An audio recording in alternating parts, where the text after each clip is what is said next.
Chapter 1 I Don't Want to Cross.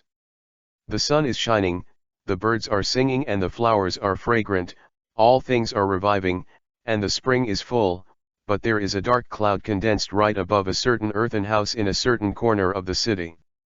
Well, no matter how many times I watch it, it's still so interesting.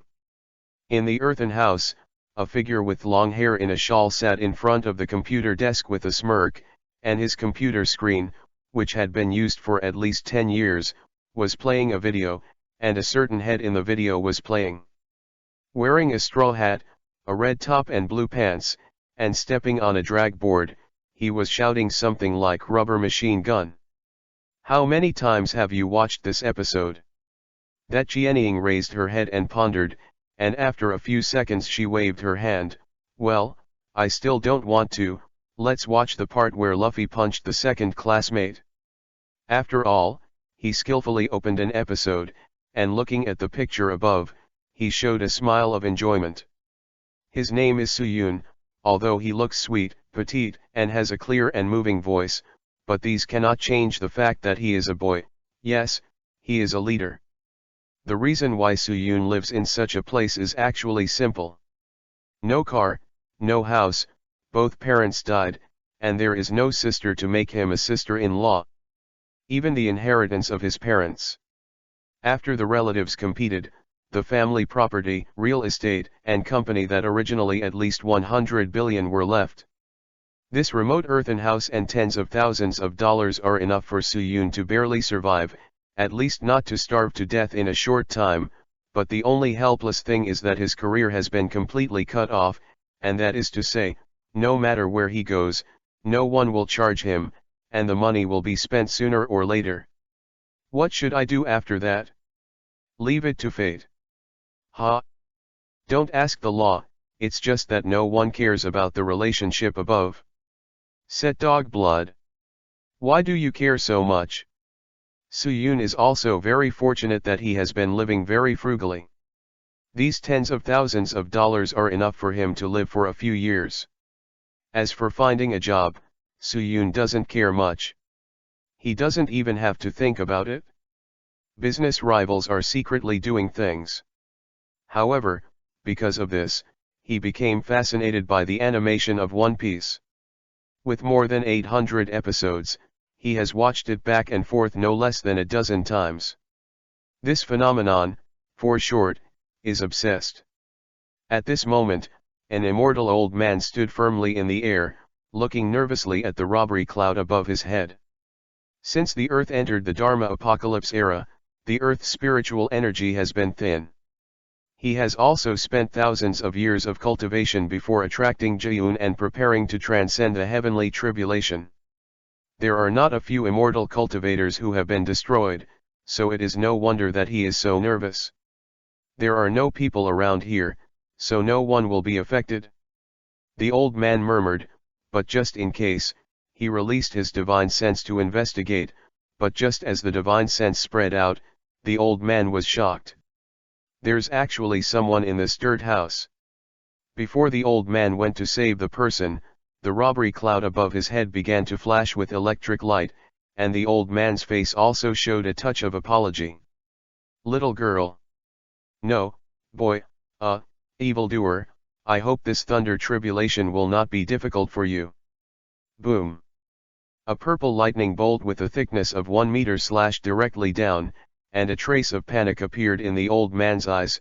This is actually a one-shot imperial calamity with only one thunderbolt. You must know that he may not be able to resist ordinary thunder tribulations, let alone the first-ranked one-life imperial calamity in the power of this thunder calamity. My life is over. The old man sighed, and when he closed his eyes, a tear fell from the corner of his eyes. However, the beautiful thunder robbery rubbed the corner of his clothes and ruthlessly fell on the lightning rod on the roof of the earthen house. As for why it hit the lightning rod, who knows? Maybe it's the power of science, but obviously, the lightning rod can't withstand the power of the sky, so the lightning poured into the room along the lightning rod, and Suyun, who was watching One Piece, has turned into a wisp of blue smoke. In the air, the old man opened his eyes and was overjoyed. I'm not dead. I'm still alive. Before he could finish being happy, the old man's eyes turned to the earthen house that had collapsed into ruins, and tears fell from his eyes. Goo, child, I'm sorry for you. However, at this time, in a space mezzanine. Fuck you, stinky old man. Cross the robbery to the door of Laozi's house. I tell you that if you don't pay Laozi 50 billion, you don't want to leave. Su Yun scolded frantically, and in front of him was a screen. The screen, the figure above is the old man who is repenting. Okay, don't blame him for this. A handsome guy with golden hair patted Su Yun's shoulder and comforted, this Jayun, I am responsible for today, so you really scolded the wrong person. Su Yun looked at him with a ferocious look on his face, and grabbed the handsome man's golden double ponytails with both hands. Ha! So it's you, the perverted old man with double ponytails? Don't accompany me with $999.9 billion US. Want to go? Oh? You said it was enough to give you one more life? I'm talking about money. Well, seeing that you like the anime One Piece, I'll send you there. I don't want my life, I want money. I want to sue you. You're right, this is called traversal. I don't want to cross. The handsome blonde man with two ponytails showed a sinister smile, stretched out his hand and pushed it gently. Fuck you, you were hacked to death by a mistake today, and the above will punish me. It's good for this handsome guy to let you live again. It comes with a divine tool that is necessary for time travel. I don't want it, tisk tisk tisk, today's young people. However, in a certain tunnel, Su Yun was still roaring. I don't want to cross Chapter 2 I don't want to cause trouble. Watch. Su Yun stared at the strong old man who was holding him in his arms, stretched out his hand, and grabbed his beard fiercely. It hurts. This stinky bastard. The old man shouted, cursing, but there was no trace of anger on his face. On the contrary, there was a deep tenderness. This guy, is Carp? Su Yun thought this, and his brain was in a turmoil. Suddenly, he noticed that there was another baby in Carp's arms. If I say that I have crossed, then he is really the naval hero Carp, so this little brat next to him. Masaka. This kid is Luffy. That means I'm Luffy's. Luffy's what? Su Yun's little hand touched somewhere under him, and his face turned pale.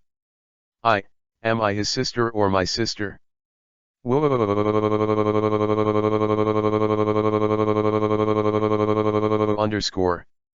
Years later. Shanks, you bastard. Give me back the wine.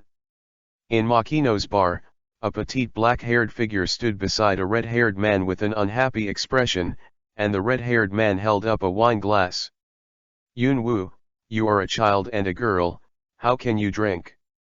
Shanks laughed, and the pirates in the tavern also smiled. Uncle Beckman Yun-woo saw that Shanks couldn't be attacked for a long time, so she simply acted coquettish to Beckman who was sitting beside him, and briefly abandoned his dignity as a man. Beckman was stunned for a moment, and the corner of his mouth rose slightly. Makino, please get Yun-woo a glass of orange juice. Yun-woo's face flushed with anger. She sat down beside Luffy angrily, reached out and grabbed his orange juice and drank it, ignoring Luffy's shouting. However, Yun-woo's eyes did not fall on Luffy. At this time, her attention was already attracted by a small box next to Luffy. According to the normal plot, it should be a quarrel between Luffy and Shanks, and then Luffy angrily ate the rubber fruit and turned into a rubber man. Yun-woo thought quietly, although she was very interested in devil fruits, and even wanted to try one, but she did not intend to become a devil fruit ability user. If you can join the Navy with the old man, will it be more convenient in the future? Yun-woo thought about it, the corner of her mouth couldn't help but drool. After becoming a Navy, she would be able to hook up with handsome little brothers all day long. Abba, beautiful young lady, just be a salted fish officer, lying in the sun beautifully basking in the sun, this is life. Just when Yunwoo was dreaming, she did not find that Luffy opened a certain box with a gloomy face, took out a strangely shaped fruit and ate it. Bang! With a loud noise, the door of the tavern was kicked open by a figure. Immediately, everyone's eyes were attracted, but Yunwoo was drinking orange juice indifferently. This group of thieves may not know that he has provoked a man of the four emperors, who may become the pirate king in the future, and the future admiral and One Piece. As for why it's not one of them. Only children do multiple choice questions, and Yunwoo said she accepted them all. Excuse me. A rebellious voice sounded, which made Yunwoo unhappy for a while Shanks was still eating the food in front of him. Is this the so-called pirates? They're all stupid faces. Sig said with a look of disdain, walked in slowly, and stood beside the counter, beside Shanks. Welcome. Seeing this, Makino had no choice but to walk forward with a smile. After all, she had seen some worldly women, and a group of bandits was not enough to make her fear. We are thieves, but we didn't come here to make trouble. Hurry up and sell us some wine. We need about 10 barrels. Sieg said indifferently, clarifying his identity. The wine is gone, as for Bailey, will they give it? I'm sorry, the wine just sold out. Makino replied with a smile, and there was no trace of panic in his eyes. Huh? It's too strange. Seeger said in a strange tone, are these pirates drinking boiled water? Because now that's all the wine sold. After Makino finished speaking, Shanks couldn't help but froze for a moment, and said with a hint of apology, I'm really sorry, it seems that we drank all the wine here, sorry. With that said, Shanks picked up the wine bottle on his desk and handed it to Sig. If you don't mind, this bottle is for you, it hasn't been opened yet. Sig's face sank, and the bandits behind him also showed cruel smiles. Seeger clenched his right hand and threw out a ruthless punch. The wine bottle in Shanks' hand was instantly smashed, and at the same time, the atmosphere in the tavern became a little heavy. Yunwoo clenched her fists tightly, her silver teeth clenched tightly, and stared at Sig coldly. Although everything is developing according to the plot, Yunwoo is also very upset when his friends are bullied. Seeger looked down at Shanks and said coldly, I'm a bounty of 8 million Baileys, a bottle of wine is not enough for me to rinse my mouth. Don't underestimate me too much. Shanks had a gloomy face, but suddenly showed a pity expression and said, the floor is all wet, I'm sorry, Miss Makino, do you have a rag? Dropped wine bottle. Makino was stunned for a moment, then ran out in a panic, I'll just wipe it. Seeing this, Sig's face sank, he is the bandit king Sig. In the East China Sea, he is considered a strong player, yet he was ignored by mere pirates? And in front of his subordinates, if you don't do something, wouldn't it be dignified? Third chapter plot development. After thinking about it, Sig pulled out the long knife around her waist and slashed it down sharply, while Yunwoo's face turned cold. Although she already knew the plot and knew that Shanks would not have an accident, she still ran fiercely. He stepped forward, pulled out the long knife of a pirate next to him, and slashed it violently. Ping! The swords intersected, and a crisp sound suddenly came out, and a spark was wiped from the collision between the knife and the knife. Yunwoo clenched her teeth tightly, and firmly supported the long knife in her hand. Sig was a little surprised that this little girl who had been doing nothing at the side would actually stand up to resist, but he was a little surprised, but as a bandit, he would not take pity on Xiangziyu. Hey, brat, how dare you resist me? Sig said with disdain, the strength in his hand suddenly increased exponentially, Yunwoo could no longer resist, the long knife flew out of his hand, and he screamed, ruthlessly fell to the ground. You bastard! How dare you do this to my friend? Yunwoo roared, and was about to rush up with a fist, but a knife was faster than her movement, and stopped at Yunwu's in the blink of an eye. Neck. Although Yunwu has also been trained by Garp, he is only a child after all. At most, he can beat an ordinary person with stronger strength, but fighting a bandit with a bounty of 8 million Baileys is obvious. Just asking for trouble. Little devil, you make me very angry. Sieg's face was extremely hideous. Since he was rewarded by the government, few people dared to talk to him like this, let alone take up arms to resist him. It seems that Sig must do something that the government can pay attention to, and let the government increase his bounty to inform the world that he is strong. At that time, what kind of pirates, what kind of navy, what kind of world government, what a piece of shit. If Yunwu knew what he was thinking at this time, he would probably roll his eyes a lot. People with paranoia like this, can beat him if he can, but if he can't beat him, then forget it. Hey, since drawing a knife will risk your life, this thing is not a toy to scare people. Sieg and Yunwu were taken aback for a while. Sieg's face was full of disdain, while Yunwu was a little surprised. The plot won't change because of her, will it? Shanks. Luffy on the side looked at the domineering Shanks, his eyes twinkling with golden light. It's so handsome. What are you talking about, waste pirate? Sieg's long knife left Yunwu's neck and shouted coldly. At the same time, a bandit sneered and took a step forward, aiming the pistol in his hand at Shanks' brain. A gun, it's not a toy. Shanks said with a faint smile without any timidity. Ha! What are you talking about, a pirate? Are you an idiot? The bandit laughed in disdain.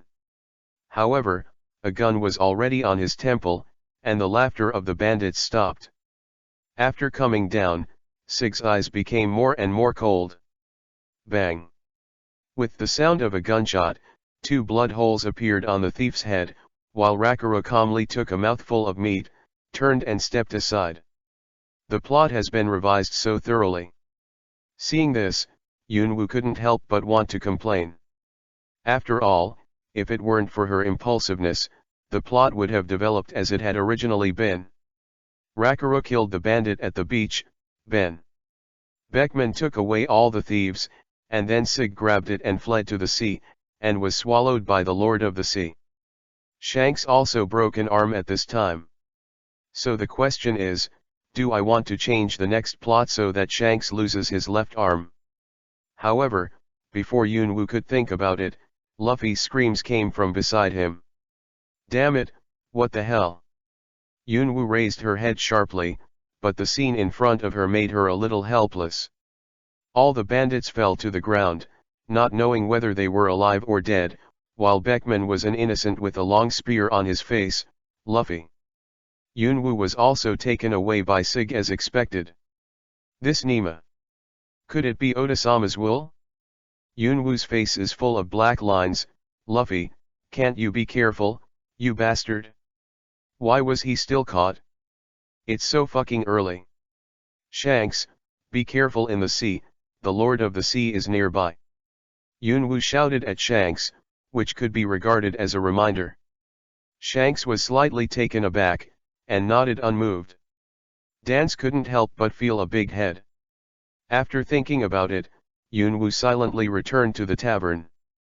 After asking Makino for a medical kit, she waited on the shore with a dark face. I have reminded you, don't blame me for missing an arm. But Shanks looks a bit like Yanguo with his broken arm. Now that I think about it, it seems quite handsome, but is there a big eagle missing? Huh. Soon after, with the roar of the Lord of the Sea, Yunwu knew that Shanks' left arm had probably entered the belly of the Lord of the Sea. Sure enough, it didn't take long for Shanks to bring Luffy back to the shore. Shanks covered his wound and grinned indifferently, while Luffy stood by and cried.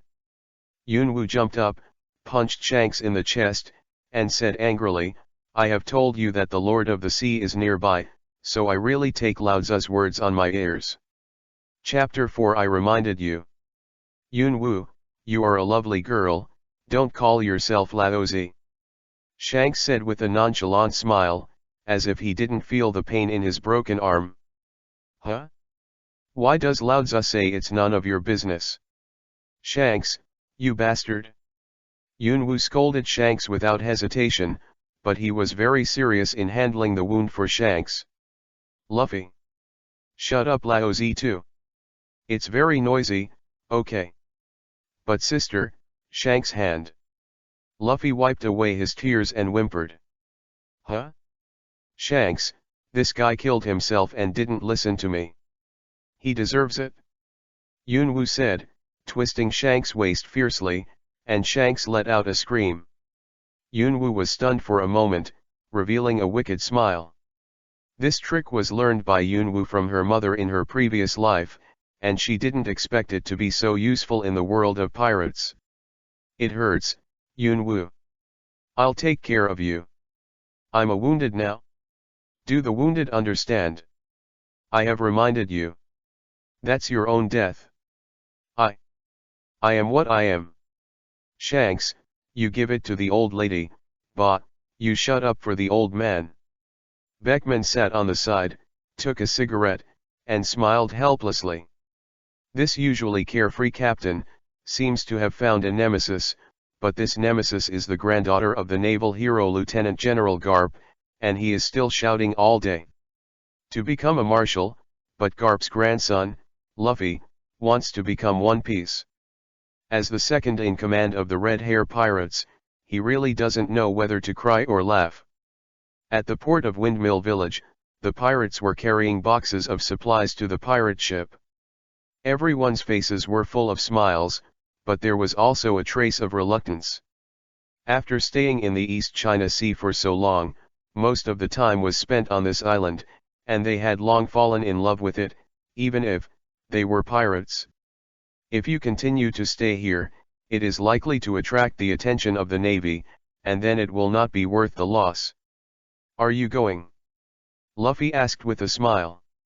Shanks turned his back to Luffy and said, although I've been here for too long, I still have to part. Shanks' tone is very flat, you know, he is a pirate, how can he be addicted to this time? Are you going to be lonely? Shanks asked Luffy with a smile, his eyes full of yearning for the sea. Although it will be lonely, I won't ask you to take me away again, because I decided to be a pirate myself. Luffy said with a grin, his expression extremely firm. Shanks turned his head and stuck out his tongue at Luffy, pretending to be disdainful, I won't take you away anyway, can you become a pirate like you? Luffy's face froze slightly, and he pouted at random, roaring, I will. Luffy's words caused the pirates to look sideways, and Jesus Bulletin, Rakaru, Beckman, and others also showed expectant smiles. One day, I will find a partner who won't lose to you guys. Find the world's #1 treasure. I will definitely be the Pirate King. Luffy said firmly, and a smear appeared on Shanks' face. Surprise. Oh, do you want to surpass us? Then. Shanks looked at Luffy's immature face, took off the straw hat on his head, and put it on Luffy's head. This hat will be handed over to you for safekeeping. It is my most important hat, so take good care of it. Luffy's face stiffened. He knew the importance of this straw hat to Shanks, and Shanks gave him the straw hat for safekeeping, which was undoubtedly a trust in him, and also a friendship for Luffy. Symbol of. Not far away, Yunwu looked at Luffy's tears again. No matter what, you are going to compete with Lao-Tzu and me for the throne of One Piece, and Roger's big secret treasure One Piece left in Ralph Drew. Man. What a formality to cry and cry. Yunwu looked at the scene at the port with a look of disdain. Although she came to this world, the essence of her salted fish has not changed much, but the departure of Shanks and the others also caused Yunwu's heart to waver. Take care. Yunwu was stunned for a moment when she heard the sound, and looked sharply at the pier, only to see Shanks and their pirate ship gradually moving away, and the villagers were also saying goodbye loudly. Shanks, wait for the day when Lao-Tzu rubs you on the ground. Yunwu said viciously, waving his pink fist. "Ach you!"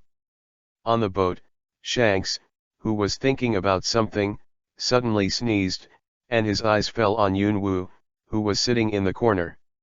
"It's definitely Yunwu this guy." In the forest, a figure was running fast, with beautiful long black hair floating in the air. "Asshole bastard bastard!" Yunwu cursed angrily, looking back from time to time. Closely following her, there were 3 giant wolves with gray hair and over a meter long. "What a plane! A perverted bastard with golden retrievers and 2 ponytails. I'm a traveler, you don't give me anything like a golden finger. I curse you to give birth to a son without XX. To give birth to a daughter, you won't have a mouthful of rice." Chapter 5. Lao Zi is very upset. The moment Yunwu finished scolding, the time of the whole world, no, space, stopped, whether it was Yunwu who was being chased by 3 wolves, or the ant who was far away in the new world eating cake. Even the unknown birds in mid-air froze in place, and even Whitebeard, known as the strongest man in the world, was no exception. But there is one thing, these top powerhouses are a little different from others. They can at least detect a slight change, while others don't feel anything at all, because the stillness of this space even affects their spirits, said it is no exaggeration to freeze their memories. And Yunwu is also different from them. She can feel everything that is happening around her. Of course, this is not the so-called domineering, it is just something that some people do on purpose, and she just wants to shout now is smash valudo. At this time, Yunwu's angle of view was facing a man wearing a white robe with gold trim, and this man was reaching out and stroking the golden double ponytail, showing an expression of enjoyment. If he could, Yunwu would definitely let him try it out, so that all normal men would be terrified to cut off their sons and grandchildren, and then spit it out again. After all, this scene is too damn hot. Crack. The man snapped his fingers casually, and Yunwu's body suddenly softened and fell to the ground with a snap.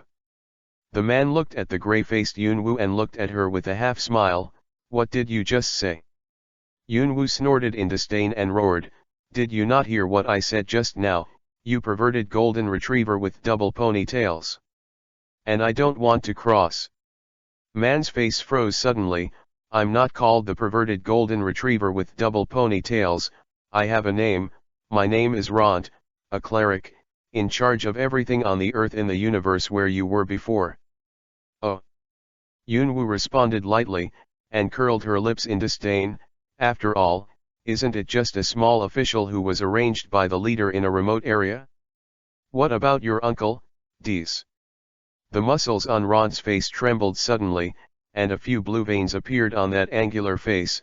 "I tell you, I'm here to explain the problem of your system to you. If you're talking more, I'll let you know in a minute why the flowers are so red. And why so many people like Lolita." "Okay brother Ent, I understand brother Ent, I know brother Ent, I will be very quiet." Yunwu instantly put away the disdain on his face, showing a good baby appearance. In fact, this so-called system exists, and Yunwu also knows it. As early as a few years ago, this system appeared inexplicably once, and said a lot of nonsense such as fusion, and then there is no more. So, what's the difference between no and the world she lives in now is a world of pirates with countless strong men. There are almost countless people who can kill her. For example, in this weakest ocean, a few wolves in a forest in the East China Sea can easily kill her. Cough cough.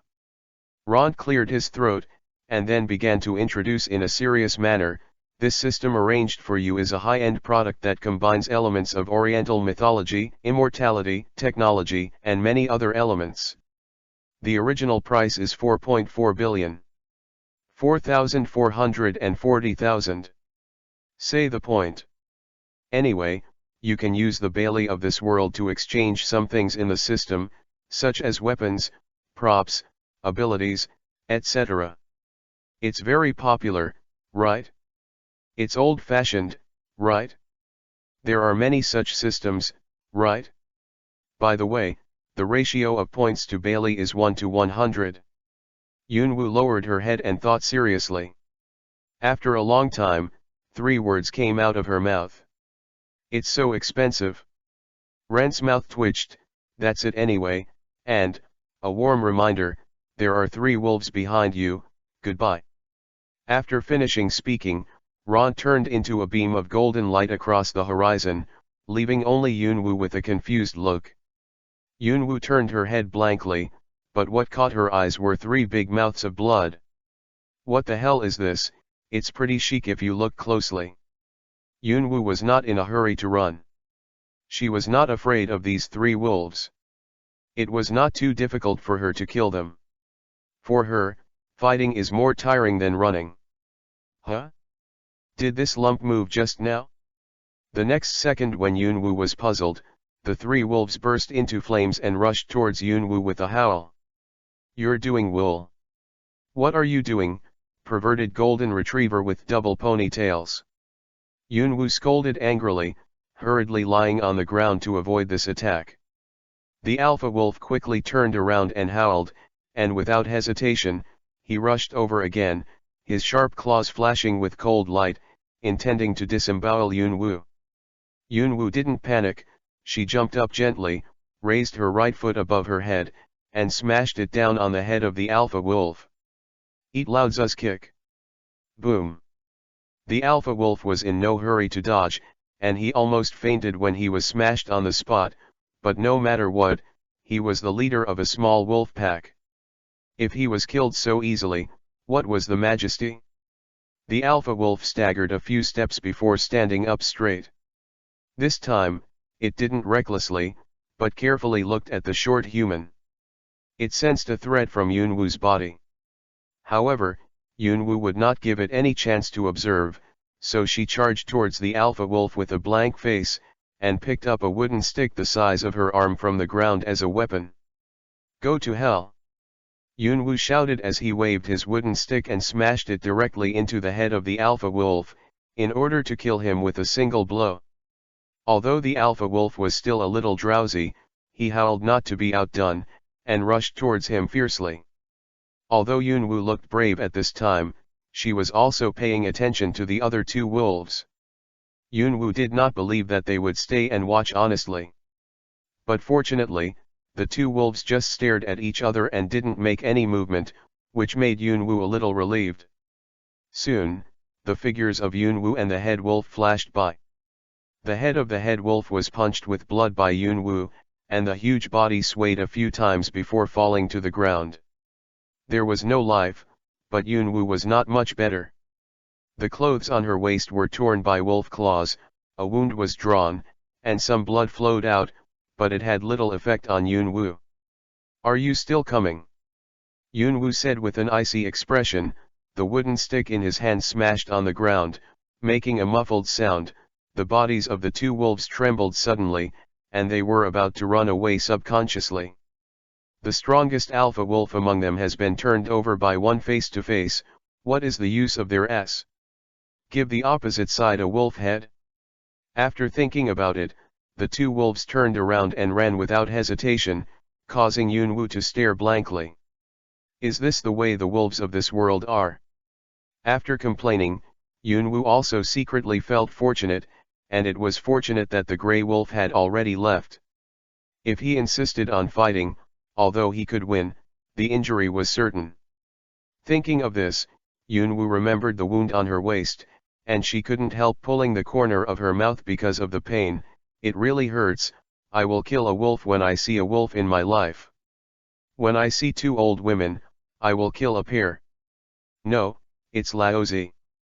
Yunwoo didn't stay for too long, and after hurriedly treating the wound, she ran back to Makino's bar, drinking orange juice angrily, and the words unhappy were almost written on her face. Magino, I want a drink. Makino just smiled at this, poured another glass of orange juice for Yunwoo, and said calmly, you are still young, so don't drink, and Mr. Carp won't agree. That old man. Yunwoo squinted and pouted in disdain. That's right, the old man won't agree. The sudden sound made Yunwoo stunned for a moment, and a trace of panic gradually appeared on his face. "You brat, are you still thinking about drinking?"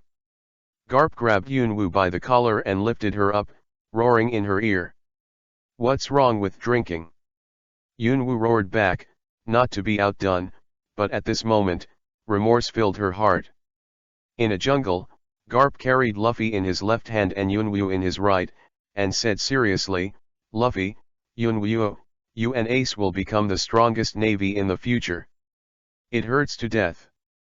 Damn, I have become a rubber man, why is it still so painful? Let me go, Grandpa." Luffy did not answer Garp's words, but cried out in pain.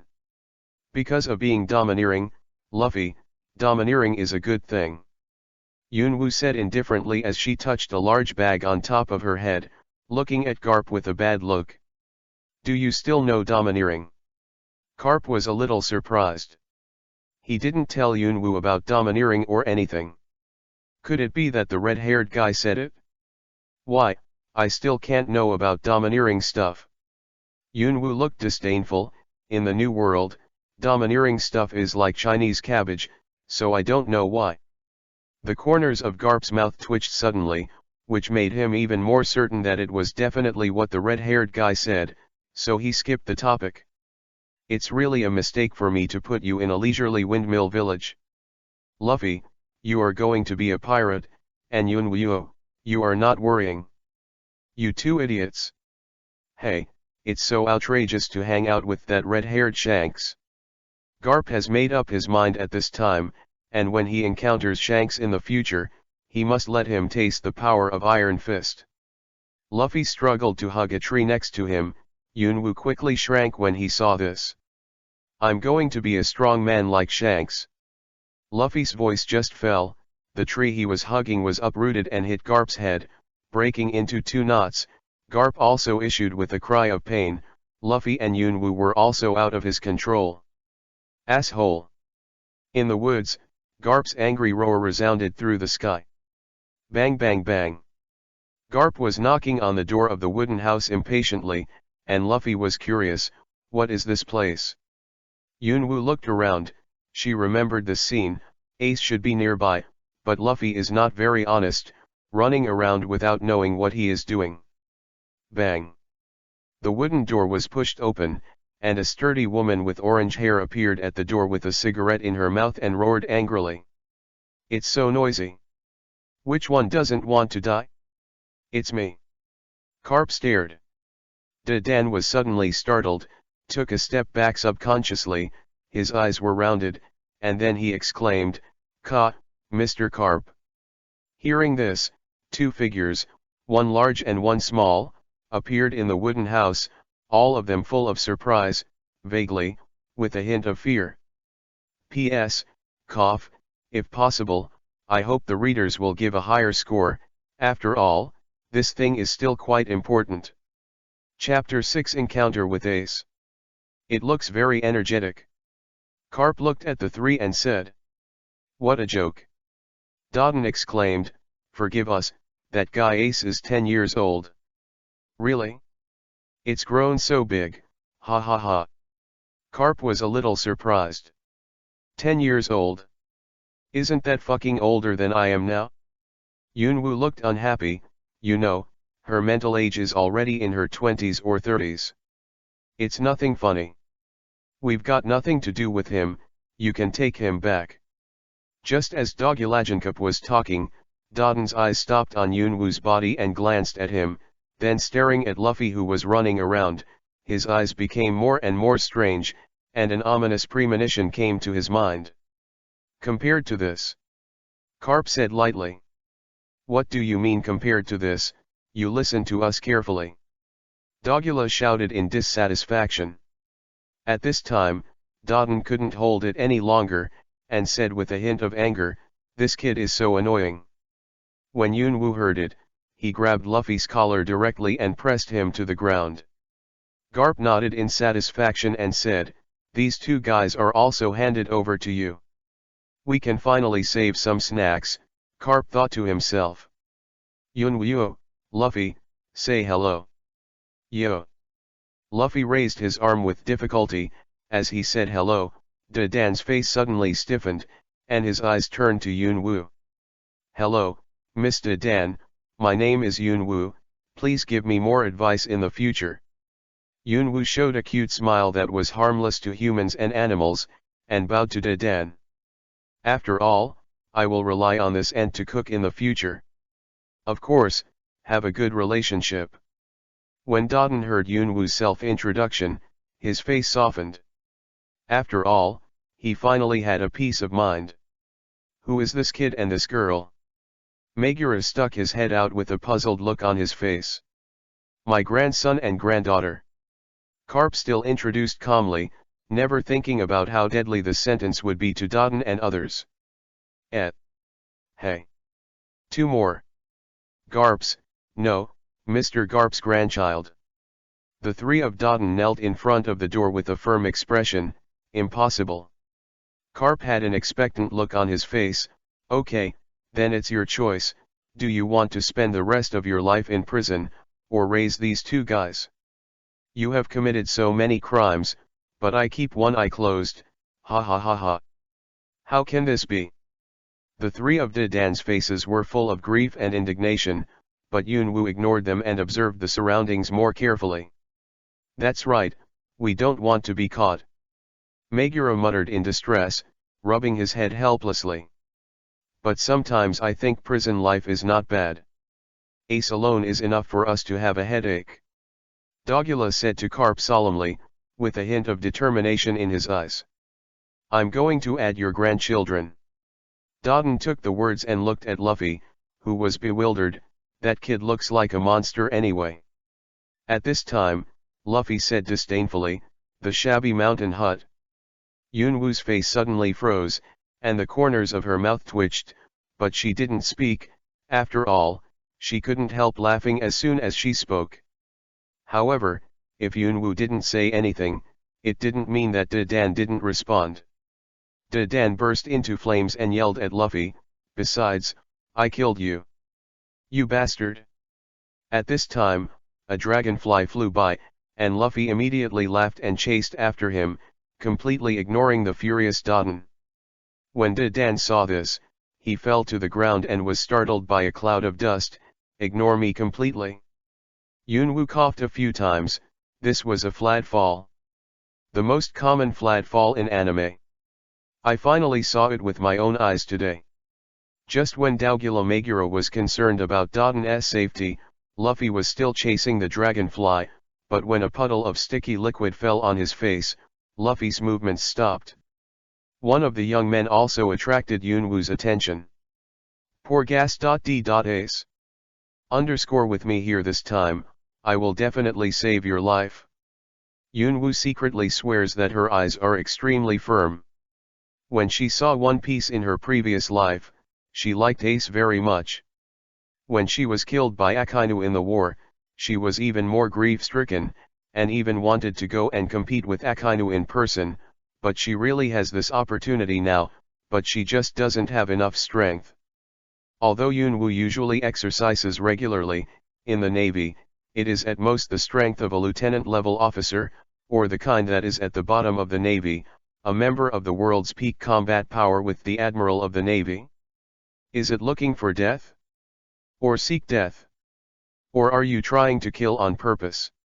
You know, even Luffy, who has the aura of the protagonist, and whose talent is almost against the sky, even after 2 years, is only the strength of the Emperor's deputy, and even was punched away by the ant. Thinking about her, first, not to mention talent can only be regarded as ordinary, even with the existence of the system. I am afraid that it will take a lot of time to defeat the combat power of the general level. Thinking of this, Luffy had already started to fall in love with Ace, and Yunwu didn't care. He simply retreated to a corner and began to ponder this inexplicable system. System, get out of here for the young master. Yunwu said silently in her heart, but she could still show her sturdiness. Dip, the host should not be too crazy, otherwise this system will make your monthly work split in minutes. At this moment, Yunwu has an urge to return the goods. Yunwoo didn't discuss anything with this suspected arrogant system. She pretended to be calm and called out the system interface, and then she was speechless for a while. Isn't that the kind of shit that's the most common in fiction? After Yunwoo complained, she temporarily lost interest in the system. After closing the interface, she planned to watch it later. Anyway, the system couldn't run. Luffy, Yunwoo, this guy is ace. He is 3 years older than you. From today, you will be living with them. Garp stared at Ace with his hands in his pockets. How can you make up your own mind? Dodden suddenly protested. Yunwoo glanced at Garp, trotted to Ace and said with a smile, "Hello Ace, I'm Yunwoo." Ace cast a cold glance at Yunwoo and said nothing, still sitting quietly with the iron pipe in his arms. Get along well. Garp punched the angry Luffy casually, with some dissatisfaction in his eyes. Seeing this, Dan couldn't help shouting, "Has it been decided yet?" Garp's face darkened, he turned his head slowly, and asked in a very gloomy low voice, "Is there any problem?" The three of Dodden turned pale in shock, stood there in shock, and said in unison, "Leave it to us. That's all, if I have time I'll come and see it again. Well, by the way, about alimony or something. On credit first. We're not a pub. Huh. Waiting for your driver at any time. That boss, what should we do with 2 more? It's so annoying, anyway, eat first, cook first. Yes. Apologize to me. Stop. Luffy called to Ace who was walking towards the wooden house, but Ace turned a blind eye to Luffy's cry and walked over directly. Yunwoo also smiled lightly and pulled Luffy to follow him. Then, after I walked to the door of the wooden house, Yunwoo threw Luffy in without saying a word. You must know that there is a group of bandits in there that you don't even know about. It's very troublesome to explain what it is. Who are you? Huh. Yunwoo was a little stunned when she saw the dagger on her neck. Shouldn't this fucking be the scene that happened to Luffy? She's just a supporting role, she shouldn't. This is the treatment of the protagonist. I want to complain to the director. Let go of me. Yunwoo swallowed a mouthful of saliva and said calmly. If you don't want to die, hand over the money.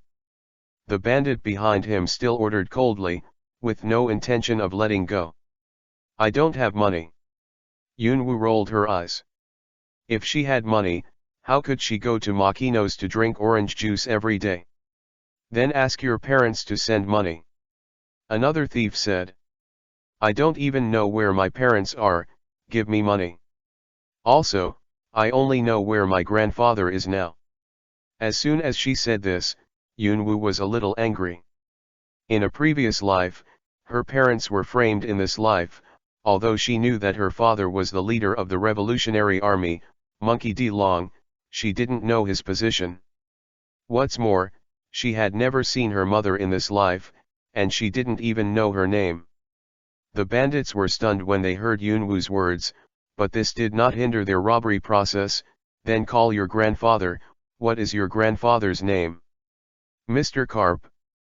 Dogula said flatly, looking at the 3 bandits with those dead fish eyes. A few drops of cold sweat suddenly appeared on the foreheads of the 3 thieves, and they exclaimed at the same time. Who is this kid? Dogula continued, he said he would live with us in the future. Why not refuse? We're not a nursery here. The boss is too useless. Looking at the gangsters who complained and the completely unanimous shocked expressions, Yunwoo couldn't help rolling his eyes. After finding Luffy with a stunned face, he took him with him to prevent any accidents, so he could be in time to push Luffy out as a shield. Boom. A muffled sound came, and Dodden smashed the plate with the meat on the ground and shouted, It's annoying. Little ones. It's time to eat. The bandits didn't care about Yunwoo and Luffy at this time, they roared like a group of hungry wolves that hadn't eaten for a few days.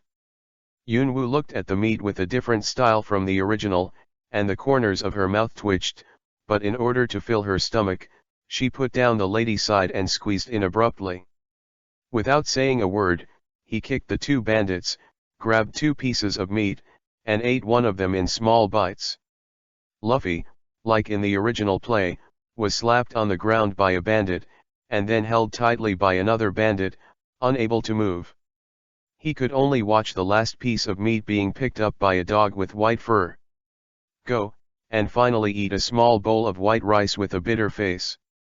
One more bowl, uncle. Luffy said to Dotun, who was eating meat, and held out the empty bowl in his hand.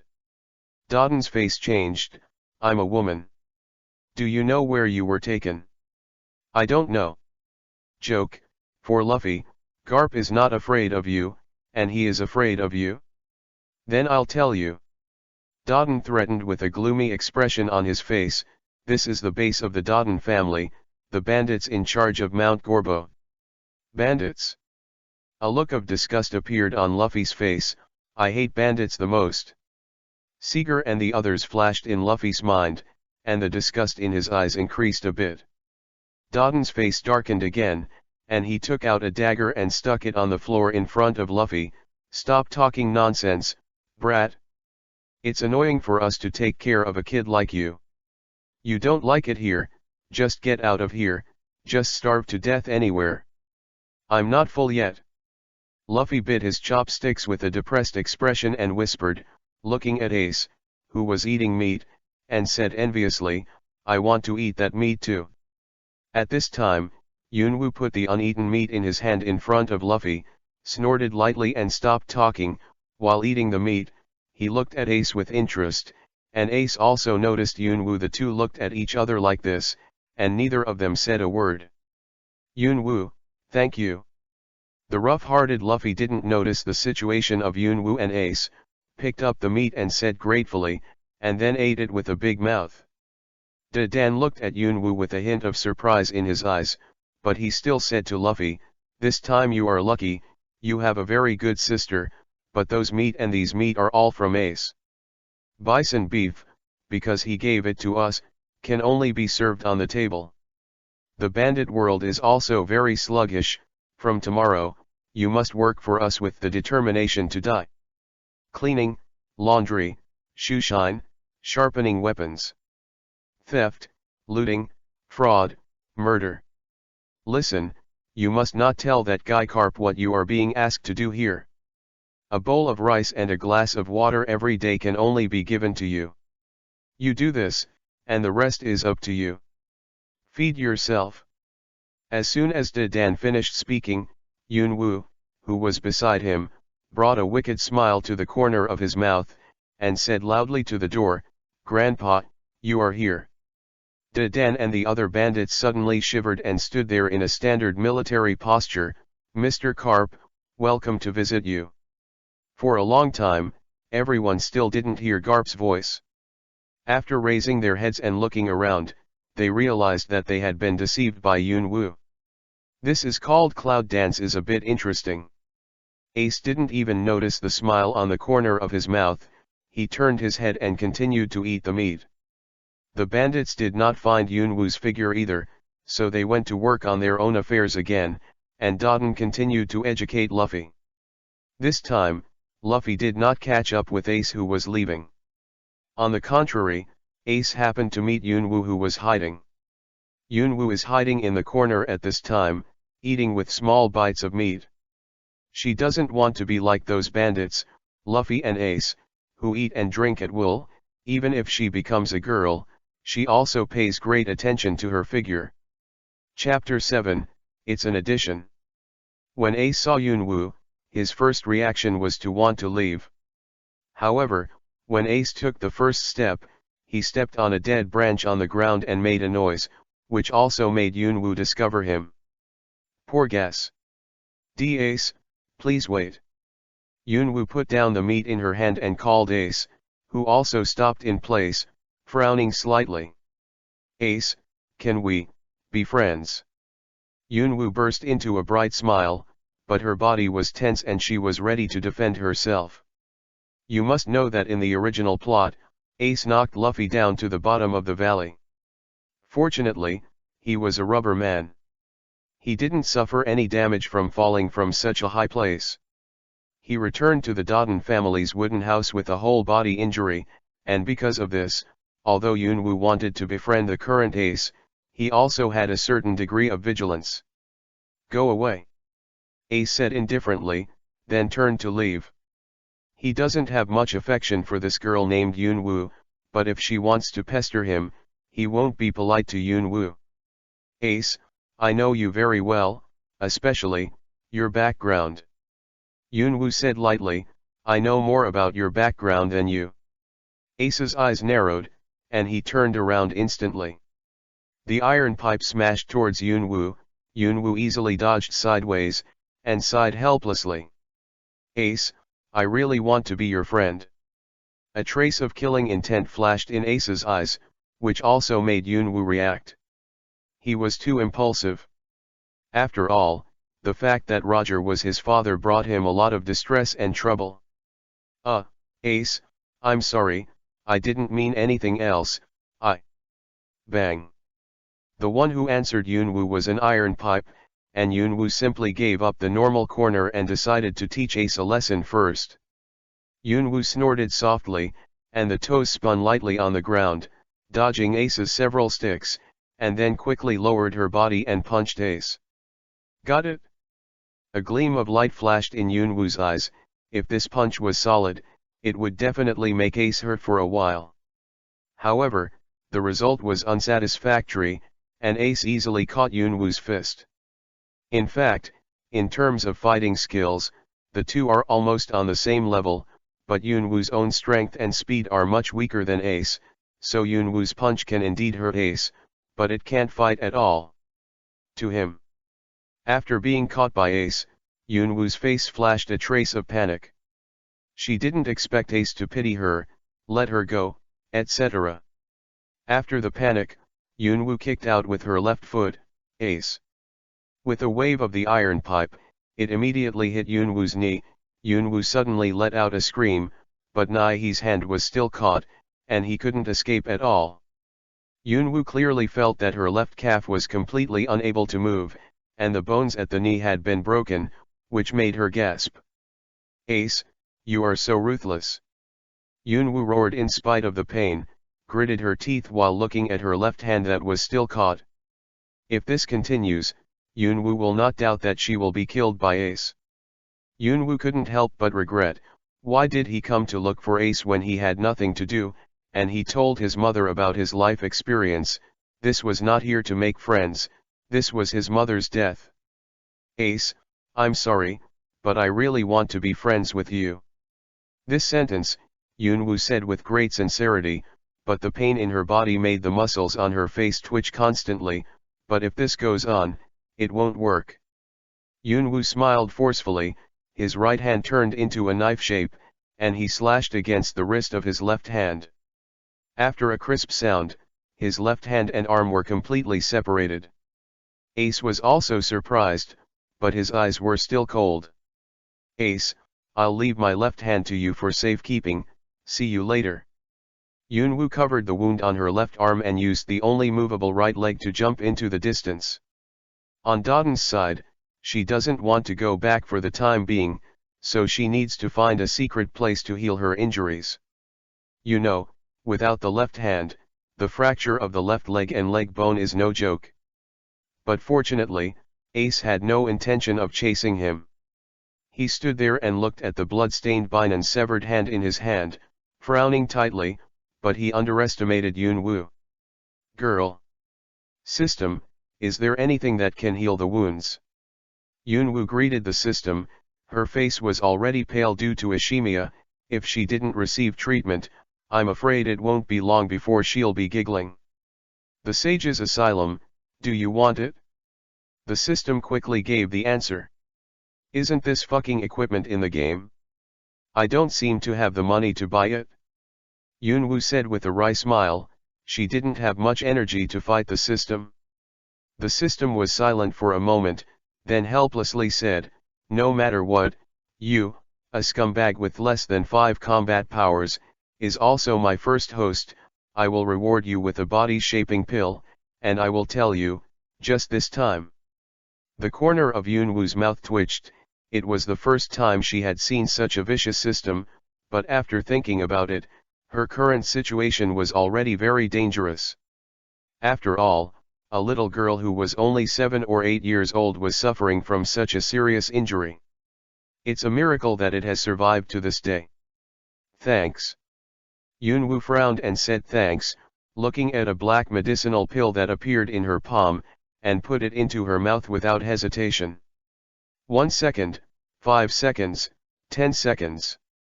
System, isn't this expired? Yunwoo asked with a dark face. She didn't have time to joke now. However, before the system could reply, a hot breath emanated from the body, accompanied by itching and bursts of pain. If there are X-rays and other equipment now, it will be found that the bones of Yunwoo's broken leg are slowly recovering, and even the left arm has granulation crawling, and the pain and itching come from this. What a fucking popular situation. Is this making me immortal in the pirate world? However, although Yunwoo is happy in her heart, she is also secretly worried. Although her injury has been resolved, at this speed, her injuries will recover within a day or two at most, and her left hand will grow back intact, but with Ace's relationship, I'm afraid it's a little dangerous. At the same time, she was also worried about Luffy. In the original plot, she remembered exactly what Ace did to Luffy. Although she has changed the direction of the plot during this period, there is no guarantee that similar things will not happen.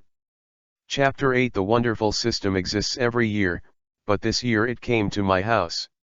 System, what can you do? Seeing that the wound was no longer serious, Yunwoo also chatted with the system at ease. Check attributes, buy items, abilities, etc. In short, other people's systems have them, I have them all.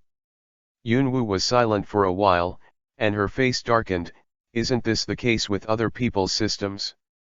I can draw a lottery. Others can too. My store has everything in it. Others are also very comprehensive. I can make you stronger. There are ways for others to become stronger. The system fell silent without saying a word, while Yunwoo laughed secretly. Dip, the host shuts down the built-in system of this machine once, and rewards a chance to draw a lottery.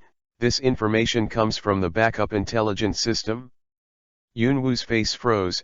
God damn, there is still a reward for shutting down the system? You are the most awesome system I've ever seen. This backup intelligence system seems to be more reliable. Yunwoo complained, calling out the so-called lottery interface, and the movements in his hands suddenly froze. On this huge translucent screen that only she can see, although there are tens of thousands of things that look incredible, the background makes her wonder if the creator of this system is a lolicon. Because from the interface, Yunwoo saw at least hundreds of photos of Iraj Loli. I said the system. The creator of this system is lolicon, right? The backup intelligence system gave a reply almost instantly. The creator of this system is named Xiaoling, a female, aged 666 years old, who likes petite women. The measurements are... Stop. Let's not talk about this 666-year-old woman named Xiaoling, and let's not say that she is a lily lolicon. Why does your system know her measurements? The system replied humbly. The creator records all his information in the system, including files called top secret resources by the creator, which occupy a memory capacity of up to 9000 TB, and the system does not have access rights. Permissions belong to the system user. 9000 terabytes of top secret resources. Yunwoo was immediately intrigued, and even forgot the pain in her body. Quickly open it up and take a look. Okay. The system responded, and then another interface appeared in front of the lottery interface. Blinked and turned off the interface with a weird look on her face. This Xiaoling is really a person. A lover. After that, Yunwoo turned her attention back to the lottery interface. Although it was said that it was very old-fashioned, there were also a lot of good things. Let me see. Mothballs. Why is there such a thing? Yin-yang method. What the hell is this? Isn't this a double cultivation method? It seems that I am at a disadvantage after practicing this method. And is there a life sentence for indecent in the world of pirates? Viagra? Damn it. How is it that one is more serious than the other? Inflatable dolls? X jumping? What the hell? Wait, this is. Xiaoling took a personal photo album by herself? What am I? After reading hundreds of them in a row, if it weren't for the fact that there were some normal weapons, abilities, and exercises, Yunwu would really think that the system was dedicated to selling drugs and sex supplies. Pick it up. Yunwu casually said a few words in a low voice, and the system responded, and then the turntable began to spin rapidly, and Yunwu's mood gradually became excited, watching the pointer swipe another thing that looks awesome, and the mood is also depressed and excited for a while. I've been a fighter in Africa for decades, so this time is going to be so cool, right? Yunwu rubbed the broken part of her left arm. The feeling of emptiness made her very uncomfortable. After all, she suddenly lost a left hand, and no one would easily adapt to it. Unlimited ammo version modified Gatling gun? Although I don't know why there is such a thing, but it will feel very good to draw this. It should be no problem to shoot birds. It's over. Zhu Divine Art? This can also be done for a while. It's over again. For a long time, with Yunwu's expectant gaze, the pointer slowly stopped at the position where directly become the strongest in this world was written. After a short period of days, Yunwu was about to cheer, but the turntable turned again by itself. The pointer also points to a puppet.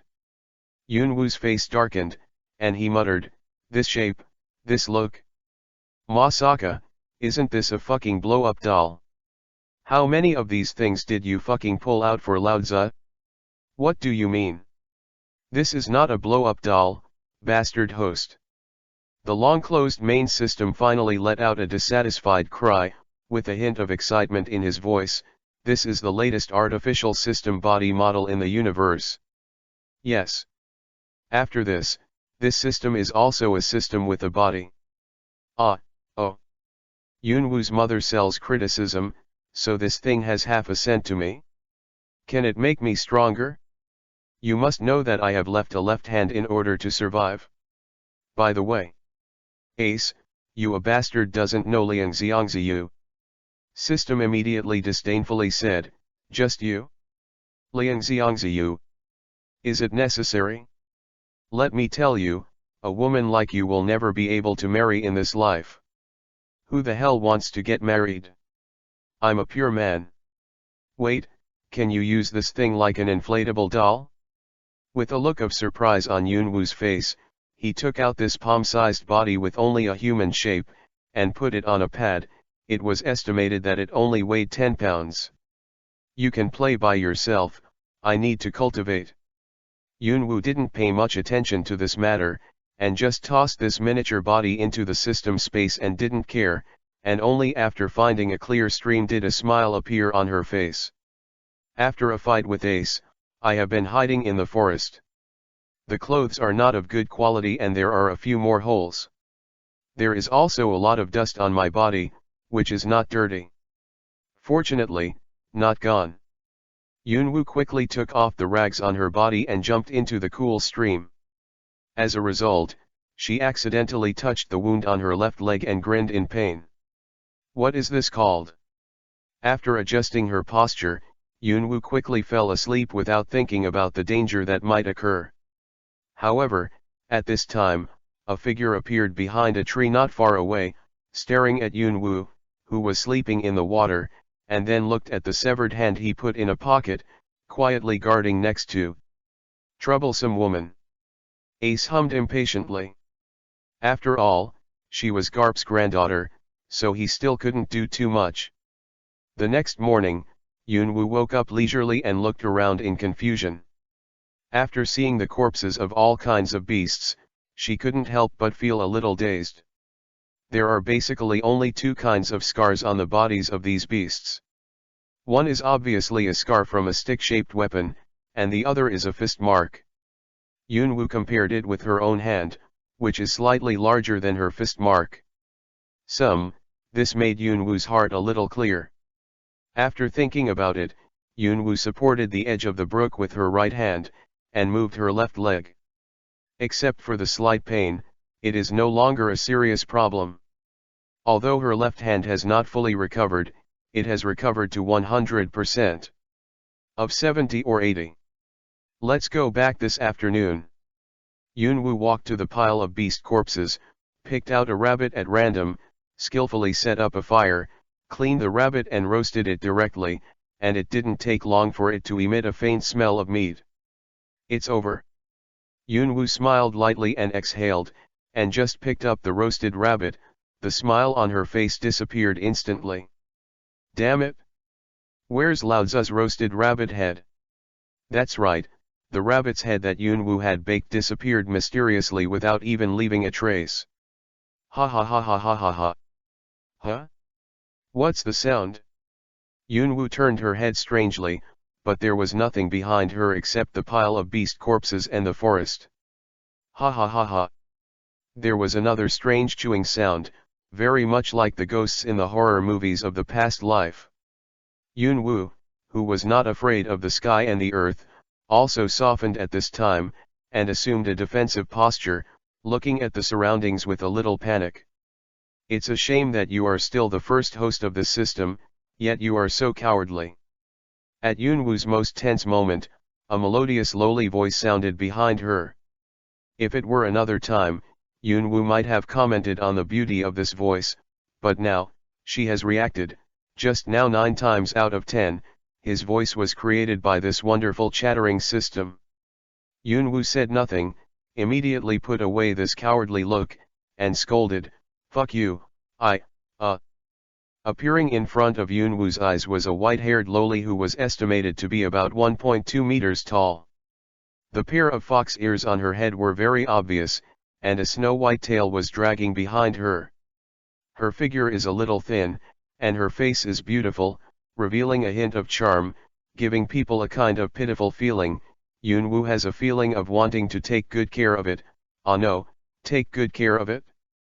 But Yunwoo didn't want to do this, if she guessed right.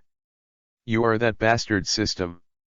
Yunwoo's face was full of shock, and there was a hint of disgust on her face. The smug smile on the white and tender face of the system disappeared in an instant, and it was replaced by a flush of anger. Ha! Bastard system! Do you want to know why the flowers are so red? It's just your combat power 5. I still don't care about the scum. Hey, do you think you've become a loli and I wouldn't dare to hit you? Yunwoo's face darkened, she stretched out her hand and pushed it on the system's shoulder, and a smug smile appeared on the corner of her mouth, but this one the smile only lasted for 2 or 3 seconds before disappearing on her face. Hey, fuck, why can't I do it? I can't push it? Yunwoo pushed hard again, not believing in evil, but didn't notice the evil and charming expression of the system.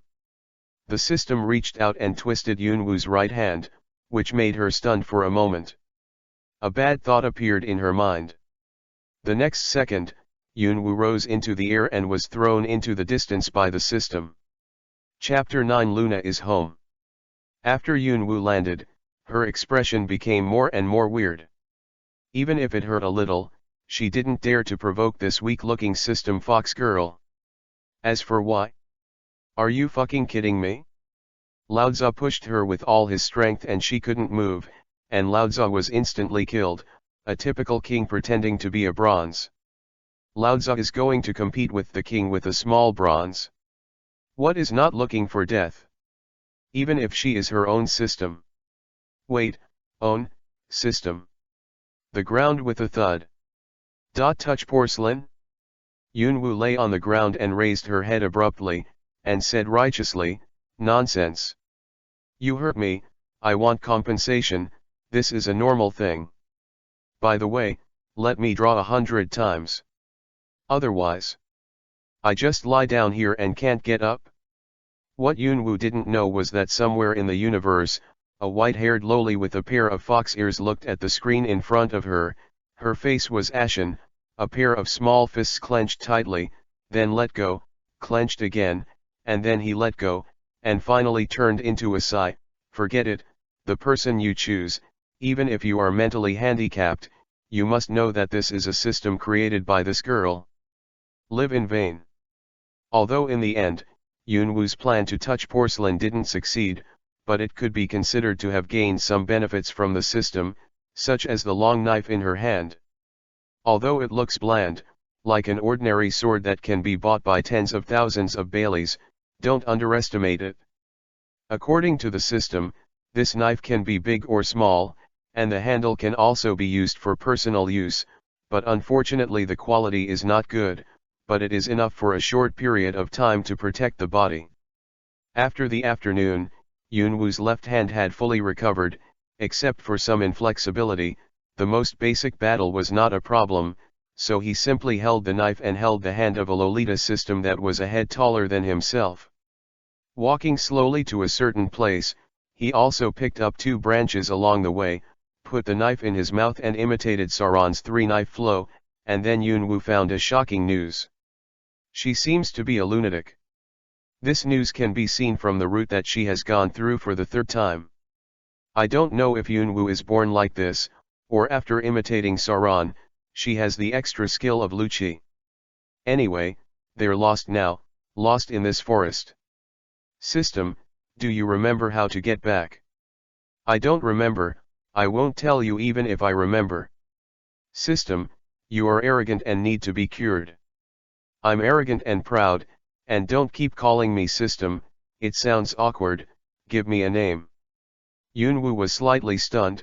Does the system also need a name? Then Zhang Yingyu. The system's white and tender face suddenly turned black, a powerful aura emanated from her body, Yunwoo's complexion changed, and a sense of fear radiated from the bottom of her heart, almost making her faint.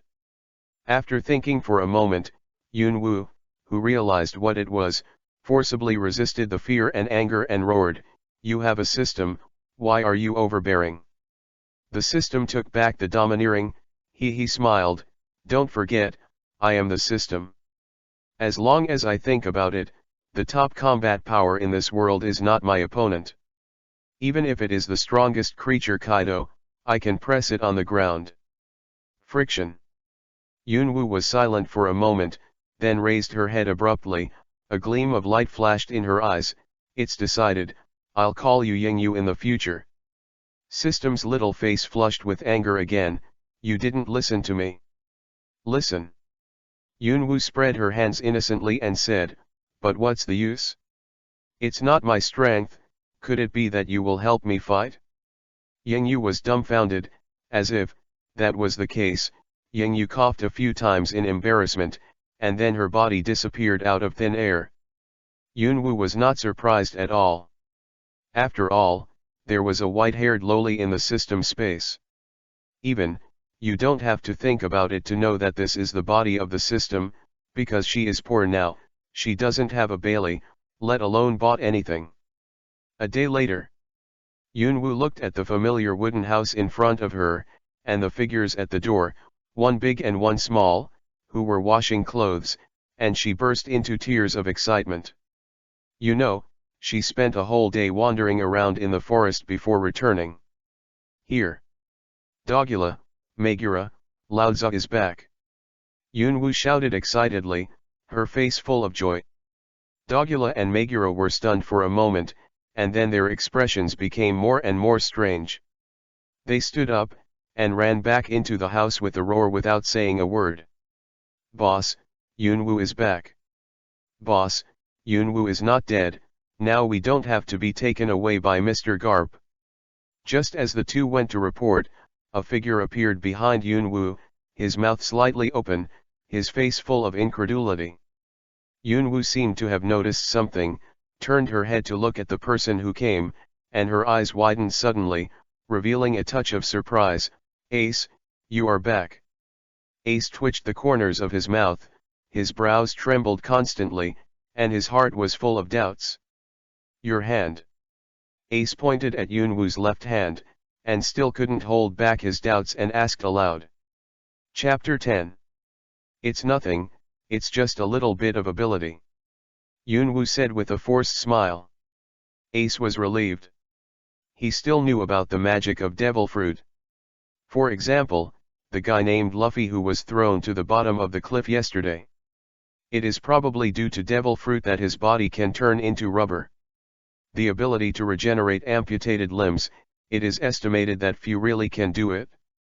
Even Yunwu, a transmigrator, knows only a few fruits that can recover a severed limb, such as Luo's surgical fruits. Ace, shall we be friends? Yunwu once again said what she said to Ace a few days ago, with an extremely sincere tone.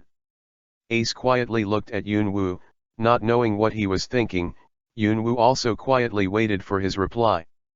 At this time, Dodon ran out of the house and saw Yunwu's tattered and disfigured clothes. A surge of anger surged into his heart. You bastard, are you still alive, little girl? Where did you run to? Let that guy Carp find out and we're screwed. Yunwu scratched the back of his head. He smiled and said, sorry Dodon, I ran too far and got lost. What are you doing running so far? Daugula asked with a dark face. Yunwu stayed for a while, a drop of cold sweat dripped from his forehead, but did not answer his question. Forget it, rest early today and work hard for me tomorrow. Dodon snorted coldly and turned back to the house. Yunwu looked embarrassedly at Dodon who was leaving, turned to look at Ace, but found that Ace had followed Dodon back to the room. Yunwu looked at the darkened sky, and a sense of sleepiness poured into her heart. In the past few days, Yunwu has been sleeping in the open, except that Ace secretly protected her for one night on the first night. In the following days, Yunwu has to find a secret place to rest, and she does not dare to sleep too deeply, for fear of suffering when the beast attacked. The exhaustion naturally piled up. Now that he has returned to Dodon, he naturally relaxes. After entering the room, Yunwu took a deep look at Ace, who was lying on his side with his eyes closed, and lay quietly beside him not far away.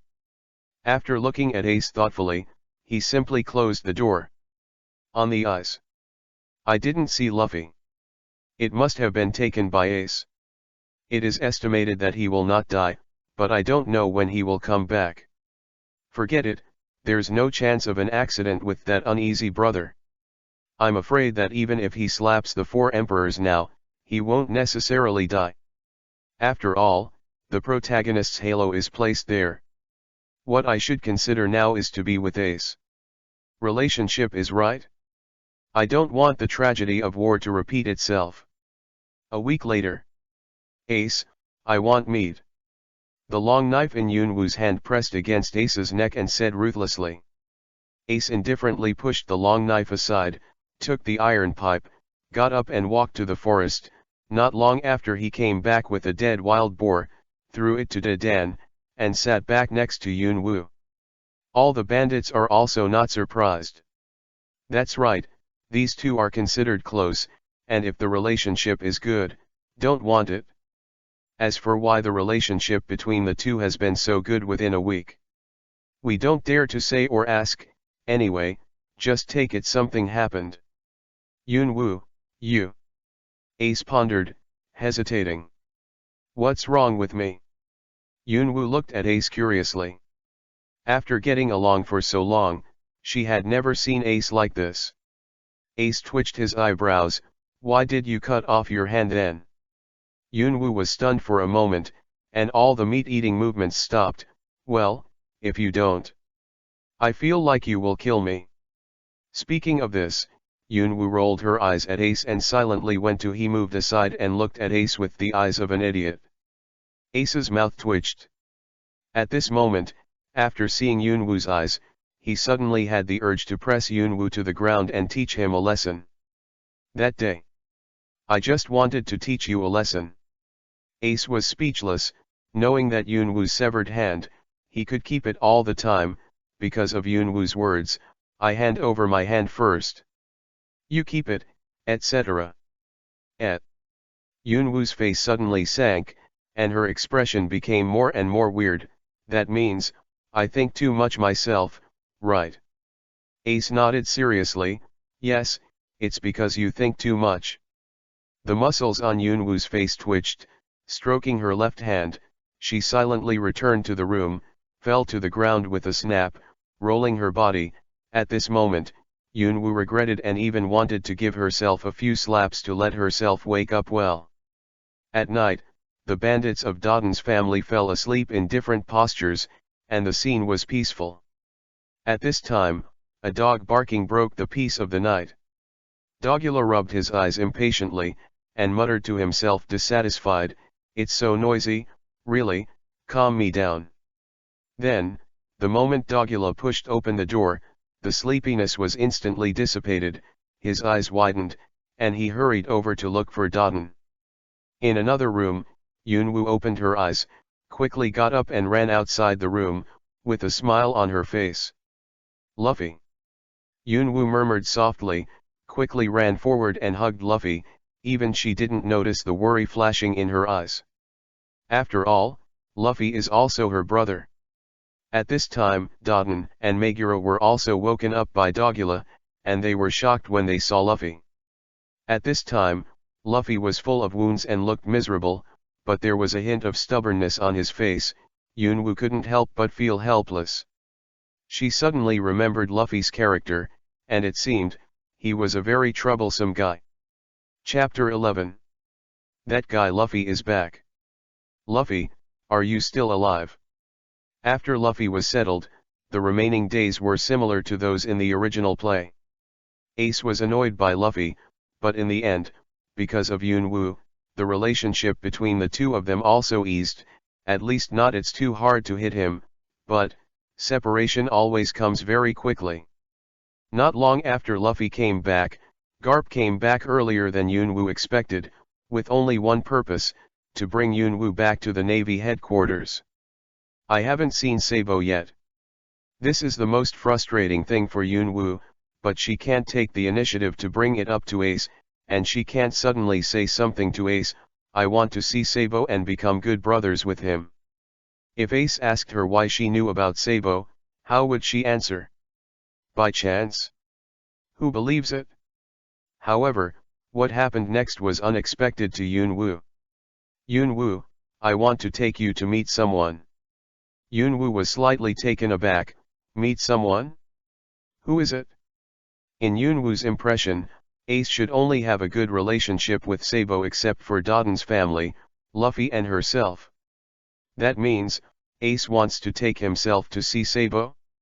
Yunwoo felt a little excited in her heart, but she still pretended to be calm and said, okay, when will you go? Now. After Ace finished speaking, he turned and ran in one direction. Yunwoo also quickly followed, and Luffy followed them with great interest, leaving only Garp and Dodon roaring with anger. It's just that the three of them didn't seem to be safe along the way. Ace, who was running, suddenly stopped, pulled Yunwoo to hide behind a tree, and Luffy followed closely. After that, he was still confused and didn't know what happened. Ace, what's wrong? Yunwoo asked in a low voice, trying to probe into the situation but was stopped by Ace. The owner of Mount Gorbo is over there, only that guy. Even if I do my best, I have no chance of winning. Ace said solemnly, and then he moved, as if he wanted to leave. The corner of Yunwoo's mouth twitched. She remembered this passage, the owner of Mount Gorbo is a tiger. If it's an ordinary tiger, it's fine, but the size of this tiger, playing eggs. If it is found, it will be sent to the head. Then let's go. Yunwoo wiped the cold sweat on her forehead, her voice trembling slightly. Ace nodded, but just as he was about to leave, he made a light huh, Yunwoo. Didn't your brother follow? My brother? Yunwoo blinked and looked aside, is he right here? Yunwoo looked at the empty side, and instantly felt a little bad. She bent down and looked outside, and her heart suddenly trembled. This bastard, what are you doing? Yunwoo didn't care about exposing herself to danger, so she left the tree and ran to Luffy, who was looking at the tiger. Luffy then recovered and screamed loudly. Of course, he was just frightened. "You bastard kid." Yunwu directly resisted Luffy on her body and flew towards the direction of Dodon's family. Perhaps, Dodon has a way to kill her. These two guys. Yunwu can't run away with this trash. Ace cursed angrily, picked up the steel pipe and followed them. Roar. The tiger let out a roar, and Yunwu trembled again. She couldn't help but glance behind her, and her heart suddenly became cold. "I know you are big, but your size is too fucking exaggerated.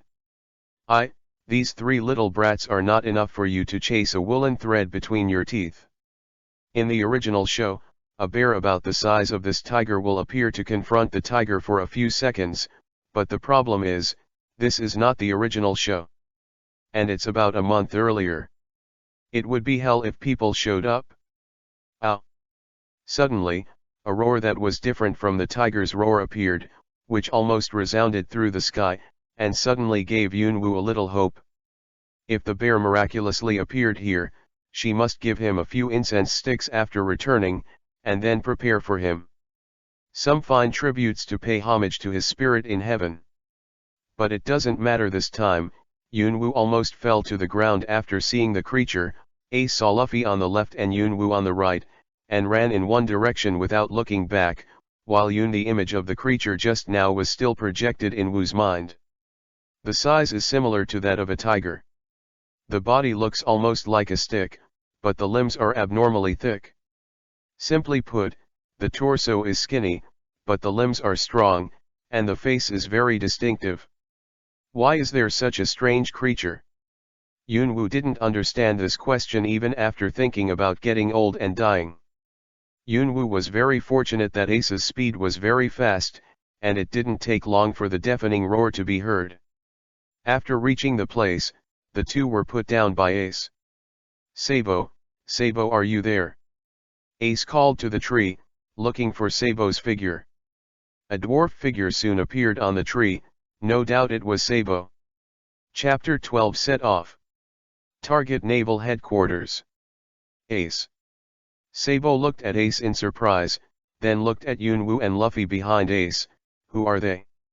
Ace smiled and introduced, "They are Yunwu and Luffy, they are my friends.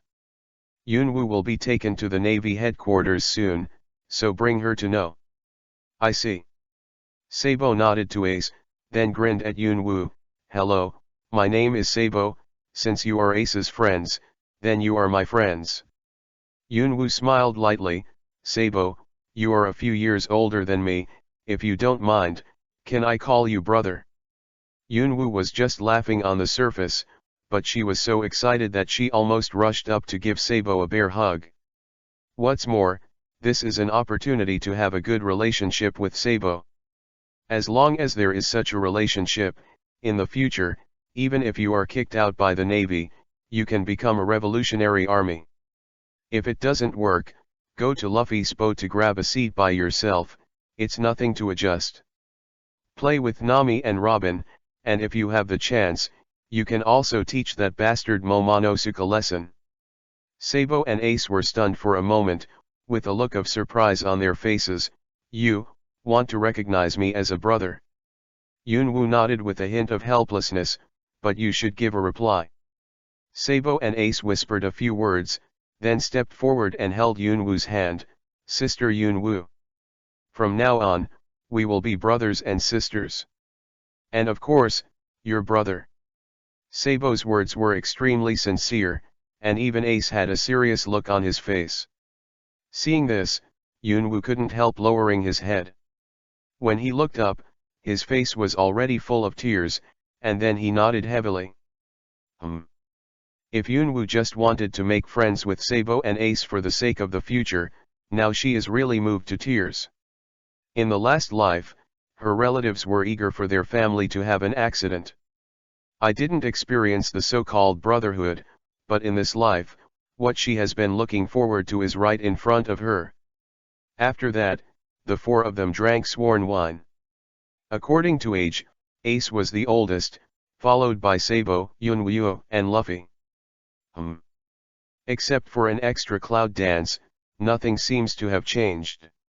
After sworn in, the four of them chatted for a while, and the three of them returned to Dotton, while Aic Yun, Woo, and Luffy returned to Dotton, while Garp had been waiting at the door with a bag of senbei. Suddenly, a few blue veins appeared, and without saying a word, they rushed up, each with an iron fist of love. Yun Woo, why are you running around at such an important time? In the face of Garp's questioning, Yun Woo said that he was not panic at all, and even wanted to say a few words to Garp to let him feel the terrible eloquence of young people in the 21st century. Yun Woo, you must become the strongest sea soldier. Garp looked at the young Yun Woo, and sighed. As a naval hero, Garp naturally knows how dangerous the road of the Navy is. As a soldier, not to mention facing countless enemies. Among the pirates, the biggest enemy of the Navy, there are countless strong people who will be rewarded. Pirates with over 100 million gold, Kaiwuhei, 4 emperors. That one is not a powerful existence. Facing them, if you are a little careless, waiting for you to let go is death. In this world, strength comes first. This is also the reason why Garp trains Yun Woo and others. In order for them to survive in this world. Luffy, Ace, everyone, goodbye. On the warship, Yun Woo waved her small hand to the crowd on the shore, her eyes were already filled with tears. Yun Woo, she will definitely become a qualified Navy. Makino waved her arms with a gentle smile on her face. Yun Woo, remember to come back to see more. Sister. I will definitely become One Piece. Also, I will definitely defeat you next time we meet. Luffy grinned and shouted, and the corner of Yun Woo's mouth also evoked a smile. Ace and Sabo, who were hiding in the dark, looked at the distant warship, sighed lightly, smiled, turned and left, and continued their new day's work. After wiping away her tears, Yun Woo looked at the group of sailors on the deck of the warship, the poor old man, and a tall man sleeping on a folding bed with a blindfold on. That person is Aokiji.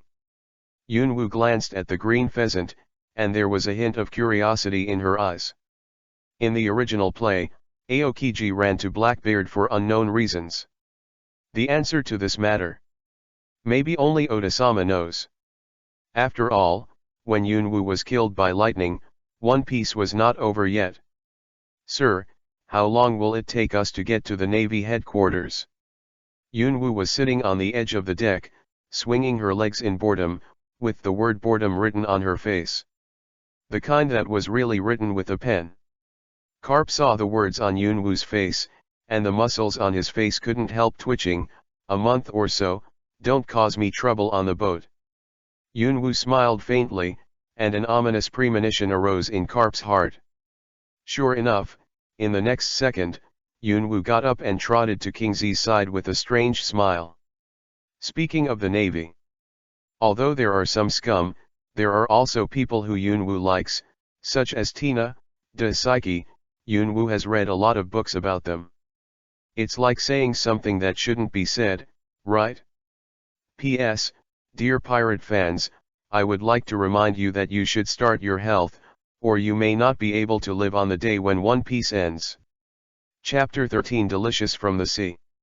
In a word, in the Navy, Yun Woo actually likes quite a few characters, such as a sleazy general who is suspected of being an undercover agent of the Revolutionary Army, who throws a wave of water when he has something to do, classmate Paul Salino Kizaru, and a lazy Aokiji classmates, and the former general who is still leading recruits in the Navy, Zifa. Speaking of Zifa, Yun Woo felt a little embarrassed.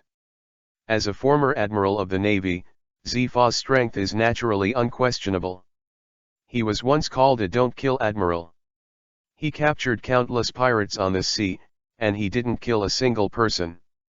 After his family was killed by the pirates, he wanted to resign, but was retained by his boss. At this time, Zifa still had certain expectations for the Navy, so he retained the rank of general, but he was transferred to an instructor, which increased the navy. A large number of high-end combat powers, such as Akainu Sakaski, Kiyabura Repulsalino, Aokiji Kyuzan, and several lieutenant generals, etc., are almost countless. But later, Zifa's arm was seriously injured in the battle with the pirates, and the Navy scientists installed a sea tower weapon called a smasher. After that, Zifa began to hunt pirates, but when he cut it off after the pirate under his arm became the king of the Shishibukai, Zifa began to have a strong sense of doubt and distrust within the Navy, and resolutely quit the Navy and established the No Navy with the purpose of annihilating the pirates all over the world. Later, he met Luffy, and finally fought fiercely with the Navy such as Kizaru to cover Luffy's evacuation, and finally died. Such a generation of heroes has been pushed to this level step by the Navy that he has always trusted. Yunwu sighed lightly, but the sound of her sighing awakened King Z. King Z took off his blindfold and looked at Yunwu sleepily. Yunwu noticed King Z's movements. The two stared at each other silently. In the end, Aokiji broke the silence between the two. "Lovely girl, can you show me the fat times?" Bang. Without saying a word, Yunwu punched King Z's chest, her face flushed with anger. "God fucking looks fat the first time we meet. By the way, isn't this Brooks' line?" And many more. "How the fuck do you want to watch a little girl who's only a few years old get fat? Your fucking demeanor as a general. Ah la la, the little girl is really violent." King Z stroked his chest and said nonchalantly. With the current Yunwu, King Z even stood still and let Yunwu beat him without hurting him. Not to mention your own strength, if King Z wants to use the fruit ability casually, unless you have the armed color, others will be invincible. Violence your sister. Yunwu burst out on the spot and shouted angrily, "Don't think that you are a general and can do whatever you want." Aokiji froze for a moment, and showed a rare smile. "I'm sorry, the general can do whatever he wants." Yunwu was dumbfounded, her whole body trembled slightly, her full of anger finally turned into a sigh, and then Yunwu turned around and ran to the cafeteria on the ship. That's right. Yunwu's choice. Turn anger into appetite. Hey. I want to eat. What? You said no time? What? You look down on children. Come and fight? I'm not worthy of you. Bang. Sugar palm. Jingle. Boom.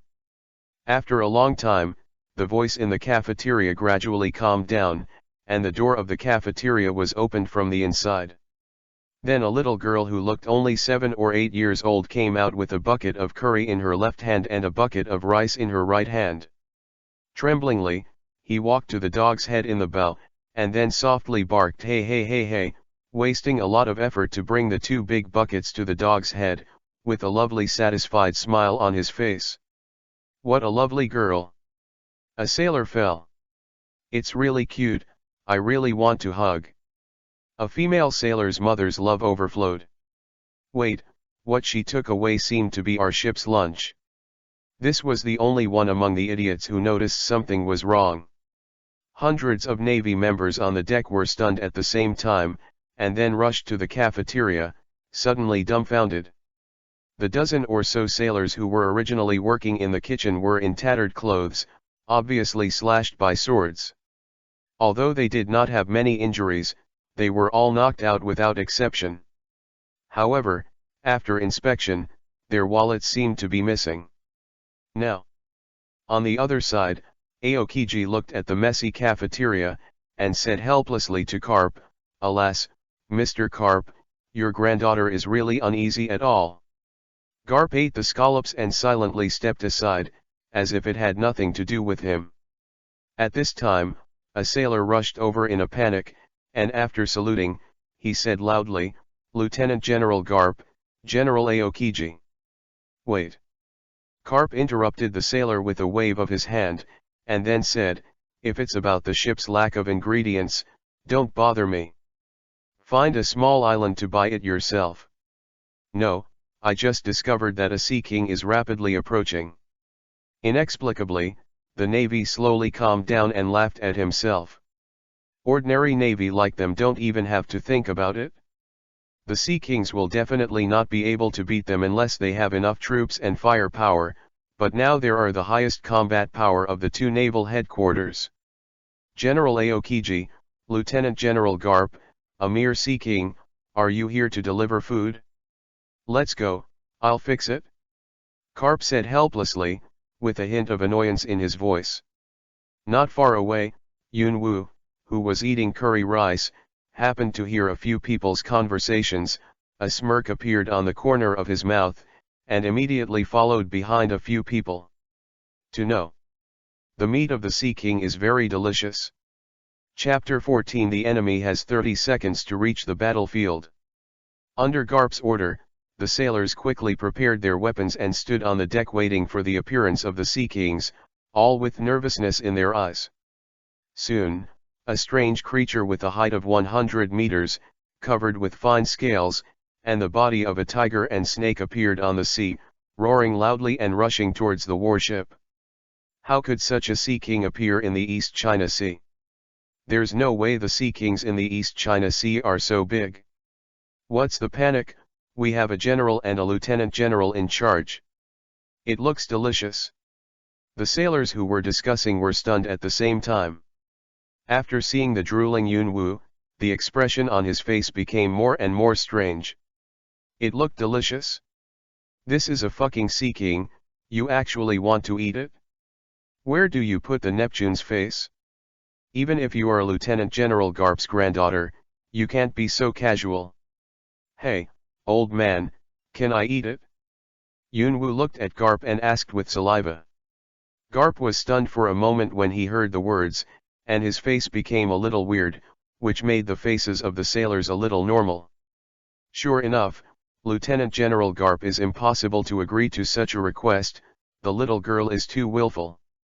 However, in the next second, they felt that they had been slapped hard on the face. Garp raised his head, stopped thinking and said seriously, Neptune meat is more suitable for barbecue, but there are not too many seasonings on board. Marines rise up, roared, don't mix it up casually. Garp's voice fell, and then, Yunwoo and Garp's eyes were fixed on the Sea King, and their eyes were full of red fruit desire. No, it was appetite. The big eyes of the Sea King who were rushing towards the warship happened to meet the eyes of the two of them, and he couldn't help but stop, and just stared at each other in a daze. When the Sea King saw the glittering glint flowing from the corner of Yunwoo's mouth when he was drooling, he couldn't help shivering all over, and subconsciously backed away a little. But at this distance, Sea King's heart twitched slightly, and a strong anger surged in his heart. No matter how I say it, I'm still a 100-meter-sized Sea King. You ants can only be my food. But what do you mean when you look at me?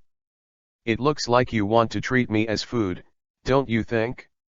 How can the dignity of the Sea Kings allow you to trample on it like this? Especially this little girl, why do I feel a pressure from her body?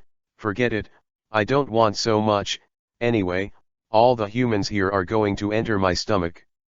After thinking about it, Neptune shook his huge head, and was about to roar to deter this group of sad humans, but he heard an angry shout, and then a small round black ball flew towards him. Fistbone. Meteorite. Let this old man fly to the end of the world. What the hell is this? This was the last thought before the Aquaman was blown up. An hour later. Yunwoo is very regretful now. Why do you want to eat barbecue when you have nothing to do? Now it's better, I want to bake the Sea Kings for the whole ship. Yunwoo, you used to eat up the entire ship's ingredients before. This is the punishment you deserve. Garp laughed and touched Yunwoo's head. The next second, his eyes floated to the grill. On, another piece of meat. Before Yunwoo could answer, Qingji, who was beside him, also came up and said, lovely young lady, give me a piece too. Go away. Perverted fat crazy demon. Yunwoo backhand threw a piece of roasted Sea King-like meat, Kingsley reached out and took it, as if he hadn't heard Yunwoo's words. He ate it casually, and after eating use your ability to get a crystal clear ice toothpick to pick between your teeth. Aokiji smiled, but didn't care much, lay back on the reclining chair, put on the blindfold again, and a water line came out from the corner of his mouth. You bastard fell asleep. After Yunwoo scolded indignantly for a few words, she silently glanced at the hundreds of Navy soldiers behind her whose faces were full of hunger, turned around, and silently continued to roast the meat of the Sea King. At the same time, he glanced at the Sea Kings who had more than half of the corpses left at the ship's seat, and tears of remorse flowed down their pale little faces. In the early morning of the next day, on the deck, the patrolling sailors walked back and forth, but from time to time their eyes stayed on the petite figure who was constantly waving the long sword. At this time, Yunwoo's sweat had soaked through his clothes, his hair was covered with sweat, and his eyebrows were tightly wrinkled. Yunwoo also clearly felt that his physical strength was rapidly losing, but even if he had already at this level, Yunwoo has no intention of giving up.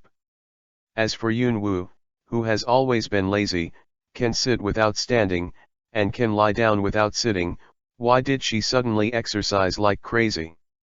Then the credit goes to our system classmate, Yingyu. This is what happened this morning. Hey host, are you sure you want to go down like this? What's wrong with salted fish? If that's the case, I'm welcome. You're welcome. What can you do with just one system? Het. Post the task, swing the sword 500 times, and if you complete it, you will naturally be rewarded. If you fail. No, I don't do it. If you refuse, you will be pressed on the ground will n plus times by the sailors of this ship. Okay. 498, 499, 500. Done. Yunwoo retracted the long knife into the scabbard and sat on the deck with a tired face, panting and resting. In other words, let her practice this thing, it is better to let her go to fight with Sig. After a long time, Yunwoo regained some physical strength before asking with a livid face, Sakura-yu, what about the reward you said? The corners of Yingyu's mouth twitched into a wicked smile, and she stared into the distance of the sea with deep eyes. The reward will be here soon. Suddenly, an ominous premonition rose in Yunwoo's heart. She raised her head and looked into the distance to the sea, where there was a small black spot that was slowly enlarging. Yunwoo watched it for a long time, and only after seeing the skull flag did she realize that it's a fucking pirate ship. At this time, the sailors on the ship were also ready to attack the pirates, and Garp and Aokiji looked at the pirate ship with great interest. Lieutenant General Garp, the pirates still have 30 seconds to reach the range of this ship. Hearing this sentence, Yunwoo himself did not realize that he had subconsciously pulled the long knife out of the scabbard and slowly held it in his hand. His face was cold. Chapter 15 First Battle at Sea. On the sea, Dawn's pirate ship drifted slowly with the wind with a group of pirates, and the pirates also looked listless. Dawn sighed, took a few sips of the wine on the side, and stared at the calm sea with his eyes blank. Captain, brothers haven't eaten for a week. A pirate said to Dawn feebly, staring at the bottle in Dawn's hand. Dawn froze for a moment, and handed the bottle with little wine left in his hand to the pirate. The pirate hurriedly took it into his arms and smirked. Dawn was a little depressed at this time. Although his strength was not strong, he also had a bounty of 10 million Baileys, but now he has all the bounty and strength, and he can't stand hunger. Everyone said that the ocean is a huge treasure trove of rich materials, but this is also true. However, the luck of these pirates can be said to be extremely bad. After a short period of panic, I quickly calmed down after thinking that I was in the sea and there was no shortage of food, but in the next few days, I gave them a slap in the face. They didn't catch a single fish, not even a fry. What's more unusual is that the newsbirds that can be seen everywhere have disappeared, and, the past few days of sailing, they haven't even encountered an island, just even the nearest island is still a week away. By the time we get there, the people on this ship will be fucking starved to death. If only I could come across a ship, even a naval warship. Don touched his stomach and looked up at the sky, his face full of despair. Think of his great pirate with a bounty of 10 million Baileys, Bess. Don did not die at the hands of bounty hunters, the Navy, or someone else, but starved to death on the sea. That would be the laughing stock of others when he died, which was what Don didn't want to see. But, now on the sea, let alone boats or islands, except for the occasional gust of sea breeze, there is no fart. Boss. I seem to have hallucinations. A pirate staggered to Dorn's side, looking up at a black dot looming in the distance. Hey, are you okay? Don hurriedly supported the pirate and helped him sit on the floor. He was always good to his crew, otherwise he would not have given the last bottle of wine to his men. However, his eyesight is obviously not very good. The small point that gradually enlarges in the distance cannot be seen clearly because of his poor eyesight. I'm okay, boss. A tear appeared in the eyes of the pirate, his finger pointed to the sky, and a smile appeared at the corner of his mouth. At this moment, he seemed to see the picture of him running under the sunset. He, lost youth. The next moment, the pirate slowly closed his eyes, and his breathing slowly stopped. When Don saw this, his eyes were red, and this strong man also shed a tear at this time. Captain, there is a boat. A pirate at the bow looked into the distance, a touch of excitement appeared on his withered face, and he hurriedly shouted at Dorn. Don was stunned for a moment, raised his head to take a closer look, his face became more and more weird. It's really a goddamn ship, it looks like a warship. Is it good luck or bad luck? However, what happened in the next second shocked everyone. The pirate, who was lying on the ground without breathing, suddenly opened his eyes and ran to the bow at an amazing speed. After seeing the warship, excited, Dorn stood up, pulled out the machete that had not been unsheathed for a long time, stood valiantly at the bow of the boat, pointed the machete forward, and shouted angrily, "Little guys! Follow Laudza and grab all their food. Run away after grabbing it. Do you understand?" "Understood." The pirates quickly responded. They are not fools. With their current physical strength, are they going to fight with the Navy and send experience? It's better to get what you want and retreat. At this time, Don looked at the warship that was getting closer and closer, and the dog head above it. He became more and more familiar, but he couldn't remember where he had seen it. When the pirates had already prepared the consciousness that they will never return, on the other side, on the warship that Yunwu was on, a chilling aura filled the air. Of course, this chilling aura did not come from the sea soldiers, or the body of the green pheasant carp, but from Yunwu. As for Yunwu, Mao can exude such a chilling aura. A small part of it comes from himself, and most of it is purely for Sakuryu to do things, so it's more atmosphere, isn't it? However, there is a disadvantage to this, that is, Yunwu has attracted the attention of Garp and Aokiji. Lieutenant Garp, the pirate ship, has entered the shooting range. And it has been confirmed that it is a pirate with a bounty of 10 million Bailey, Beth. Don. Garp looked away from Yunwu and smiled at several sailors. You can figure it out, we don't need to take action this time. Yes. The Navy saluted, turned, and ran to one place, and ordered the artillery, aim at Beth. Dorn's pirate ship, fire. The next moment, the muzzle on the warship shoots at the pirate ship. One by one black shells came out, but, just like the situation in the original drama, the hit rate was almost 0%. In this way, with the continuous waste of shells on both sides, the warship and the pirate ship came into contact with each other. At the same time, when the Navy and Yunwu were ready for battle, a large group of thin-looking people appeared on the other side's ship. Pirates. Although the sailors were puzzled, they still raised their guns and pulled the trigger on the pirates. Immediately, the pirates fell down like wheat being harvested, but in such a situation that they almost died. A large part of the pirates also rushed in front of the sailors. Then, squeezed directly from the gap between the marines, completely ignoring all the marines. Yunwu blinked, and like the other sea soldiers, the word bewilderment was almost written on her face. What the fuck, what the hell? Yunwu took the knife back into its scabbard and watched as hundreds of pirates rushed into the canteen of the warship desperately, each carrying a pile of food and rushing out again.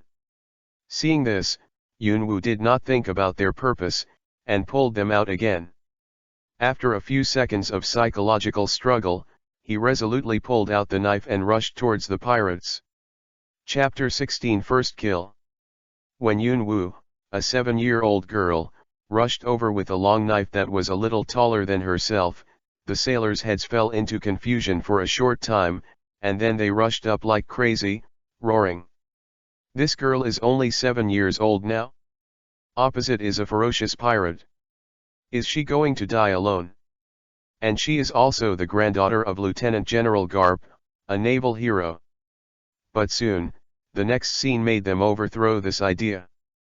Yunwu ruthlessly slashed at the pirate who was in front of him, and the pirate looked at the long knife that fell rapidly, and a sneer of disdain appeared on the corner of his mouth. As a pirate, how could he be afraid of a little girl? What if you have a knife? Does she have the guts to kill? After the pirate sneered, he freed his hand and pulled out the dagger at his waist, and stabbed Yunwu viciously. In his opinion, it was just killing one more person, but he was a little puzzled why there was such a small one on the warship's child. However, before the swords of the two sides were in contact, a tall figure appeared between the two of them, and then a fluttering punch knocked the pirate out without even having a chance to resist. Yunwu, why are you so messed up? Garp reprimanded angrily. He didn't think the current Yunwu could participate in this kind of battle. I don't have any. Yunwu looked at Garp with a bewildered expression. She really didn't mess around. In her opinion, the only thing that could threaten her among these pirates was standing on the bow of the pirate ship, holding the tall man with the machete. You can guess without thinking, he is the captain of these pirates, Bess. Don. These pirates who rushed to the warship all looked yellow and skinny. They looked no different from the defeated soldiers. They didn't have much strength to play, not to mention that these pirates themselves are not that strong. At most they are better than ordinary people. It's better to be a little stronger, not to mention that now he has a yellow face and thin muscles, and his feet are flimsy. Obviously he is in a weak period. Don't worry, old man, I will teach them how to be human in minutes. Seeing that Garp didn't answer, Yunwu directly rolled up her sleeves and walked towards the other pirate, but she started to mutter in her heart again. The opponent is a pirate. But even a pirate is a human life anyway. In her previous life, Yunwu had never killed a chicken, let alone a murder. Even letting her kill someone was a little uncomfortable. And just when Yunwu hesitated, a pirate had already rushed to Yunwu's location with the food on his back, and roared with a grim expression, "Bastard kid! How dare you block my way? Go to hell!" Yunwu was stunned for a moment, and at the same time made up her mind because of this sentence. Here is the world of One Piece. It is full of danger all the time, and the strong are respected. This is a world where the strong eat the weak. Once a battle occurs, basically, either you die or I die. It is rare to say that there is mercy. You must know that not everyone is like Luffy and the others, and it seems that they rarely give a dead hand. So, now that she has understood the rules of survival in this world, she will not hesitate anymore. Kill it. 2. Survive in this world. Yunwu pointed the tip of the knife at the pirates who rushed over, and smiled lightly. The blade, which was only about 1 meter long, instantly grew to 10 meters, and passed through the pirate's body. His body also stopped abruptly. He looked at the long knife that passed through his body in disbelief, and watched the splashing out. Hot blood. How could? Before the pirates could finish speaking, they were already out of breath, and at the same time, the nearby pirates and navy were stunned for a while. There will inevitably be casualties in battle, but this situation will stretch. Knife? And, a little girl with a knife? Is there no one in the navy? Pirates thought so. Not far away, Garp stopped eating the scallops, and he didn't notice that the bag of scallops fell on the ground. Aokiji also looked at Yunwu with a little surprise, the 10-meter-long knife in his hand. Did you use a devil fruit weapon? Aokiji muttered to himself, then he put on his blindfold and lay back. In the navy, there is indeed a way to make a weapon possess the power of devil fruit, but Yunwu has one, which only surprised him a little. It is estimated that Garp brought it to her. At this time, Garp opened his mouth wide, and it was within his expectation that Yunwu killed the pirates, but this weapon, however, it looks like it used a devil fruit, otherwise Garp would not have thought of a very ordinary knife. Why is it scalable? I must ask this stinky brat later. Garp clenched his iron fist fiercely at Yunwu, then twisted his neck, and then let out a burst of snoring. Yunwu didn't notice the strangeness of others at this time. She sat on the ground with her buttocks on the ground, and the length of the long knife in her hand had recovered to 1 meter, but her palm was already covered with sweat. Fuck. I killed. The nearby pirates and navy suddenly felt a chill, and at the same time roared at Yunwu, "It doesn't matter." Eh? Is that so? Yunwu's face was so cute, it seemed that only at times like this would she reveal her child's innocence. Chapter 17 Murder should be nurtured from childhood. The corners of the mouths of the pirates and the navy twitched wildly, and for a short time they forgot the identities of the enemies between them. After they complained a few words in their hearts, they continued to do their own things, escape when they should escape, and chase when they should pursue them. Mr. Garp, do you just leave your granddaughter alone like this? Aokiji took off his blindfold and squinted slightly. Of course, he was sleepy. Garp turned his head to the side in frustration, as if he was angry, but his eyes looked at Yunwu from time to time, and his muscles were tense. As long as Yunwu was in danger, he would be able to appear in front of Yunwu for the sake of it. She resists danger. Yunwu naturally also noticed the strangeness of Garp, and a faint smile appeared on the corner of his mouth. Father, your worries are superfluous this time. You must know that in Yunwu's system backpack, there is also an awesome existence that can press the 4 emperors to the ground and rub them, although, it shouldn't help her. Yunwu sighed lightly. She was surrounded by the strongest person in this world, but it's useless, just play a ghost, don't you still have to rely on yourself in the end? Yunwu glanced coldly at the warship. When the pirates rushed over, there were at least 300 or 400 people. However, during the first wave of the Navy's shooting, the death toll exceeded 100, and the number of injured was as high as half, but there are also a small number of pirates who have passed through the Navy and returned to the pirate ship. The remaining pirates on the warship are only more than 200 people, and they are still very weak, but some of the seamen on the warship are Garp from the Navy. The combat power brought by the headquarters is a bit stronger than the soldiers of these naval branches, and a small number of them are lieutenant-level officers, and their strength is naturally unquestionable. It is said that there is still a general and a lieutenant general in charge, not to mention these people from the Dorn pirates, even if the pirates with a bounty of hundreds of millions will kneel down and sing conquest, and then the Navy will come. Send someone to push the city for free, enjoy the charm of the sea in this world, and finally take care of your stay for the rest of your life, without any charges. And there are a large group of cute roommates to accompany, how cost-effective.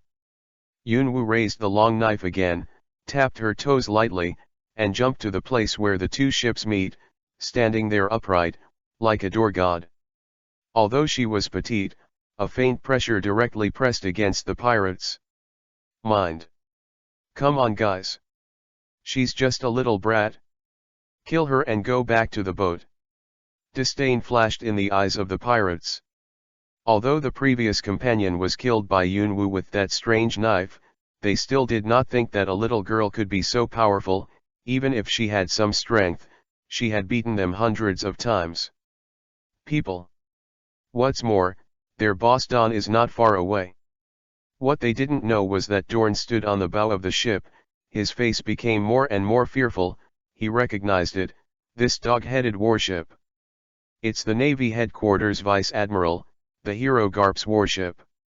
And he has noticed that the two figures on the deck, the old one, is obviously Garp, and the other tall man on the reclining chair, if he read it correctly, that is the Admiral Aokiji, one of the most powerful naval forces. Cold sweat fell from Dorn's forehead, and his eyes turned to Yunwu again. He heard the wind. Garp returned to the East China Sea from the Navy headquarters to bring his granddaughter to the Navy headquarters for training. Could this child be?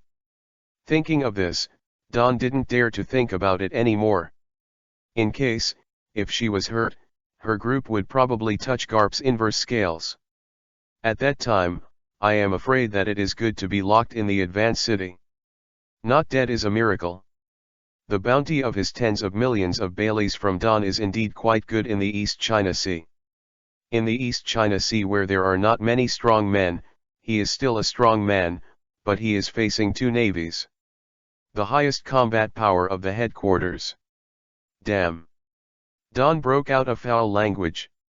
Now he even wants to row a boat and run. He can run as far as he can, hungry.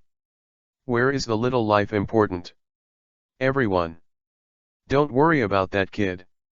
Come back soon.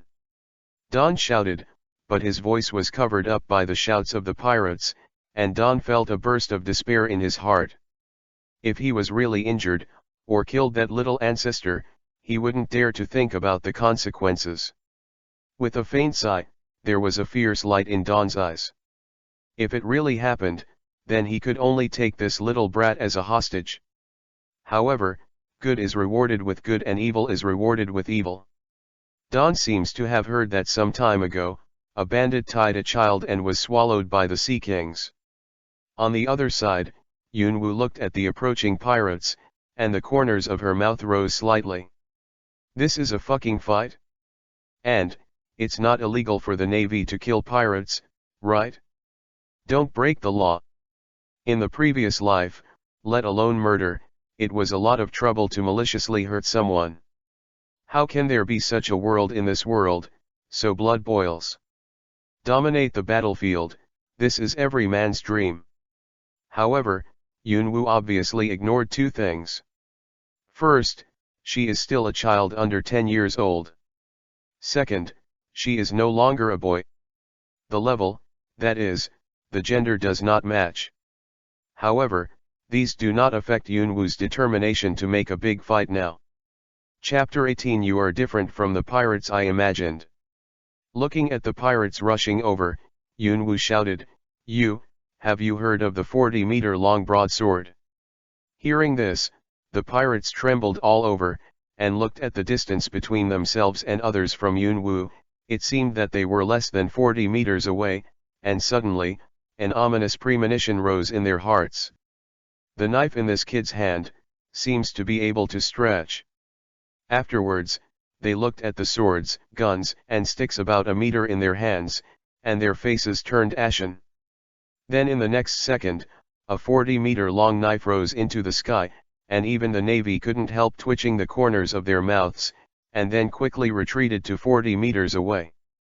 Yunwu looked at the 40-meter-long knife with undisguised excitement in her eyes. Then she glanced at the pirates faintly and burst into a gentle smile, but this smile made the pirates feel a sense of excitement in their hearts. Sheer chill. Yunwu tried to swing a knife, but her eyebrows were slightly wrinkled, not because of the weight of the knife, because the weight of the long knife would not change because of the change in length or size.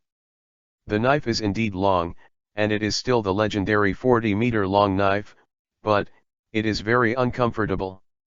A 1-meter-long knife and a 40-meter-long knife feel different even if the weight is the same. Let's make do with it once, really this time. Yunwoo said helplessly, you must know that the quality of this knife is very poor, and it is not even as good as the Navy's standard saber. But the pirates don't care what Yunwoo is doing now. After all, behind Yunwoo is their pirate ship. If you want to leave the warship, you can only pass through Yunwoo, but Yunwoo was not caught by them. In their eyes, even if there is a 40-meter-long knife, in their opinion, the real threat is the naval soldiers behind them and the naval generals who have not shot. But it was also at this time that the sailors suddenly remembered that this child is Lieutenant General Garp's granddaughter. The sailors looked at each other, so they had no choice but to rush up and fight with the pirates in the back. Blood and severed limbs suddenly fell on the deck. Who the hell told me that the pirate world is hard to kill? I promise not to kill him. Yunwoo complained, and the long knife in his hand slashed at the unfortunate pirate in the front, and then the pirate was split in half in the eyes of everyone, and all kinds of organs were scattered. On the ground, Yunwoo couldn't help but twitch the corners of her mouth and almost vomited it out, but although she held back, she also retched for a long time. One of the advantages of this long knife is its sharpness. Blowing hair, breaking hair, and cutting iron like mud is a fart. Even if you cut something, you can't even feel it, unless it is something that this knife can't cut, such as Garp's armed domineering. Another example is Aokiji's armed color domineering. In short, think about it, there are quite a lot of things this knife can't stop cutting. But if you can kill these pirates, you're done. What are you doing? After that, Yunwoo waved the blade at the pirates just like cutting vegetables, and the pirates' bodies were like a piece of fragile paper, constantly being cut open, screaming and blood, stumps and arms, full of after the entire deck. A few bloodshot slowly appeared in Yunwoo's eyes, and the movements in his hands became faster and faster, until only the Navy was left alive on the deck, and then he stopped, this bloody scene, and the air in the air. The smell was also stimulating Yunwoo's brain, which made her tremble all over. At this moment, Yunwoo's voice suddenly sounded, with an indescribable surprise in her voice, I really didn't realize that you are such a bloodthirsty person. I want you to take care of it. Yunwoo recited Ba several times in her heart, wiped the sweat off her head, and turned to look at the tall figure, Bess, not far behind. Don. The boss of this pirate group. However, Don looked at Yunwoo with a complicated expression, and then strode towards her. Karp also let go of his shock and frowned tightly. Then, Don stood 1 meter in front of Yunwoo, holding the knife and scabbard directly in his hand, silently, and placed it under Yunwoo's feet. Cloud dance. What is this for? Is this your trick? But you are still playing a ghost with all your weapons thrown away. After that, Don knelt down with a plop sound and scared Yunwoo back a step, his eyes full of confusion. Big brother, who are you? Yunwoo's face was stunned. Didn't they all say that men have gold under their knees? What do you mean by kneeling? However, facing Yunwoo's question, Don shed tears of remorse. Please, let me go. Hearing this, Yunwoo became even more confused. Let him go? I couldn't beat him myself, how could I let him go? Don saw that the lowly in front of him was still confused, then got up and ran to Karp's side, and knelt down again with a plop. Lieutenant General Karp, please let me go. Karp turned his head and said nonchalantly, someone, press him down first, and take him to Propulsion City on the way. Also, clean up the deck for this old man. Don's face suddenly darkened, and his eyes were full of despair. As for why he didn't run away? Come and try it out. After that, Don was suppressed by the Navy, and all the resistance was saved. Originally, Yunwoo was still thinking that there might be a losing battle with this Don, but before the fight, he took the initiative to give away the head. Already? Aren't you afraid that your dead teammates will report you? Aren't you afraid of being banned? You are completely different from the pirates I imagined. Father, I'm a little sick to my stomach, let's go to rest first. Vomit. After Yunwoo finished speaking, she turned and left without looking back. She returned to the arranged room, and lay on it in a large font. Recalling the bloody scene on the deck, she couldn't help but feel nauseated. A feeling of weakness. How many cuts were made today? Yunwoo looked at the fox girl Yingyu who was floating in the air and asked softly. Yingyu nodded her chin, pondered for a while, and then said, 974 swords. After removing the 500 mission requirements, the remaining 474 swords were split 300 times, 174 swords. It's just one knife and one kill, you can't do it right, spicy chicken. Snoring. Huh. Snoring. Fuck, fell asleep. At least listen to me after I finish talking about what the reward is. Snoring. Responding to Sakura-yu, there was still a slight purr. The next morning, Yunwoo looked at the system backpack, with black lines on her forehead. Sakura-yu, the reward you said, is this thing. Otherwise. Yingyu put down the happy things of the fat house in her hand, and blinked her big, cute eyes with an innocent look on her face. The reward for wielding the knife 500 times is the 100,000 points and a full makeup box.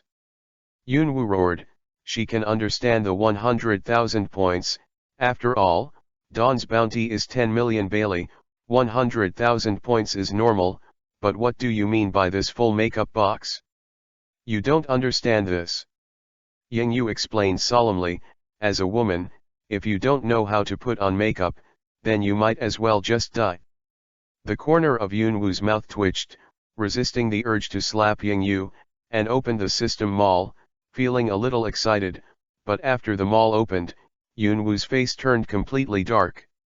Just like other systems, there are a lot of good things in the mall, such as weapons, equipment, props, even daily necessities and various foods, and skills such as skills are naturally not lacking.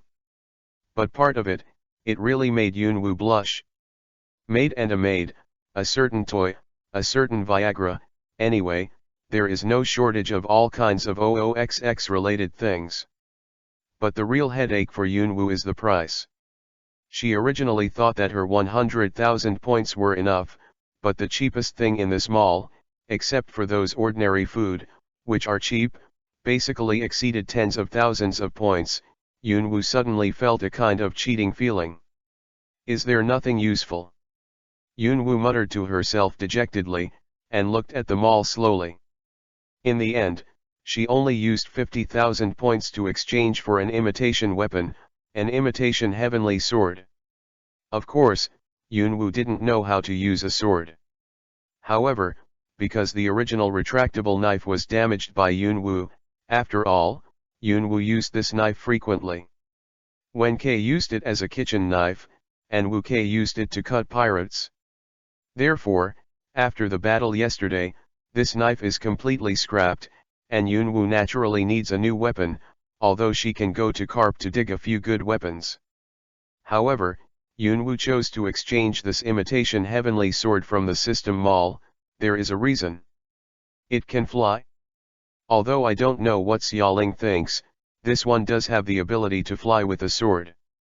Of course, although its sharpness is not as sharp as the previous novice weapon telescopic knife, it is not much worse, not to mention that this is hard enough. Durability is many times higher than that of telescopic knives. After Yunwoo exited the mall, it was the first time to seriously observe the system, but Yunwoo was stunned for a second.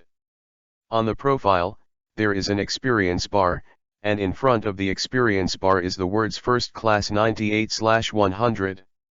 S eyes narrowed slowly. She can confirm 100% that this 98/100 is definitely not experience, because the experience bar shows the current amount of experience, that is to say, this thing is more like a level. However, there is still a first-class soldier in front. If Yunwoo guessed correctly, the level division of the system is more like the level of online games on the Earth.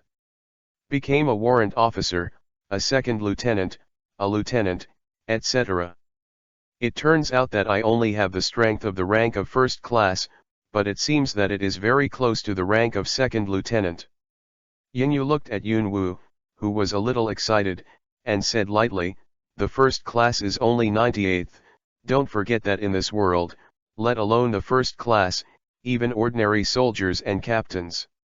The officers are basically cannon fodder." Ugh. Yunwu seemed to have been slapped with a stick by Yingyu. She calmed down immediately, and the excited light in her eyes disappeared instantly, turning into depression. "It turns out that I'm just a cannon fodder. But if other Marines know what Yunwu thinks, they will definitely want to rub her against the ground. After all, he has the strength of a first-class soldier at the age of 7. Chapter 19 See Restaurant Party. God knows after a few days. Bang. The wooden door of Yunwu's room was smashed by Garp once again, and the sailors only looked sideways, and then continued to work on their own affairs. "Old man, you are drying the wool. Do you know that this door is very expensive?" Yunwu roared at Garp. "This door is expensive just by looking at the pattern on it, because this is a high-end super anti-theft iron door that Yunwu redeemed with 100 points in the system mall.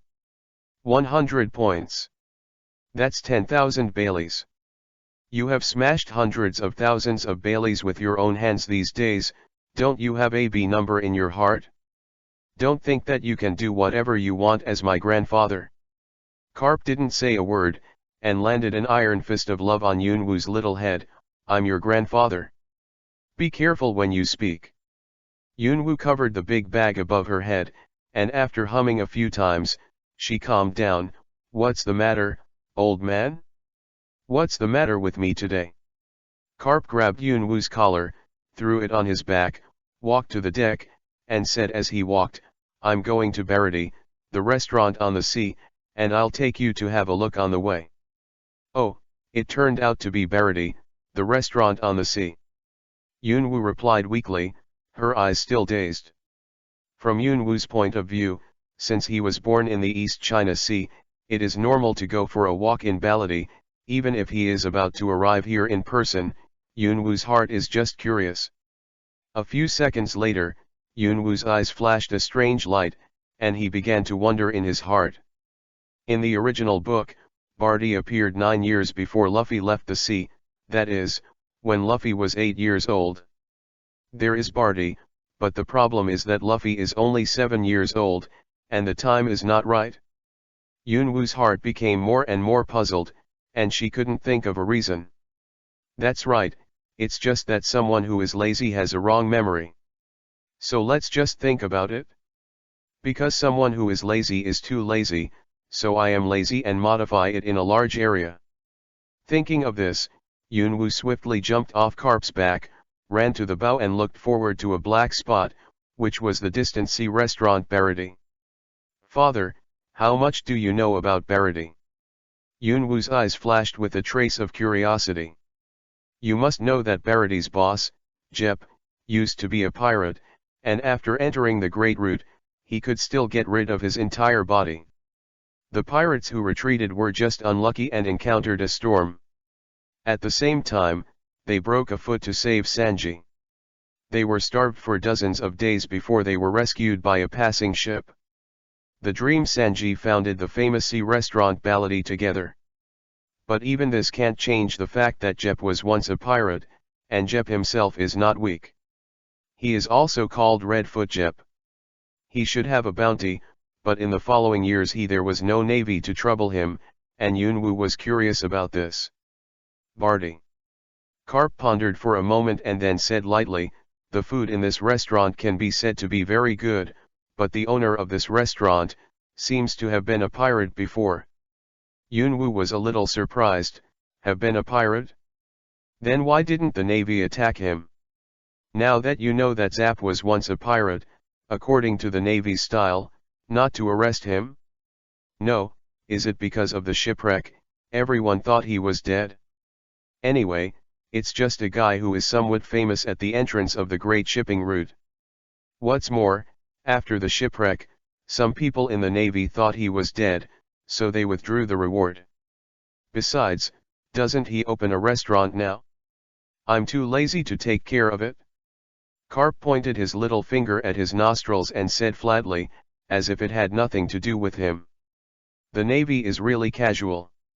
After Yunwoo complained, she once again set her eyes on the green pheasant who was beside the salted fish. "Nana-kyuzan, have you been to the East China Sea before?" Aokiji took off his blindfold, thought about it, and said, "Ah. I have been with Mr. Karp a few times, because staying in the Navy headquarters is so boring." The corner of Yunwoo's mouth twitched, revealing an expression that was as expected. "You are really the laziest of all naval generals." Hearing this, Aokiji simply turned around, put on the blindfold skillfully, and started snoring within a few seconds. Yunwoo's face darkened. She forcibly restrained the idea of using the halo stone to lock the green pheasant, and after pressing him to the ground and rubbing it for a while, she snorted arrogantly and casually walked on the deck. In other words, I was visiting the System Mall." Yunwoo slapped her lips, and sighed as she looked at the interface that only she could see in front of her. "There's a new movie on the other side of the earth. It's a pity that I don't have the chance to be a pig's foot." The huge warship slowly docked next to Barty. This special dog head decoration also caught some people's attention, but they didn't care too much. After a few glances, they recognized the warship, and there was a hint of surprise in their eyes. He ignored them, and walked into the restaurant with their respective companions chatting and laughing. After Karp walked into Barity with Yunwoo, Kingzi, and several officers, Yunwoo's eyes immediately turned to the stairs. The second floor of Barity seems to be a place for the chefs to rest. That's also, in other words, Sanji should be there. But having said that, in the East China Sea, there are actually quite a lot of people where Yunwoo wants to go and meet. For example, the Kokoyaksi village where Nami is located is not only Nami, but also beautiful Nokago, and the ruler of the sea, enslaved Nami's Eren. Of course, Rorano. The Yuxin dojo in Chuanjia village where Zoro is located is also where Yunwoo wants to go. After all, Gina's death made Yunwoo aware of the strangeness.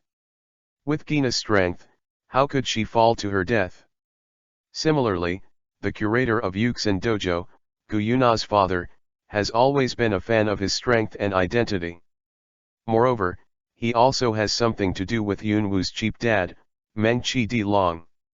Can't help but make Yunwoo more curious. Usopp from Zairob village, the still weak pink Maukabe, probably has no chance, but Gamon, the green-haired uncle who has been trapped in the treasure box for decades, Yunwoo wanted to meet. However, the main characters of Donghai are still a group of children about the same age as him. Now go to them. Do you recognize them as familiar? What's more, Yunwoo is too lazy to do this kind of time-consuming and laborious thing to find one by one. It is better to let it go. When the time comes, it will naturally meet. Yunwoo does not believe that they will not meet one day in the future. After all, a navy and a pirate, maybe one day in the future, Yunwoo will receive the task of chasing down the Straw Hat Pirates, and will naturally meet at that time. While Yunwoo was imagining something, a bald man with thick forearms and a full beard walked to the table of Yunwoo and his party with a charming smile on his face. "Several navy lords, what would you like to order?" Garp and Aokiji ordered dishes naturally, but Yunwoo looked at him thoughtfully. "This person's name is Patty. He used to be a pirate like Zap, but he later defected to Barity and became the chef here. From the original plot, his relationship with Sanji is good, but Yunwoo, the thing is, it always feels like this timeline is not quite right." "Well, it doesn't matter, anyway, I can happily be a salted fish." After thinking about it, Yunwoo also flipped through the menu, ordered one or two random items, and then waited quietly. After all, Yunwoo had nothing to do, so she couldn't talk about the trouble of finding the chef. It didn't take long before a waiter and a child came down the stairs. The child was full of blonde hair, bangs covered his left eye, and the curly eyebrows above his right eye were a little happy. Yunwoo was stunned for a moment when she saw this person, and then she evoked a smile. Who else could this kid be if it wasn't Sanji? It's just infancy. Lord Navy, this is what you ordered. The waiter put the dishes in his hands on the table in a normal manner, while Sanji put the dishes on the table, then glanced at Yunwoo before retreating. Yunwoo looked at Sanji, who was leaving, hesitated for a moment, and finally gave up the idea of talking to him for a few familiar faces, and honestly pulled the dishes on the plate. But let's not say that, although most of the chefs here have been pirates, and they are usually called combat chefs, but this skill is also very good, although it is not as good as the 5-star hired by the group of Yunwoo's previous life. The chef of the hotel, but not much, and has a different flavor. Yunwoo ate very quickly. After eating the 2 dishes in front of her, she looked at the plates that had no slag left, and licked her lips, then swayed her legs, looking like she was bored, although that was how it was originally. After a while at the Navy headquarters, it shouldn't be so boring. Yunwoo sighed with a gloomy face again. This world does not have the mobile phone computer of her previous life. No, there is a computer, but according to the level of technology in the pirate world, it needs to develop to the level of the Earth. I'm afraid it can't be done in a short time, but with this level of technology, it has created a black technology product like a pacifist, and there are powerful laser weapons, which made Yunwoo once suspected that the shellfish did Garpunk eat the devil fruit that greatly increases his intelligence. However, Yunwoo just made a random guess and left these questions behind. After all, everything that happened in this world, Mr. Oda said, even if there is one more Yunwoo, the plot should be not much will change, right? While Yunwoo was thinking about something, some unpleasant voices came from a corner of Barty. Bang! With a crisp sound, an untouched dish was thrown to the ground by a man wearing a blue and white striped turban, and the man's partners also watched the excitement with a look of disdain. Is this something that people eat? Where's the chef? Where's the boss? I want compensation. When Yunwoo heard the man's words, she suddenly burst out laughing. Isn't this kind of line a good example of deliberately looking for trouble? Suddenly, Yunwoo seems to realize that there is a place of his own, and it seems that it will not be calm. Chapter 20 Brave Pirates. Soon, Patty ran to the table of several people with a charming smile and asked, a few guests, what's the matter? And the pirate sneered, slapped the table hard and stood up, but was embarrassed to find that Patty was much taller than him. The muscles at the corners of his mouth couldn't help twitching a few times, and pretended that nothing happened. He sat back carelessly, his face still arrogant, but the embarrassment was hidden in his eyes. The food in your restaurant is terrible. And there's a rat in it? Aren't you going to explain it? Patty's face changed, and he could see that this pirate was here to pick things up. The previously pleasing smile disappeared from his face and turned into a hideous and weird smile. Stinky boy, are you here to pick something up? On the other side, Yunwoo held back her smile, her face flushed red. This pirate also asked for a steak, and now it's still completely dropped on the floor. As for the mouse, you try putting a mouse in the steak? And don't let the mouse go even if you fucking do something. It's obvious that you're doing things right, it's so disrespectful. But after thinking about it, the pirate's behavior of throwing the plate made Yunwoo's heart move. Out of the corner of his eyes, he looked at the stairs. After seeing the 2 figures, one big and one small, the corners of his mouth rose slightly. But Yunwoo was even more speechless. Didn't these pirates see the warship outside Barity? After thinking about it, Yunwoo glanced at the arrogant pirates with pity, and then used the actor-level acting skills that she had practiced for N years, with a cold face, and strode over. Hey, you bastard who wasted food! Yunwoo shouted in a low voice, her brows furrowed, her left hand involuntarily resting on the imitation heavenly sword at her waist. This time, Everyone in the restaurant's eyes fell on Yunwoo's petite body, and Garp's face muscles twitched, forcibly holding back the thought of wanting to teach Yunwoo a lesson. With a smile on his face, Mr. Karp, don't worry about Yunwoo, she is not weak in itself. If you bring it back to the headquarters and let teacher Zifa train her, her future achievements will not be too low. Hearing this, Garp turned his head in resignation, and picked his nostrils with disdain. On the other side, the few troublesome pirates looked at Yunwoo with strange expressions, and burst into a burst of laughter. Child. The pirate wearing a blue and white hood laughed disdainfully and said, "Whose child is this? If I don't care, I will take it away." The blue and white hooded pirate's voice just fell, and before the pirates behind him laughed, a sharp sword was already on his neck, and the laughter stopped abruptly. You bastard pirates who don't understand how precious ingredients are, and who cook hard. Yunwoo scolded. At this moment, she seemed to think of her previous life. When their family just went bankrupt, she slept on the streets and had almost no money to buy anything to eat. Yes, if you are thirsty, go to a river in the city and drink some fairly clear water. When you are hungry, you will find something to eat by the roadside and some wild fruits in the woods, until the bank tells her, it only improved when there were tens of thousands of dollars left in a certain unremarkable bank card. However, the hunger at the beginning was real. In her eyes, food was more precious than those so-called luxuries. Well, in a word, I went blind to the number of words, just wanted to express the status of food in Yunwoo's heart. As soon as Yunwoo's voice fell, the pirate's face suddenly stiffened, and his expression became hideous. He directly raised his sword and walked towards Yunwoo. Yunwoo also squinted and half squatted down. The sword was slightly unsheathed, and a cold glow appeared.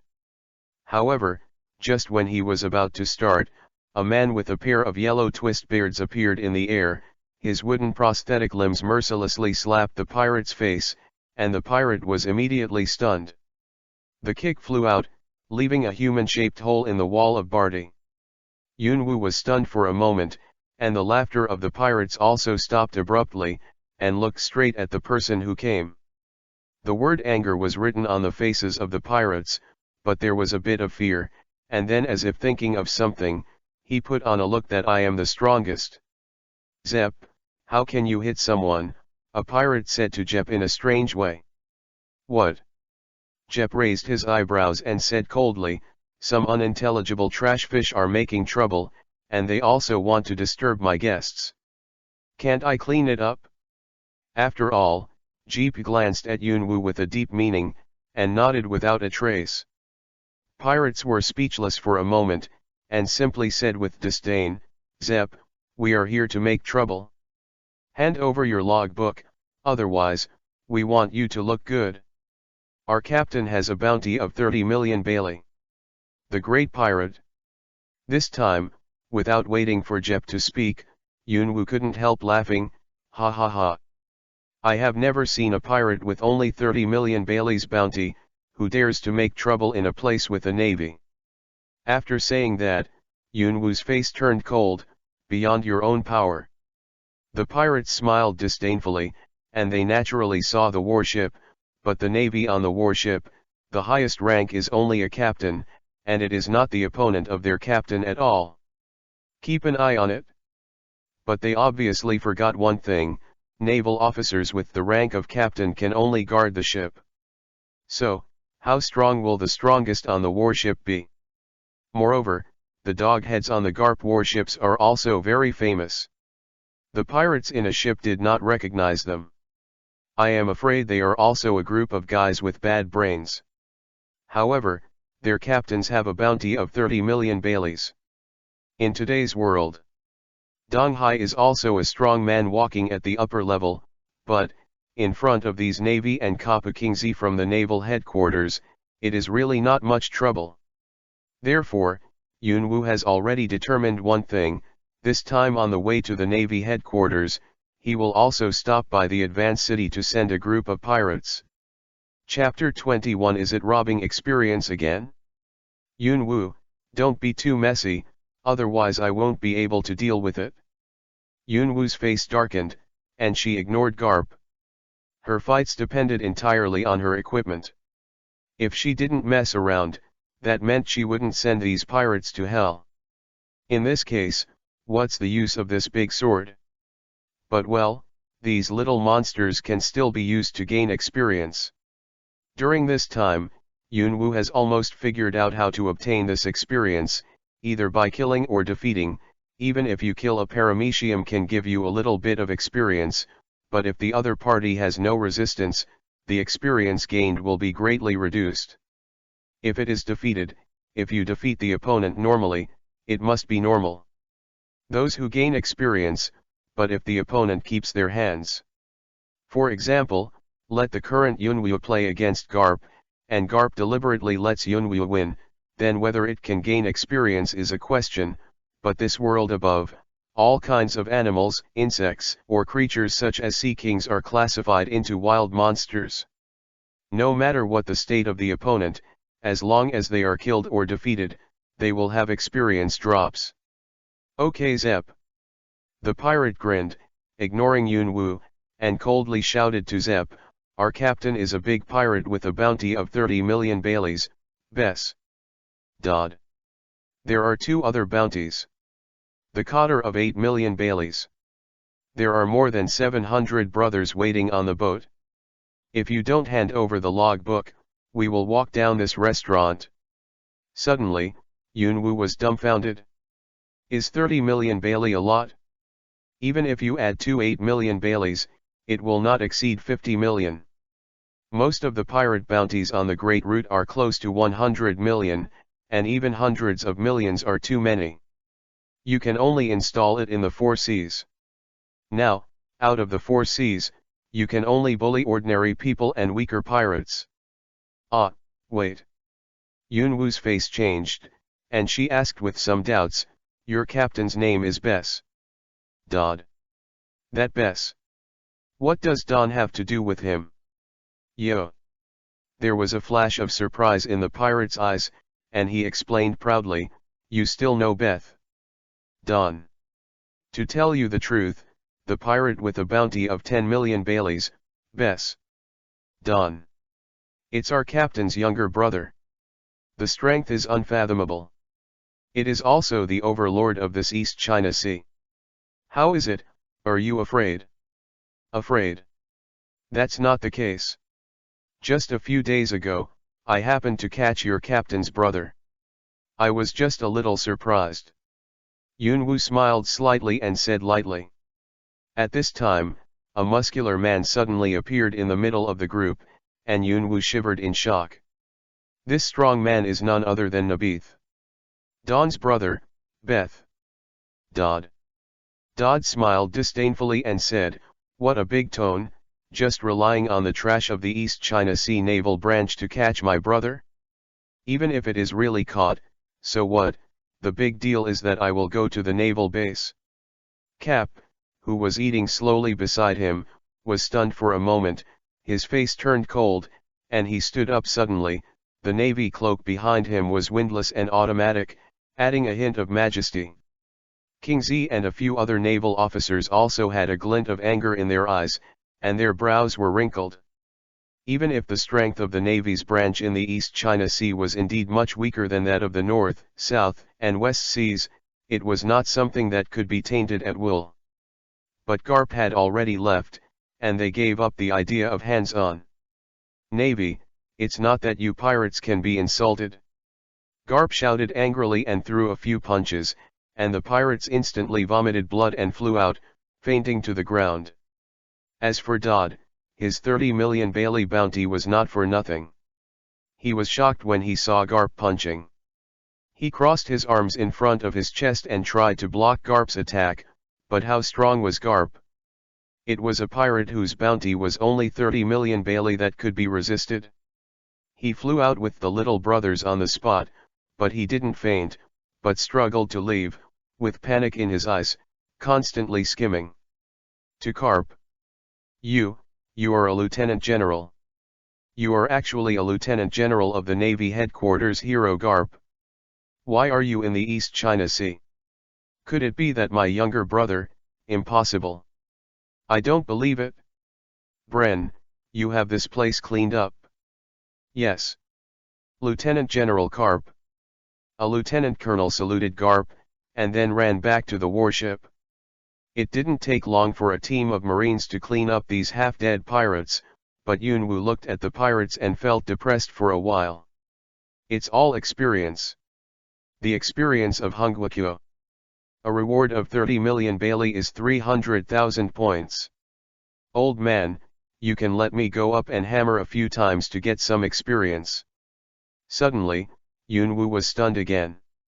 She walked out of Barty and looked at the ship outside, the pirate ship with the pirate flag flying.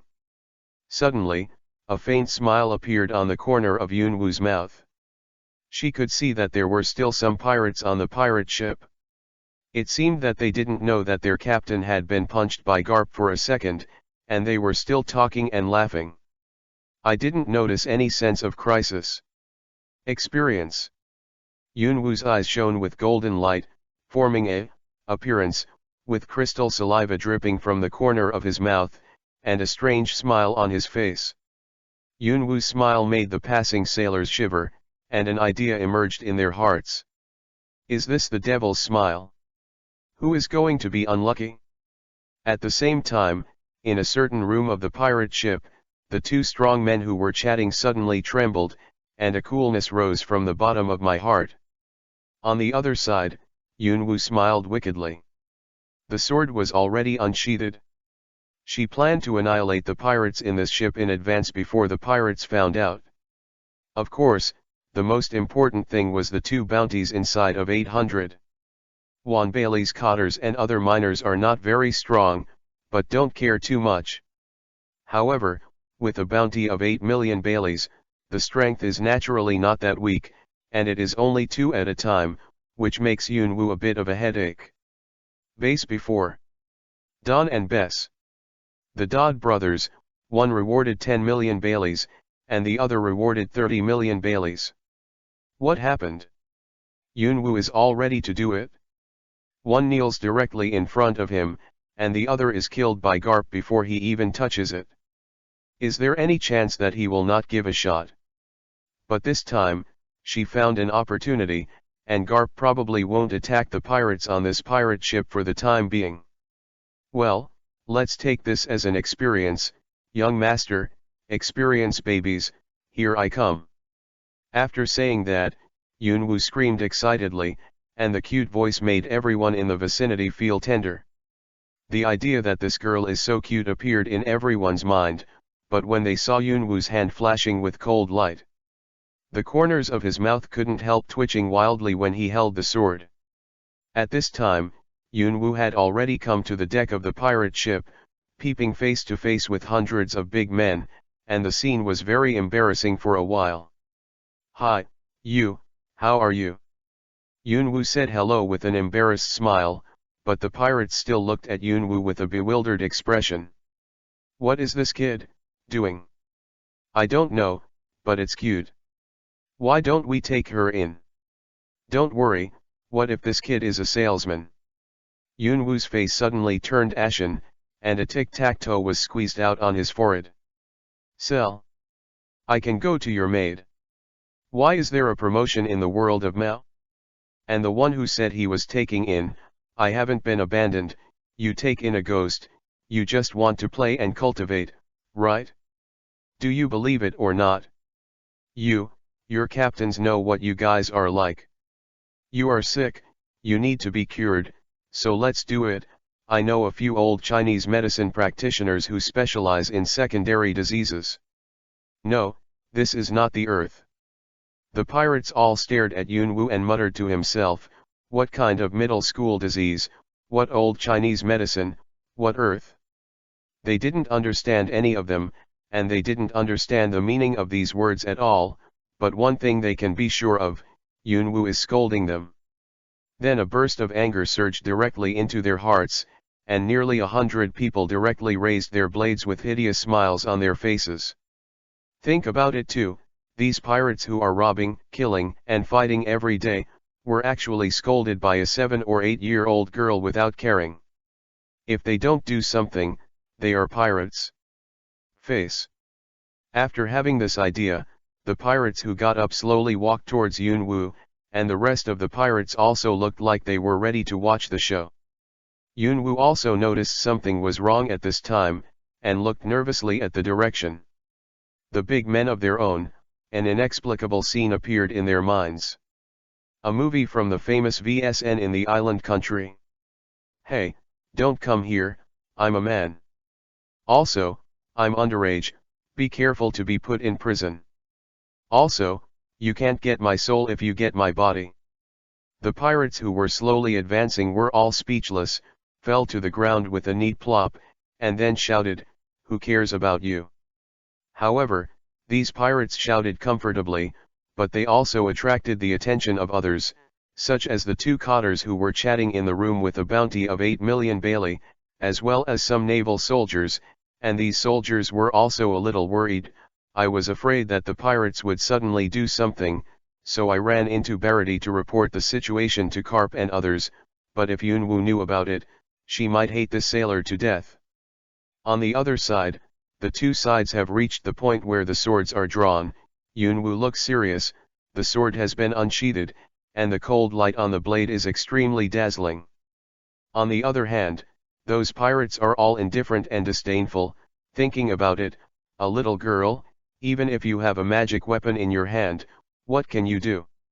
However, just as Yunwoo took a step forward, the sword in her hand had just been raised above her head, and a gunshot came from behind her. After a short silence, there was an uninterrupted sound of gunfire, and the pirates were like wheat being harvested. The screams came one after another.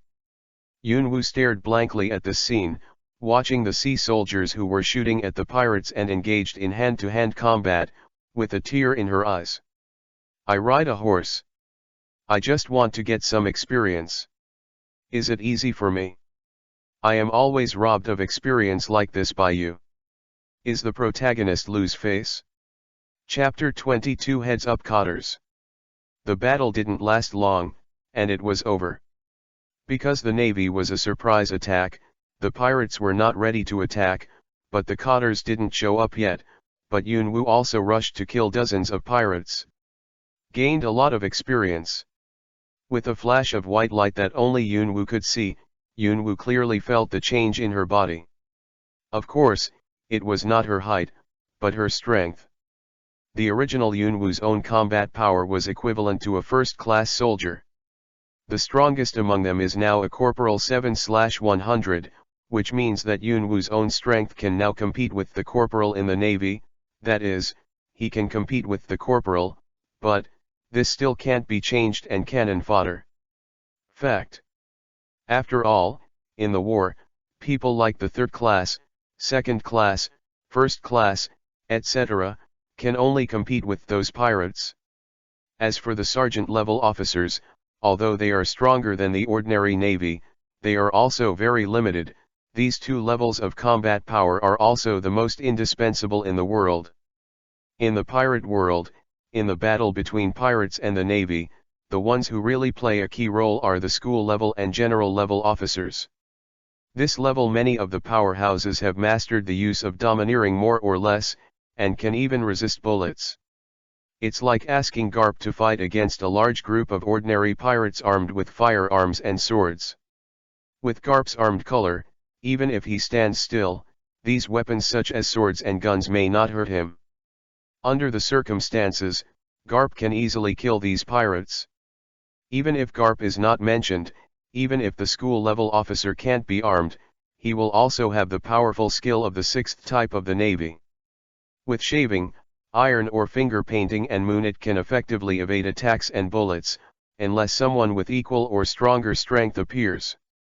I accidentally forgot the military rank in pirates before, and I forgot that there is still a cadet class.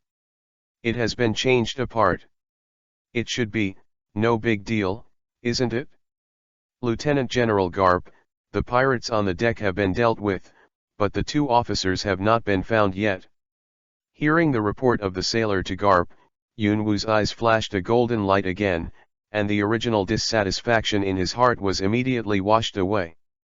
These pirates who did not have a dime bounty were killed a lot, but it was only I can add a little bit of experience, but the cotters with bounties are different. If you kill it, it will be all the points of the white flower. How many pieces can be exchanged? How much equipment can be exchanged? You must know that Yunwu's own strength is only the end of the corporal. The reason why she can kill so many pirates is that she has the same novice weapon. Without these weapons, Yunwu is really not much different from cannon fodder. If this level of battle rushes to the front, it is a question whether or not to survive. However, I have to say that this system is still very good. Some of the weapons and equipment or props are labeled as special for the novice period. The prices are generally not expensive, but there is only one chance to buy them. Moreover, once Yunwu has the strength of a lieutenant-level officer, he will leave the novice stage, and these novice-specific items will also disappear in the mall, but Yunwu has already purchased it. It will honestly stay in the system backpack. Master, leave those 2 cotters to me. With a look of excitement on Yunwu's face, the sword in his hand was swaying indiscriminately, constantly flickering with cold light, which could show the sharpness of this imitation Yaishin sword, but it also made Garp puzzled for a while. However, it is impossible for Garp to think that these weapons were bought by Yunwu from the system. Yunwu, don't be ridiculous, the other party is a pirate. It's fine if it's an ordinary pirate, but this time it's a pirate wanted by the government, and you can't deal with it? Although Garp said serious words, he kept stuffing senbei into his mouth, looking like he didn't care. Yunwu frowned, snorted softly, and stepped aside. After observing for a while the sailors were not paying attention, she sneaked into the ship and looked for the figures of the 2 cotters. After half an hour, Yunwu picked up the water glass and took a sip. Her forehead was covered with black lines, and she was cursing wildly as she looked at this huge pirate ship. It took her half an hour to turn the boat upside down, but she was surprised that no one was found, not even the shadow of the cotter. However, he put all the money and gold and silver jewelry on the ship into his pocket, and directly brought 400,000 points to Yunwu, but the points are too many. But watching a large amount of banknotes and gold and silver jewelry disappear in front of him, let Yunwu cloud dances for a while. No, it hurts. However, with nearly 450,000 points, Yunwu has a lot of confidence, and he is full of pride, and then very generously bought 10 lollipops with 1 point from the system mall. Round, rainbow-colored, sweet, the kind that can cry and make trouble. Just as Yunwu found a fairly clean room and sat on the sofa inside, licking a lollipop, 2 people were whispering under the floor in the corner of the room. "Brother, why don't we go and fight with the Navy?" "Silly brother, I just remembered, in short, we must not go out until the Navy leaves." "Brother, why is this?" "We are very strong, the Navy." "What are you afraid of him? Also, what do you remember? Do you know who owns that warship?" The rough mind's voice became more and more tense, with a strong fear. Another voice said with some disdain, "Who else could it belong to? Isn't it just the junk from the naval branch in the East China Sea? Still wearing a dog's head?" "Funny." Followed by a crisp applause. Rough mind's voice held back his anger and shouted softly, "Bastard! That warship is the Vice Admiral of the Navy headquarters, the warship of the hero Garp. Can Garp be dealt with by us? The 9th is that he was killed for a second, and the gunshots just now, the brothers above are almost dead, and I heard, the highest combat power of the Navy headquarters, Admiral Aoki, he often goes out with Garp, it is very likely that they are here now, and there are definitely a lot of naval powerhouses around them. I have to say that although this person has a rough voice and a body full of muscles, he is the wise general of this pirate group. It's the wise general." This time, the younger brother realized the crisis, and honestly tightened his body, waiting for the Navy to leave. And just when the two thought they could spend this time safely, a big sword flashing with cold light stabbed from the wooden board above the two of them and stopped in the middle of the two, and the younger brother was directly attacked. Startled, he let out a piercing scream of 200 decibels. On the other side, a minute ago. Damn, where are these two guys hiding? They must have run away a long time ago.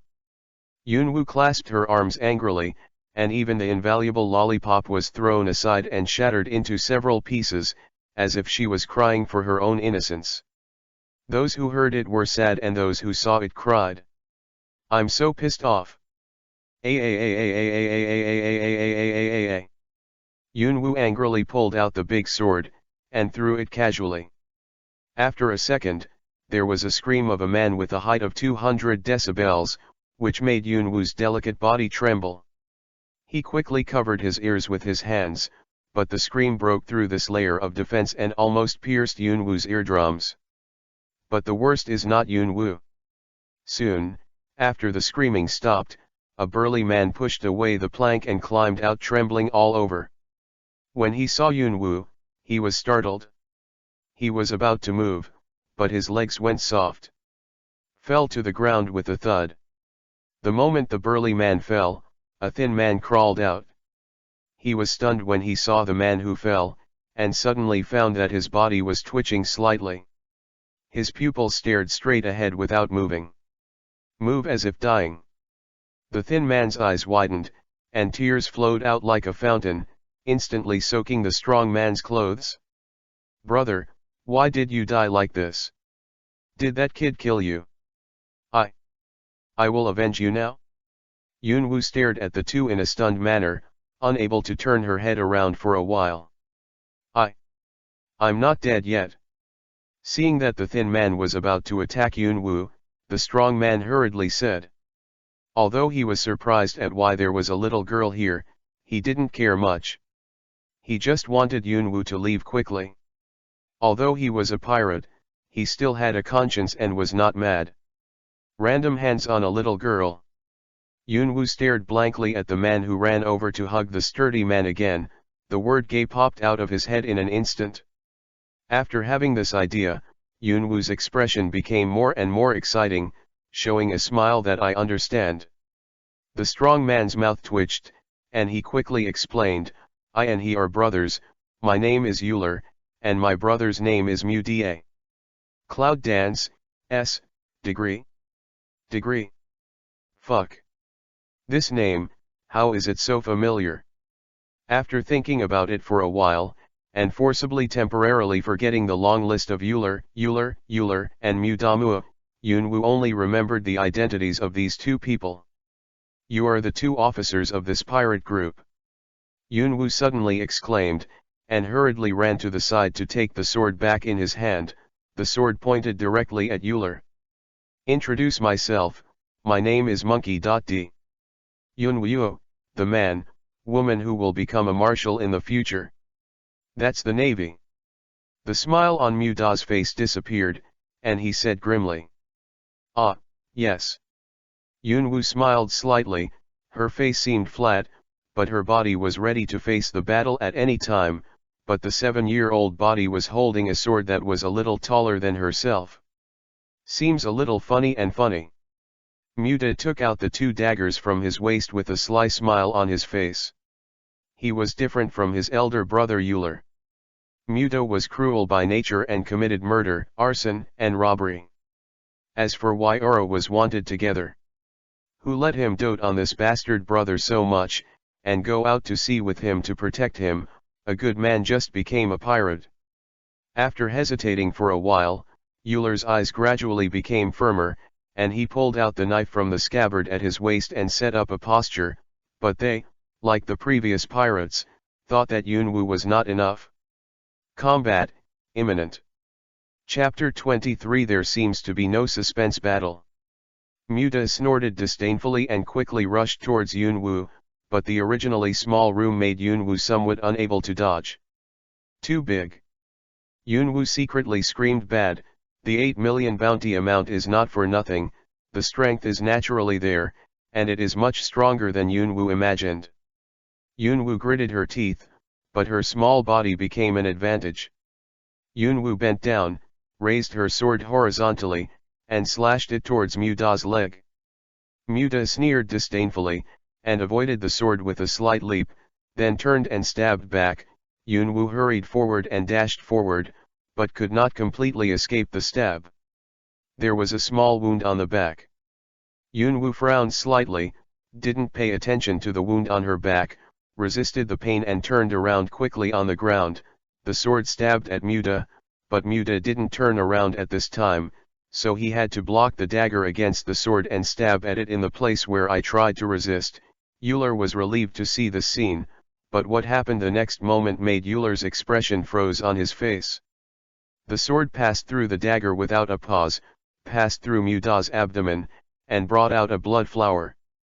Muda stared at him, looking at his pierced abdomen in disbelief, and at the exposed sword tip. The muscles on his face twitched a few times, and blood spilled from his mouth. How could?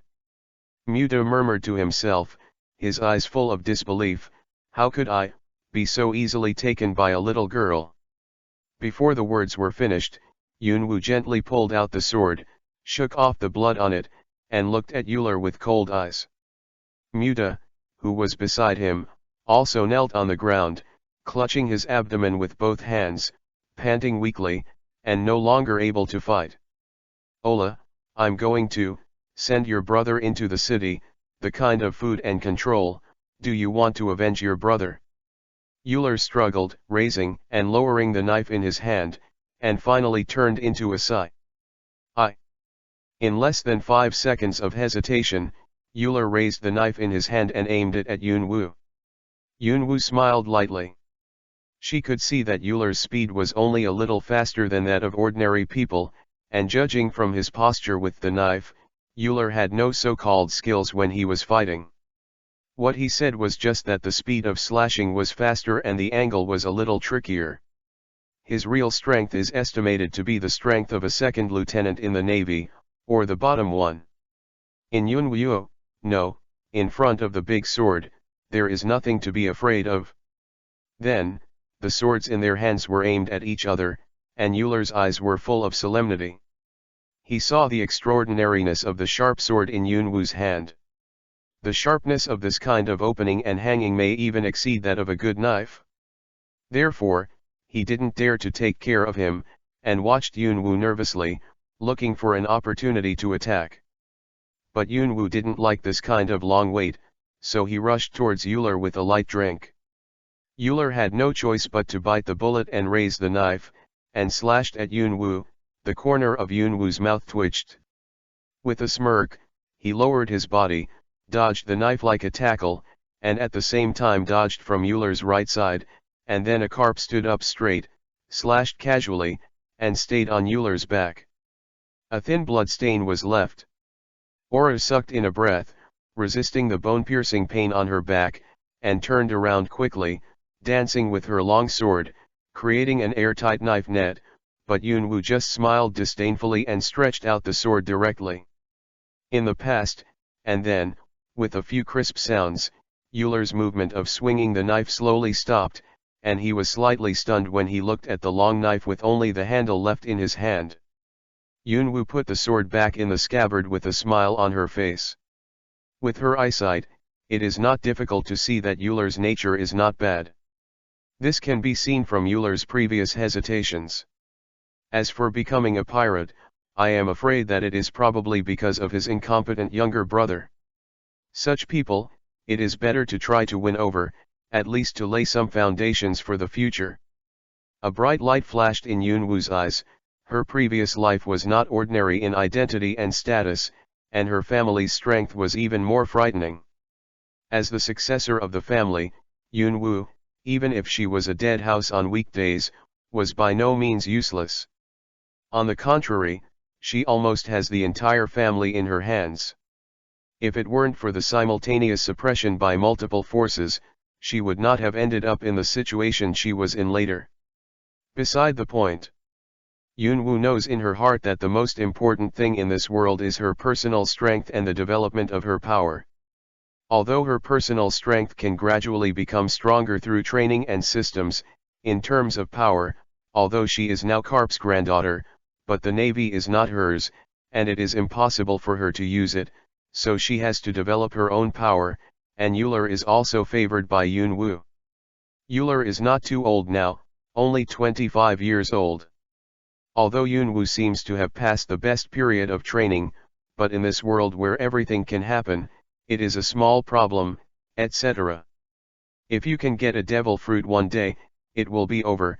As long as you can lay the foundation for the future, Yunwoo can do anything.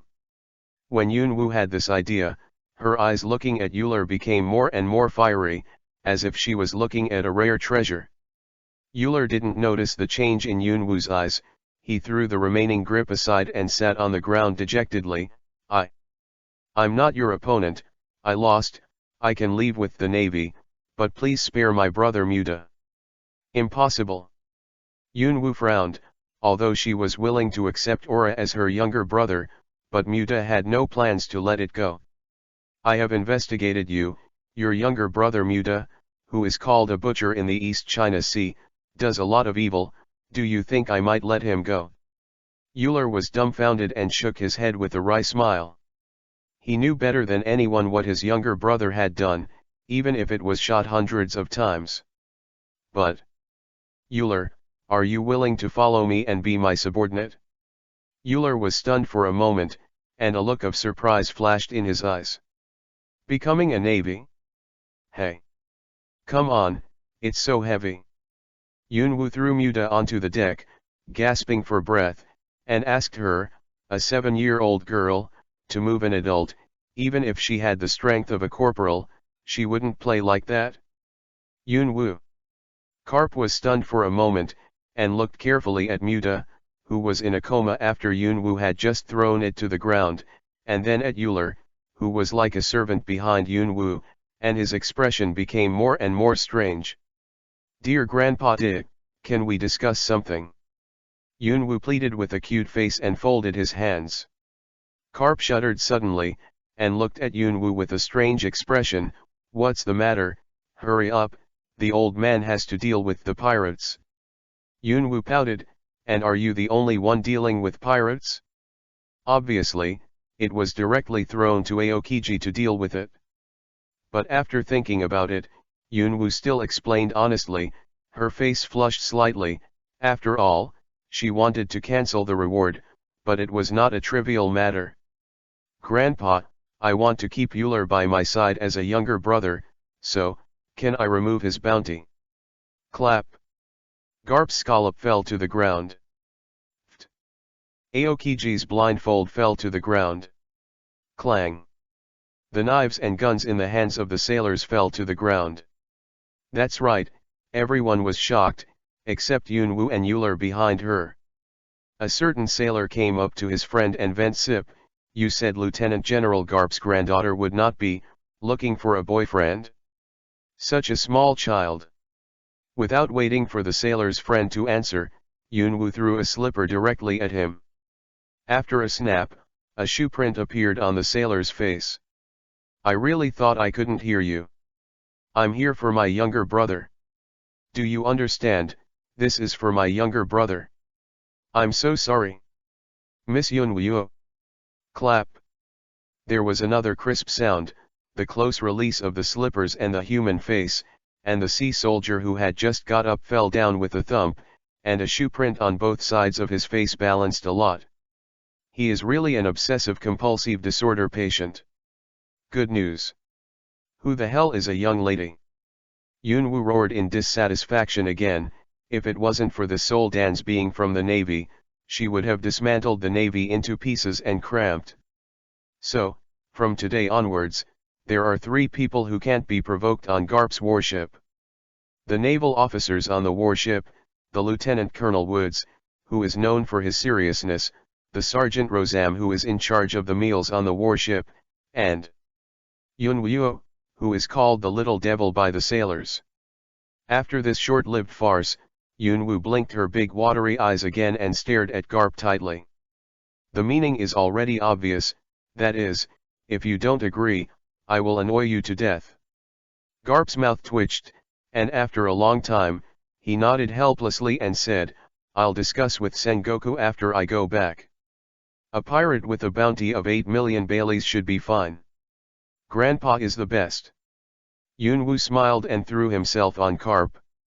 Garp rolled his eyes and reached out to grab Yunwoo's collar, and then asked carefully how Yunwoo solved this problem. For the two pirate cotters, the result was a slightly viscous, water-like liquid to the touch. Garp frowned and put his hand in front of him. The scarlet color of that hand made Garp's face froze for a moment. "Yunwoo. What's going on here?" Yunwoo just remembered that when he was fighting with Muta, his back was hit by Muta, and the wound never came and was treated, so he forgot it. Garp only remembered when he mentioned Yunwoo at this time. "This thing," suddenly felt the wound on the back hurts to death. "Fighting, injuries are inevitable, and I'm a woman who wants to become a naval marshal, so I don't care about a little injury." Garp frowned when he heard the words. He noticed that the wound on Yunwoo's back was injured by a short weapon such as a dagger, and Euler was wearing a scabbard for ordinary iron knives. I know why Euler's weapon is not there, but Garp has ruled out Euler's suspicion, that is to say, the one who hurt Yunwoo is Muta, who is still in a coma, who made the dagger around his waist so conspicuous woolen cloth. "Come on, bring Muta to me," Garp ordered, anger suppressed in his voice. Yunwoo stuck out her fragrant tongue. She could probably imagine that Muta might be miserable. Chapter 24 Rosam's Pain. On the sea, a dog-headed warship was sailing unhurriedly, and at this time, the deck was crowded with people, and the sailors were desperately blocking the middle one, the sailor with the rank of sergeant. "Rosam, calm down." "Yeah, head chef, she's just a child. Isn't it just a little bit of ingredients? Can't you just buy it when you arrive at Rogue Town?" "Fart." Rosam scolded angrily, his eyes filled with anger. "It's only been a day since I left Barty, and this guy Yunwoo has eaten everything on the ship again. This makes me, my head chef, how to live?" That's right, the reason for this riot is precisely because Yunwoo once again ate all the food on the ship half an hour ago, and even the rest of the Sea King's meat was taken away by Yunwoo. Barbecue, that is to say, now that there is nothing to eat on board, the sailors can't rely on drinking water to satisfy their hunger, right? This is the reason why Rosam, who has a good temper, is so angry. "Rosam, it's just a little ingredient, it doesn't matter, ah." The noisy sailors were stunned for a moment, and the deck suddenly became quiet. They looked at Garp, who had just walked to the deck and was still brushing his teeth. "Lieutenant General Garp." Rosam cried with grief and anger on his face, "but Yunwoo has eaten everything that can be eaten on the warship." Garp froze for a moment, then quickly brushed his teeth and grinned, "I see." Afterwards, Garp walked into the cabin with a smile on his face and into Yunwoo's room. On the deck, all the sailors were silent, eerily quiet. After a long time, one sailor said helplessly, "Sergeant Rosam, you are in trouble."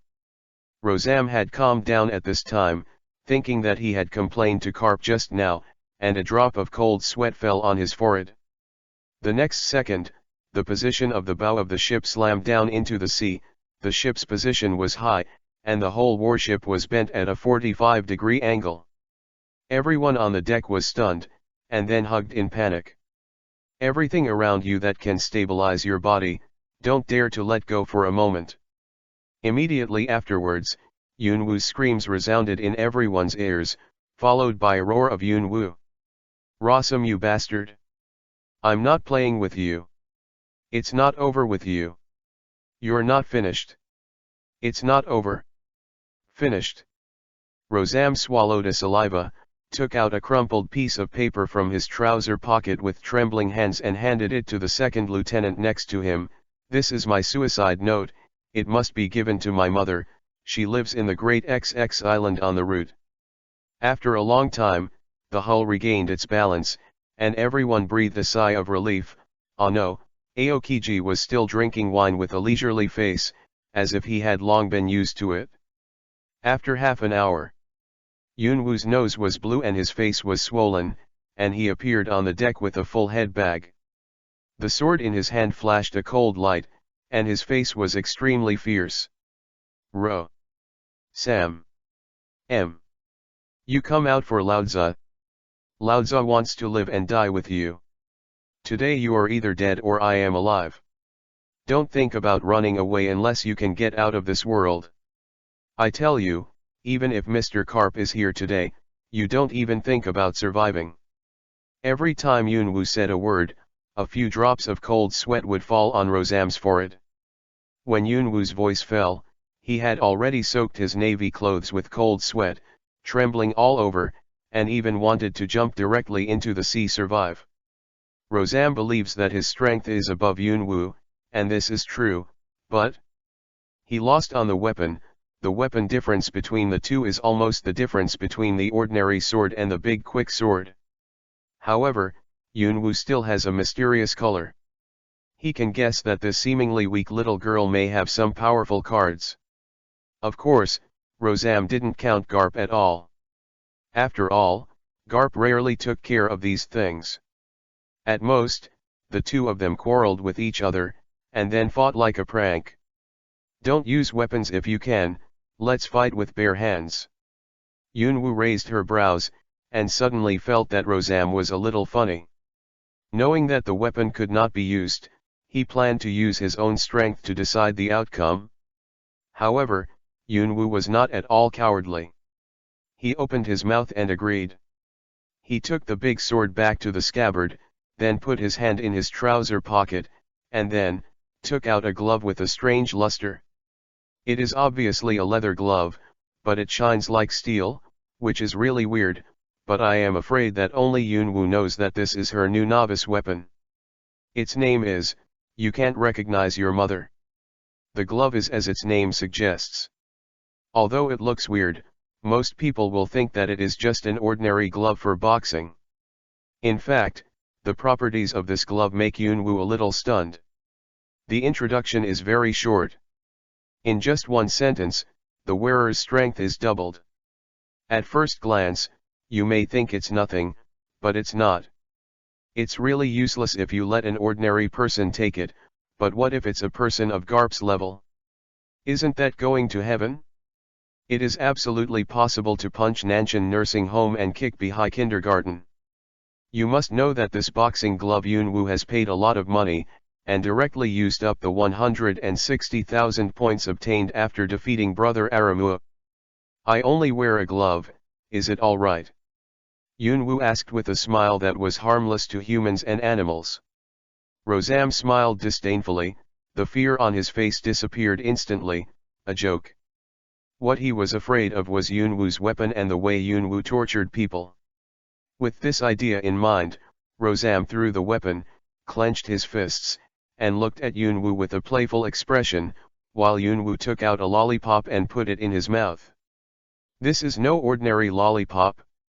This is the same type of lollipop that sells for 1,000 points, 5 times the strength, and lasts for 5 minutes. Although Yunwoo didn't know why there was such a thing in the system mall, maybe it was Xiaoling's bad taste? Not much to say, Yunwoo was not thinking about it, clenched his fists, and showed a strange smile on his face. 3 minutes later, Yunwoo took off his boxing suit and put it in his trousers pocket. Then he clapped his hands with a relaxed expression, and glanced at Rosam, who was already lying on the ground behind him, who was already snoring and humming, and said with a disdainful smile, "Sample. Fight with me, you are 20,000 years too early." "What am I?" Rosam hummed in dissatisfaction. "Huh." Yunwoo turned around and looked down at Rosam coldly, with a faint killing intent in his eyes, of course, just to scare Rosam. Rosam shuddered all of a sudden, stopped moving, and pretended to be dead. Yunwoo snorted arrogantly and jumped away, feeling a little excited in her heart. Their current location is not far from Rog Town, and they will have to stay there for a while. Of course, there are only 2 things that Yunwoo cares about the most. The first is naturally the former One Piece, the execution platform where Gold. Roger was executed. And the weapon shop of the third generation of demon swords. She intends to save a little treasure for the future Zoro. After all, Sauron's weapon, a large part of it ended badly, not to mention the scrapped knives in the past. Just Chuezo, one of the 50-50 precious good and fast knives, was scrapped by a fruit ability of the navy in the eyes of Yunwu.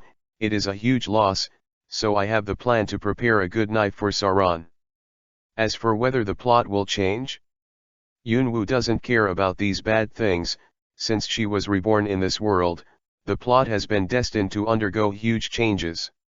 If Zoro changes the weapon, the plot will change dramatically, and hell. After thinking about it, Yunwu returned to the room, locked the door, and called out Yingyu, who had not appeared for a long time. Sakura-yu, is there any weapon in the newbie section of the system mall that can be compared to the big quick knife 21 work? Yingyu licked the lollipop and glanced at Yunwu, then nodded. Yes, how could it not be? As long as it is an unowned item, it can be bought in the system mall, and even if there is an owner, you can also buy imitation products, although the power is much weaker. Hurry up and show me. Yunwu suddenly became interested and urged Yingyu.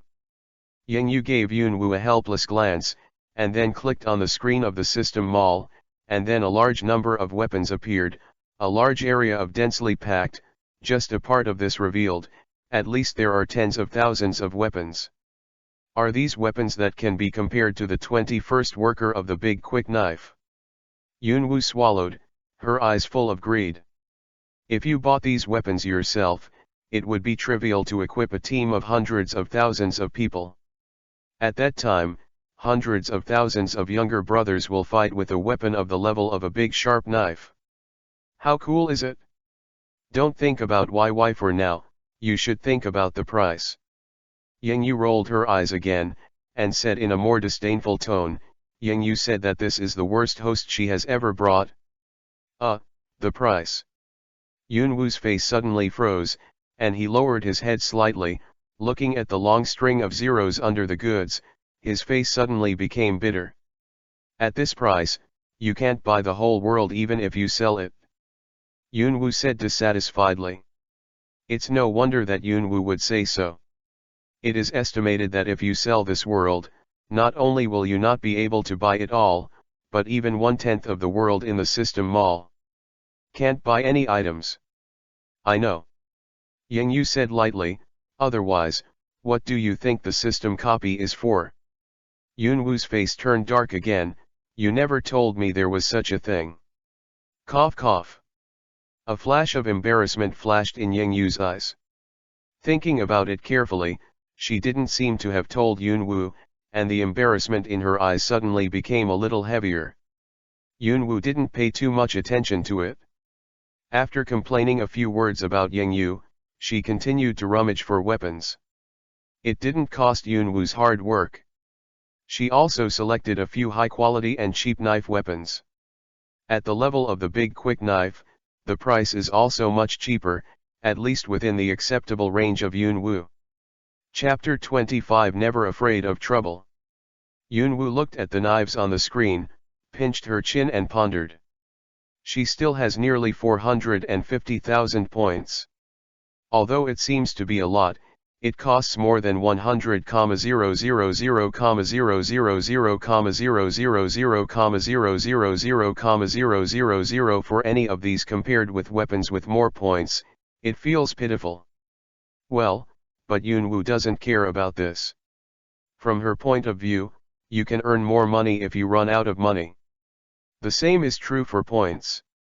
You can kill more pirates in the future, but this seems to disrupt Yunwu's salted fish plan. At this moment, Yunwu turned to look at one of the several knives she had chosen, her brows furrowed. Compared with the pirate world's high-speed sword-level weapons, this bloodthirsty sword seems to be better in attack, and its special abilities are similar to those of the blood-sucking sword, but the blade is too wide, and Zoro may not be used to it. Dochi Huadeo? Shouldn't it be Dochi Huamao? Bah! Why did I choose this one? The attack is weaker than the ordinary big quick sword, and the durability is not good, and the user must have dochi. No, mix the two worlds together, hey. This knife. 4 generations of ghosts? Why is there such a thing for Mao? Are there 4 generations of ghosts in the world of pirates? Isn't there only 3 ghosts? Yunwu murmured to himself with a bewildered look on his face. Deo, looking back, the corners of his mouth twitched. Forger Xiaoling? Because the Forge loves ghost weapons, so he personally forged 4 generations of ghosts? What's the matter? Suddenly, Yunwu was slightly stunned. This so-called 4th generation ghost made by Xiaoling seems to be better than Zoro's 3 generation ghost. Moreover, Xiaoling's one, I don't know how it was forged. There is also a very special ability. This is a knife that can keep getting stronger. Every time it absorbs a soul, the sword will become stronger. The stronger the soul absorbed, the stronger its power will be.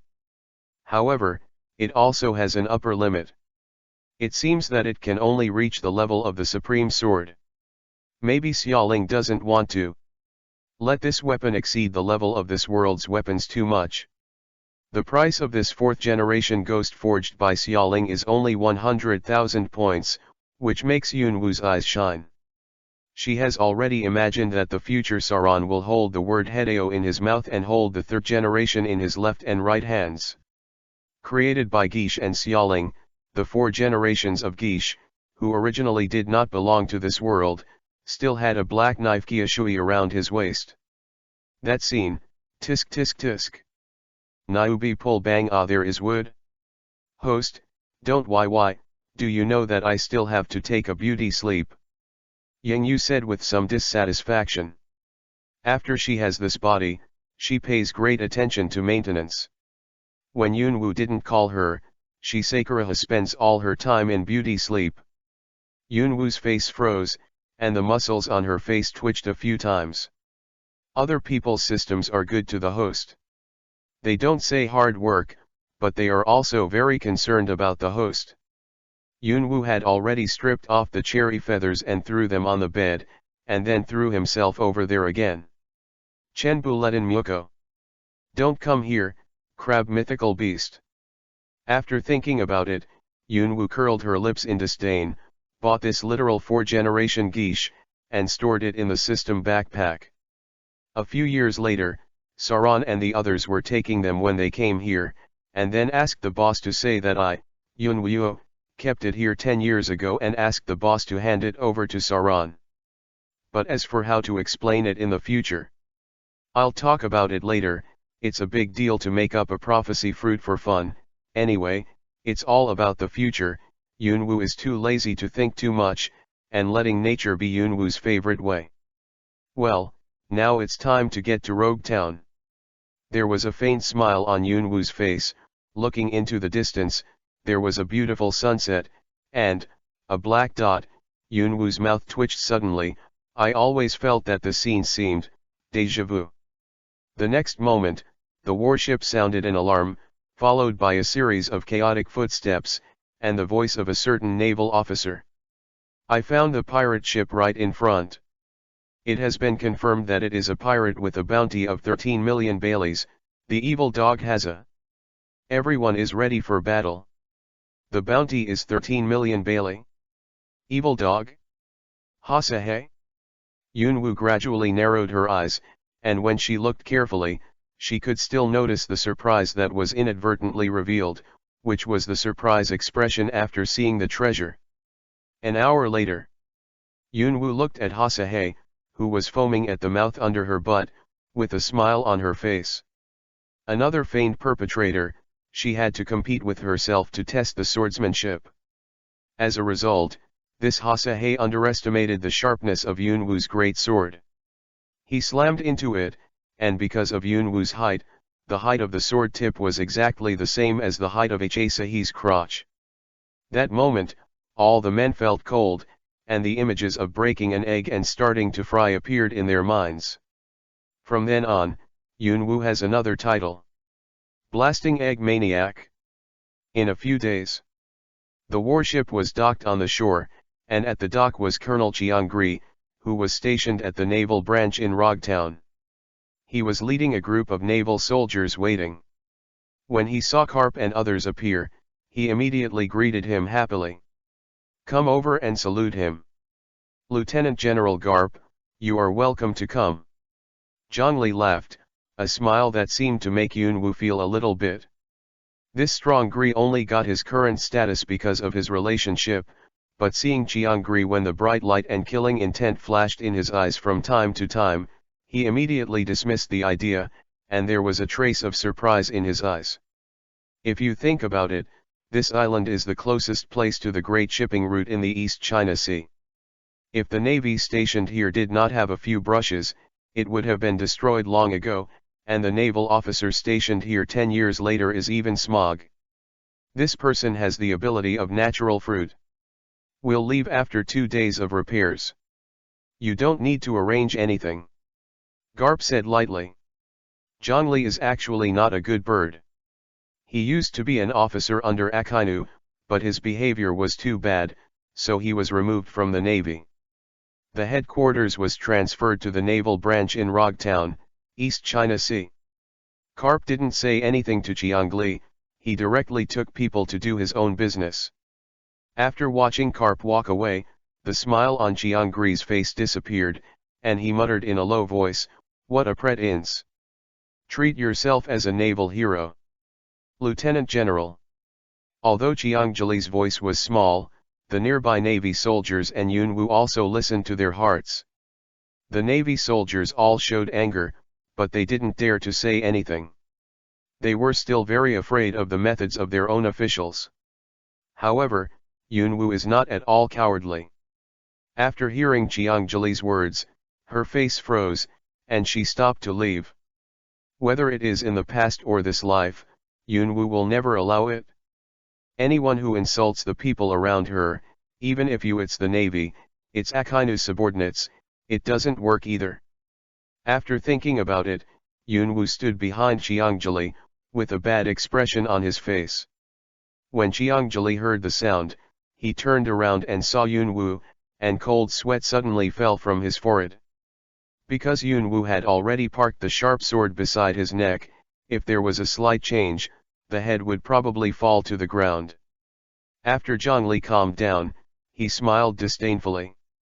At his level, he has already mastered the domineering power of the armed color, and the mere ordinary swords. "Colonel Chiang-gri, apologize to my grandfather." Yunwu shouted coldly, and at the same time, she pierced Chiang-gri's skin with a flick of her hand. Chiang-gri's careful Yunwu has already seen it, she just thinks that her armed arrogance can block her ordinary sword. Suddenly, Yunwu's mouth shows a sneer of disdain. It is true that Chiang-li already has the domineering look of the armed color, but, the level is too low. Yunwu has already asked Yingyu, and the domineering look of the armed color of Chiang-li has been developed in less than a month. His attainments are not even as good as the iron blocks in the 6th form of the Navy he practiced. Chiang-li made a miscalculation this time. He lost because he despised this seemingly weak girl. He lost because he was too confident in his own strength. What happened in just a few seconds has made the nearby sailors wide-eyed in amazement. Everyone is worried about Yunwu, for fear that Zhongli will give Yunwu the name of a pirate, and then call Yunwu Dance to Kill. In fact, Chiang-li really intends to do so. After Chiang-li put a layer of armed color on his neck, the smile on his face disappeared immediately. He has already noticed the weapon in Yunwu's hand. I am afraid it is very unusual. However, Chiang-li is not worried at all, as long as he can dodge with the shaving or finger painting in the 6 styles, and then, kill Yunwu. Everyone pay attention, this little girl is a pirate. Kill her. Zhongli gave an order, everyone was silent, and all the soldiers present were Zhongli's soldiers. The little girl was behind Garp just now, and they still noticed it?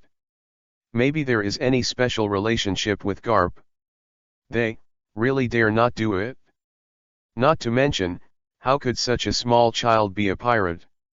Who will believe it? Humph. A ruthless look flashed in Jiangzhili's eyes. He naturally knew what his soldiers were thinking, and their reaction was within his expectation, but now it seems that he can only solve it himself. Jiangzhili said softly, "Shave." The next moment, Jiangzhili appeared behind Yunwu and slashed at Yunwu, but Yunwu hadn't reacted at this time, and the feeling of fast approaching behind also made Yunwu's heart feel uneasy. Cold. Play Dafa. Yunwu was overwhelmed by anger and forgot the strength of the colonel. Jiangzhili grinned, but when he saw that the long knife was about to hit Yunwu, his body froze and he could no longer move. His whole body has been completely occupied by the ice and turned into an iceman. Ah la la, she's really brave, she is Mr. Karp's granddaughter. Aokiji took off the frost on his body and walked slowly here, a flash of coldness flashed in his eyes, and a hint of anger in his voice meaning. At the beginning, he personally ordered Zhongli to be expelled from the Navy headquarters. Aokiji was not afraid to offend Akainu. After all, the conflict between the two was not a day or two. This strong Gree even put the big hat of a pirate on Yunwu, and even killed him. There must be a shuffle within the Navy. Aokiji sighed inwardly. Chapter 26 Mystery Pill. Lieutenant General Garp's granddaughter. All the sea soldiers exclaimed in surprise, and at the same time looked at Jiangzhili, who was trapped in the ice, with pity. On the other side, Yunwu was relieved when she saw King Zi's shot, and sat down on the ground, looking at King Zi with a bit of depression. Myself, too weak. As Jiangzhili was taken away, Yunwu also ran away after saying a word. Although it is said that he will stay in Rog Town for 2 days, normally it is enough to find a store in a town for 2 days, but there is no way that Yunwu is a road idiot. Damn, I already brought a sailor as a tour guide, and now I don't know how to go back. Yunwu looked aggrieved. In this deserted alley, it was impossible to find someone to ask for directions. For a long time, when Yunwu found this weapon shop, 3 hours had passed. As for how Yunwu got out and found it, it was thanks to the humanoid navigation map Sakuraiu who led the way. Yunwu looked at the 4 generations of ghosts pinned to her waist, and her eyes were full of reluctance. If it wasn't for the sake of burying such a bond with Sauron, she would be reluctant to spend 100,000 points to buy a knife and give it away. Sighing lightly, Yunwu still walked in. It was great to see the shop owner lying on the counter and sleeping and snoring. As in the original plot, he is bald, with hair on both sides like a pair of small black wings, with fine stubble on his face. His nose is big and red, just like this bowl of noodles. He is long and wide. Ba ba ba. Off topic. Boss. Yunwu reached out and gently pushed the shop owner, but the shop owner's arm moved, and the snoring became a little louder. The corner of Yunwu's mouth twitched, resisting the thought of sending the shop owner to the Lord of Hell to report with a sword, and very gently stroked the shop owner's face, and then, a scream resounded through the sky. After a while, the shop owner looked at Yunwu coldly while covering his red and swollen face. Child. What are you doing here with me? Go home quickly. Be careful, I'm looking for your parents. Yunwu smiled embarrassedly, and then she remembered the business. She quickly put the 4 generations of ghosts at her waist on the counter, and said sternly, Boss, I want to keep this knife here for the time being. Put it with me? Keep it? The shop owner was puzzled. He had seen many customers who came to his shop to buy weapons, but this was the first one to keep weapons, and he didn't know the knife, but it feels a little familiar again. The shop owner picked up the 4 generations of ghosts, and after pulling out the knife, he immediately stared, his eyes full of surprise and disbelief. This is the demon sword ghost? But it's not the 1st generation or the 2nd or 3rd generation. Impossible, there are only 3 demon swords. Why do you have the 4th one? This is an alien. Yunwu was slightly stunned. She couldn't tell the shop owner that this 4th generation geisha was an alien from an alien galaxy, and she built it herself because she liked ghost-like weapons. 4 generations of ghosts. Thinking of this, Yunwoo hurriedly changed her words, "This is one of my elders." Because he likes the weapons of the Yaodao Geisha series very much, he personally forged the 4th one imitating the geisha. It turns out that the expression on the shop owner's face slowly relaxed a little bit, and turned into surprise and admiration. To be able to forge such an excellent demon sword, what a skilled forging master. By the way, what did you mean before, you want to store this demon saber with me? The shop owner's eyes quickly flashed a trace of fear. Even if it was imitated by others, it was still a demon saber. And for so long, no one who uses the demon sword can escape a dead word. Yes, keep it for 10 years. Yunwoo smiled lightly. After 10 years, that man will come to your store. As for who that man is, I can only tell you that in the future, he will become the #1 man in the world. One of the great swordsmen. Believe me, that man has this ability. At that time, when you meet him, maybe, you will also give him the 3 generations of Kiki and Yuki from the store, haha. The shop owner was stunned for a moment. Shuezo, one of the 50 workers of Liangku Idao, is his family heirloom. It is not surprising that this girl knew about it. You can find out after a little inquiries about this kind of thing, but how did she know that his shop was still there? Hidden, a 3-generation ghost. But the store owner didn't intend to pursue this issue, and why she was so sure that the man would come to her store in 10 years, after all, everyone has their own secrets. May I know your name? Yunwoo raised her head, squinted her eyes slightly, and raised the corner of her mouth slightly. My name is Yunwoo. The woman who will become an admiral in the future. 2 days later, the navies were packing up their supplies and preparing to set sail, while Yunwoo looked at it with all kinds of rogues, and looked into the distance from time to time, which was the direction of Windmill Village.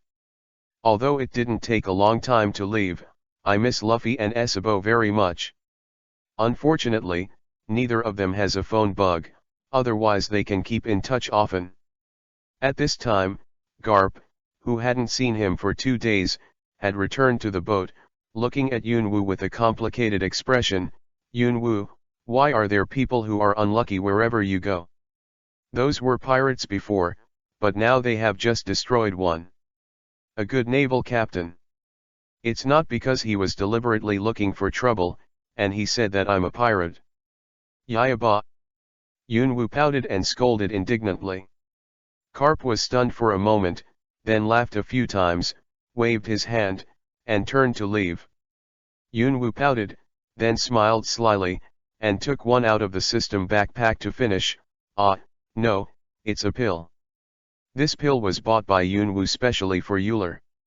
As for what effect it has, Yunwoo is now excited when she thinks of the introduction of this pill, but for a moment, she is wow, and so on. Accompanied by a chill. Don't worry, take it to Euler first, something with 50,000 points will definitely not be bad, but Xiaoling would actually add this kind of thing to the system mall. It's really frustrating. Beautiful work. At this time, Euler, who was cleaning in Yunwoo's room, suddenly shivered, and a strong unease surged from the bottom of her heart. Strange, this is a Navy warship, how could it be possible to feel this way? Forget it, it should be an illusion. Euler laughed at himself, maybe it was because he had not rested well these days and was too nervous. Bar. At this time, the door of the room was kicked open, and Euler was stunned for a moment. She looked at it in a daze, but what caught her eye was the picture of Yunwoo humming with a sore foot. After a long time, Yunwoo finally relieved the pain. With a malicious smile on her face, she handed the pill to Euler, as if an old witch was holding a poisoned apple and wanted to give it to the 7 dwarfs and wait for it to die. Like Prince Charming who wakes up with Snow White's true love kiss. Forced adaptation. Euler originally felt nothing, but after seeing this pill, that intense unease reappeared, and he shivered immediately. What is this? Yunwoo said to Euler with a gentle smile, "It's nothing, it's just a medicine that can increase physical fitness." The corner of Euler's mouth twitched, and her expression was hesitant. If Yunwoo had another expression now, something serious, or something, Euler would believe it, so she just ate it, but Yunwoo's current expression. Too cunning, too evil, too insidious, too hard to believe. In a word, Euler doesn't want to take this pill. "Brother Euler, eat it quickly, eat it, and you will become stronger." Yunwoo whined, her voice full of temptation, but the more Yunwoo is like this, the more certain Euler is about this pill. Absolutely not a good thing. "Yunwoo, can I not eat it?" Euler asked weakly. "Yura, what do you see that is?" Suddenly, Yunwoo pointed behind Euler, her eyes filled with horror. Euler was stunned, and hurriedly looked behind her, but there was nothing but the wall. Euler opened his mouth to speak, however, a small white and tender hand covered his mouth, and a round pill with a hint of herbal flavor entered his stomach along Euler's esophagus. Be cheated. Aura was shocked, but he didn't have too much panic in his heart. He knew that Yunwoo would definitely be useful to keep him by his side, so it was impossible to give him poison, but this pill really made him feel strongly uneasy. "I am afraid that even if it is not poison, it is not much worse." After a minute. "What did you give me?" Euler became more and more puzzled. It had been more than a minute after taking the pill, but she didn't feel at all as if she just ate an ordinary tasteless jelly bean. Yunwoo looked at the clock hanging on the wall. He said with a smile, "No hurry, it's only been a minute, and it will take another 4 minutes for the drug to take effect. Anyway, Euler, don't worry, buddy, I won't hurt you." Euler nodded suspiciously and sat quietly. When it was exactly 5 minutes, Euler rolled his eyes without warning and passed out. Yunwoo showed a strange smile on the side, then took out a set of clothes from the system backpack and hung it on the wall, then sat on the chair with Erlang's legs crossed, waiting for the transformation of Euler's body, while chatting with Yingyu. At this time, Yingyu's face was full of weirdness. She had never seen that host buy this pill for her subordinates, and she even forced others to take it with half force. "I said, is it really okay for you to do this without people's consent? I feel, it's pretty good." Yunwoo giggled, a trace of embarrassment flashed in her eyes. The two of them chatted without a word, and their eyes fell on Euler from time to time. After all, it was the first time that the two of them had seen this wonderful change, even if Yingyu was a system. At this time, Euler's body was undergoing changes that were visible to the naked eye. The strong and terrifying muscle mass on his body slowly subsided, and Euler's height of nearly 3 meters was also shrinking rapidly, and soon stopped. At the height of 1.7 meters, the skin became smoother and more supple, the body and limbs also became slender, the short hair also began to grow, and it stopped when it grew to about 1 meter. Of course, the changes are not limited to these, such as the 2 extra pieces of fat on the chest, as well as the upturned buttocks, and a certain root that has gone to see the Buddha. In a word, Euler is completely different from before. Although he has been transformed, he has become stronger and bald. Bah! Euler is already different from before. Chapter 27 Arrive at Navy Headquarters. The sky lit up, and Euler opened his eyes on time, and a cold light flashed quickly in those deep eyes. "Hey!" Aura got off the bed with a carp, and jumped twice at will, but unexpectedly found that her body seemed to be a lot lighter, and she was inevitably a little surprised. Could it be the pill from yesterday? Yunwoo didn't lie to me. Aura muttered with some guilt. The clothes seemed to be a lot bigger. Euler said to himself in confusion, and then looked down very naturally. "Chenbumu Cao." Ah! The scream at this moment alarmed the entire navy of the warship, but Garp and Aokiji were still asleep. Times, Yunwoo kicked open Euler's door with a bang and roared in dissatisfaction, "Euler! What kind of plane are you doing? Are you keeping people from sleeping? Euler was trembling all over, dragging the two big lumps of fat on his chest with both hands, tears welling in his eyes. Yunwu. This. What the hell is going on? Why did I become like this? Yunwu narrowed her eyes and walked to Euler's side. After observing for a while, she made a few gestures with her hands waving and said seriously, well, I guess there is an E-cup, it's really big. Is it really big? Euler was stunned, realizing that his focus was wrong, and roared with grief and indignation, this is not the key, Yunwu, tell me, why did I become a woman? Cough, because of the pill from yesterday. Yunwu explained embarrassingly, first of all, that pill can indeed enhance the strength of the person taking it. I think you should know this better than me. Euler nodded. Indeed, after taking this pill, she could feel a powerful force hidden in her body. Maybe it was not enough in this world, but it was more than 5 or 6 times stronger than before. If she were to rearrange a bounty amount now, it would be the same as her previous captain, Bess. Compared with Dodd, it is only a lot more. In other words, Euler's strength has far surpassed Dodd. You can definitely get a lieutenant or even a lieutenant in the Navy. Higher ranks. Then why become a woman? Euler was even more puzzled, she had never heard of any medicine that could turn a man into a woman. Yura, I can only tell you that it is because of the special ability of this pill. As for the details, please forgive me for not being able to say. Euler nodded as if resigned, she knew that this child is not as simple as it seems on the surface. That magical and incomparably sharp sword, the long knife that can be automatically retracted after listening to the warship Shanghai soldiers, the seemingly ordinary glove that hides some special ability, the strength that is extremely incompatible with its own age, and this sword magical pills with weird effects, everything adds a layer of incomparable mystery to Yunwu.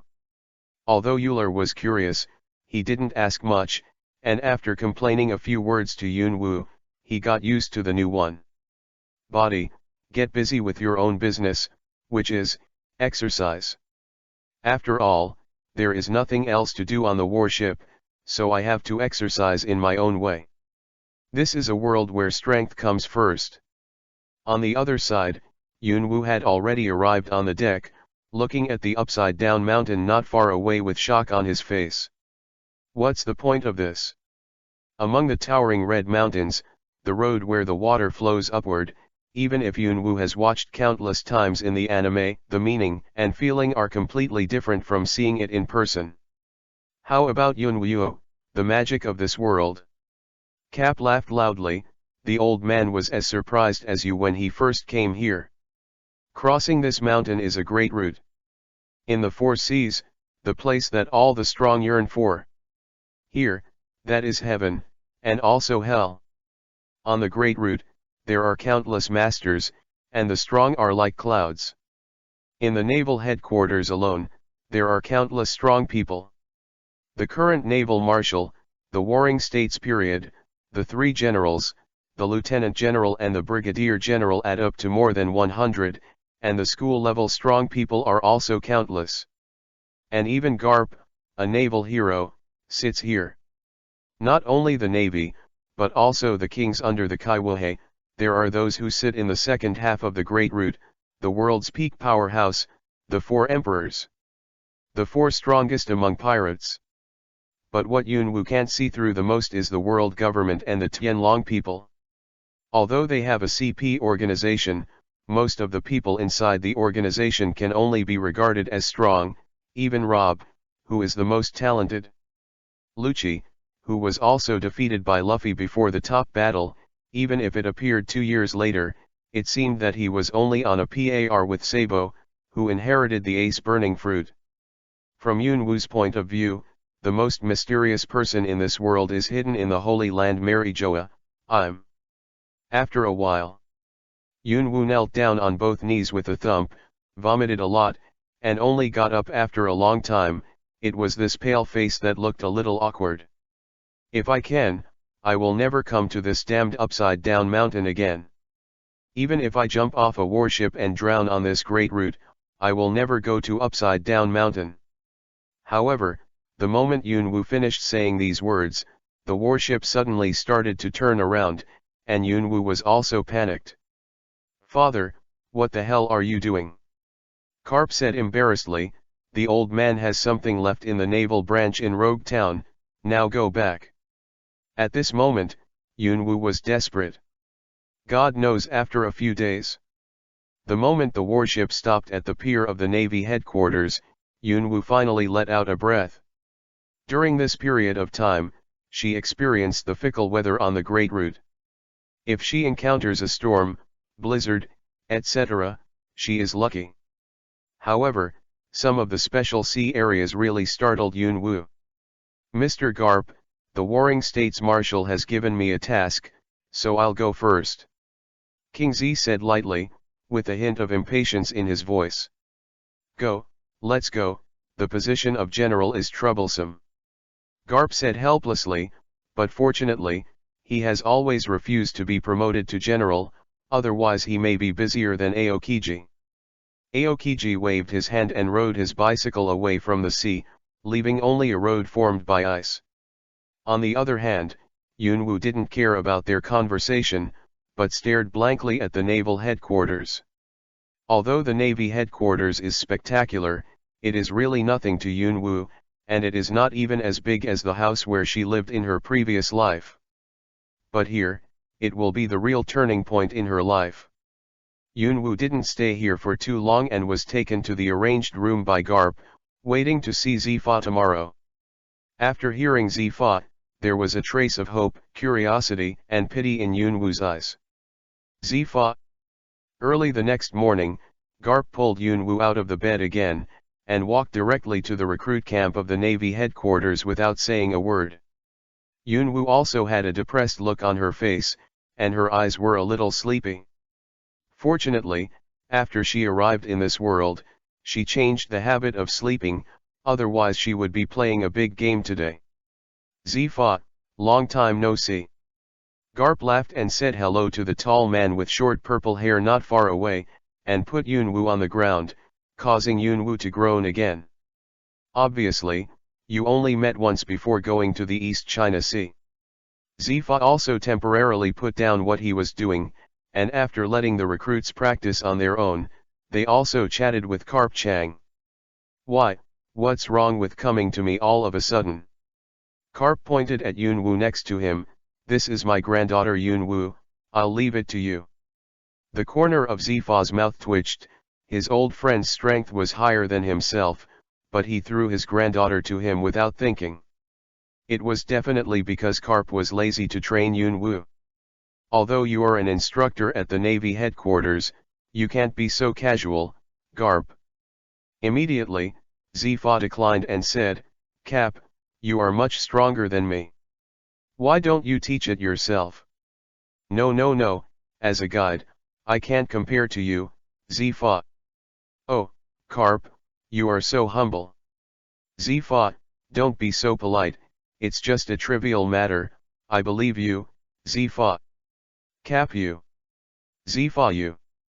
Yunwu's face was covered with black lines, and such a picture automatically appeared in his mind. Uncle, I really can't accept this money. Oh, take it, this is all my uncle's thoughts. But uncle, what's so embarrassing? Take it, it's all right. Okay uncle, thank you uncle, goodbye uncle.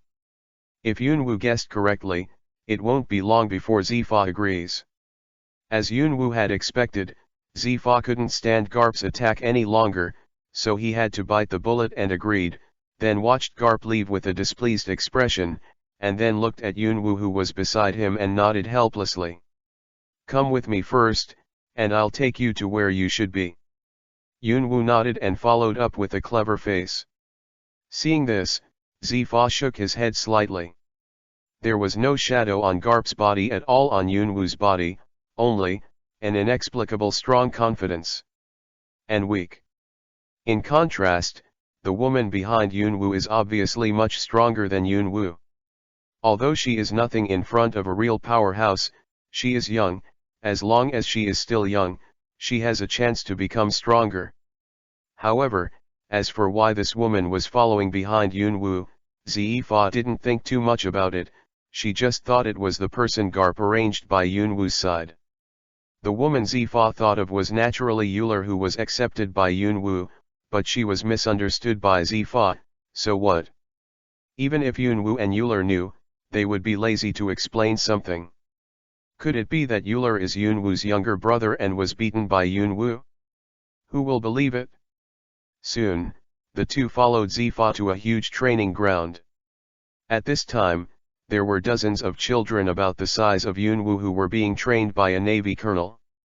As soon as the colonel saw Zifa, he saluted quickly, and then gave up his seat. Zifa cleared his throat and said majestically to the crowd, "Today, there are 2 recruits joining this elite training camp. The little one is Yunwoo, she is Lieutenant General Karp's granddaughter." Said, Zifa said in a low voice, "Everyone should be kind to her." The corner of Yunwoo's mouth twitched, and she felt a little unhappy all of a sudden. Zifa didn't care either, glanced at Euler and asked, "What's your name?" "Ola." Aura said lightly. She used to be a pirate, so naturally she would not give the Navy a good look, even if she would be a member of the Navy in the future. Navy Tour. Chapter 1 Confrontation with Zifa. Zifa nodded and said to the students, "This is Euler. I think you should not provoke her, none of you are her opponents." When Zifa said this, the children below all made a disdainful voice. After all, they are all a group of little devils about 10 years old at most. Most of them are descendants of the generals of the Navy headquarters, and a small number of them are also some talented geniuses from all over the world, naturally have their own pride. Now their instructors say that they are not the opponents of this weak woman who looks only 17 or 18 years old. Their self-esteem does not allow this kind of questioning. Aura could also see at this time that she was probably underestimated, but now she somewhat misses her 30-year-old, incomparably strong male body. Zifa frowned slightly and scolded, "Don't think that you are the strongest after being trained for a period of time. Euler now has at least the strength of a second lieutenant. Do you have it? If not, say a few words less."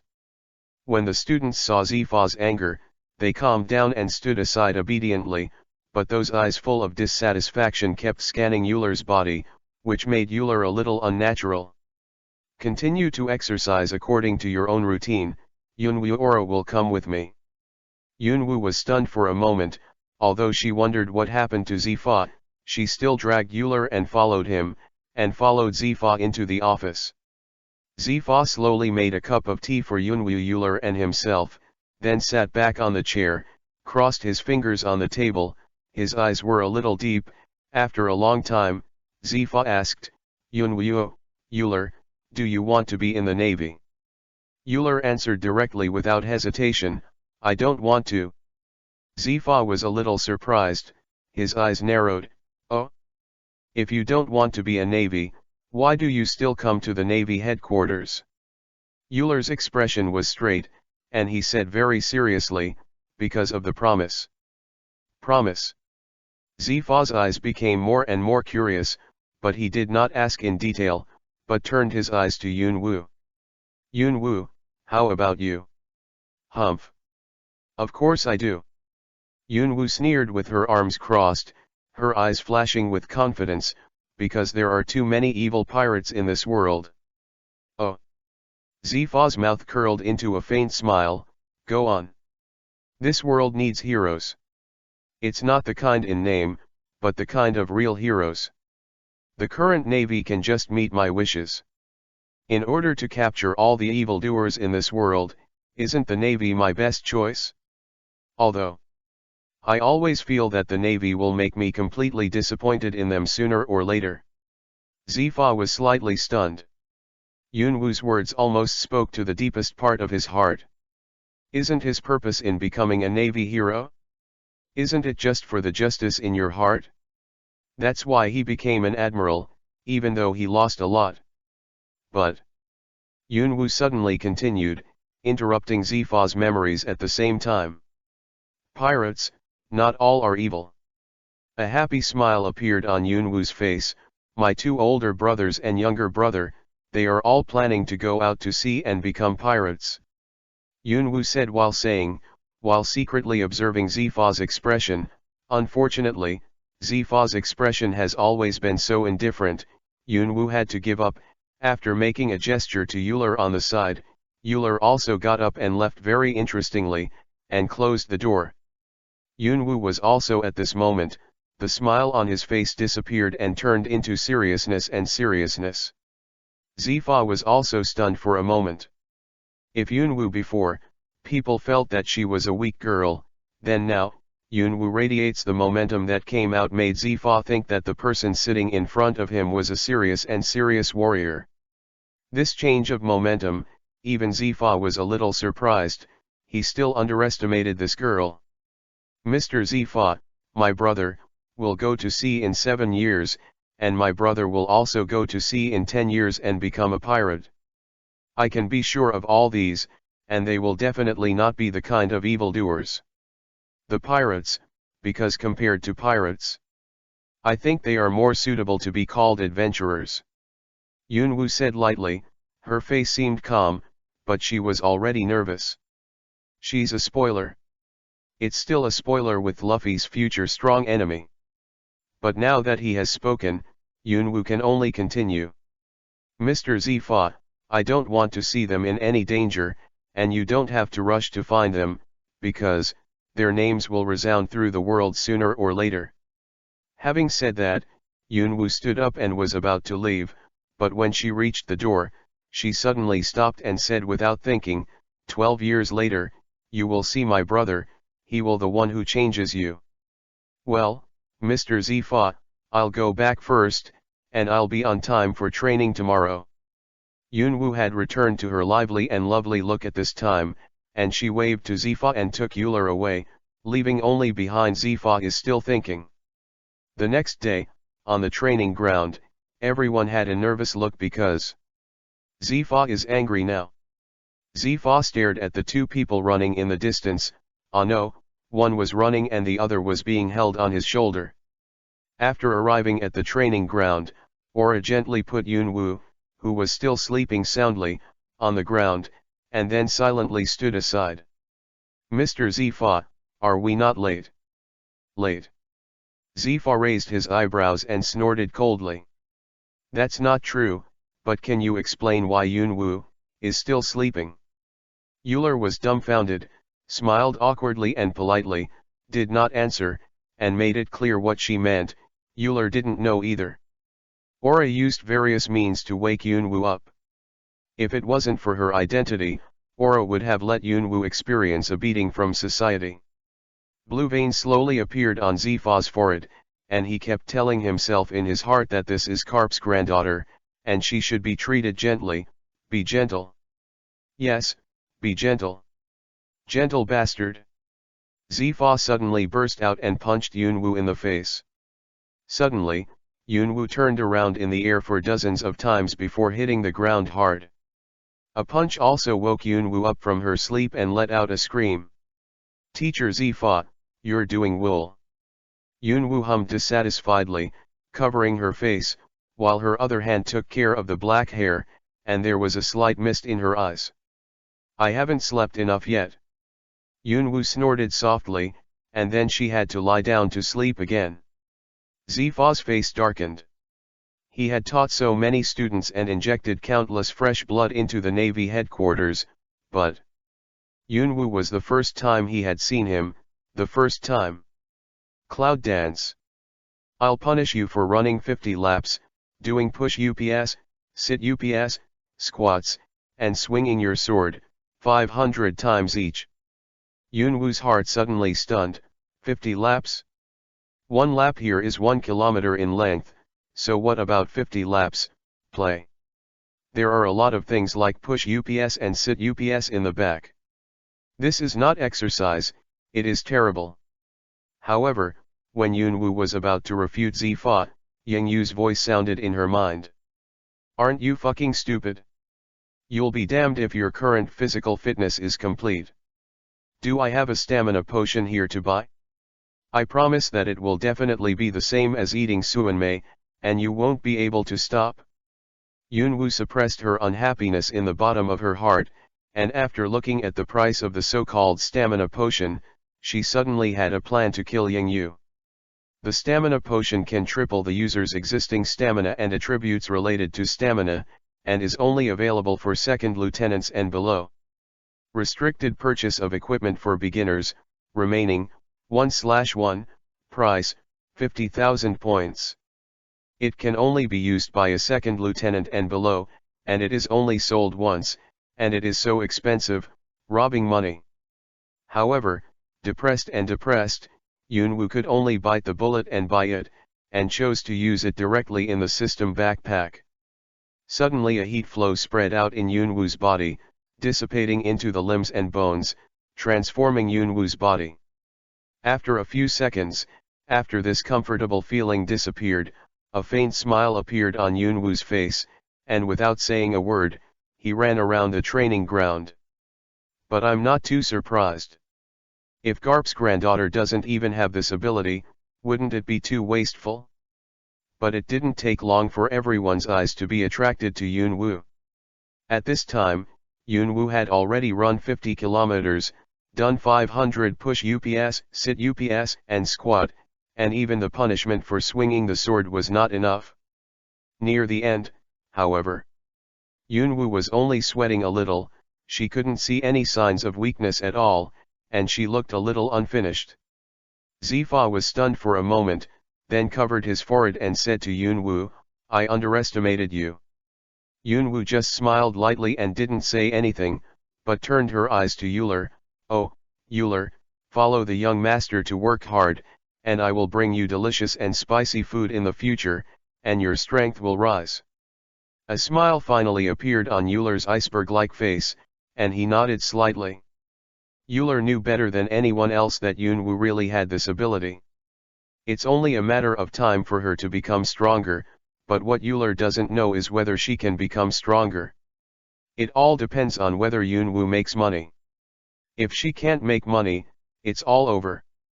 Zifa looked at Yunwoo deeply. This girl. It's not as simple as it seems on the surface. He already knows that this cute and weak appearance on the surface is just a way for Yunwoo to deceive the enemy. Everyone's attention, others are training according to normal requirements, Euler's training volume is tripled, Yunwoo is 10 times more, that's it? Yes. The 10-year-old students all screamed, looked at Yunwoo with sympathy, and returned to their respective positions to continue training.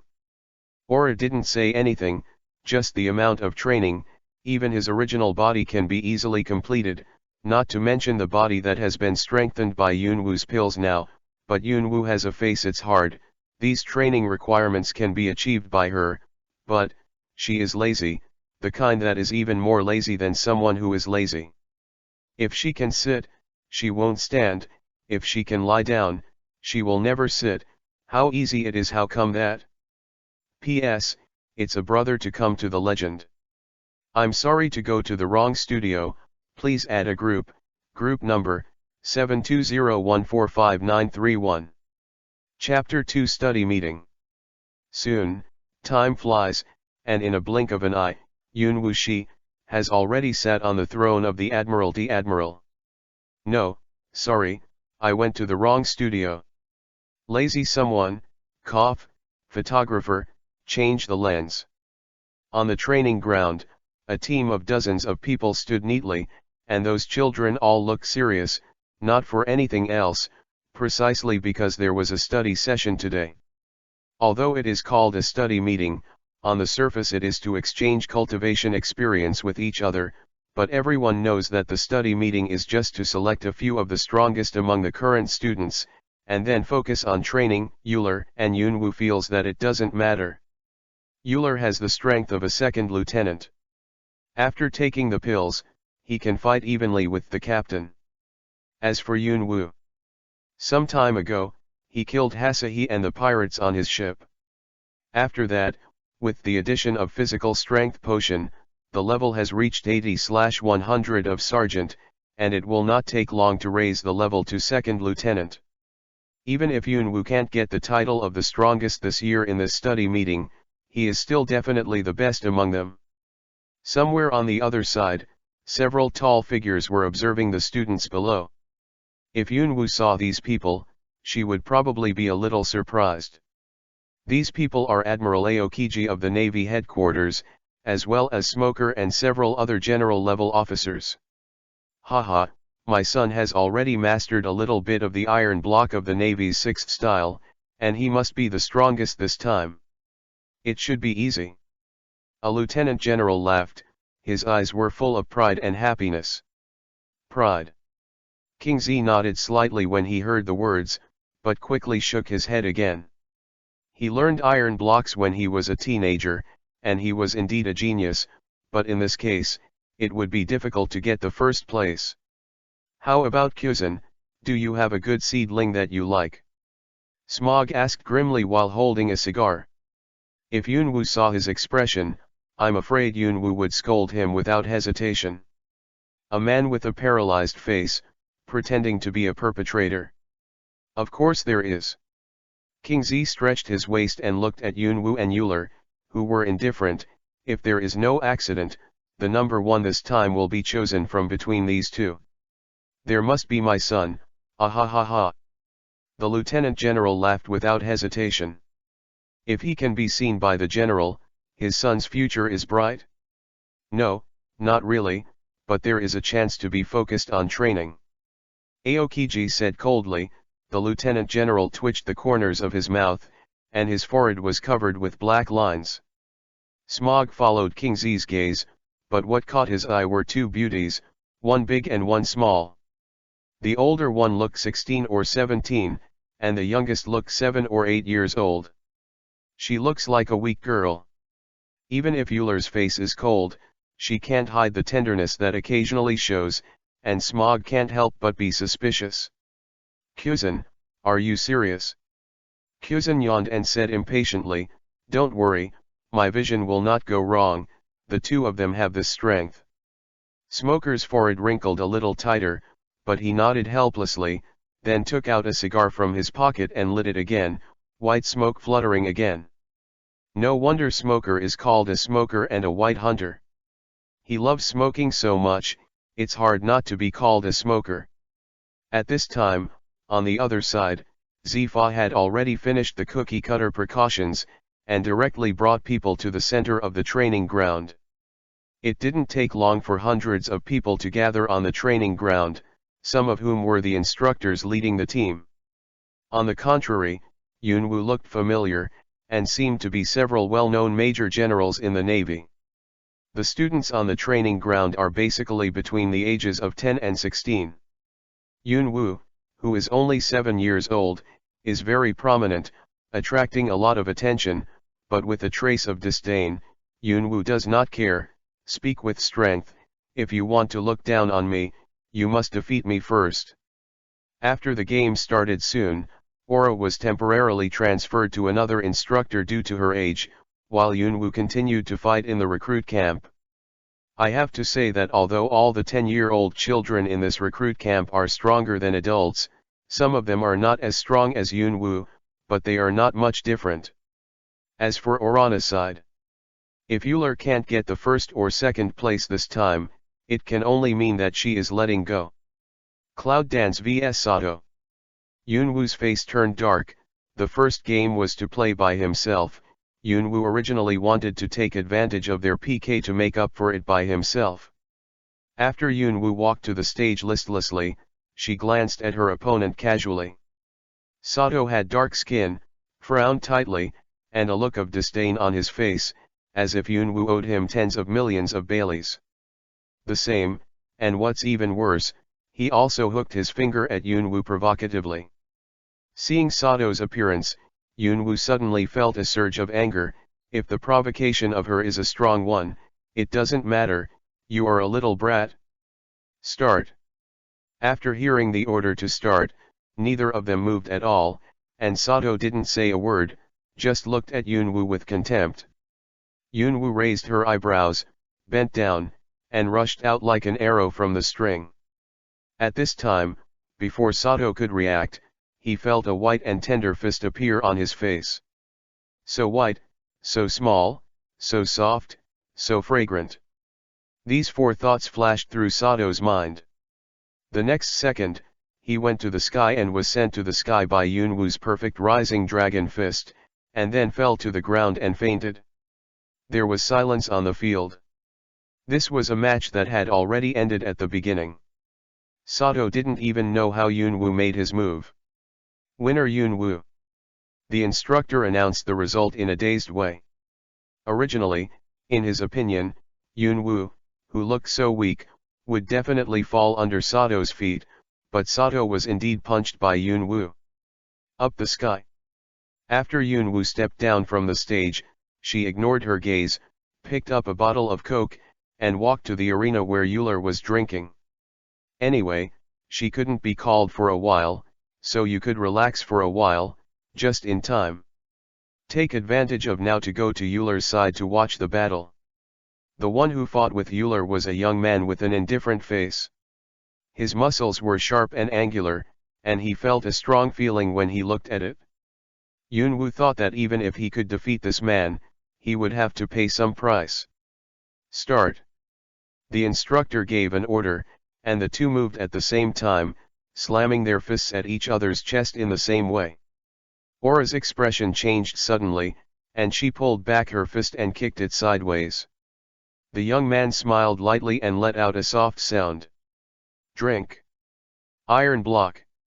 Euler frowned slightly when he heard the words, and the strength on his feet increased a bit. He just kicked the boy's waist, and suddenly felt like he was kicking an iron plate, but the boy was not feeling well. His iron block was just knowing a little bit of fur. I couldn't resist Aura's kick, so I groaned immediately, frowned together, and quickly stepped back. The two parted at one touch, and outsiders looked like they were both enemies of power. Even those admirals of the navy thought so, but Yunwoo knew in her heart that this young man was no match for Euler. Euler's victory is only a matter of time.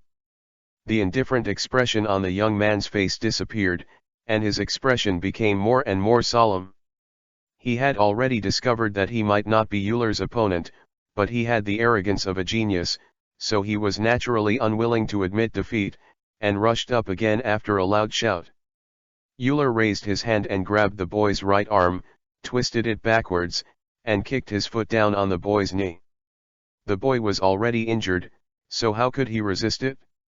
On the ground, when he was about to prepare to counter-attack again, Euler's hand had already grabbed the boy's neck. You lost. Euler said coldly. The young man seemed to be hollowed out, and sat there on his knees with eyes blank. After a while, he stood up and walked off the stage. He still didn't believe that he was defeated so easily, and it was not a big blow when he had already learned the iron. Somewhere in the stands, the lieutenant general who said that his son had trained as an iron nugget had a black line on his face at this time. He had expected his son to lose, but he also thought that it would be a battle between dragons and tigers. After the battle, it turned out to be killed by Euler directly. Isn't this a face slap? Immediately, the lieutenant general snorted and turned to leave without looking back. Aokiji and Smog silently watched him leave, the guy who wanted to save face. On the other side, Yunwoo casually threw the coke he had sipped to Euler, and looked at Euler with a smile. How is it? How does it feel to win? Euler was still holding a coke at the moment. This is the coke that Yunwoo had drunk. After hearing Yunwoo's words, Euler instantly returned to her senses, her face flushed slightly. I don't feel anything, it's just a small fight. At this time, the young man who was not far from the two suddenly choked and almost fell to the ground. He glanced at Euler with a very resentful look before leaving angrily.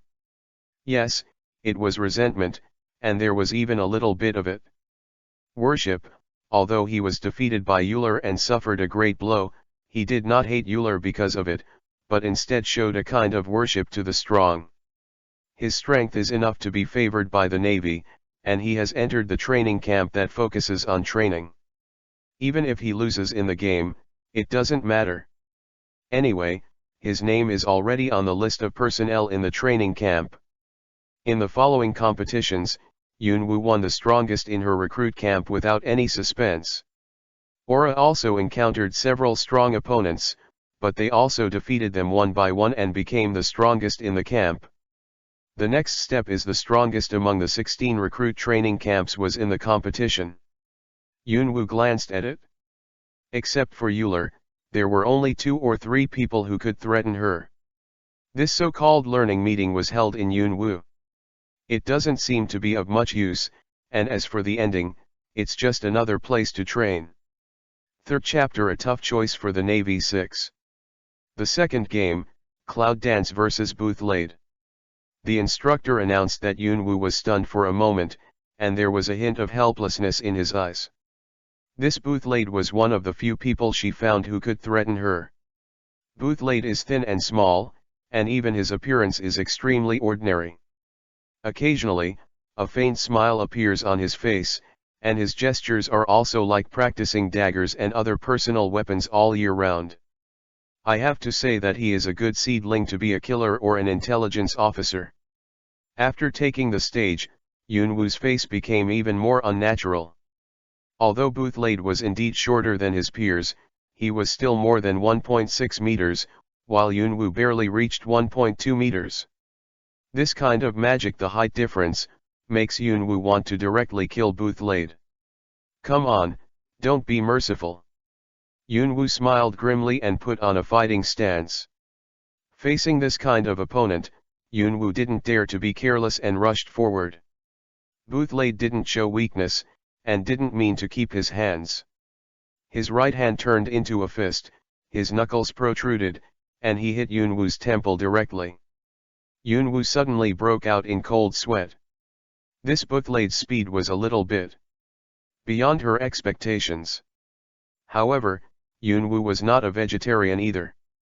She jumped into the air and kicked Boothlade in the face, and Boothlade just turned his head and ducked, with undiminished strength in his hands. It's really a dead hand.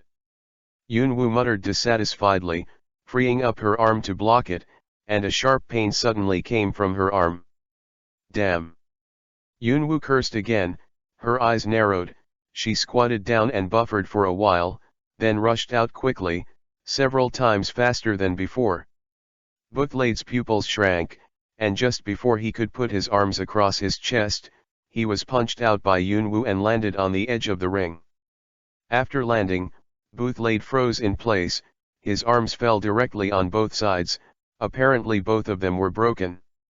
I admit defeat. Boothlade said lightly, with no trace of pain on his face. After speaking, Boothlade walked over to Yunwoo, stopped when he came to Yunwoo, and after a while, said softly, "You are very strong." Huh? Yunwoo looked confused, and when he turned to look at him, he was already far away and was being treated by a doctor. This Boothlade has been defeated so quickly. Smog said in shock, his cigar almost fell from his mouth. He didn't expect that such a monster would appear in this year's boot camp. To be able to easily beat the seed player Boothlade they saw? Ah la la, it's an unexpected ending. King Z grinned, as if he had already guessed that Yunwoo would win. Bumble bumble bumble. Suddenly, Aokiji's phone worm remembered, Aokiji's face turned black, and it was hard to be lazy.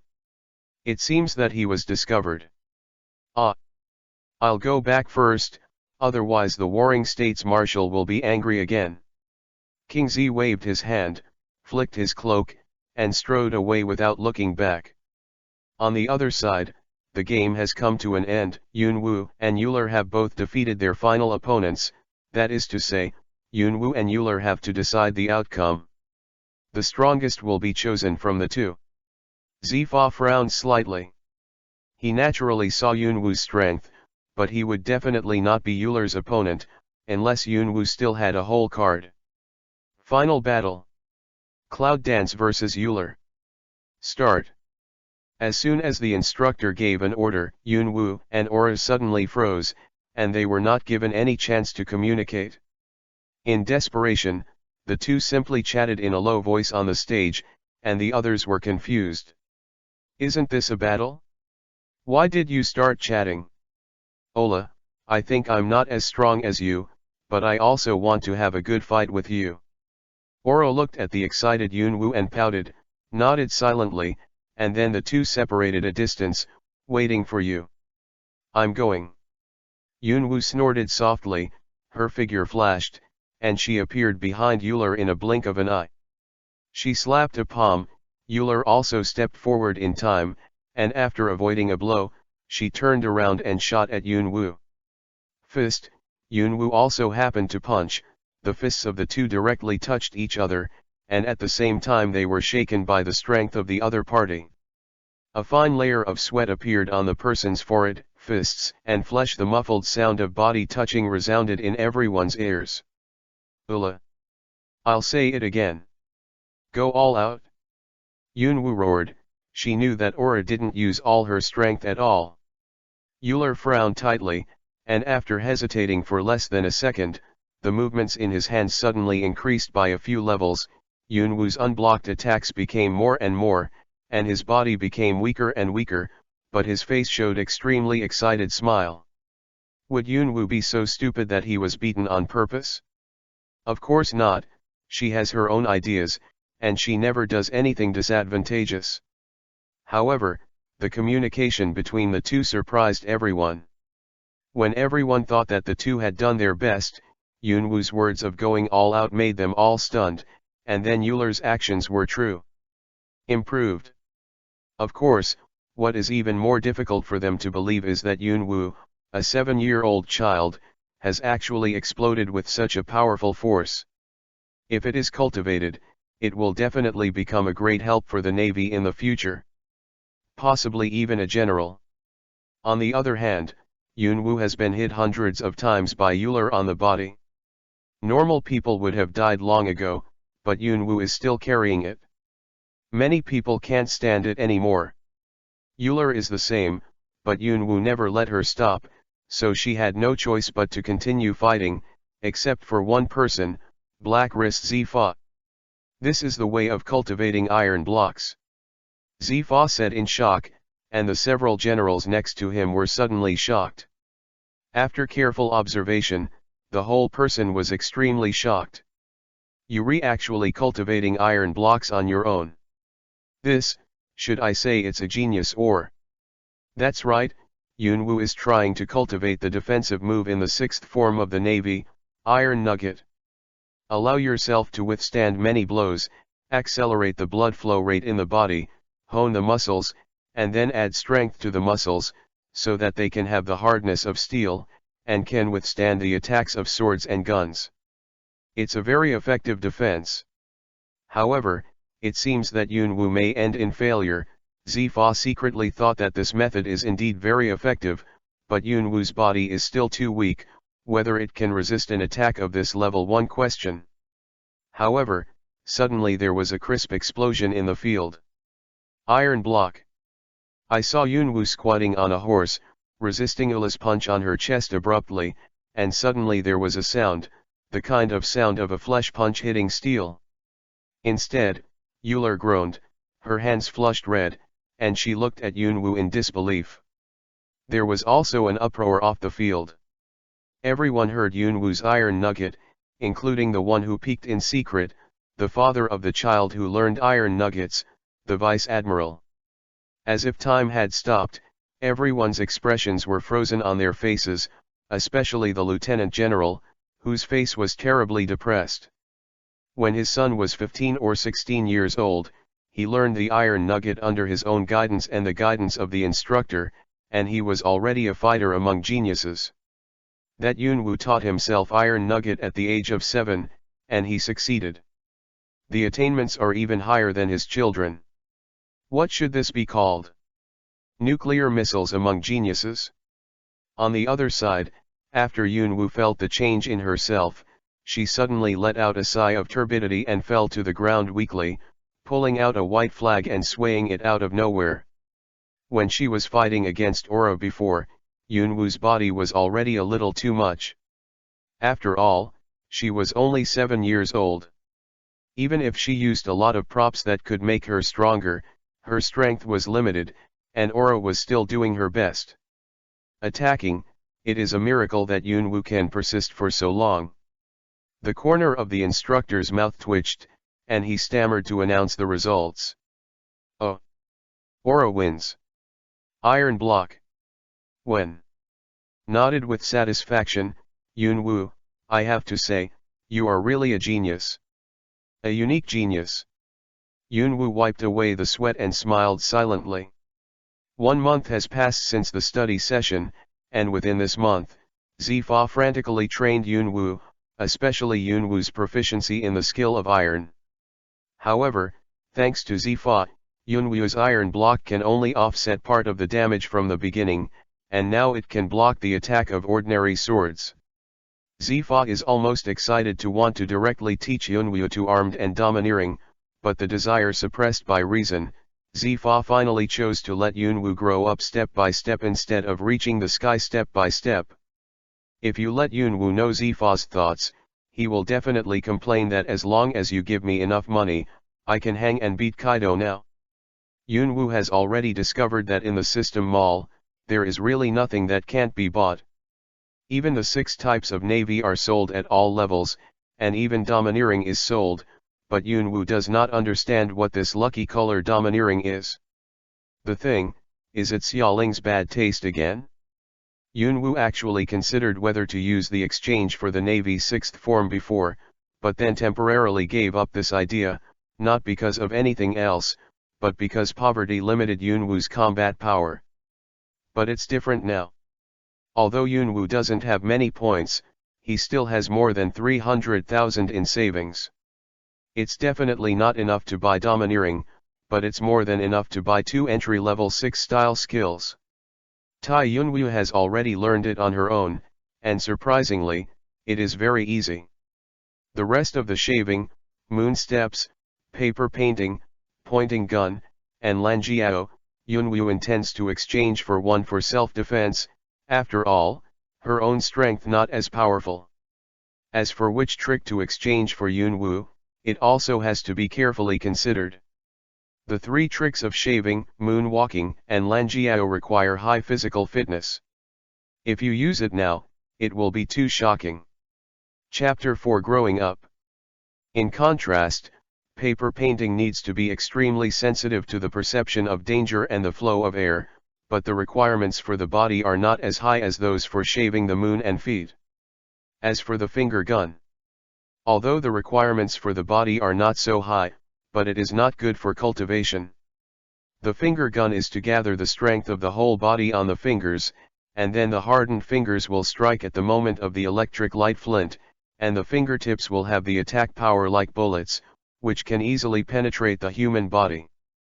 On paper painting, it is necessary to remove the strength of the whole body. By analyzing the changes of the airflow generated by the opponent's movements and attacks, it can easily change its own shape, and can easily avoid the attack towards itself at the critical moment. The iron block is just the opposite. The iron block is used to resist attacks from the front, while the paper painting is to avoid it. Sure enough, it's a finger gun. Yunwoo secretly sighed. She has now learned the iron block, and she does not need to resist attacks or evade attacks in a short period of time. What she needs now is the ability to take the initiative to attack. After thinking about it, Yunwoo shook her little hand and directly exchanged the entry-level finger gun, but Yunwoo was more concerned about the instant reduction of 150,000 points than the finger gun. Yunwoo bought the finger gun in just a moment. The bones all over the body suddenly crackled, and the momentum suddenly changed. Zifa, who was on the side, was shocked in place. He felt that Yunwoo was in the moment just now. Seems to have become a lot stronger. Originally, after Yunwoo's study session ended, the opponent she defeated made her level a step further, from 80/100 sergeant to 99/100 sergeant, only 1 line away from the 2nd lieutenant. Just find a few people to fight. One can be upgraded. However, Yunwoo's own strength has surpassed that of sergeant. Although there is no accurate value, Yunwoo can be sure that ordinary lieutenant-level officers are not his opponents at all, even Euler is the same, this is still without weapons. Yunwoo originally thought that the level represented his own strength, but Yunwoo seems to have misunderstood it. The improvement of the level is only to increase the fixed attribute of the level.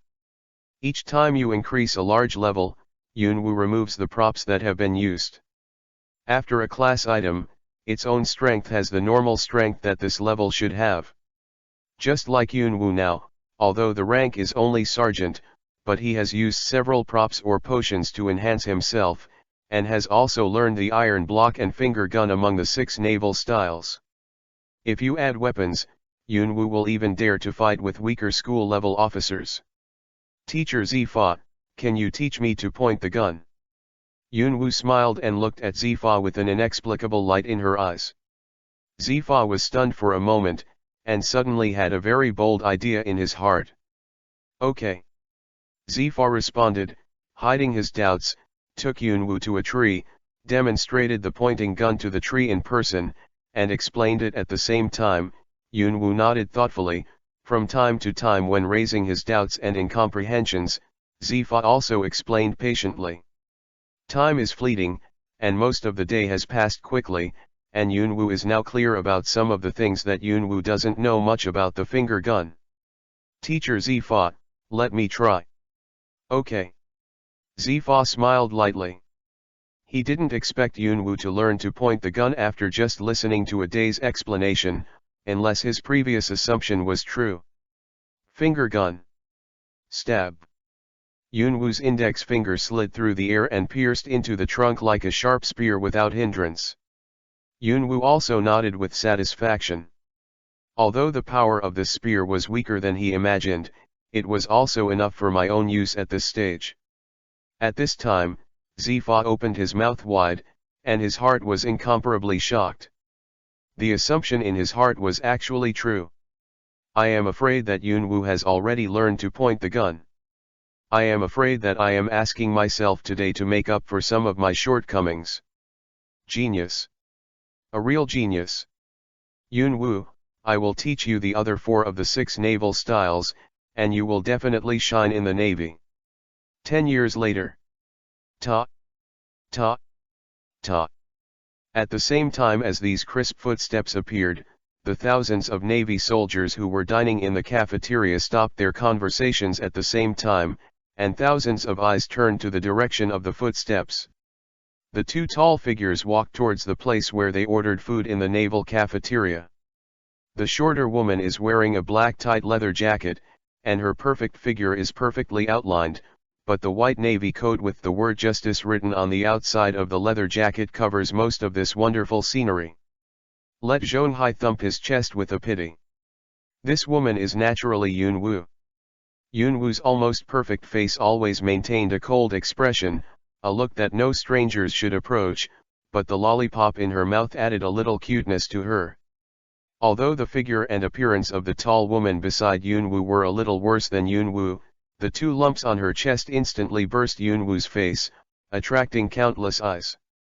However, the 2 seemed to have long been used to the same thing. After his meal, he sat down at a table in the corner and talked in a low voice while eating. This tall woman is undoubtedly Euler. As expected of the military flowers of the Navy headquarters, Yunwoo and Euler. That is to say, at such a young age, he has such a powerful strength, and even his appearance is so beautiful. I'm new here, dare I ask them too? The Navy recruit who asked this question immediately attracted the eyes of everyone around him, and there was undisguised anger in these eyes. In this Navy headquarters, you don't have to know Admiral Akainu, Admiral Kizaru, or Admiral Aokiji, but you must know Yunwoo, who is known as the first genius of the Navy headquarters. The first genius. The sea soldier was even more confused. Even if it was the first genius, you wouldn't be like this, right? Besides, where does the genius go even if it is a genius? Could it be that she learned it before she was 10 years old? Can't the Navy's 6th form? The surroundings suddenly became quiet, deadly still. The sea soldier was taken aback. looked at the crowd with trembling all over and asked, What's wrong? Looking at me with this kind of eyes? So you all know it? A sailor was suddenly a little annoyed, since you all knew it, it still took so long. I don't know anything. The recruit almost cried. After Yunwu and Euler appeared, it seemed that something was wrong with him. I don't know. The sea soldier showed a surprised expression and said helplessly, Forget it, let me give you some popular science. The recruit nodded quickly, he didn't want to say something wrong and offend everyone. The sailor took a sip of water and cleared his throat before he said, The shorter one is the one with a smaller chest. Her name is Yunwu, Mengqi. Di Yunwu. Now you should know who she is, right? Monkey? D. Could it be that she is Lieutenant General Garp's granddaughter?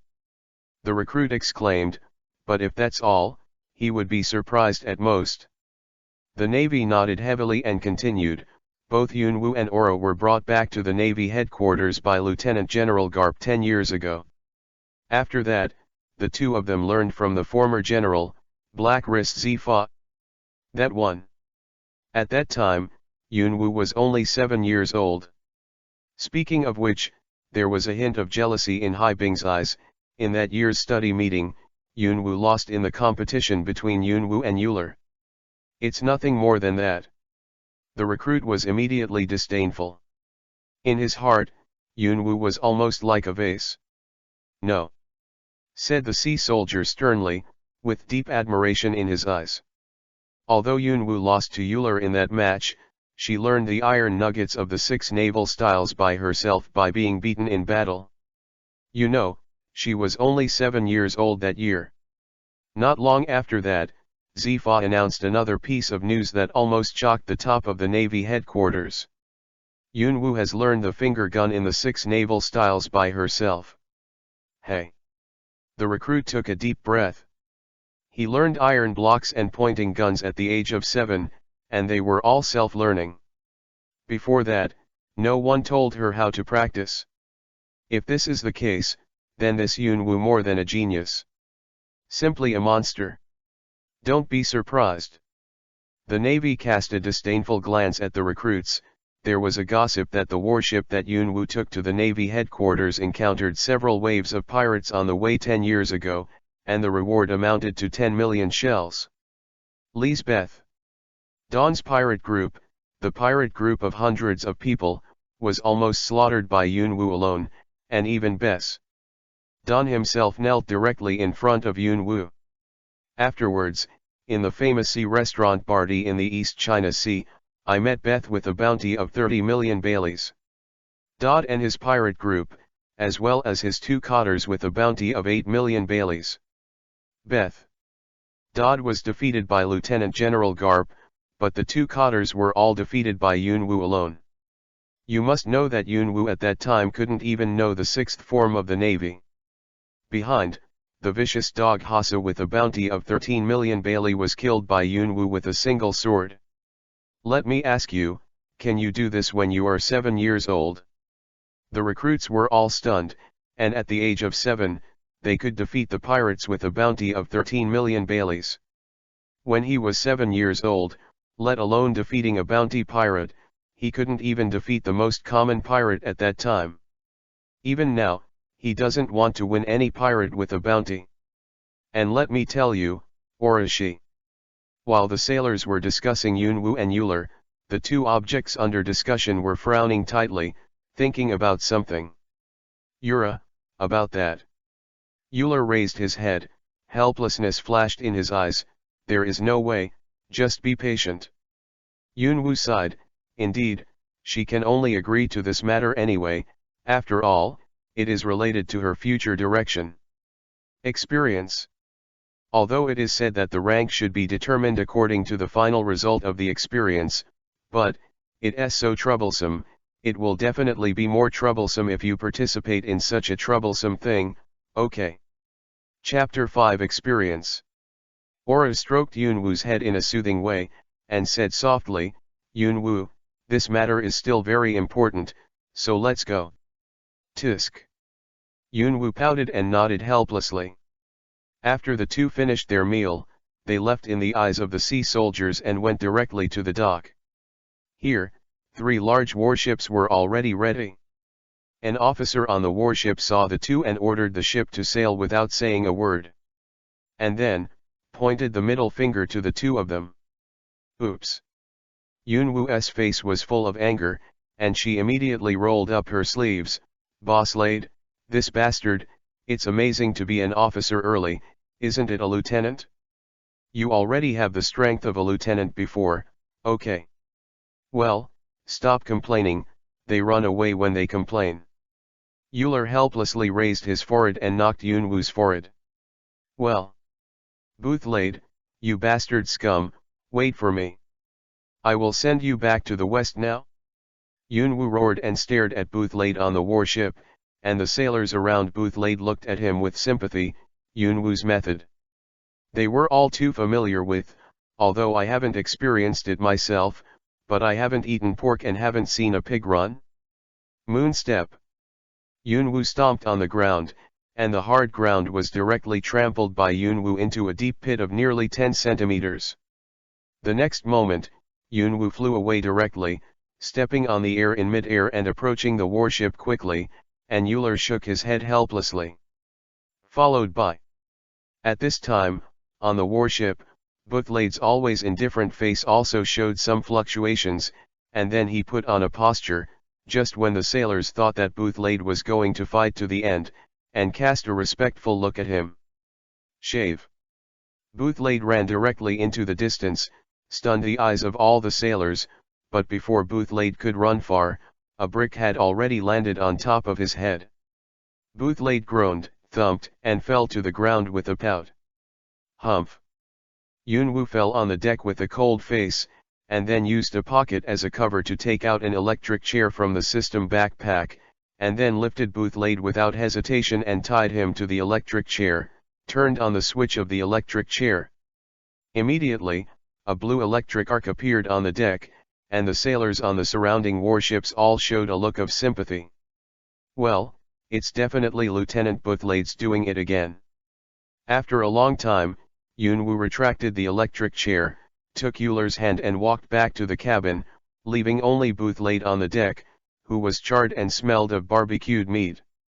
More than 2 hours later, several warships docked on the shore of a medium-sized island, and there were continuous beast roars from the island. Some beasts on the edge of the island also discovered the warship at this time, and rushed towards the side with a roar. Several colonels on the warship also jumped down and cleaned up these beasts. Yunwoo's expression changed and he directly pulled out the scabbard from his waist. The sharp blade inside jumped off the warship, and those colonels didn't object after seeing it, but slowed down the movements in their hands. They all knew in their hearts that Yunwoo really hated someone who, experience. Although none of them knew what the so-called robbing experience meant. The beasts on the periphery of the island are not very strong, so they are cleaned up very quickly. Before long, a stream of light appeared on the body of dozens of beasts and entered Yunwoo's body and turned into experience. Yunwoo couldn't help groaning in relief. One sound. Grade, Major 12/100, Yunwoo's own real strength has also reached the lieutenant colonel, or even the colonel. If it weren't for the fact that he had basically been trained in the naval headquarters for the past 10 years, there were very few opportunities to go out, and most of the opportunities were still only when Yunwoo sneaked to Zifa to hunt pirates. On the warship, although always will be caught. But also because of these opportunities to go out, Yunwoo has gained a lot, and of course there are also many losses. For example, the imitation Yaishin sword that Yunwoo once purchased was scrapped in the first year. As for the reason for the scrapping. Because Yunwoo often took out the imitation Yaishin sword when he had nothing to do with the sword flying. To be clear, Yunwoo likes to lie down and sleep on the imitation heavenly sword. Over time, the durability of this novice weapon is completely drained, leaving nothing left. In contrast, the novice weapon called the newbie set that you can't recognize. Of course, Yunwoo has also saved a lot of fortune in the past 10 years. Although he spent a lot during this period, he still saved 500,000 points from Yunwu's frugal spending. However, it wasn't too much. When Yunwu's rank reached a warrant officer, the novice commodity area was closed, and after the commodity prices returned to normal, Yunwu found that with these tickets in his hand, he really couldn't buy anything. However, Yunwu naturally guessed this for a long time. Before reaching the warrant officer, he had already purchased a lot of novice goods, and had hoarded a lot of weapons and equipment, various props, potions, and even several special abilities in the system backpack. Of course, apart from the small part prepared for him, the extra ones are used by Yunwu to arm his subordinates and make them stronger. Returning to the topic, Yunwu and Euler directly ignored the major general who explained the rules and requirements, and walked into the woods, looking for the beast. I have to say that there are so many beasts on this island that if not accompanied by the officers of the Navy, those rookie seamen who come to experience will probably be defeated by a charge of the beasts. Although there are some geniuses in the candidates for this experience, most of them are still the kind of people who have no strength, and the tasks of those genius candidates are more difficult than the tasks of ordinary Marines. The task of ordinary new recruits is only to kill at least one beast in one day on this island. If you kill 5, you can enter the elite battalion, and after training, you can directly send them to various naval branches. Although these newcomers are sailors, none of us can do it. Yunwu's mission is a bit difficult.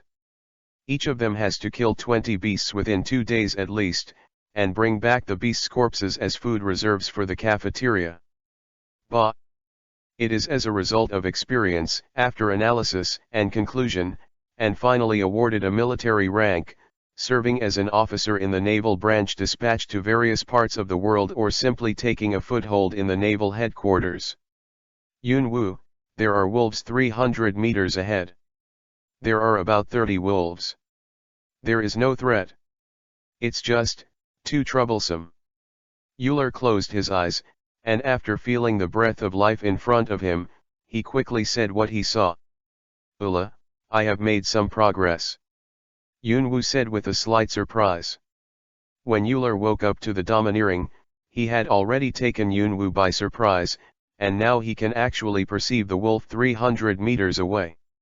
Kun, the speed of this progress made Yunwu a little shocked. If it weren't for the lack of money, I would buy a top-level spectacle in minutes and beat you with domineering.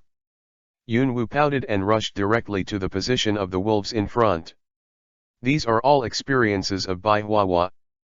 Euler, who had no movement behind him, thought for a moment, and while Yunwu was leaving, he took it out from his trouser pocket, the barbecue grill. Don't ask me why this thing is in the trouser pocket, ask it is the 4-dimensional pocket.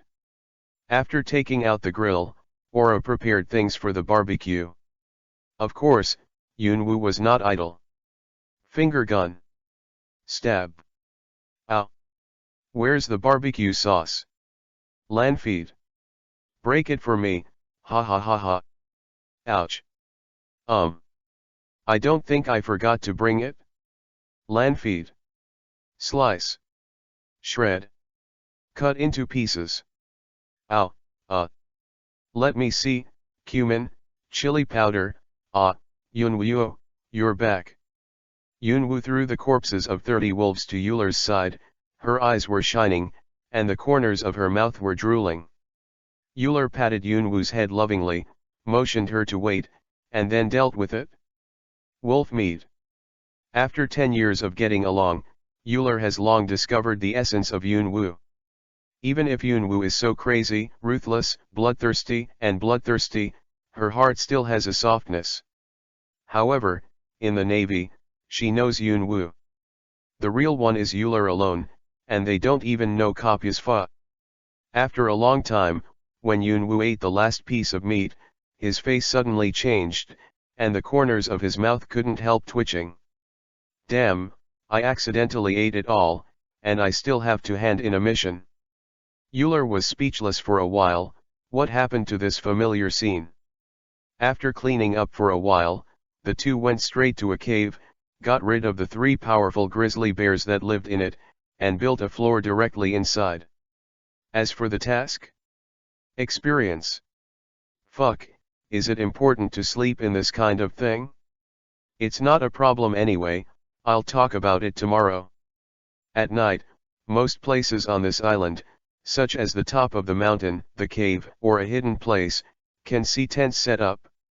Those are the naval soldiers who came to experience, but without exception, all the lights were turned off, and they dared not make a sound, for fear of attracting some ferocious and brutal beasts during the break, but a certain cave was an exception. The lights were brightly lit here, and a man and 2 women sat around the fire, happily. What are you talking about? Yes 3. Yes 4. 4 5. Damn it. Are you stupid, Booth laid. Aura, give me a bomb. Yunwoo kicked angrily and kicked the innocent-looking Boothblade out of the cave. After a long time, Boothblade crawled back out of frustration. Yunwoo helped his forehead helplessly. Boothblade, he is definitely a card mental retardation. Even the landlord can't get started. He even asked the strange question why the peasants fought with the landlords in a very cute way. Have you calmed down? Yunwoo asked coldly. Boothblade. _ The corner of Yunwoo's mouth twitched, and just as he was about to take another kick to let Boothblade feel the beatings of society, a beast roar that resounded through the sky, accompanied by an explosion, sounded in the ears of the 3 of them. This voice, it's from the warship's side, something happened. Yunwoo's face sank, and she used her moon steps to run to the shore. Chapter 6 Accident. When Yunwoo and the 3 arrived at the shore, one of the 3 warships had turned into a sea of flames, and the bodies of the sailors could be seen everywhere, and most of them were incomplete, while the other 2 intact warships the Marines are still looking for survivors, and those colonels and brigadier generals are besieging a creature similar to Tyrannosaurus rex, but with arms and claws that are much larger than Tyrannosaurus rex in the distance, but those few, the colonel and the brigadier general, are already injured, and I'm afraid they won't last long. Although the only major general is also stubbornly resisting, it is obvious that although he seems to be fighting this creature vigorously, he is unable to cause an effective effect on this creature. Harm. Everyone is holding on, Lieutenant General Hwashaoshin is coming soon. The Major General shouted, but there was hopelessness in his eyes. The Navy headquarters wants to get here, although the distance is not very far, but it is also nearly 3 hours away. Although Lieutenant General Hwashaoshin is powerful, if you want to bring someone or come alone, it is impossible to arrive in a short time.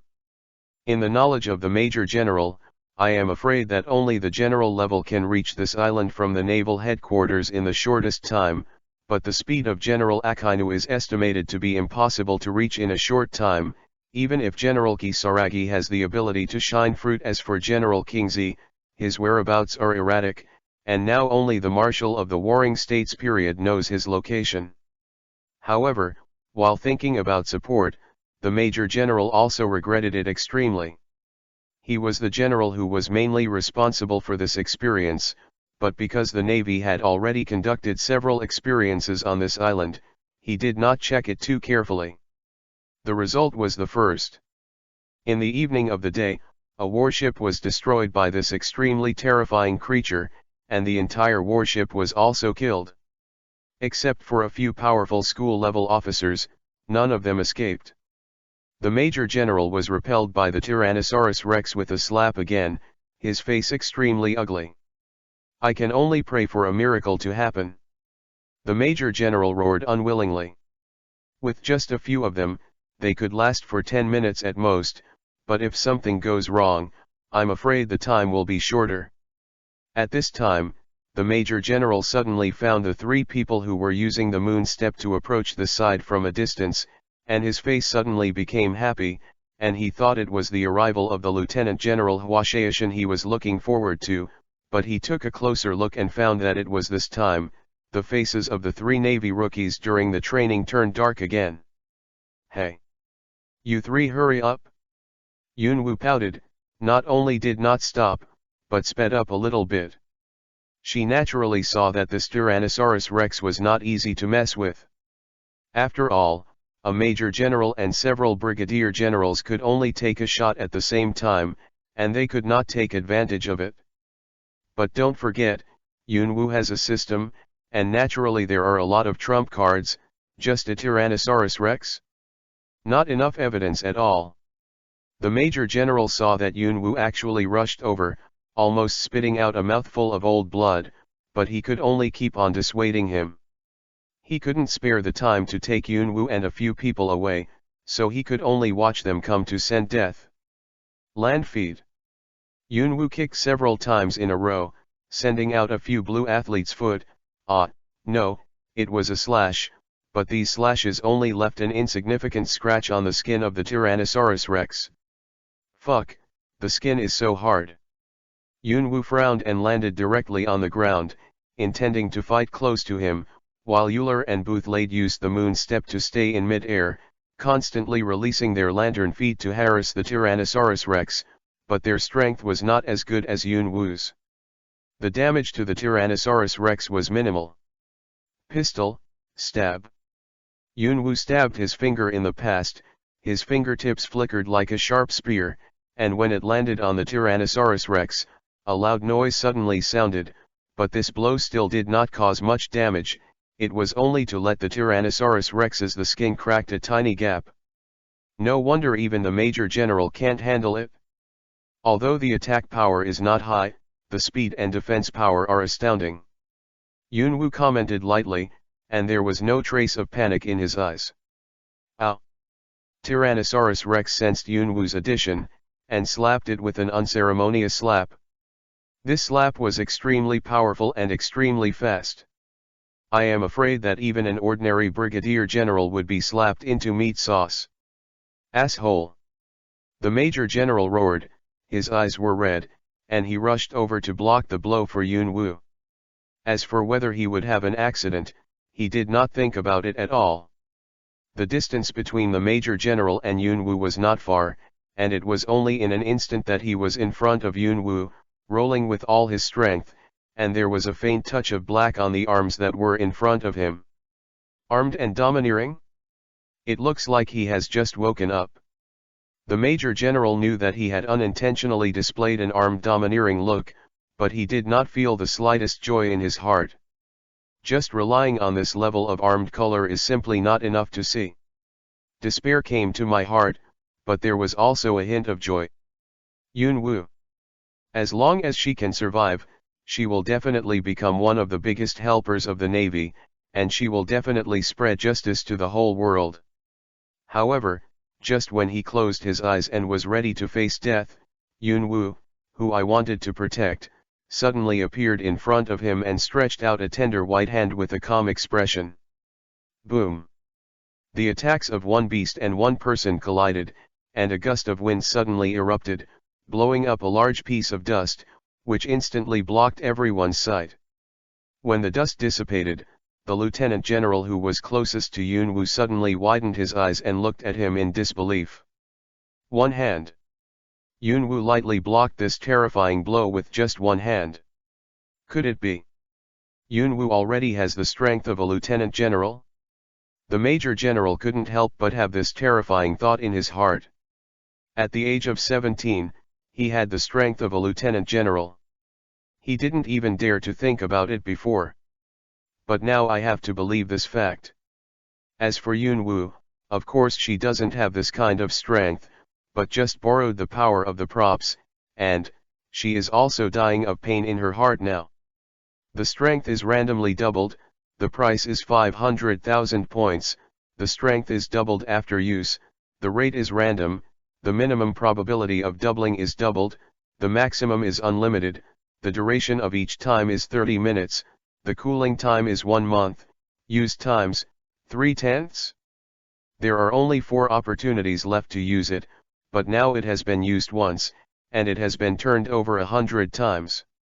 What is the concept of 100 times? As long as Yunwu learns to be armed, she will dare to challenge the 3 generals. Even with the addition of the 4 emperors, there is no pressure. This is not as simple strength times 1 or times 2, but 1 times 2 times 3 and then times 4, and so on. When it is multiplied 100 times, how terrifying the strength will be. There is no need for more. Did you say it? However, there are limitations. No matter how much it increases, it can't surpass the strongest power this world can withstand. So, in fact, it's just like abusing the 4 emperors. Just motherfucker. Yunwu's heart almost dripped blood. In the past several times, it was also used in a crisis, but at most it was multiplied to 10. How could it be so refreshing to become the strongest in the world when it was multiplied to 100? But the target she has to deal with this time is just a Tyrannosaurus Rex. Just as Yunwu was burning with anger, Yingyu said lightly, "You're fine. This thing ate a piece of fruit before it came, and that piece of fruit happened to be stuck somewhere in his body. It's still a coincidence. It turned into a devil fruit. Although it is just a superhuman devil fruit, it can also sell for a good price." Yunwu was stunned for a moment, and his gaze towards the Tyrannosaurus Rex became more and more unkind. At this time, the Tyrannosaurus Rex was still stunned. This time, he used almost 80% of his body strength. Even the strongest man before, he could guarantee that he would be slapped to death by a slap. Weak humans were blocked. Ow! The Tyrannosaurus Rex roared in the sky and slapped it with another palm, but Yunwu took it down with ease. Feeling the unprecedented power in her body, Yunwu showed a cruel smile. Shave. Boom. As Yunwu used the shave, there was a burst of sonic boom in the air, and then Yunwu disappeared directly, and the next second it appeared on top of the Tyrannosaurus Rex, which made the naval officers tremble for a while. At this speed, is she still human? This kind of speed, even if it is the future of Huang Yuan, I am afraid that it will not be able to catch up. A person with such speed is actually just a recruit in the Navy. Lanjiao, half moon slash. The blue slash turned into a waning moon and directly bombarded the Tyrannosaurus Rex. Unlike the last time when only a white mark was left, this time a blood stain more than 1 meter long was directly cut on the Tyrannosaurus body. The flow came out, and the Tyrannosaurus Rex also howled miserably. This time, not only the major generals and the brigadier generals were shocked, even Euler and Boothleid were speechless, but in comparison, the two were much calmer than the officers, because there are so many incredible things about Wu. At this time, the Tyrannosaurus Rex had stopped screaming, stood up swayingly, and looked at the major general and others with a bad look. He is not stupid, he can't provoke Wu, can't he provoke this group of already exhausted person? After thinking about it, the Tyrannosaurus Rex charged with all its strength, and the speed was so fast that Wu could not react. The Tyrannosaurus Rex roared and slapped the major general's head with a slap. At this time, even if Wu's position was at full speed, it might be too late. However, just at the critical moment, a loud shout came from a distance. Ice Age! Immediately, a glacier froze the ground almost instantly, along with the Tyrannosaurus Rex. I saw the Tyrannosaurus Rex's claws slowly stop and hover 1 centimeter above the Major General's head. Cold sweat suddenly appeared on the Major General's forehead, and he slumped on the ground. It's Aokiji University in the future. A colonel exclaimed not far away, extremely excited. Ah la la, it seems that I came in time. Qingji smiled lightly and appeared in front of everyone, and the sailors on the remaining 2 warships also burst into cheers. Chapter 7 Never Less Trouble. Yo, Uncle Kingzi. Yunwu greeted with a sneer, you didn't kill him, did you? Kingzi shook his head, well, of course not, you should be able to use Yunwu, but this Tyrannosaurus Rex looks really strong. Yunwu snorted arrogantly and asked everyone to step aside. Kingzi also cooperated very well to withdraw the Ice Age, leaving only Yunwu and Tyrannosaurus Rex to stay in place, because, he just broke out about Yunwu. The power is very curious. Roar. The thawed Tyrannosaurus Rex roared again, but there was fear in his voice. He is now very clear that whether it is the human woman just now, or this tall man in white, he can easily kill him. Yunwu licked her sexy red lips, and dashed towards this big lump of experience. Ah no, it's a Tyrannosaurus Rex. Lanjiao. Half moon slash. It was another half moon shaped slash, but there was a hint of disdain in the eyes of the Tyrannosaurus Rex. He had endured this attack once before. Although it was very powerful, it did not pose a threat to his life. That's it? However, this slash directly passed through one of the Tyrannosaurus Rex's claw, and then fell to the ground, leaving a huge pit dozens of meters deep. Blood spurted out from the wound. Ow! The Tyrannosaurus Rex just came back to his senses and was about to turn around and run away, but Yunwu would not give him this chance. Finger gun. Blast. Yunwu's fingers pierced into the body of the Tyrannosaurus Rex, and there was a sudden explosion, and then the Tyrannosaurus Rex took a few steps forward along the inertia, and then fell to the ground without a sound. If someone cuts his body now, it can be found on the skin that the internal organs and bones of the Tyrannosaurus Rex have been broken into slag. The Major General twitched the corners of his mouth, struggled to get up, and wanted to touch the Tyrannosaurus Rex to confirm whether he was really dead, but the moment he touched the skin split open, and the mixture of visceral blood and bones suddenly after splashing the Major General's face, the Major General also froze in place, letting the mixture splash at will. Yunwu, so you are already so powerful. The shock on Buthlade's face still hasn't faded. You must know that his Lanjiao slash hit the Tyrannosaurus Rex, leaving a white mark at most, while Yunwu slashed the Tyrannosaurus's arm with one blow. And even after that left a hole dozens of meters deep in the ground. He originally thought that Yunwu's current strength is stronger than him, but it is definitely limited, but the power that is erupting now, I am afraid that the Lieutenant General is inferior, right? But what Buthlade did not find was that the green pheasant was the most shocking among the crowd. He could clearly feel the power of Yunwu's half-moon slash just now. If Yunwu used the armed color to use this blow, you can even kill him directly. But at this time, Yunwu didn't care what others thought of her. After she dealt with the Tyrannosaurus Rex, she turned around and ran to the depths of the island, shaving so fast that no one could even see a shadow. 20 minutes left, experience. That's right, Yunwu is to kill the top-notch beasts on this island. Those are all experience. Just the Tyrannosaurus Rex just now provided Yunwu with a considerable amount of experience. The beasts of the island have been slaughtered. Isn't that going to heaven? At least it's absolutely no problem to upgrade to a lieutenant colonel. But what disappoints Yunwu is that there are indeed many powerful beasts on the island, but this kind of power is aimed at ordinary naval soldiers. Even if it can make Yunwu feel a little tricky before using the props, it is only encountered there are only 2 or 3, and the experience provided is still pitiful. Suddenly, Yunwu remembered something, her face changed, and she ran back to the shore. Damn it! That Tyrannosaurus Rex also has a complete superhuman devil fruit in its body. However, when Yunwu returned to the shore, several naval officers surrounded the Major General, discussing something with great interest. What? Are you actually a devil fruit power user? When she heard this sentence, Yunwu's heart was half cold. 9 times out of 10, it was because of her previous move.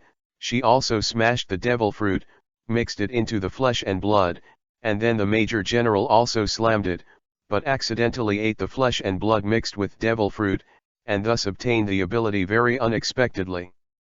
Of course, Chi returns to Chi, but Yunwu can't say anything. He can't kill this Major General for this devil fruit, right? Have you acquired the ability of a devil fruit? Use it out to show me. Yunwu's face was gloomy, with a faint trace of killing intent. The Major General couldn't help but take a step back, raised his hand weakly, and flapped it casually, and then, a gust of wind blew over the skirts of several female sailors, revealing the wonderful scene under the skirts. Yunwoo wiped off the nosebleed that came out, and stared at the fat times of the female soldiers. Is it the fruit that can control the wind? Euler skillfully covered Yunwoo's eyes, not knowing why. Every time Yunwoo peeked at the girl, her heart would be inexplicably sour. What is this called? Eating what's in the bowl and watching what's in the pot. After such an incident, the experience ended ahead of schedule. After Hwashaeshan, who came to support, led people to clean up the battlefield, several warships returned directly to the Navy headquarters, but Yunwoo was taken to the Warring States office by Kingzi. As for the reason, Yunwoo could guess with her toes that it was because her previous burst of strength had alarmed Kingzi, so she was called in for questioning after being found out by the Warring States period. As Yunwoo expected, several admirals were already waiting in Sengoku's office, and the three generals, as well as Lieutenant General Garp and Crane, were all looking at Yunwoo with strange eyes. Yo, hello everyone. Yunwoo greeted very embarrassedly, and then rubbed up to his side, holding his arm obediently. Yunwoo, explain your strength. Warring States' face was solemn, and the twisted beard twitched. We have seen your previous battle pictures through the phone bug, and the strength you have displayed has exceeded that of a general. I hope there is a good answer. I don't know. Yunwoo pouted and looked innocent. What can I do? I'm also very desperate. I can't tell you that this is alien technology, and it can become stronger as long as Krypton gold. The Warring States period was dumbfounded. He could see that Yunwoo had no intention of explaining it at all, but when he thought of Yunwoo's identity as a Navy, she was Garp's granddaughter, and she kept clamoring to become a naval marshal all day long. Continue to ask, anyway, it is his own people, and he is too happy to have a powerful newcomer in the Navy. However, if the Warring States did not ask, it did not mean that others would not ask. Sakazuki stood up directly, clapped his hands on the table, and said in a commanding tone, Yunwoo, explain your strength immediately, or I will take it out as a dangerous person. Sakazuki, also known as Akainu, said this. Yunwoo felt nothing, and snorted disdainfully, but the cold light in his eyes was fleeting. When the plot was changed, Garp and Crane were not happy on the spot, and went straight to the table. Nonsense, one of these two is Yunwoo's grandfather, and the other is a Crane who has a very good relationship with Yunwoo. Akainu said in front of them that he wanted to deal with Yunwoo. How could they still pretend they didn't hear it? Sakazuki, what do you mean? General Akainu, please pay attention to your words. Sakazuki's face changed. He dared to provoke Yunwoo, but he also wanted to provoke two old men in the Navy at the same time. Although he was angry, he had to sit down. Cough cough. Warring States coughed a few times, which relieved the tense atmosphere, and then said, the main issue of this discussion is, Yunwoo, Euler, and Boothlade's military rank. Eugene Law and Boothlade have been confirmed, awarded to captain and lieutenant respectively. But as for Yunwoo, the voice of the Warring States suddenly became solemn. The strength of Yunwoo is at least above that of a general. This rank is not easy to say. Yunwoo suddenly showed a bitter face. If a few hours ago, she did have the strength to crush the general level, but now it is a problem for her to be a colonel. However, Yunwoo was also lazy to explain something, lest he would start to ask about his previous strength again at the time. If he was seen by a wise general in the Warring States period, wouldn't it be over? Yunwoo, what rank do you want? After pondering for a long time, Warring States couldn't help but ask Yunwoo, intending to hear her thoughts. Military rank? Ask me? Yunwoo's face became a little weird, but she still lowered her head and thought, and after a while she replied, well, this thing about military rank. Of course, the lower the rank, the better. After all, there will be fewer incidents. A lot of looks, that's all. I'll go first if the old man of the Warring States period has nothing to do. However, before Yunwoo could leave, Sakazuki said angrily, Yunwoo, you must be ignoring your superiors too much. Yunwoo's movements stopped, and her face became cold. General Akainu, I think, you should not be qualified to order me now. Having said that, Yunwoo turned around and left without giving Akainu any face. As for what would happen next, Yunwoo was lazy to think about it. A few days later, somewhere in the East China Sea, a sailboat was sailing downwind. The smiling sheep's head on the bow was a bit cute, but a skull with a straw hat painted on the canvas already indicated that it was a sailboat. Pirate ship. At this time, a newsbird flew over the pirate ship, and an orange-haired woman on the boat quickly waved her hand. The newsbird flew over and threw a newspaper to the orange-haired woman, and the orange-haired woman also threw a Jong Bailey put it into the cash box. After buying the newspaper, the orange-haired woman sat on the chair on the deck and flipped through it with a little interest. Suddenly, when she saw a corner of the newspaper, a burst of surprise broke out in her eyes. Luffy, come and have a look. The orange-haired woman called out to the bow, and a boy in a straw hat jumped directly from the sheep's head to the orange-haired woman. Chapter 8 Family Search. Nami, what's wrong? Luffy asked suspiciously.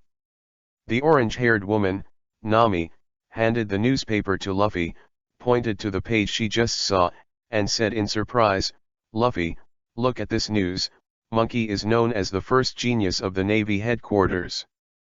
Yunwoo, she has the same last name as yours. Luffy was stunned for a moment. He took the newspaper and looked at it carefully. Sure enough, there was a photo of Yunwoo attached to it. In the photo, Yunwoo's face was cold, like an iceberg, but his beautiful face made people difficult for a long time. Forget it, the black tight leather jacket inside outlines a perfect figure, with a seemingly not simple tateo on the waist, and at the same time, he is also wearing a navy cape, and the rank on the cape is a major. Sister! Luffy exclaimed, with a smile on his face, as if he was remembering something, if Oda was asked to describe it. I guess it would last a month or two. Luffy's sister's cry directly attracted the attention of the other three people on the boat. Zoro, Sanji, and Usopp all looked over with a hint of curiosity. This. Sanji was the first to speak out, his face was extremely surprised, and Nami and Luffy were suddenly a little puzzled. Sanji, do you know my sister? Sanji nodded with a cigarette in his mouth, but he didn't know when his eyes had turned into pink hearts. 10 years ago, I met Barty once. I still remember her freshly. Not only what she said, but also her strength surprised me. At that time, I heard from the Navy on the warship that Yunwoo at that time already had a pirate group with a bounty of up to 10 million to kill alone. Is it already so powerful 10 years ago? Nami covered her mouth in surprise. Luffy's older sister seemed to be a little bit shocked by her. Zoro's face changed, and his hand unnaturally touched one of the 4 knives attached to his waist. There was a dignified look in his eyes. If Yunwoo could definitely recognize it here, this was the one she left 10 years ago. 4 generations of ghosts in Rogue Town. At this moment, Usopp turned his eyes to Zoro, pointed at the 4 generations of ghosts and said, Hey Zoro, your knife seems to be left to you by Luffy's sister 10 years ago? You said, the shop owner told you the origin of this knife, 10 years ago or something. Zoro nodded, recalling the shop owner's words. 10 years ago, the girl named Yunwoo said that 10 years later, the man who has the ability to become the world's largest swordsman will come to my shop, and then let me call this 4-generation ghost tour. I gave you the knife, and you actually found the 3 generations of geisha as Yunwoo said, and also got my family heirloom, Liangku I Deo Shuezo. Cloud dance. Zoro asked Luffy, Luffy, has your sister ever eaten the devil fruit that can be predicted? Luffy lowered his head and thought for a moment, then said, well, it wasn't there before I left anyway, and I don't know now. Zoro nodded and continued, "Your sister already prepared 3 weapons for me 10 years ago." The boat suddenly became quiet, and there was no word for a long time. Location, Great Sea Route, meeting room in Naval Headquarters. "Where are you going to send me and Euler?" Yunwoo looked at one of the highest combat powers of the Navy in front of him with a cold expression. He was also the person Yunwoo hated the most in the Navy, Admiral Akainu of the Navy Headquarters, Sakazuki. Sakazuki glanced at Yunwoo and said lightly, "The G10 branch in the first half of the Great Route will depart in the afternoon." "What?" Yunwoo gritted her teeth, her eyes filled with anger. Suddenly, Yunwoo saw the map of the Great Route hanging on the wall and the location of the G10 branch. A faint smile. "General Akainu, I like this place very much. I will leave on time in the afternoon." Akainu watched Yunwoo leave in confusion. He assigned Yunwoo to the naval branch so far away, at the entrance of the Great Route, just to make this newcomer who was very unhappy go far away, but it seemed. This cloud dance is still very happy? Yunwoo's happiness is inevitable, just because this G10 branch is very close to Alabasta. After calculating the time, Luffy has already gone to sea. I am afraid that he has already found a few partners to go to the Great Route. This chance to see Luffy. One thing that lazy people have been uncertain about is whether the Navy has a G10 branch, but it doesn't matter if there is no. On the other side, Yunwoo, who had returned to the bedroom to pack her things, was a little distressed now, because her door was broken again, but this time it was Zifa. "Teacher Zifa, remember to pay me a door." Zifa gave an embarrassed haha, and then frowned. "That kid Sakazuki put you in the G10 branch?" Yunwoo nodded, stretched out a hand and threw a piece of clothing into the suitcase and said, "Yes, it's far away, but luckily Euler is with me. I'm going to talk to him." Zifa squinted, danced the crusher and was about to leave to find Sakazuki. Yunwoo quickly stopped her. She couldn't let Zifa destroy what she wanted to find Luffy plan, and this time period, Ace is also there, wouldn't it be good to drop by the way to catch up?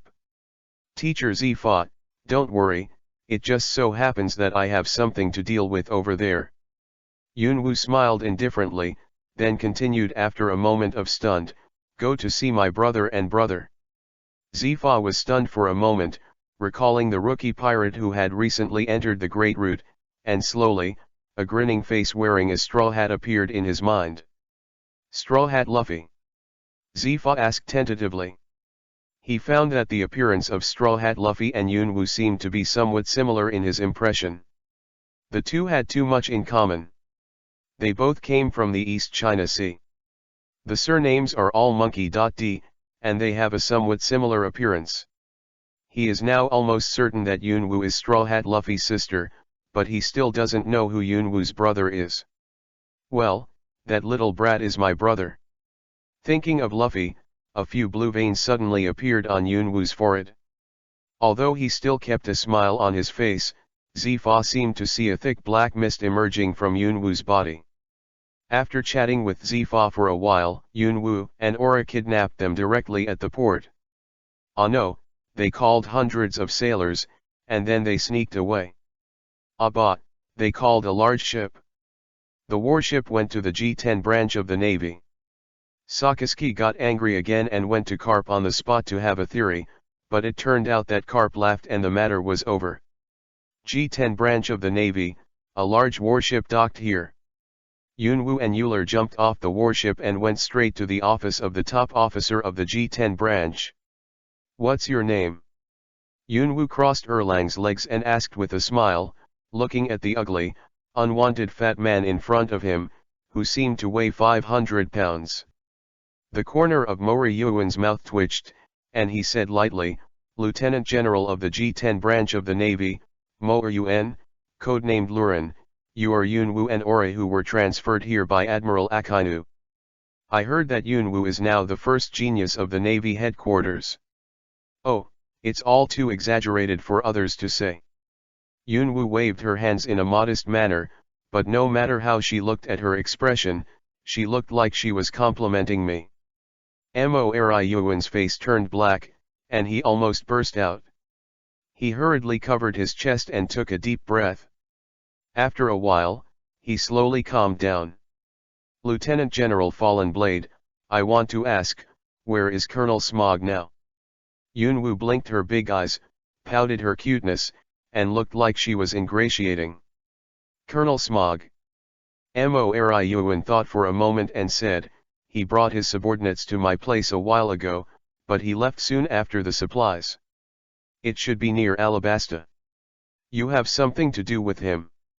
There was a hint of curiosity in Mori Yuan's eyes.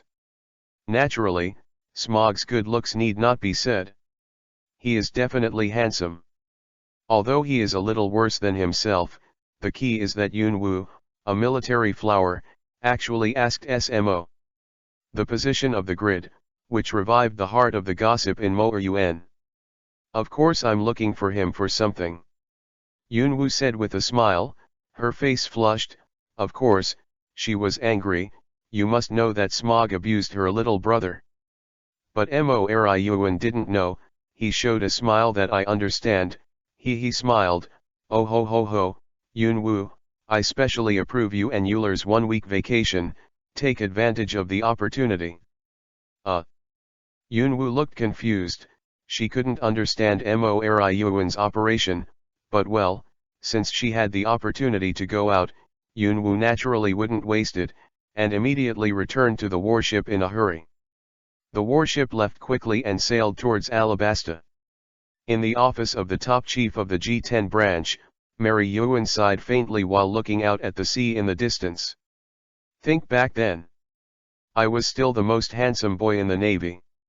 At the port of Alabasta, Yunwu flew down from the warship, and then, an unstable slap fell to the ground face first, eating a mouthful of sand. Ba ba ba. Yunwu grimaced. Her perfect image of the iceberg goddess was ruined. After thinking about it, Yunwu turned to look at the sailors on the warship, smiled and said, what did you see just now? The sea soldiers saw the goddess in their hearts smile for the first time, and they were not excited at first, but after hearing what Yunwu said, a cold air rose from the bottom of their hearts. Major Yunwu, we didn't see anything. Really? Really? Do you know who can keep secrets from telling them? The sea soldiers suddenly looked confused and tried to say, my own person. No. Yunwu pulled out the knife and narrowed her eyes. It's a dead person. Crack. Oops. Yunwu pouted and looked at Euler, who looked helpless next to her, and hummed dissatisfiedly. Her eyes became more and more fierce, just when the sailors thought that Yunwu was going to take revenge. Yunwu was counseled. Chapter 9 Daily Reception. And days later, in a tavern in Alabasta. Come on. Do it. Yunwu raised the glass full of beer and shouted with a flushed face. After taking the lead in killing the glass, she couldn't help moaning in relief, and a burst of laughter broke out in the tavern. Major Yunwu, aren't you afraid of being caught by Captain Euler when you secretly come here to drink? A man dressed as a pirate teased Yunwu, causing another burst of laughter. Muchi, Aura is my subordinate, she can't control me. Yunwu smiled and rolled a glance at Murchi. But Yunwu, you were taken away by Captain Euler yesterday, right? Muchi continued without caring, with a wicked smile on his face. Yunwu's face froze, and she pulled out the knife and put it on Muchi's neck. Muchi, you pirate with a bounty of 50 million Bailey makes me very envious. Do you want to advance the city? Come and go, don't go back. Muchi didn't care about the knife around his neck. Anyway, he knew very well that Yunwu was just trying to scare him. Major Yunwu, you've been drinking too much. After a few days of getting along with him, Murchi knew very well that the first genius of the Navy headquarters, Major Yunwu, is a complete alcoholic, and he is still drinking enough. The kind of alcoholic who is very bad, who is already drunk but can't sleep, and who can fight with you until dawn. Seeing Yunwu's current appearance, Chi recalled the scene he had just met in Alabasta. Little ones. Dock and hide the boat. We will leave after the recording pointer records the magnetic force. Chi arranged for the crew, and all the pirates were also excited. They have just entered the Great Route for more than a month, and they have already experienced a lot of difficulties and obstacles. Now they have finally arrived here. They should have been properly repaired, but they unexpectedly found that the country seemed to be in some turmoil. They decided to send someone to buy some supplies, and then go to the next island after recording the magnetic force. However, as soon as Chi went down with a group of men, he saw a warship slowly docked beside him. Luck is too bad. What's the situation? Why did the Navy find it so close? Chi frantically complained, and at the same time made the pirates prepare for defense. However, the imminent battle did not start in the imagination. After the sailors on the warship disembarked, they all glanced at them lightly, and went to work on their own affairs, as if they did not exist. What's the situation? Chi looked at the sailors with a bewildered expression. He also encountered a lot of navies along the way, but the first reaction was to bombard them directly. It was the head who almost ignored them. Once. At this time, Yunwu, who was sitting at the bow, pointed something that looked like a computer at Chi, and muttered, "Identity pirate, name Chi, the reward amount is 50 million Bailey, hometown Zihai XX town, deeds. Helping the grandmother on the passenger ship? Bringing a child who can't find his mother home? This mother is a pirate? By the way, how did you get the 50 million bounty? It's not because of repelling a few waves of navy? It seems to be the case." Yunwu shook her head helplessly. "The navy is not good at this. When you see a pirate flag on the opposite side, you will bombard it. It doesn't matter if you are a pirate or not, you will bomb it first." Yunwu jumped off the boat and stood firmly in front of Chi, her eyes narrowed slightly, with a hint of dangerous light. Chi was suddenly shocked. The strength of the 50 million bounty is naturally not weak, and he habitually stabbed Yun with a knife dance chopped down.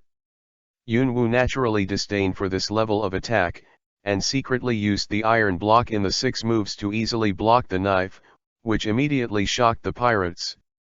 "Well, Murchi, isn't it?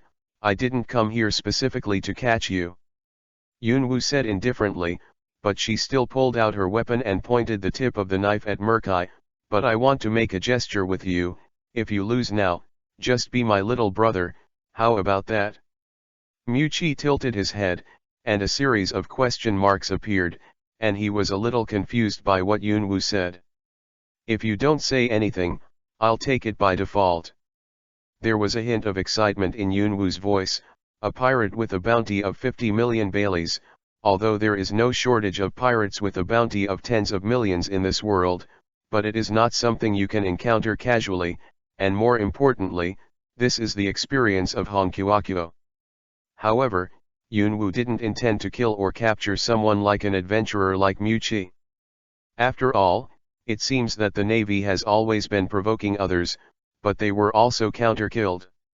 At this time, a pirate brother next to Murchi held a newspaper and said in horror, "Captain, she is the first genius of the Navy headquarters who has become famous a while ago, the granddaughter of Lieutenant General Garp, and the Navy headquarters. Major Cloud Dance." Chi's face was bitter, and he couldn't say a word. If it was an ordinary major, he would beat him, even if it was the first genius of the Navy headquarters, but this motherfucker is Lieutenant General Garp's granddaughter. If you beat him, wouldn't it be equivalent to killing him? Muchi doesn't feel like he's Garp's opponent. Yunwu's face was a little unnatural at this time, because this Chi's expression. It was like a Sichuan opera that changed his face, causing Yunwu to look dizzy. "Hey, are you still fighting? If you're worried that my old man will trouble you, then don't worry, I promise it'll be fine." There was a look of joy in Chi's eyes when he heard the words. Since he got Yunwu's guarantee, he didn't have too much scruples, so he should treat it as a normal competition. Come on.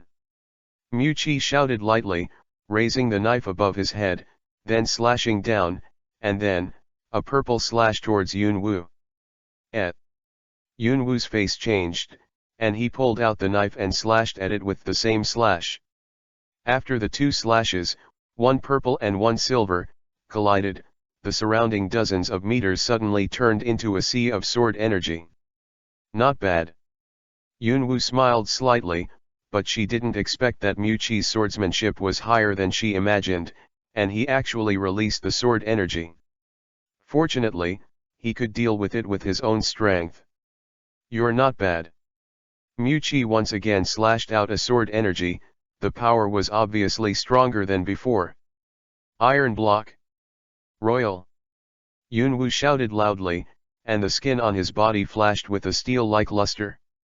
Then, the purple sword energy mercilessly collided with Yunwu, bringing up a cloud of sand and dust, which drowned Yunwu in an instant.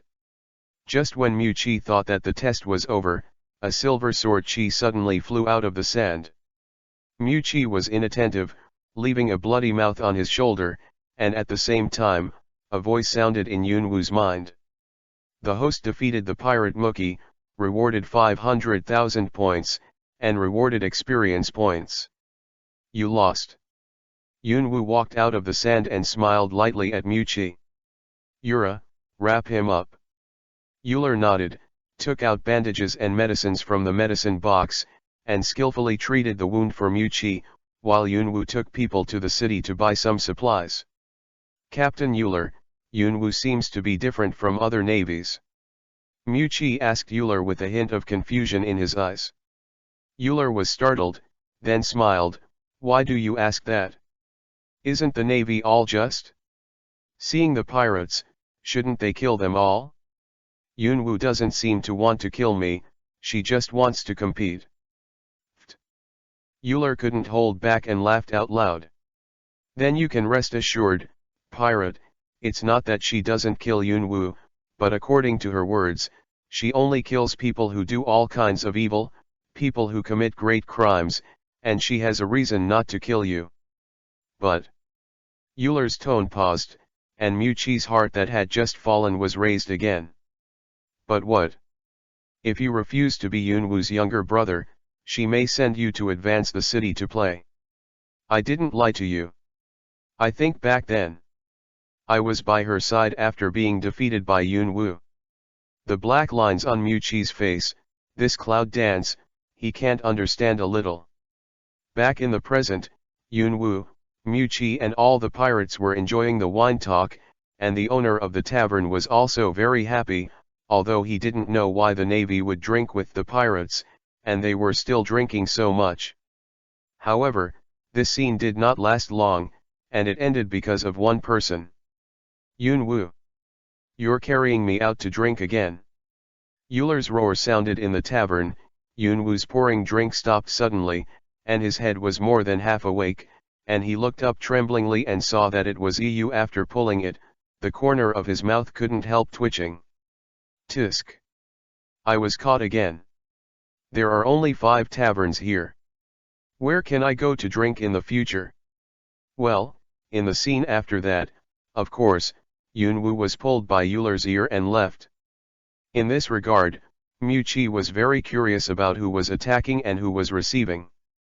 Abba, who is the chief? Mewchi and the pirates were silent for a moment. After paying for the wine, they bought a few barrels of beer as a reserve and returned to the pirate ship, but on the warship next door, the screams of Yunwu were a bit noisy. Stare. Yunwu stared at the white-haired man in front of him, holding a sea tower stone weapon called 10 Hands, narrowed his eyes slightly, revealing a faint killing intent on his body. Smog shivered all over, and he suddenly had a feeling that if the two belonged to different camps, Yunwu would definitely slap him with a big mouth without hesitation. Major Yunwu, are you alright? Smoker frowned. He originally wanted to catch Luffy in Alabasta, but he happened to meet Yunwu today. More importantly, it seems. Bad. As for why? It can be seen from the large number of sea soldiers with extremely bad eyes behind Yunwoo, who the hell would show such an expression to their own people. Well, it's okay, I just want to invite Colonel Smog to sit with me and take a rest for a month or two.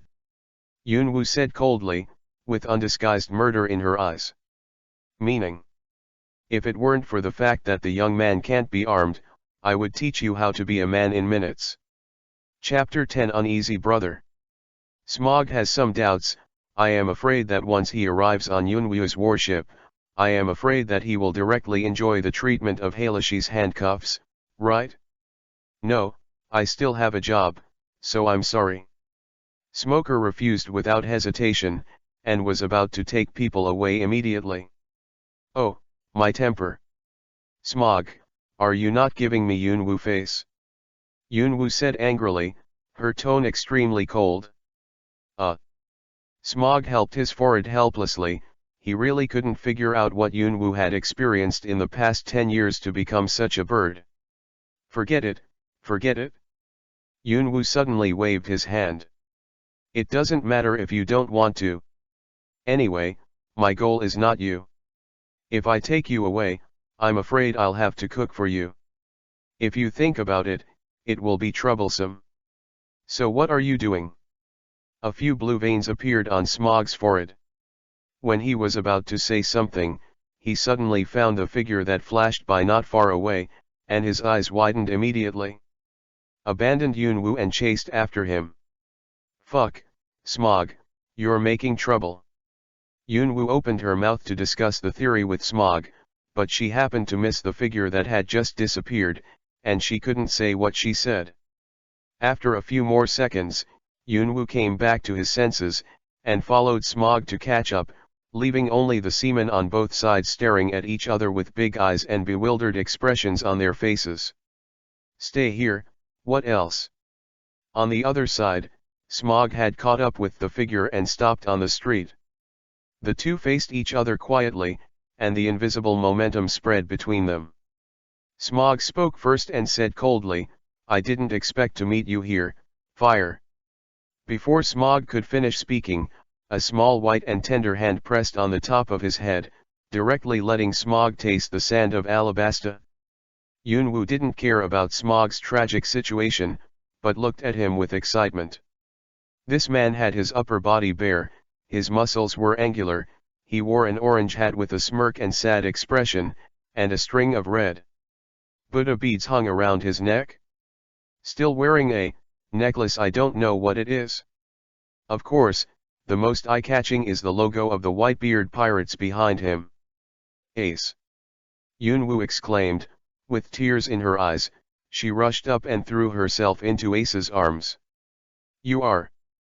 At first, Ace saw a navy beauty pounce on him, thinking that the other party was trying to attack him, but instead threw himself directly into his arms, and suddenly looked confused. Of course, equally ignorant is Smog. I'm Yunwoo. Yunwoo. Yunwoo smiled, I haven't seen you for 10 years, brother. You are Yunwoo. Aston widened his eyes and laughed excitedly, I didn't expect to meet you here, Yunwoo.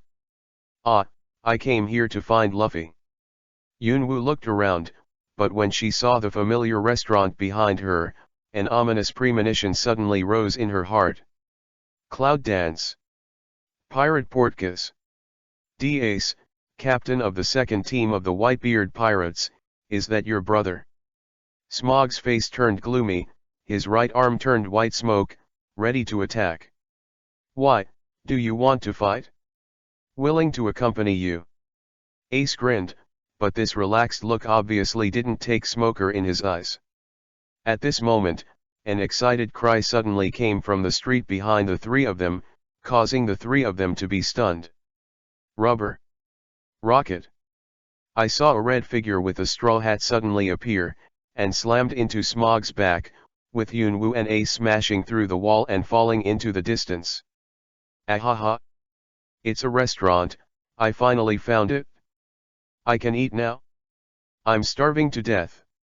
Luffy danced with excitement, not thinking of the three people he had just knocked into the air.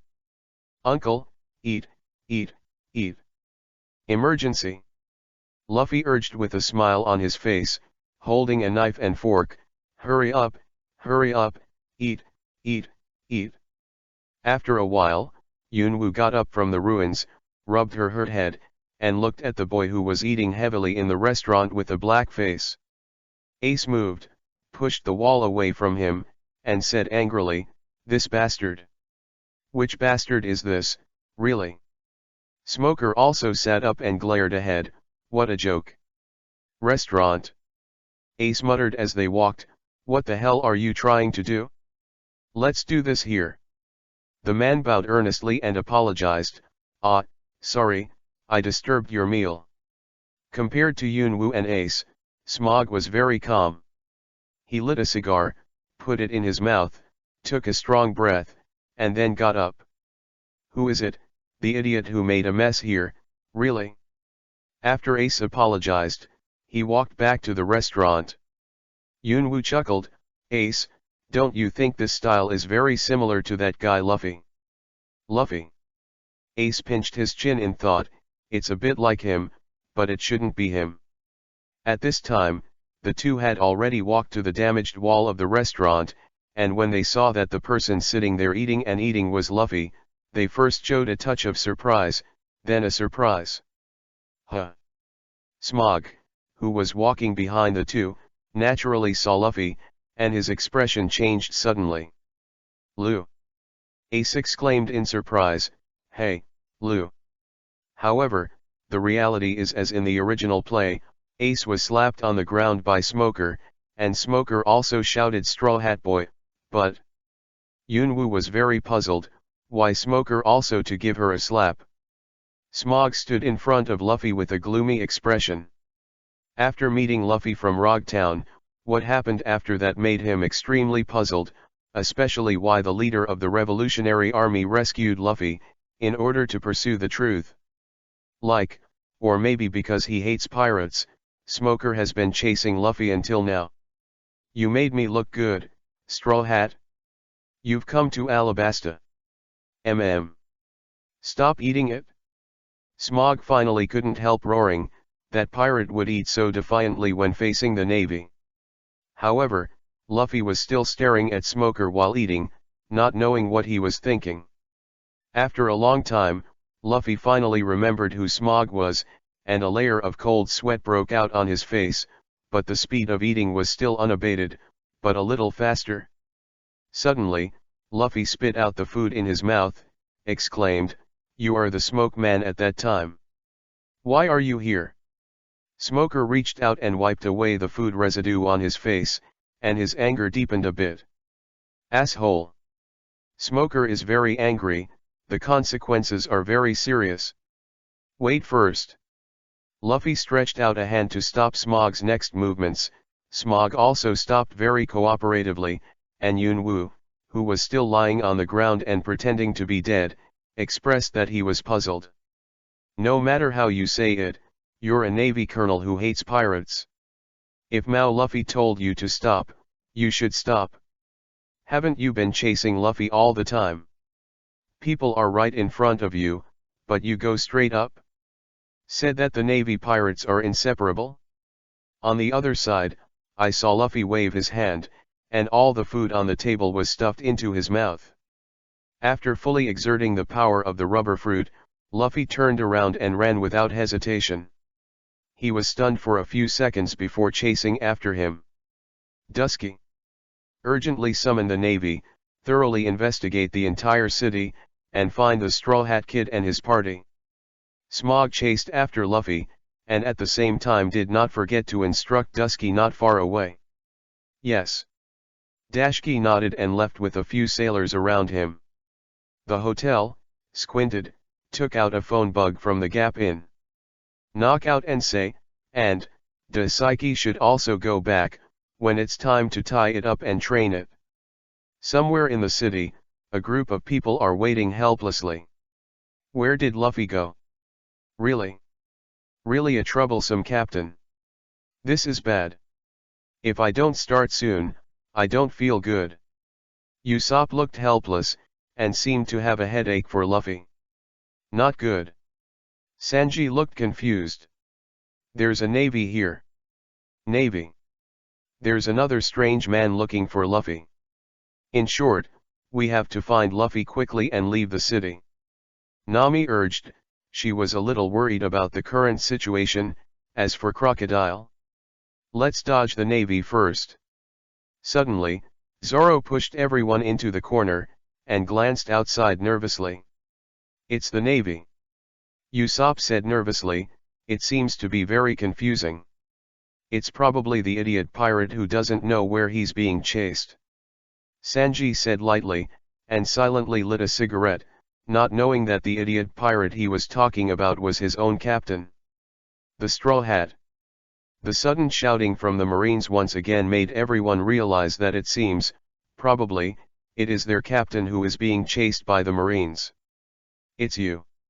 Everyone roared, their faces extremely hideous. Luffy, who was escaping, stopped immediately, turned around and ran to where Zoro and the others were hiding, and sold all his teammates without hesitation. In an instant, the escape team of one person expanded directly, turning into a group of people escaping, and the pace of the navy chasing has also sped up a bit. As in the original play, Smaug threw off the sailors and chased the Straw Hats by himself, but he didn't realize that the sailors behind him had been rubbed against the ground by another group of sailors. On the other side, seeing that Luffy was about to be overtaken by Smoker, two figures suddenly appeared. Yang Yan. Half Moon Slash. Suddenly, a bunch of flames separated from Ace's body, and at the same time, there were also slashes released by Yun Wu. Ace's Yang Yan and Yun Wu's slashes collided with Smaug's White Fist. After the collision of smoke, slash, and flame, the white mist dissipated almost instantly, and it was obvious who was stronger or weaker at a glance, but Luffy and others were shocked by the remnants of the collision after these three moves. For a while. Chapter 11 The Importance of Armed Colors. Stop it. Ace said with a smile, although you are smoke, I am fire. If you rely on your ability and mine, you can't tell the difference between winning and losing. Yun Wu narrowed her eyes, her body exuding coldness. Colonel Smaug, although we are both in the Navy, but I really can't watch you hurt my dear brother. Ace turned his head to look at Luffy, grinned and said, you haven't changed at all, Luffy. Yun Wu turned her head slightly and smiled faintly, Luffy, long time no see. Ace, Yun Wu. Luffy said with a stunned expression, Ace, you ate a devil fruit. Yeah, I ate the burnt fruit. Yun Wu's face darkened. Did Luffy ignore him? Wait for a good lesson. But Yun Wu is not relieved now. Although Smaug's people are almost controlled by Euler, Smaug himself is a smoke fruit person. Before Yun Wu learns to armed and domineering, unless there is a Sea Lucy's weapon, otherwise, he won't be able to beat him no matter what. Yun Wu turned around and shouted to Luffy, Luffy, you all run away first, Smoug and the others will be dragged by me and Ace, go. Luffy nodded and left with everyone. As for Ace and Yun Wu, Luffy didn't have the slightest worry, and trusted the two of them very much. Smaug's face was gloomy, not only because of the Straw Hat group that was rescued by Yun Wu and Ace, but more importantly, there were only a few dozen sailors left. You don't have to think about it to know that it was intercepted by someone sent by Yun Wu. I can't figure it out. Smoker wondered, Yun Wu, as a navy, why did you save the pirates? And Ace, why did you save the Straw Hat boy? Mentally retarded. Yun Wu threw a blank eye at Smaug. Little Master said before that Luffy is my younger brother. Ace also smiled faintly, if there is a naughty brother, my brother will be worried. Brother? In other words. Smaug understood, the Straw Hat boy, Monkey D. Luffy, is Yun Wu and Ace's younger brother. Go away. Coldly, Portkas. D. Ace, Monkey. D. Cloud Dance. What responded to Smaug was a slash from Yun Wu, but Smaug, as a natural devil fruit user, was naturally not injured. Ace was even more direct, exuding a lot of flames from his body, turning the nearby area into a sea of fire, and Smog showed no weakness, exuding white smoke from his body colliding with Ace's flames. Who was on the side, twitched at the corners of her mouth. The confrontation of the natural system. I really can't get involved without the armed color. However, Yunwoo naturally has her own means. Although she can't directly hit Smog, her slashes can cause harassment. Immediately, flames, smoke and sword energy were mixed in the sky, almost arousing the onlookers of half the city, but no one dared to approach, and no one would doubt the power of these three forces. Lanzuo, Banyu slash. Yunwoo's legs almost turned into phantoms, and countless silver slashes were kicked out, but he still couldn't help the elemental Smog, and could only cause some disturbance. Wait, if only I could be armed with arrogance. Yunwoo cursed inwardly, this feeling of helplessness, she hated very much, although there are armed and domineering sales in the system mall, but the price is now unaffordable for Yunwoo. A full 10 million points can buy entry-level domineering. Do you need to know what is the concept of 10 million points? That's a whole billion Baileys.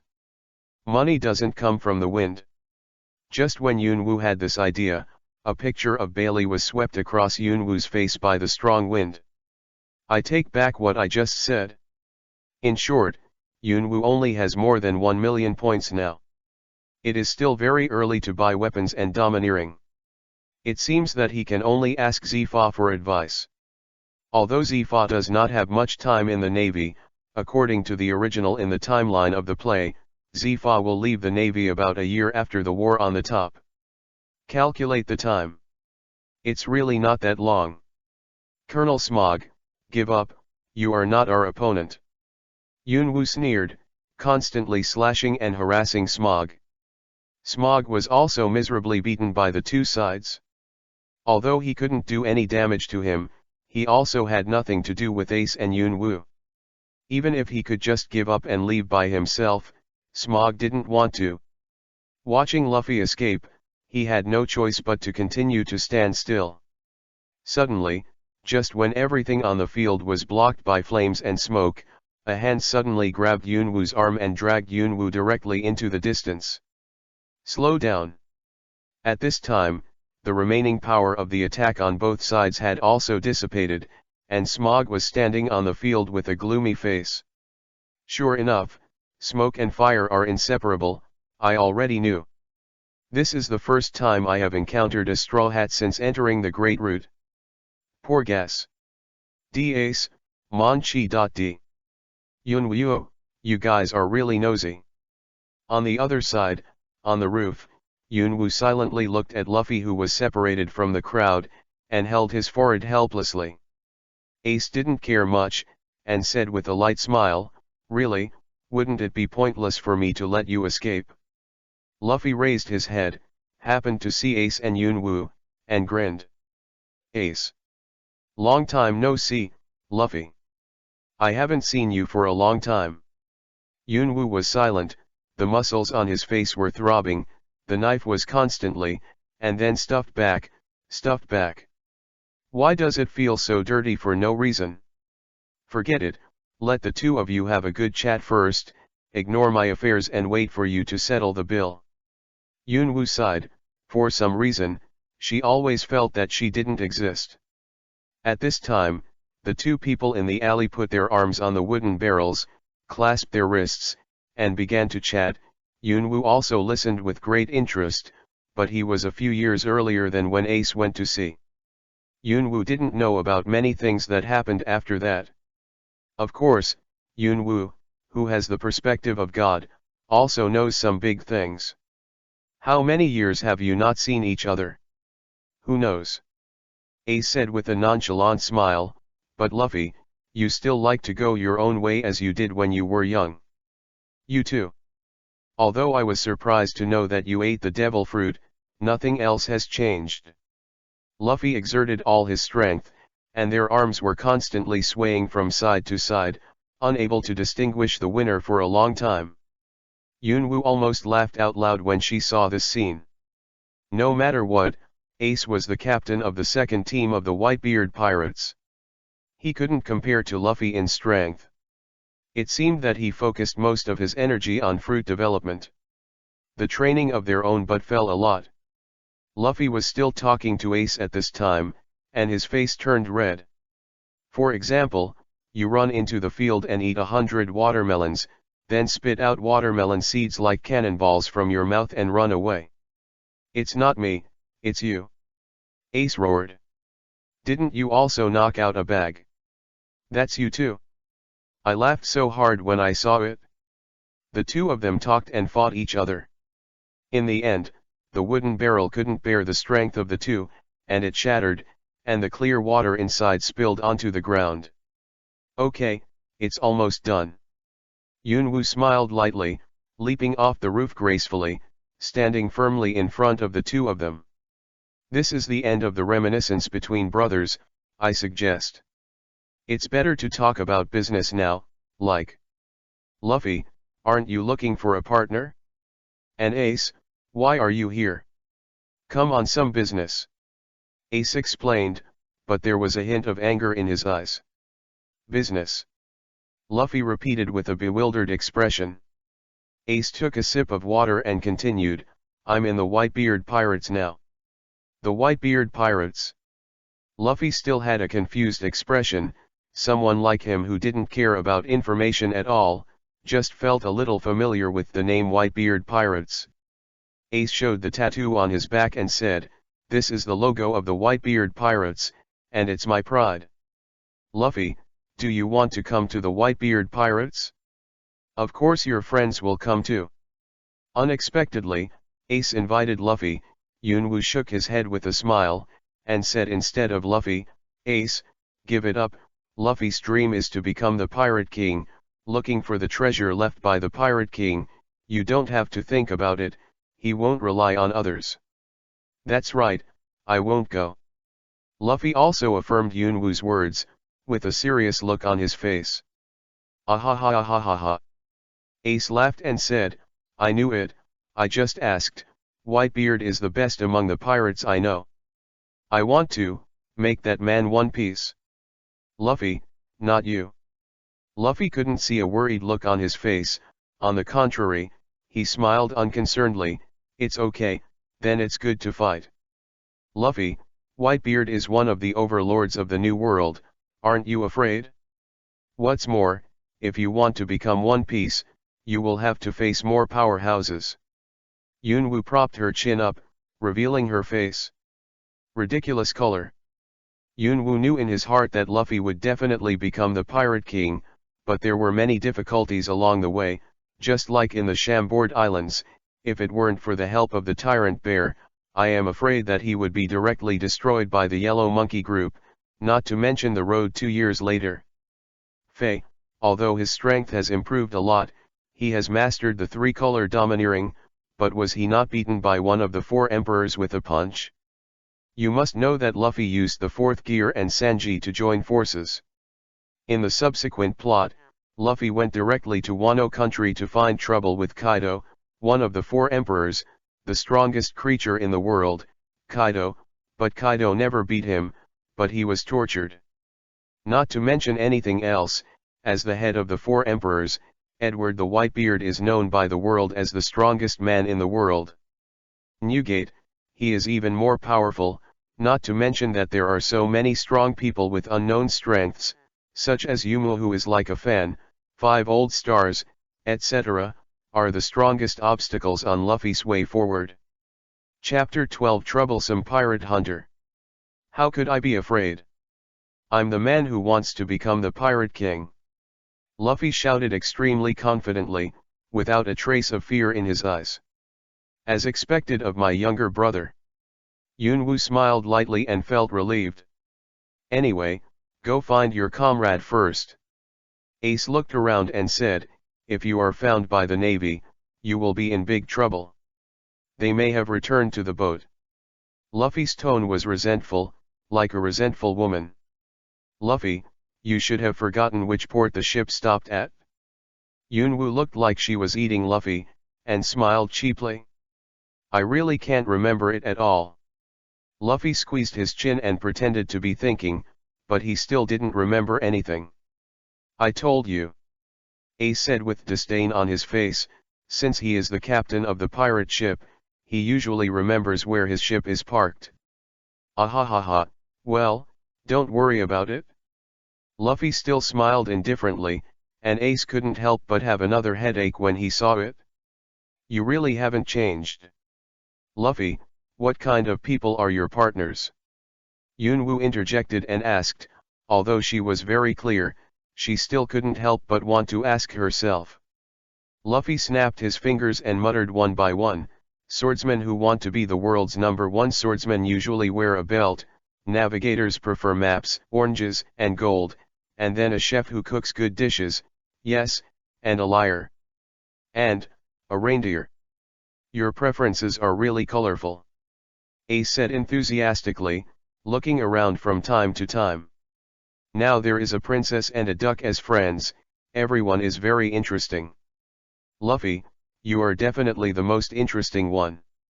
Yunwu rolled her eyes at Luffy, but inadvertently put her hand on the scabbard. But a pirate group with only a few people really fits your style. Ace agreed. Next I want a musician. Luffy said line by line, as if he already had a plan for the future in his mind.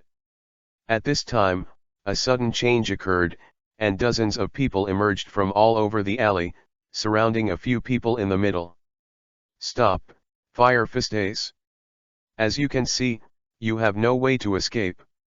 Fire Fist Ace, I'm going to make a decision on your head. Come to your senses. The three of them looked at this fat man with a funny red nose speechlessly, as if they were looking at an idiot. However, facing the idiot-like eyes of the three of them, the billion-dollar elder in the Baroque studio still did not realize his situation, and said with a sinister smile, Fire Fist Ace, your nightmare is over. At this moment, one of the bounty hunters suddenly shouted, Hey, these two guys seem to be Straw Hat Luffy and Navy Major Yunwu. Oh, really? The bounty of 30 million Baileys and the Navy. Could it be that Major Yunwu captured Fire Fist Ace and Straw Hat Luffy? The leading billionaire elder suddenly looked embarrassed. If he captures Fire Fist Ace and Straw Hat Luffy back, what awaits him will be a promotion and salary increase, and then he will reach the pinnacle of his life, but leave it to the Navy. And what's the matter with him? After some psychological struggle, the hundreds of millions of elders still made a decision, and finally chose the former, with a fierce face, Major Yunwu, I advise you to hand over these two pirates to us, and don't let them, if so, we won't be sympathetic of Ace and Luffy, and walked away from the billions of elders. Maybe it's still there, and even if it's gone, it's definitely not far away. Yes. Luffy replied. Everyone watched the three go farther and farther, and then they reacted and roared in unison. You bastards! Stop for us! What a joke! The billionaire elder pointed at Yunwu and roared, Kill them for me! Don't let the Navy go! Yes. Afterwards, 100 people roared and rushed towards Yunwu and the three of them. The scene was quite spectacular. Yunwu grinned. She vaguely remembered that the people in the Baroque studio seemed to call themselves pirate hunters. Originally, there was no conflict with the Navy, and even the Navy recognized the pirate hunters very much. The Major of the Navy headquarters made his own move, so it should be. Can you kill them? At this time, a few pirate hunters had already rushed to Yunwu's side with their knives. Yunwu exerted a little force, and very naturally used the iron block in the 6 forms. The sword slashed Yunwu's body. The navy cape on Wu's body was cut a few times, and even Yunwu's leather coat could not be cut. Do you have all that strength? Point the gun, burst. Yunwu's figure flickered continuously.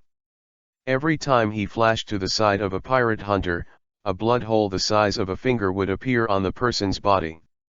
Before the person could react, he had already turned into a blood mist.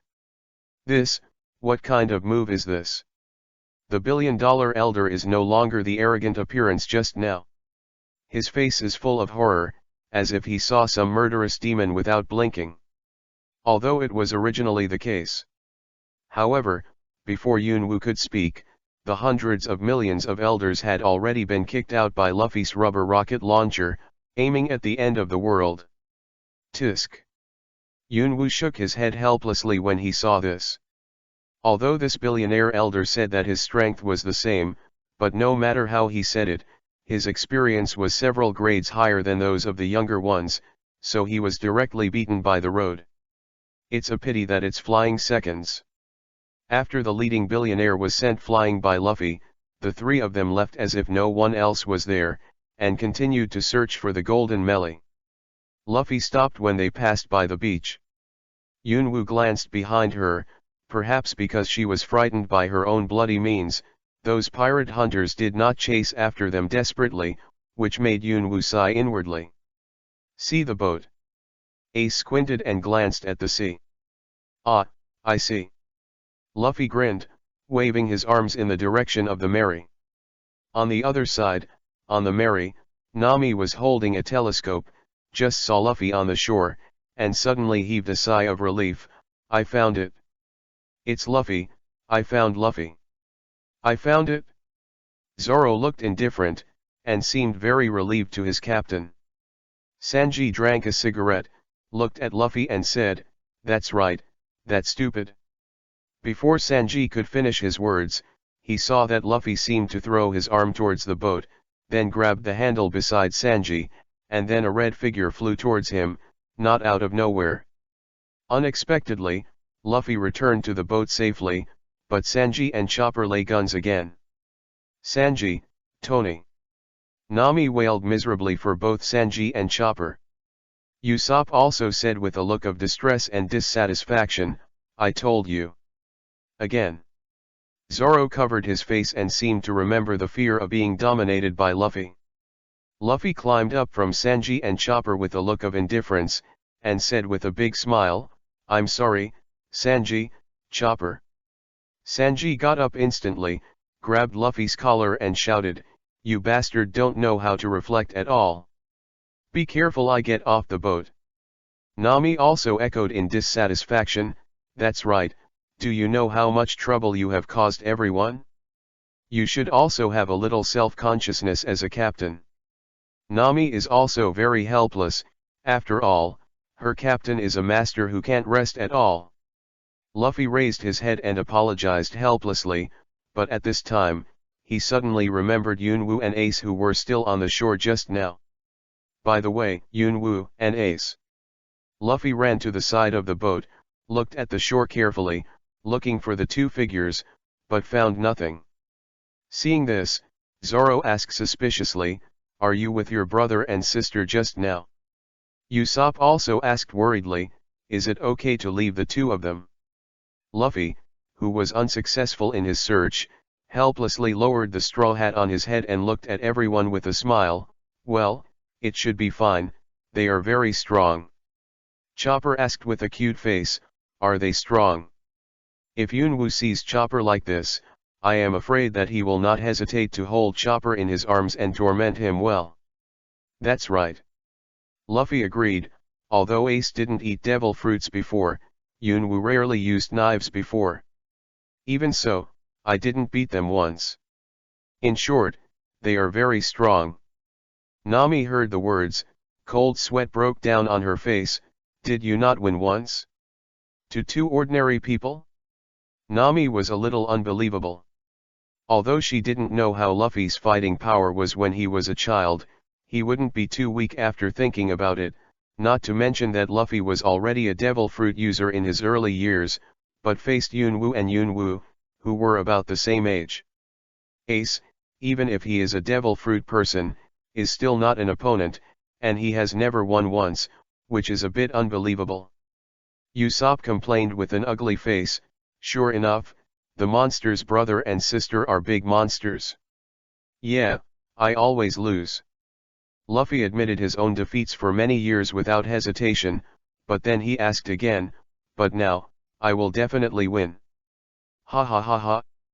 Your words are also baseless, right? Zoro ruthlessly complained. At this moment, two figures appeared in everyone's sight, except for Luffy, who was still laughing loudly. Naturally, these two were Yunwu and Ace, who arrived late, but one was sailing and the other was flying over with moon steps. Although the two came a little late, Luffy heard what Luffy just said without falling into words. I said you. Ace ruthlessly kicked Luffy aside, pressed his hat and asked, who can you beat? Yunwu also mercilessly pulled out the knife holder and asked in a cold voice, Luffy, I am interested in your 30 million Bailey bounty, but I am very interested. Chapter 13, The Strength of Cloud Dance. 12. Speaking, Yunwu also stuck out her tongue and licked her bright red lips, but the result? Naturally, it caught Sanji's attention. Yunwu-chan, long time no see. Sanji swayed his body, his eyes turned into heart shapes. Yunwu looked at Sanji with a faint smile on her face. Sanji, I haven't seen you for 10 years. Crack. A crisp sound made everyone stunned in place, staring blankly at the petrified Sanji, suddenly speechless. Luffy blinked and said in surprise, Yunwu, so you know Sanji. Yunwu nodded, put the knife back and said with a smile, when I went to the Navy headquarters 10 years ago, I happened to be on the sea restaurant party on the way, so I got to know him. I know him, but I know him. It's very clear. Yunwu sauce, I'm so touched. Sanji, who had recovered from the petrification state, once again showed his hospitality. Nami and the others were speechless for a while, only Yunwu smiled faintly, saying that this was used to it. After all, Yunwu has seen Sanji make this action countless times. Even if the target is himself, Yunwu has already developed antibodies. Seeing that Yunwu didn't speak, Ace said to Nami and the others, this is true, my brother is taken care of by you. Nami and the others also bowed to Ace. No, nothing. Ace smiled and said, this kid is a little uneducated, you think it's very difficult, don't you? No, nothing. Times N. Please take care of me. Sanji took the cigarette in his hand and looked at Ace. Anyway, you have a lot to say, or come in and I'll pour a cup of tea. No, no need. Ace refused. Don't bother. After all, Ace pointed at Sanji's cigarette with his fingertip, and a flame appeared at one end of the cigarette in Sanji's hand, lighting the cigarette, and Sanji was a little surprised when he saw it. Really, it's really surprising. Usopp whispered, a little unbelievable. Indeed. Sauron continued to agree. Usopp looked weird, I thought he was a more selfish guy than Luffy. Nami clutched her chest, her expression equally strange. Liar, how could someone with such common sense be Luffy's brother? There were tears in Zoro's eyes, and he said excitedly, to think so much about his brother, what a good man. There were already tears in Chopper's eyes, which converged into two water lines. Brother or something is really good. Chopper sighed, seeming to be envious. In contrast, Sanji seems to be the most calm one. It's unpredictable, the sea is really incredible. However, when everyone was chatting happily, there were more than a dozen ships around the melee. Yunwu didn't have to think about it, and it was definitely someone from the Baroque studio who came to find his face, although it was more than the original drama.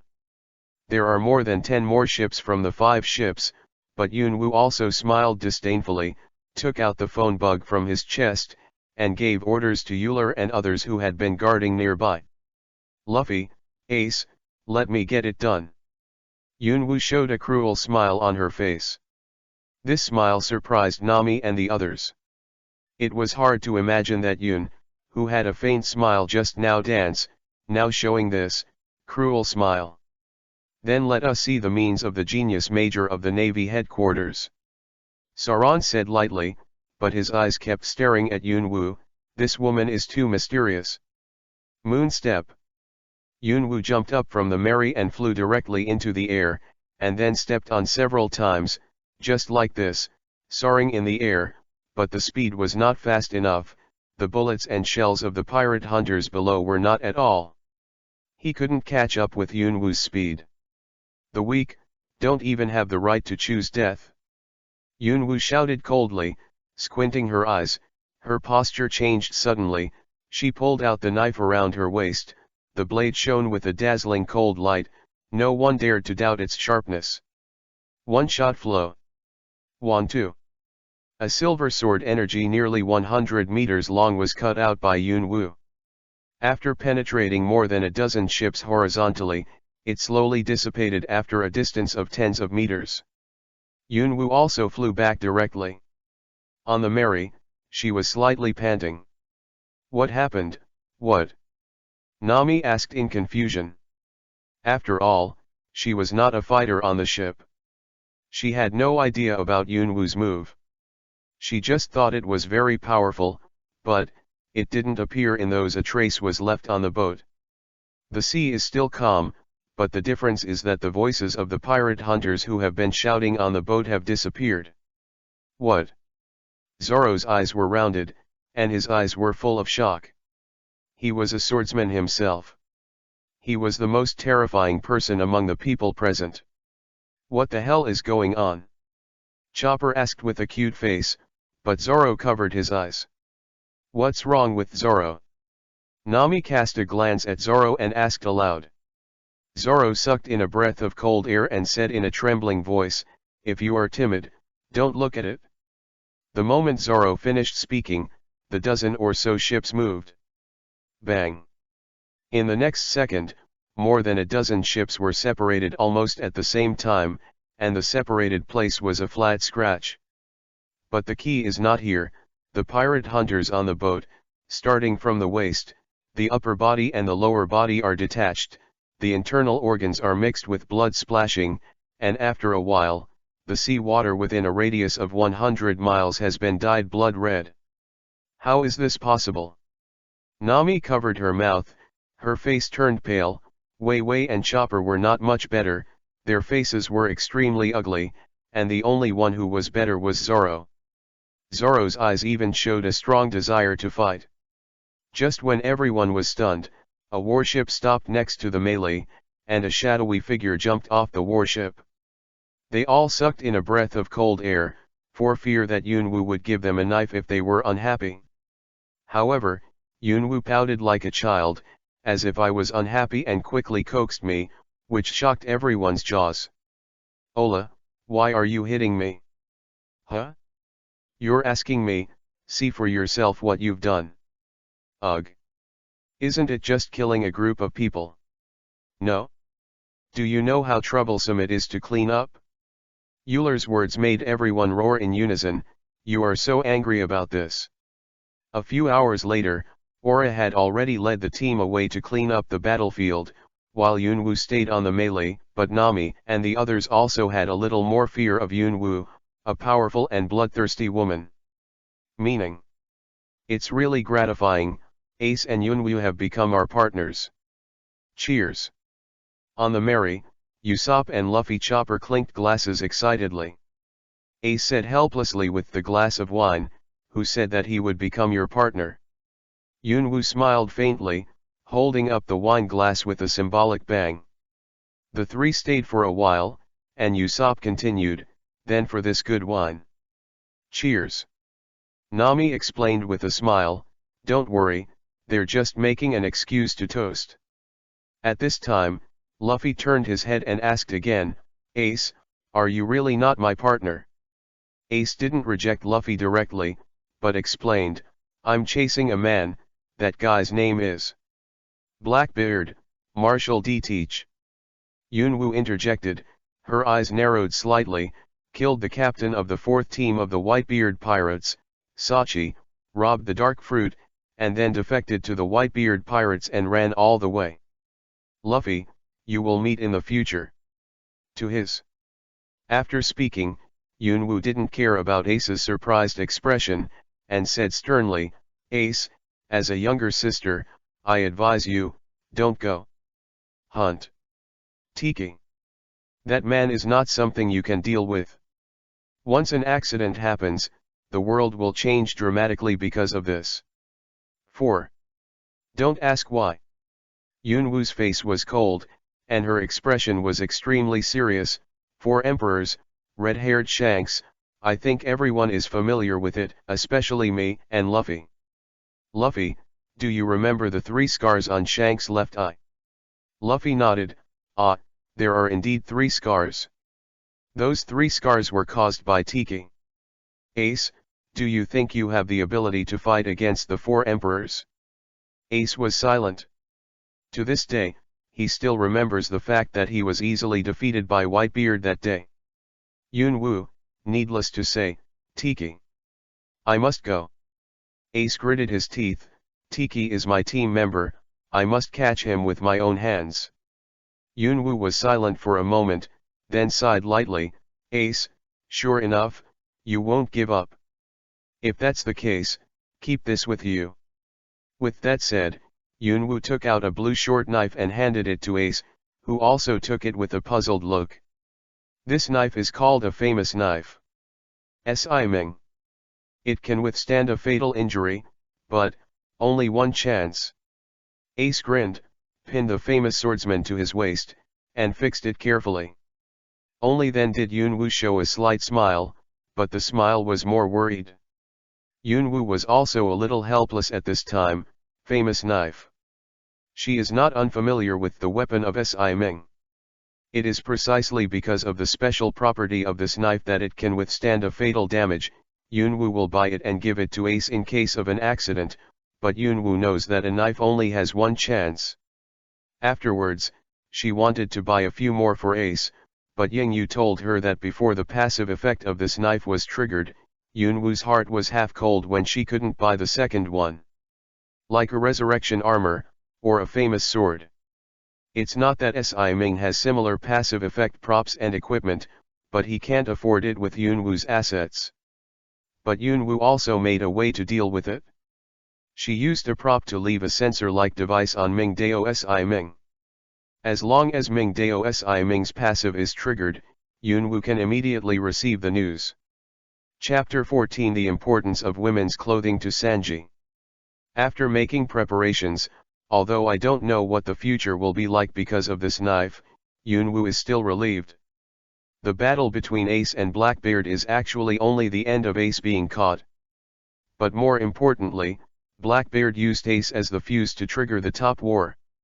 And this famous sword is a special passive that has never appeared in the game, and this passive effect is called hiding. Like the name, this sword can hide itself and not be discovered by people other than the user. When Ace was locked in the advanced city, the sword could be kept, and perhaps, it was possible to survive the fatal blow of Akainu. In the kitchen of the Mary, Usopp sticks his fingers entering a rice ball. He said strangely, "Hi, I'm the rice ball captain Usopp, who are you?" Luffy picked up a snowman made of rice and laughed funny, "I'm a rice snowman." Sanji appeared from behind the two of them, and without saying a word, 2 frying pans slapped the 2 of them on their heads. "Don't play with the food you eat. Go wash the dishes when you are in a hurry." "Really? Obviously I'm still busy making my bento before crossing the river." Yunwoo took a sip of Sanji's special cocktail and smiled lightly. "Sanji, why don't I help too? I won't admit defeat compared to cooking." "Ah." Sanji was slightly taken aback. "No need, after all, you are a guest on the boat, you should rest well, but I am a little surprised that Miss Yunwoo can cook." Yunwoo didn't listen to Sanji's refusal, but walked into Nami's room, changed out of the black tight leather jacket and navy cape, and put on a set of ordinary household clothes, and then walked back and rolled up her sleeves. Standing next to Sanji, he smiled at him and helped make rice balls. Sanji was stunned again, his eyes changed to the shape of his heart again, and he was frantically devoted. After a while, the melee stopped at the edge of the desert, and Yunwoo also got off the boat because of curiosity, and watched the conversation between Princess Waiwei and Duck Karu thoughtfully. Vivi said to Karu with an envelope with a serious expression, "Karu, now you will go to the palace of Arobana alone and give this letter to father. which is about crocodile and Baroque work. The conspiracy of the chambers, and the results of the investigations of Akalem and I are all written here, and also about the fact that I survived to Alabasta, and the matter of my reliable companions. When Wei said this, a few drops of cold sweat fell on Karu's face, obviously realizing the importance of this matter. Can you do it? You have to cross the desert alone. Karu raised his wings and saluted, and called out Ga. With a smile on Wei's face, she put the envelope into one of Karu's pockets, and said at the same time, "Listen, you should save some water in the desert." "Well, there's no need for that at all." Yunwoo, who had been silent for a while, suddenly interjected, and walked slowly to Karu's side, her palms spread out, and inside was a transparent, water polo the size of a jelly bean. "Kalu, after eating this, you won't have any problems without drinking water for a week." Karu dubiously nodded at the huge duck head and ate the water polo in Yunwoo's hand, but he didn't feel anything special. Yunwoo grinned. This seemingly small water polo is actually a bit of a story. It is said that it is where Xiaoling is. In order to not have to go to the refrigerator frequently to get water, a genius invented this concentrated water polo. This concentrated water polo, the principle is to condense the water required by the human body for a week into a piece the size of a ping-pong ball. After a person eats it, the water polo will release an appropriate amount of water every day within a week. Take the initiative to drink water. All in all, this is a special prop for lazy people invented by a guy who is too lazy to even pour the water himself, and it is said that the person who invented the concentrated water polo claimed to be lazy. Manual funny. That. Yunwoo, is this little water polo really useful? Wei was naturally a little puzzled when she saw that Karu didn't respond. Don't worry, trust me. Yunwoo smiled softly and stroked Karu's head. This water polo can supply Karu's water consumption within a week, as long as it is not a one-time shortage of water. It's absolutely fine to just hang up. Wei still looks dubious, but she still hangs a small bucket of clean water around Karu's neck with some anxiety. Yunwoo didn't say anything, just smiled. In this world, although Vegapunk has come up with a lot of black technology, they are all specialized in warfare, but compared to the overall technological strength, it is still not as good as Xiaoling. In the world in which it lives, this kind of concentrated water polo can't be created. After all, the Navy's technology in this area is not full. In fact, Yunwoo is also a little speechless to the Navy. Vegapunk can create a black technology like pacifists, and its combat effectiveness is very powerful, but the weapons of ordinary sailors are still ordinary knives, guns, and artillery. It feels like, on Earth, some of the weapons used during World War I are not as good. Well, anyway, Karu, you have to do your best. Yunwoo smiled lightly, not knowing why. She looked at this big fluffy duck, always inexplicably thought of Peking duck. Wei naturally couldn't guess what Yunwoo was thinking now. She continued to say to Karu excitedly, "Then, you also tell my father, by the way, this country can already be saved." Karu shouted again excitedly, turned around and ran into the distance. This speed surprised Yunwoo for a while. After all, he can run so fast, so, the meat must be very good, right? On the Mary, A said with a disdainful smile, "Although I know that crocodile of the Shishibukai is in this country, the pirates want to usurp power? This joke is too bad, right? The pirates want to break down and settle down in a place. Wouldn't he want to settle on the throne of the king? There may be other conspiracies behind this usurpation." Conspiracy? Zoro glanced thoughtfully at the desert in the distance, not knowing what he was thinking. There may be deeper intentions. Ace turned to leave, and added another sentence. For the historical text that records the history of Alabasta and Hades, Crocodile really fought hard enough. Did he naively think he could find Pluto? Yunwoo shook her head in disdain. Her consciousness sank into the system backpack, and she looked at the special item with a cold smile on her face. Crocodile, I haven't been idle in the past 10 years. I have already bought the props specially prepared for you.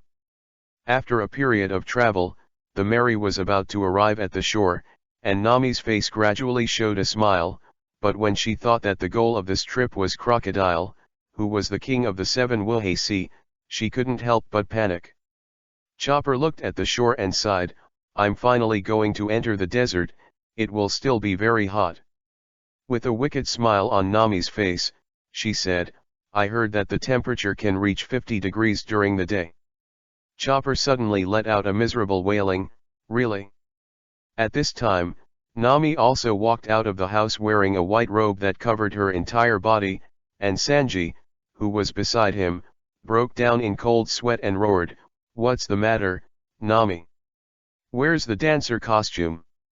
At this time, Wai Wei also appeared in front of Sanji wearing a purple robe. Sanji's eyes spit out directly, a look of shock. So is Wai Wei. What kind of dress is that? Wai Wei explained with a helpless smile, because if the skin is exposed in the desert, it will be burned by the strong sunlight.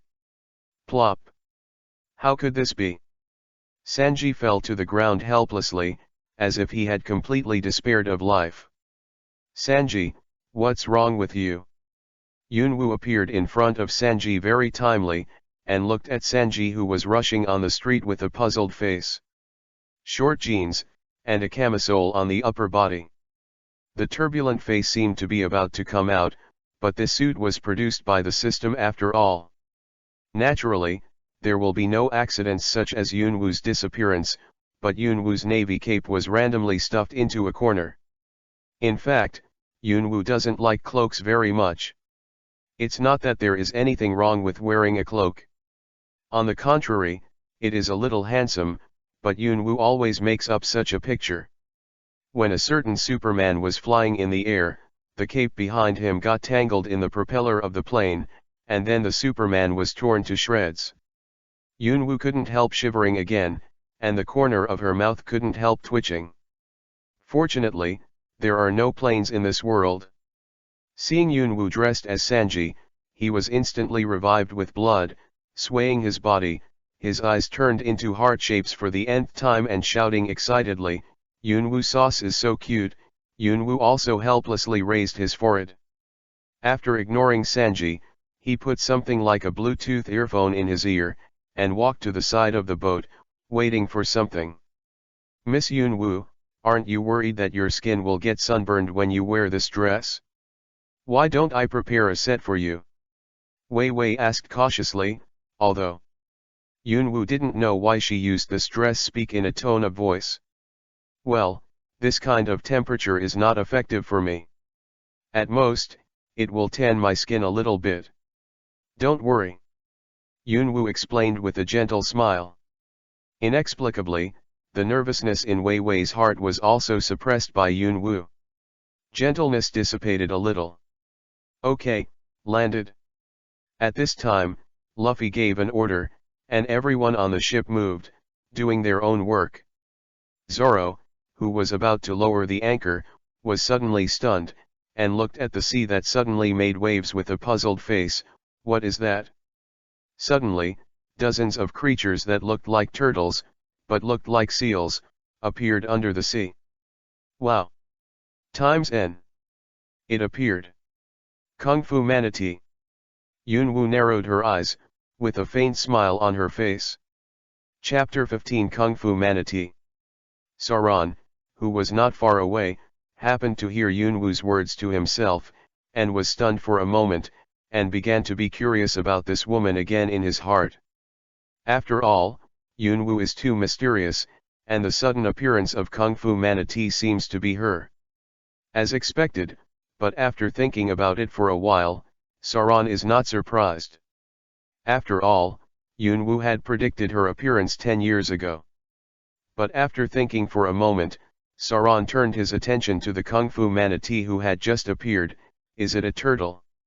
Luffy looked straight ahead without blinking. Is it a seal? Wai Wei exclaimed, it's Kung Fu Manatee. On the shore, a kung fu manatee waving his fists and screaming. If you want to go ashore, try to beat me. If you don't dare, go back to the other side for me, coward. That's what it said. Yunwu smiled lightly and translated the words of the kung fu manatee. Yunwu-chan, can you understand what they say? Sanji was surprised. If it was translated by Chopper, it would be fine.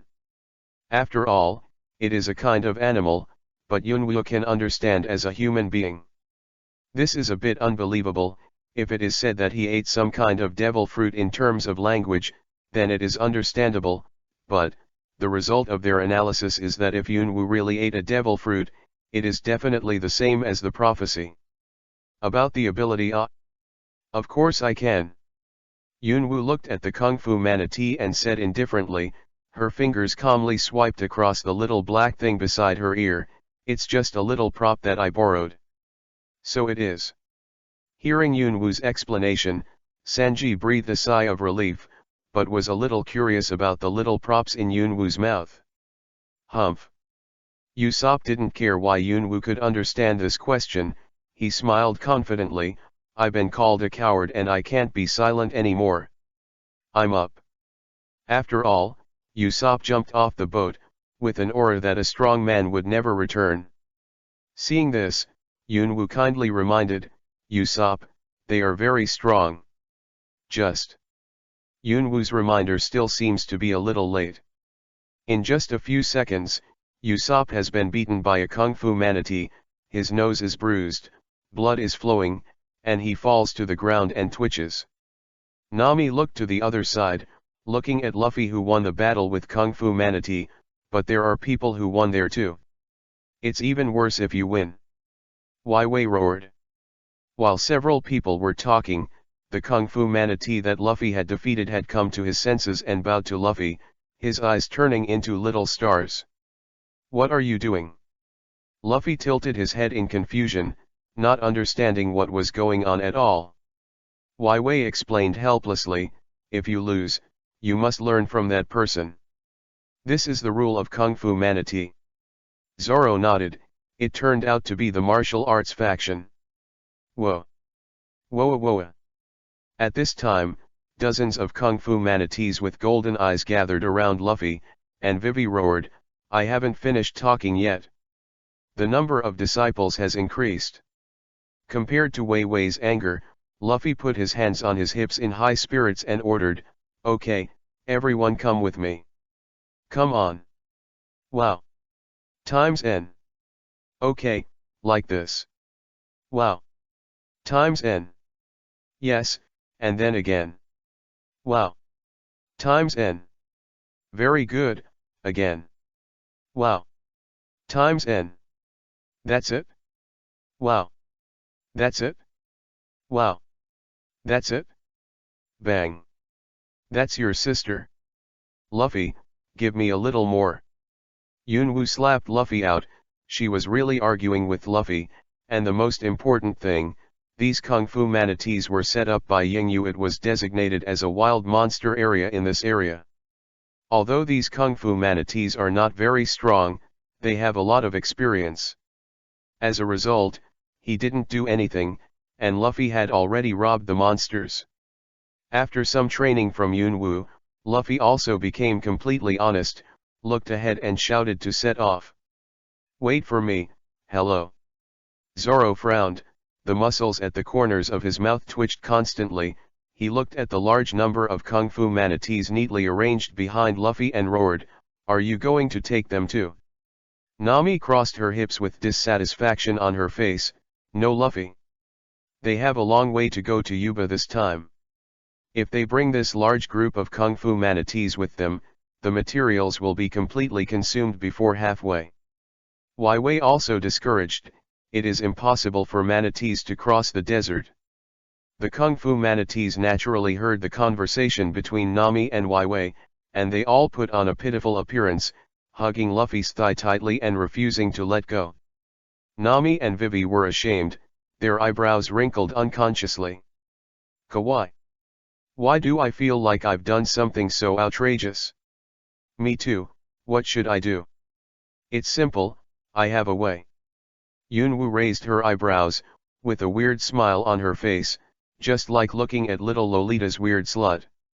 A cubic meter in size from the small pocket of her jeans, and threw it on the ground, making a muffled sound of heavy objects falling to the ground. How did it come out so big? It's too strange. Everyone roared in unison again. Hee Yunwoo smiled awkwardly, sticking out her tongue playfully, "Nei, it's amazing. What cuteness are you selling? The key is that this is a magical ghost you brought out? Times N." The face of everyone's lecture, Yunwoo opened the box very calmly, and suddenly, a strong fragrance wafted from the inside. As the chef, Sanji was the first to react, and he leaned over to the box to find out.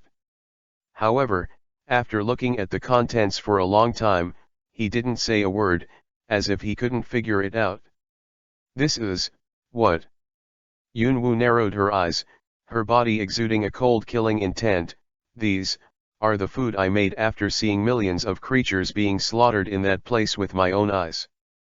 "That place is..." At this moment, everyone held their breath. What kind of food is no longer their concern, but slaughtering millions of lives. Is there really such a place? But how does this place and food come together? Yunwoo glanced at the crowd, a flash of coldness flashed in her eyes, and said quietly, "That place is called the Slaughtering Pig Factory." Crowd roared again, "It's just a pig slaughtering factory, why are you so serious?" Yunwoo put on a pitiful appearance, pouted a small mouth, and whispered aggrievedly, "Isn't this more atmosphere? Who cares about this kind of atmosphere? Well, in short, these are my specialty dishes. If they are eaten by the Kung Fu manatees, they should be able to wait here honestly." Yunwoo pouted and explained. "There is nothing else in the box, it is just delicious delicacies. The source, of course, is my great dynasty. On Earth, if the food of the great heavenly dynasty dares to call itself the second, then no country dares to claim that it is the first. Unless the leader of that country is thicker than the city walls. The food in the pirate world, Yunwoo has not done too much research, but it is similar to the neon side, presumably because Oda is a neon person, which also led to the direct seduction of the food of the big heaven. Everyone's greedy worms, after all, there are some dishes that have never been seen before, but the taste is still very good. That Yunwoo, do these really have to be given to the Kung Fu manatee?" Usopp wiped his saliva, a little reluctant. "Of course." Yunwoo nodded seriously, "If everyone wants to eat, I will make it for everyone in the future." Luffy grinned and said, "Yunwoo, why don't you be my crew member?" "What nonsense." Yunwoo pouted and looked at Luffy with contempt, "I'm the Navy, the Major of the Navy headquarters. If you suddenly leave the Navy to become a pirate, let's not talk about what the old man will do, just Mr. Zifa and the 3 generals of the Navy headquarters will not let me go easily, and Granny Crane, she will definitely be angry with me, especially the Akainu general who hates evil, if he doesn't leave the Navy headquarters to chase after him. I don't believe in killing me." Usopp waved his hand, wiped the cold sweat off his face, and said without complaining, "Yunwoo, why do you think the Navy in your mouth is so scary? The Navy isn't absolutely right." Yunwoo pondered for a moment, sighed and said, "Luffy, just wait. It's not time yet. Maybe there will come a day when I really will leave the Navy to join you, I just hope that day will never come." The day Yunwoo said is naturally the day when the war will be fought. If Ace's death will come true, Yunwoo will not guarantee that he will not have the idea of killing Akainu. Once that moment really comes, then Yunwoo was about to say goodbye to the Navy. When it comes to leaving the Navy, Yunwoo is actually a little reluctant. Although she really doesn't like some people in the Navy, after all, she has been in the Navy for 10 years and has feelings. It doesn't mean that you can leave with peace of mind. Luffy and others expressed their confusion at Yunwoo's words, but they also vaguely understood something. For example, Yunwoo was already a little dissatisfied with the Navy, and at the same time, he predicted that he would leave the Navy in the future. On the other side, the well-fed kung fu manatees waved their hands at Yunwoo with tears in their eyes, but this look. It seems that they just didn't eat enough Yunwoo's food. Nami frowned and said to Luffy as she walked into the distance, "I said, Luffy, do you really understand the current situation?" Luffy replied with a natural look, "Since they want to come with them, can't they come with them? There are so many, they can't enter any city at all, okay. It's really stupid. Really, if it wasn't for Yunwoo to persuade them, the consequences would be unimaginable." Nami looked at Luffy with a serious face, as if, looking at an idiot. Chopper nodded and said, "They kept saying they wanted to come with us. If Yunwoo didn't give them food, they would have really followed." Chapter 16 Colosseum of Sin. "Say a word," punched Luffy's head with a punch, "it's all your fault, Yunwoo Jiang's food is gone." "Well, it's okay Sanji, I still have a lot of food, and there is no shortage of ingredients. It's okay to have as much as you want." Yunwoo smiled lightly, and threw a plate of sweet and sour pork ribs to Luffy. Luffy stretched out his hand to catch it, and suddenly his eyes flashed with gold stars. He wiped the saliva from the corner of his mouth and started eating. Yunwoo also secretly exhaled a breath, finally blocking the guy's mouth. Sanji didn't embarrass Luffy when he saw Yunwoo saying this. He shook his head helplessly and continued to walk with his head down. The group didn't walk for too long, and the outline of a city appeared in front of them, but it was a city that had been reduced to ruins. Luffy looked around with a strange expression on his face. "Is this Yuba?" Shook her head and said instead of Wei Wei, "This is a city called Elmer, a city that was once called the Green City, but it seems that it has been destroyed by Crocodile's design." Wei Wei frowned, and her voice was vaguely angry.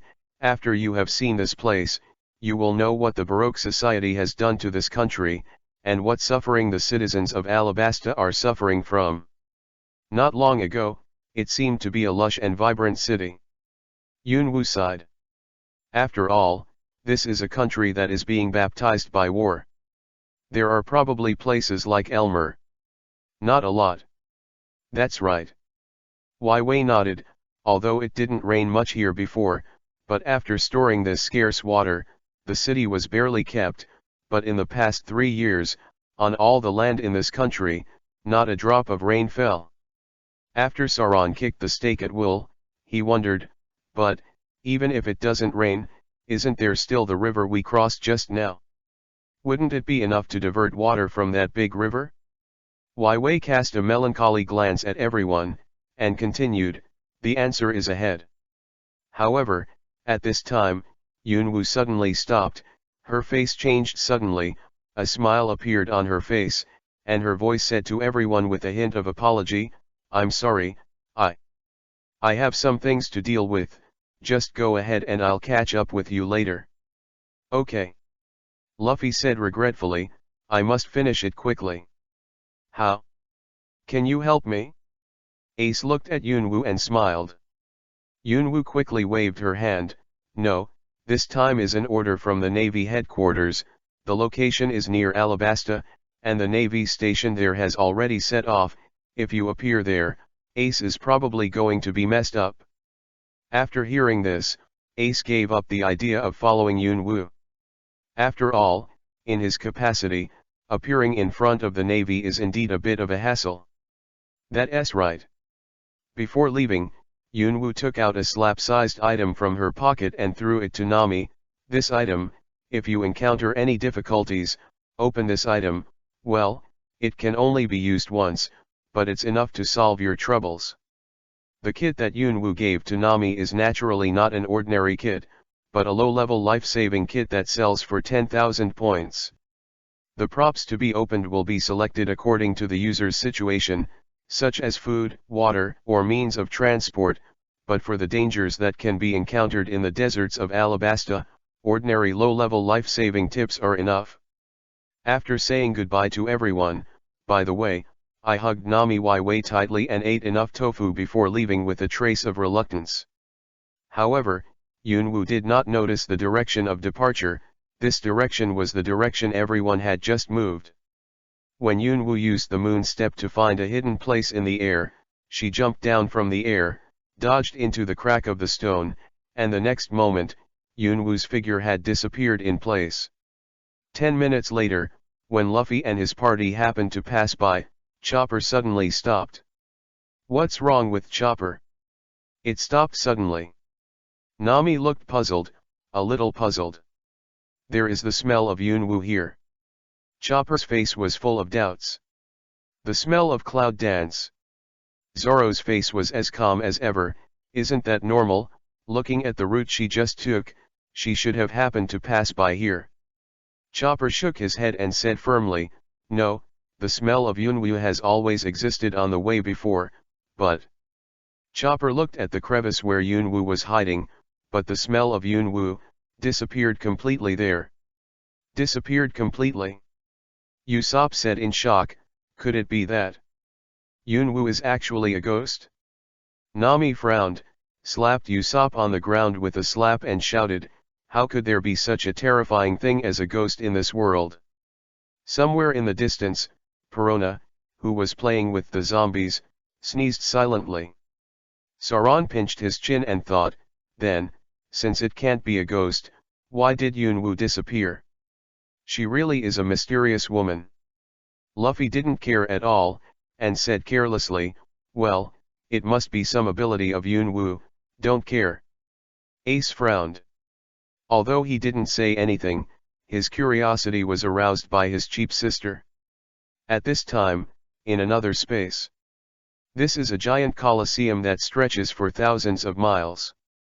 The dark walls seem to be stained with dried blood. Outside the coliseum, there is an endless starry sky.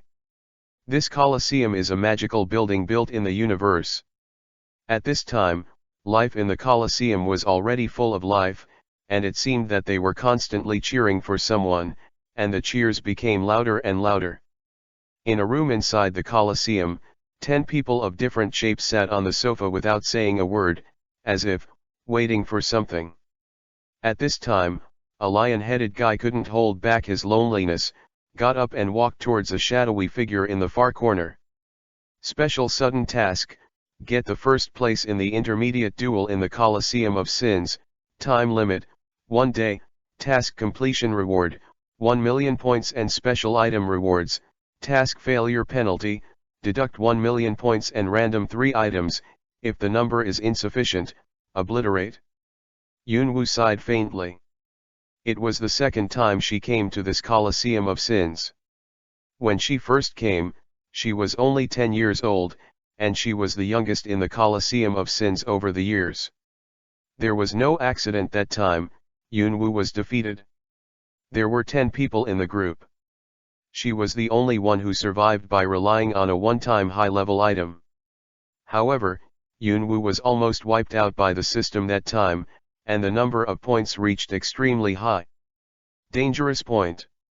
The Coliseum of Sin is not a confrontation between people.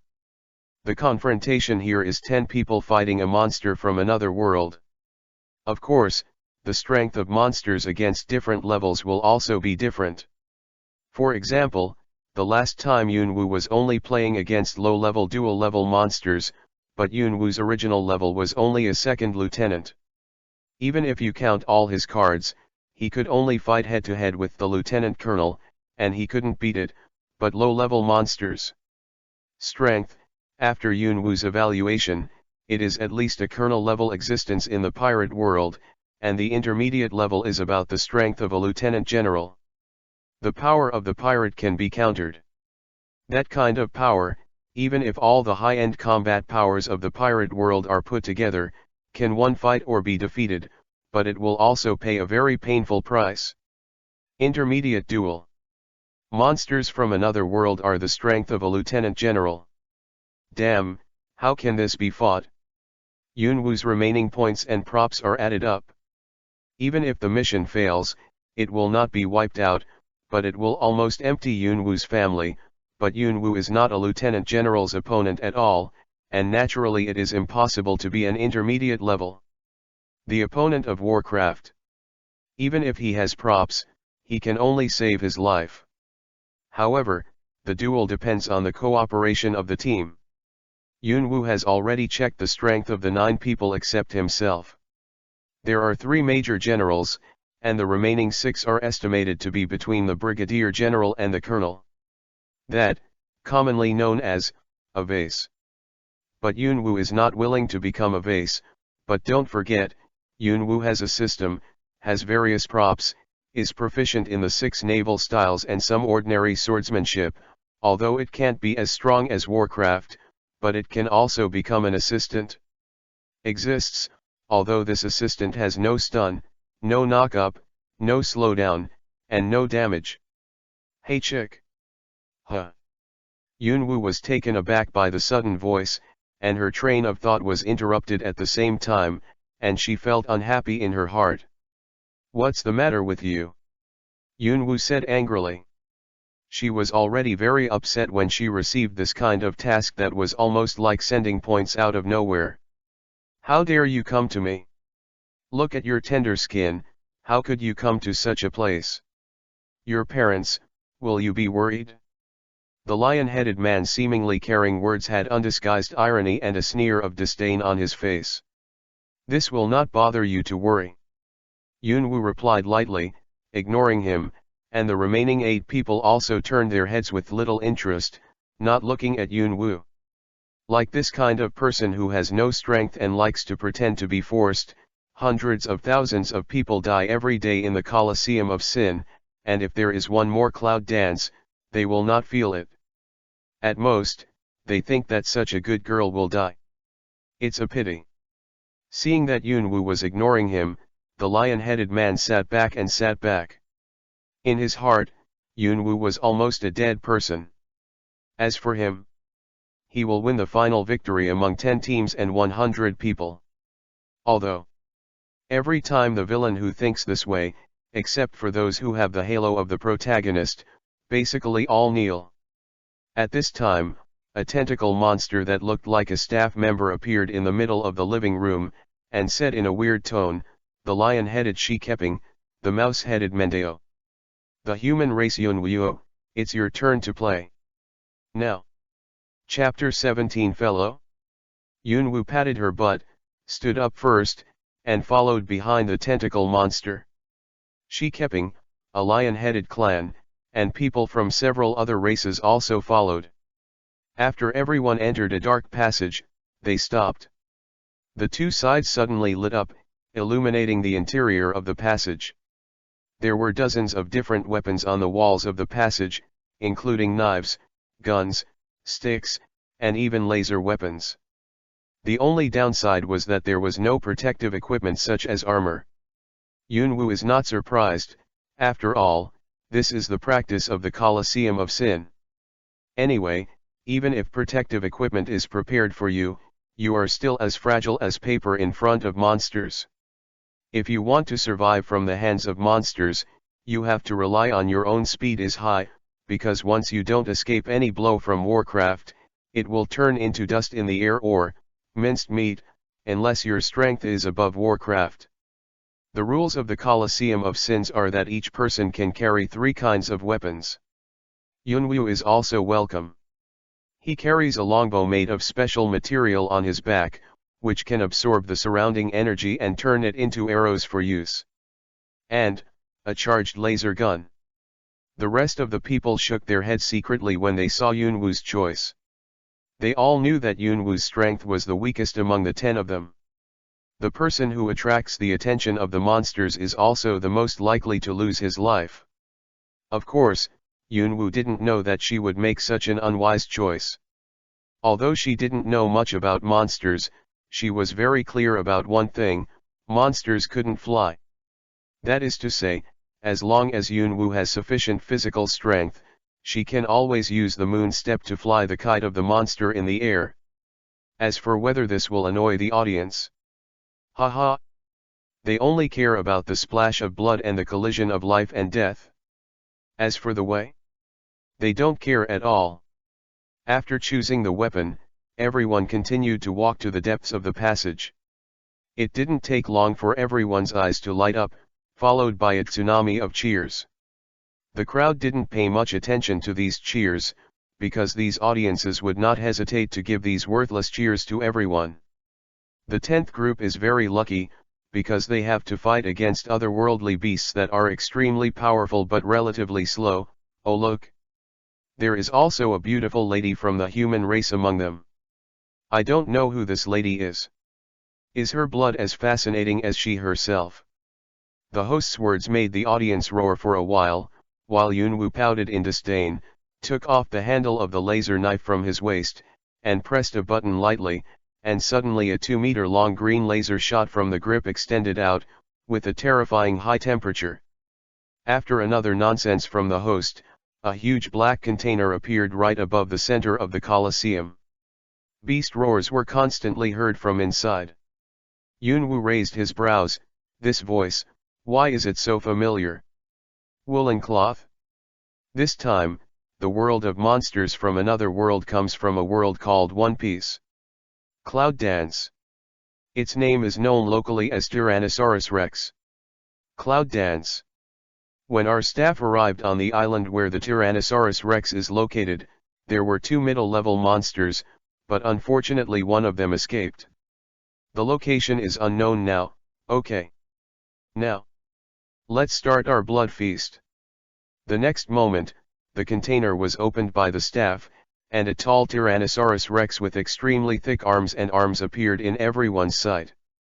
They are also ready to attack.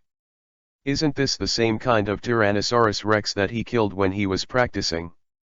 Yunwoo roared in her heart, and she greeted the 18th generation women who worked in the Colosseum of Sin in her heart. Suddenly, the roaring Tyrannosaurus Rex slammed, its huge head looked in the direction of Yunwoo, and its nose was sniffing something.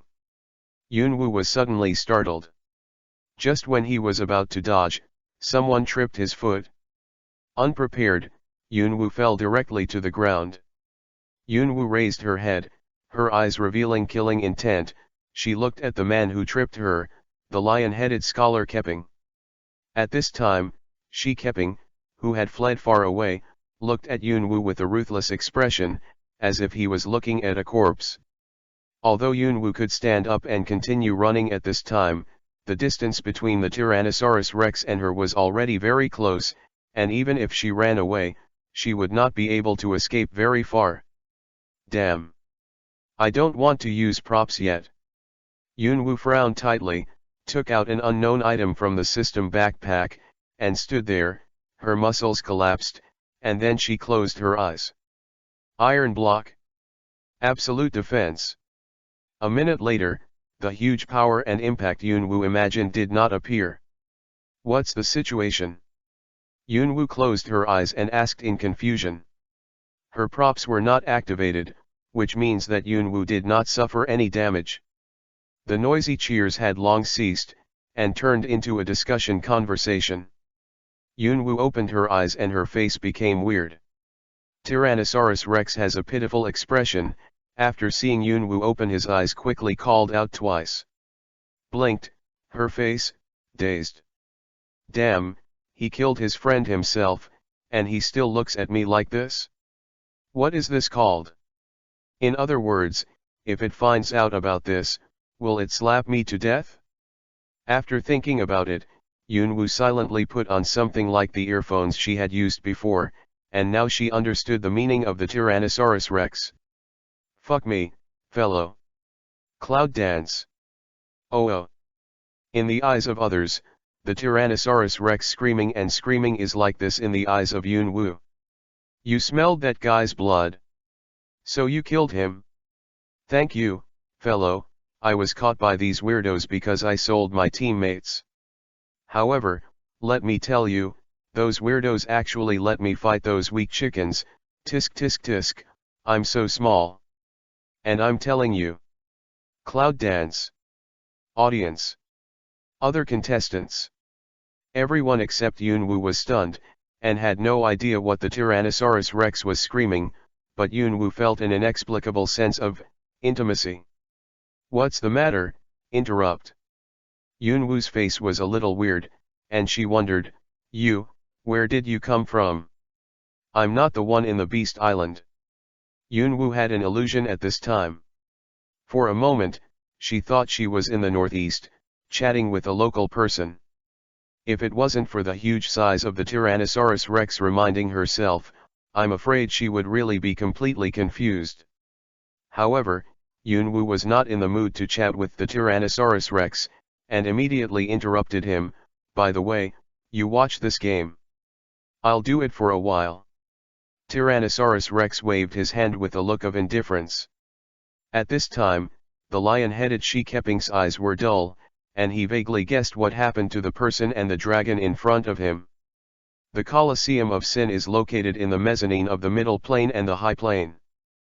People of various races often come to watch the game or take the initiative to participate in the competition, and most of the different World Warcraft and the contestants are not from the same world. Come, even if they are from the same world, it doesn't matter, but today's game. The participants seem to know Warcraft. This is the first time in the hundreds of thousands of years of the Colosseum of Sin. On the other side, Yunwu and Tyrannosaurus Rex had already negotiated. After one person and one beast pulled away, Yunwu narrowed his eyes and raised his mouth slightly. Lanjiao, cut. A silver slash landed on Tyrannosaurus Rex's body.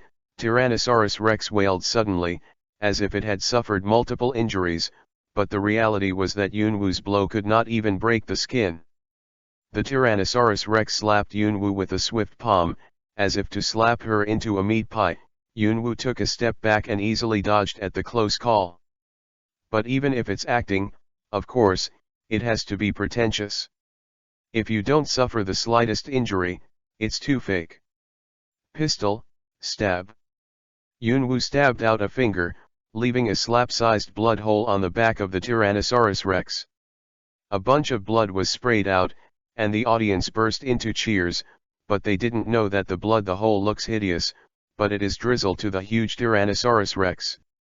In the eyes of others, Yunwu is indistinguishable from the Tyrannosaurus Rex with its own speed and weird moves. In fact, oh my god, this is okay, your moves should be the 6-style Navy's Moon Step Spear and Land Foot, right? The 6-style attainments at such a young age are so high, your teacher should be Carp or Zifa, right? I really didn't see that your little girl is still in the Navy. I guess it should be an officer. It's not long after the end of this year's Navy training, right? According to your strength, you are also a major. Go to JLI. It should be from the colonel or the brigadier general. Tisk tisk tisk, the Navy is going to develop. But how did you kill the cub who sold me with your strength? My kindred should also be thrown into the Navy. General level, your strength should not be enough. Is there any special trump card? The Navy's technology is really high. Yunwu wiped the cold sweat from her forehead while shaking her hands, not to mention that this Tyrannosaurus Rex is a nagging question, it actually sees itself so thoroughly. And knowing so much about the Navy, if it's a human, it's definitely a fighter among the generals. And even if you don't need strategy and strength, you can definitely make the enemy feel ashamed. On the other side, the other 9 contestants stared blankly, especially the 3 with the strength of a major general. They believed that they had great strength and rapid speed, but they had no practical moves, and Yunwu was better. He is the weakest among the 10, but he has the strongest move. Chapter 18 Rival. Defeated the Tyrannosaurus Rex. It was already 10 minutes later, and the other 9 people just stared blankly for 10 minutes. The corner of the host's mouth twitched, resisting the urge to complain. He meditated a few words in his heart. I am the host, I need to calm down, and then announced, the 10th confrontation group won, and the loss was 0, the MVP is Terran, Monkey D. Cloud Dance. At this time, Yunwu had already led the team to leave the field, and the Tyrannosaurus Rex who pretended to be dead was also taken down, and the next round of competition began, but the luck of this team was obviously not as good as Yunwu's. The team was forcibly destroyed by that otherworldly beast, but the cheers from the audience also reached a high level. Tide.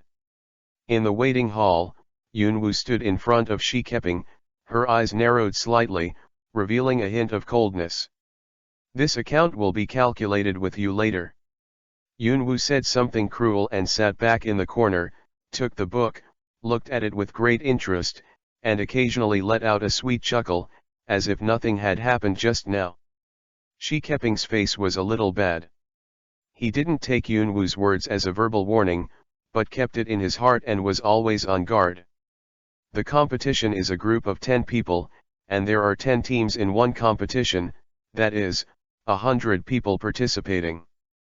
After the first round, the 5 teams with the highest scores will be selected to advance. In the second round, the remaining 5 teams will choose the last 2 groups.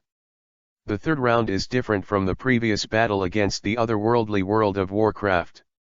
The rules of the third round are, the remaining 2 groups fought against each other, and the one who survived won. The last time Yunwoo came here, I had to say that luck was very good, although the entire team lost in the first round, and she was the only one who survived. He came down, but was eliminated because of it. He was very lucky to survive to the end and return to the naval headquarters in the world of One Piece. I don't know what will happen this time. A cold light flashed in Yunwoo's eyes. The previous battle against Tyrannosaurus Rex was a fluke, and she happened to meet a creature from the same world, and she was very smart, but after that, it wasn't that easy. The second round of World of Warcraft is also an intermediate level Warcraft, and also has the strength of a lieutenant general. Naturally, the strength is unquestionable, but this time it will not be like the Tyrannosaurus Rex deliberately let Yunwoo advance. Yunwoo wants to do it again to win. I am afraid I still have to come up with some means. An hour later, Yunwoo also rested, and at the same time, the bell of the confrontation about to start also rang through the space, patted the dust that did not exist on his body, and put a dignified touch on his face. A few minutes later, Yunwoo and others had come to the field again, and Yunwoo also took out the laser knife and waited. I have to say that although the use of armor is not allowed here, the quality of the weapons is really not to mention. For example, the laser knife currently used by Yunwoo, the cutting ability is at least the same level as the 12 workers of the Supreme Sword in the pirate world. By the way, the knife Yunwoo is currently using is not a common thing. Although it is not as good as the 12 skills of the Supreme Deku Ideo, it is also the kind that can be ranked in the level of the 21 Deku Ideo. The name of the knife is Lan. Of course, this is not a weapon in the world of One Piece. The 10th group is all in place. This time let's see if the human race's Yunwoo can defeat this. The powerful monster of the second round. Following the host's words, a giant iron cage appeared on the field. Each pillar of the iron cage was half a meter thick, and the shape of the monster inside could be vaguely seen. This monster comes from the planet of Kunyima, and is called the Killer Hidden in the Wind by the locals. Although it is huge, its strength is not its strength. Don't forget what the locals call him, hidden in the wind. Killer, speed is its strength, and it has some ability to manipulate the wind, which can release sharp wind blades. Contestants should be careful. Now, the confrontation begins. One part of the iron cage that bound the wind beast was opened, revealing the huge and ferocious wind beast inside. This wind beast looks somewhat similar to a rhinoceros, but its 2 front claws are a little short, but its fingers are long enough. 5 meters long, and the total length of the wind beast is only 30 meters. Yunwoo swallowed her saliva and blinked quickly. For some reason, she looked at the wind beast now, and felt a hint of hunger. Suddenly, Yunwoo was a little distressed. After hesitating for a while, she put her hand into her pocket, and in front of everyone's eyes, she took out a pink lollipop and put it in her mouth. It's much better. Yunwoo's eyes flashed with a glint of light, and she looked at the wind beast, and said to her teammates, "The strongest 3 attack me close to me, 1 person from the front to the right, 1 to the other, Each switch positions in a minute, others use ranged weapons to harass, remember not to group together. After all, Yunwu took the lead and rushed up, and the other 9 people were stunned for a moment before they reacted. Shi Keping was even more unhappy, but he still followed Yunwu and rushed forward, dodging behind the wind beast to look for an opportunity to attack. Another Fox clan and Human clan powerhouse also stood on the left and right sides of the wind beast, picked up the laser knife and gestured, and slashed twice from time to time, but there was no real damage. Yunwu's brows suddenly wrinkled. The wind beasts didn't respond to the attacks of these 3 people. You must know that they were all using laser knives. This means that while the wind beast has speed, it also has a lot of defensive capabilities. I was really cheated by the host. Yunwu pouted his lips in disdain, and then his face turned straight. One shot. Broken Star. The silver sword energy slashed fiercely on the wind beast's head armor with a slashing power that could not be ignored, but it only left a knot-deep gap in the hard head armor. The wind beast roared, and it was very uncomfortable when it was caught here inexplicably before, and as a result, it was besieged by a group of people.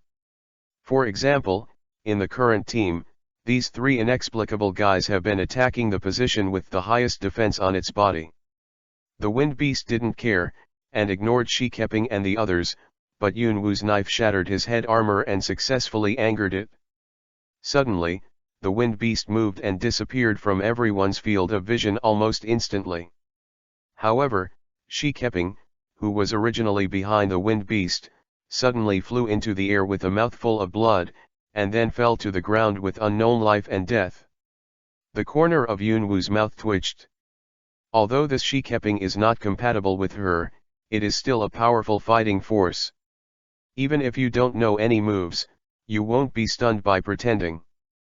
But what Yunwu didn't know was that Shi Keping suffered some minor injuries at most when Feng Mo hit, but it unexpectedly smashed Shi Keping's third leg, so much so that Shi Keping was injured. Shelling was in a coma and couldn't wake up for a while. Yunwu sighed and shouted at the other 6, "Don't be stunned, attack quickly, don't care if you can hit it or not, as long as it can affect its movement." The 6 people in charge of the long-range attack came back to their senses and pulled up their bowstrings. Suddenly, arrows exuding elemental aura were aimed at the wind beast, and then they shot. He went out, but the speed of the wind beast was too fast. Only 2 arrows hit the wind beast, but the effect was minimal. Yunwu rolled her eyes immediately. As expected, she still has to rely on herself. One shot. Broken Star. The same move, the power is doubled compared to the previous move.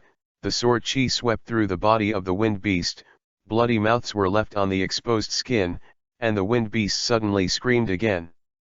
The wind beast's eyes narrowed, raised its 2 claws, and waved a few times towards Yunwu, sending out wind blades that were hard to see with the naked eye. Yunwu snorted and casually glanced at the extra blood stains on her body. If she had not discovered the danger in time and used finger painting, I am afraid it would not be as simple as a few more blood stains. The ability to trouble. Yunwu fired several shots in a row, and the power of the laser gun only left a charred trace on the body of the wind beast. This kind of defense against the sky could not help but give Yunwu a headache. This kind of defensive power, have you learned iron and armed arrogance? It was too late to complain about the second sentence. The impact of the wind beast had already come. Yunwu jumped to the side to dodge, and slashed a few slashes at will. Ping! The harsh metal friction sounded in the Colosseum. No accident, Yunwu still did not cause any damage. Of course, Yunwu did not think that just relying on a few sword chi that he chopped out, he could easily kill the wind beast. However, the strength of the lieutenant general level is naturally not something that Yunwu can compete with. She has only been able to deal with the wind beast for so long because of the arrears of its IQ. If the wind beast has been using the wind blade, her group estimates half of them were already dead. I don't know why, maybe it's because of Yunwu's poisonous milk. Yunwu just had this idea, and the wind beast raised its front body, waving its two claws again and again, and continuously released sharp wind blades. However, although there are many wind blades, the damage is generally not high. The power of each wind blade is stronger than the slash that Yunwu just randomly sent out, but it is enough to pose a threat to Yunwu. Yideolu, Qian Ren. Yunwu's long sword swayed continuously, and the sword Qi slashed out in an instant, touching the wind blade of the wind beast, and then cancelled each other out. The other few people were not idle. After seeing that Yunwu was able to hold the wind beast, their faces changed. They knew that if they were fighting against the wind beast, they would not take advantage of it, let alone the wind beast released by the wind beast. The power of the wind blade is not weak. When the two sides stopped their offensive, both Yunwu and Feng Beast were panting heavily. Feng Beast lost too much magic power, while Yunwu lost physical strength, but even so, even if Feng Beast didn't need a wind blade, his strength was still the same. Can be compared with the Lieutenant General, Yunwu, fell into the disadvantage. Chapter 19 Buddhist Mission. The leapfrog challenge is still too reluctant. Yunwu let out a sigh of turbid air, and while slowly recovering her physical strength, she was also looking for the flaws of the wind beast. Although the other people were attacking from a distance, the effect was not obvious.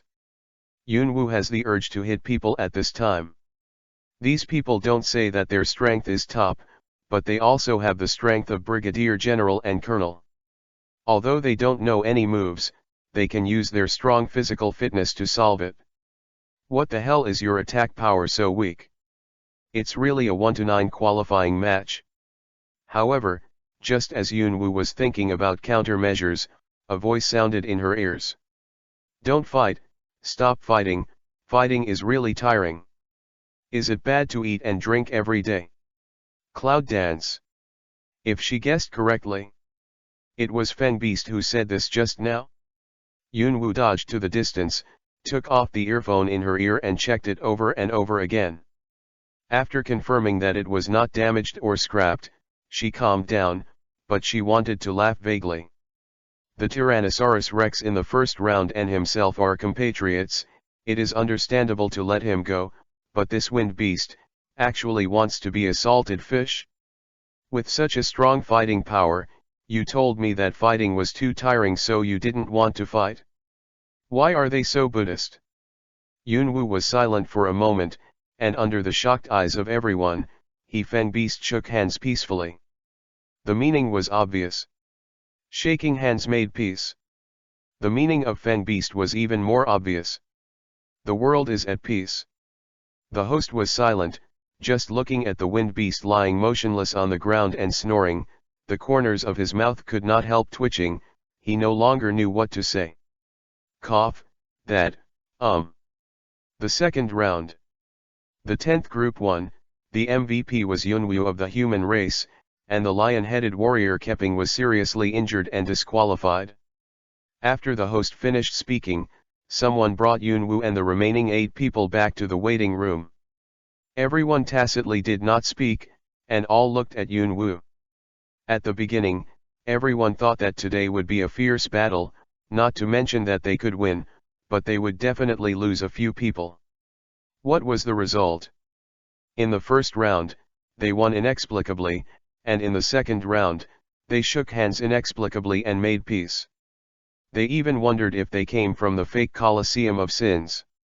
However, before everyone had a good rest, it was estimated that less than half an hour later, Yunwu and the others were invited out again, but they were confused. To know. There are 5 teams in the second round, and 2 teams must be selected for the third round, but they are only 1 team on the field. The host swallowed. Today's game is the most outrageous he has ever seen. From the winning teams in the first round are the first group, the second group, the 7th group, the 8th group and the 10th group, but, in the second round just now, the 12,784 group the whole army has been wiped out, so the winner of this competition is the 10th group, and the best in the game is Monkey D. Yunwu of the human race. Yunwu was dumbfounded, She had an illusion that this special mission was to tease her. It must be so. The problem is that you don't seem to be doing anything. Yunwoo, what kind of luck are you?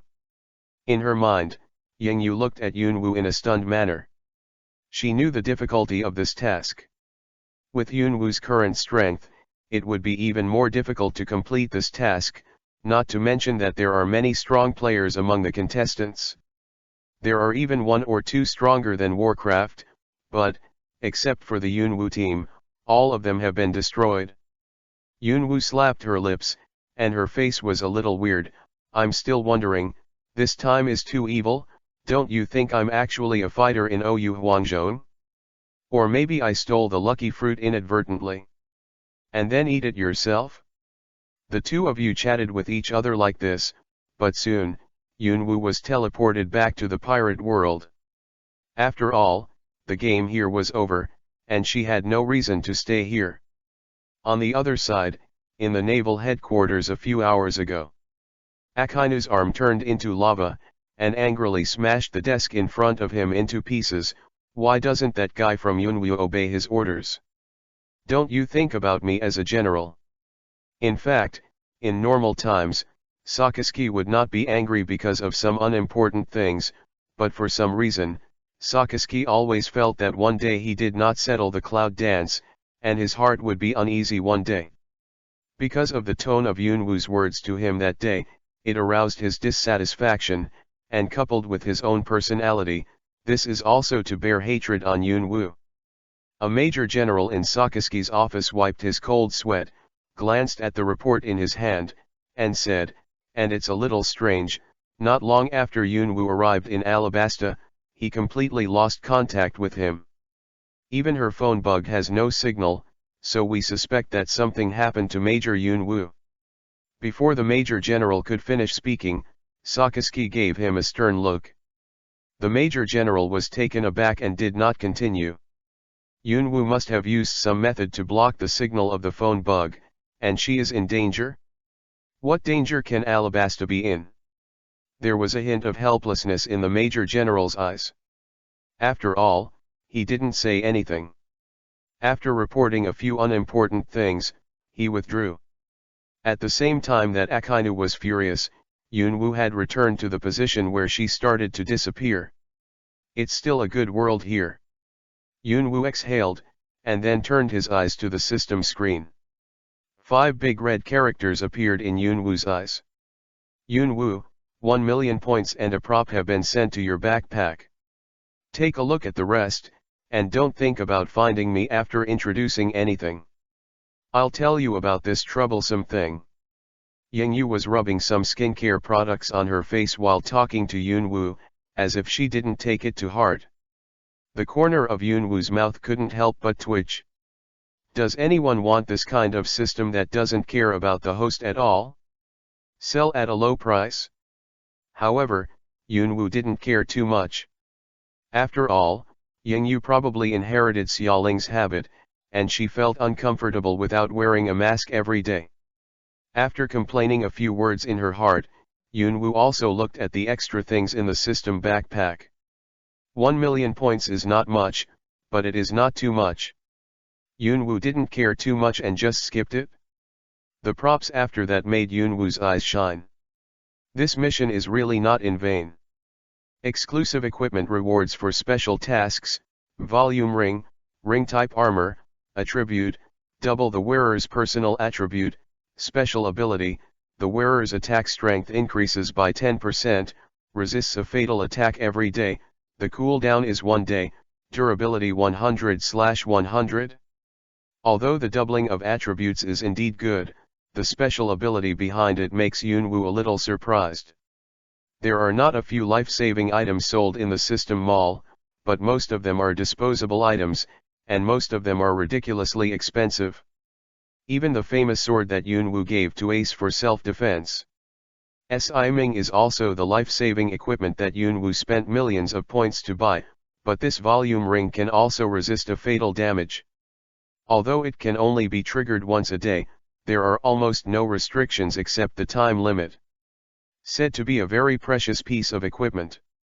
After Yunwoo put the measuring ring on her finger, she felt a powerful force pouring out of her body, and the corners of her mouth turned up slightly. Achoo! A gust of cold wind blew. Yunwoo couldn't help sneezing, looked at the pitch-dark surroundings with resentment, and frowned slightly. What? It turned out to be dark, but the night in the desert is really cold. Yunwoo sighed, seeing no one around. She quickly changed into the black tight leather jacket she had been wearing before, and after thinking about it, she took out a navy cape from the system backpack and draped it over her shoulders. This is so much better. Yunwoo murmured, choosing a direction at will, and rushing out with a moon step. For some reason, Yunwoo always felt that he had surpassed Luffy and the others and arrived at a farther place. It seemed very close to a shop called Spider-Man Coffee Shop.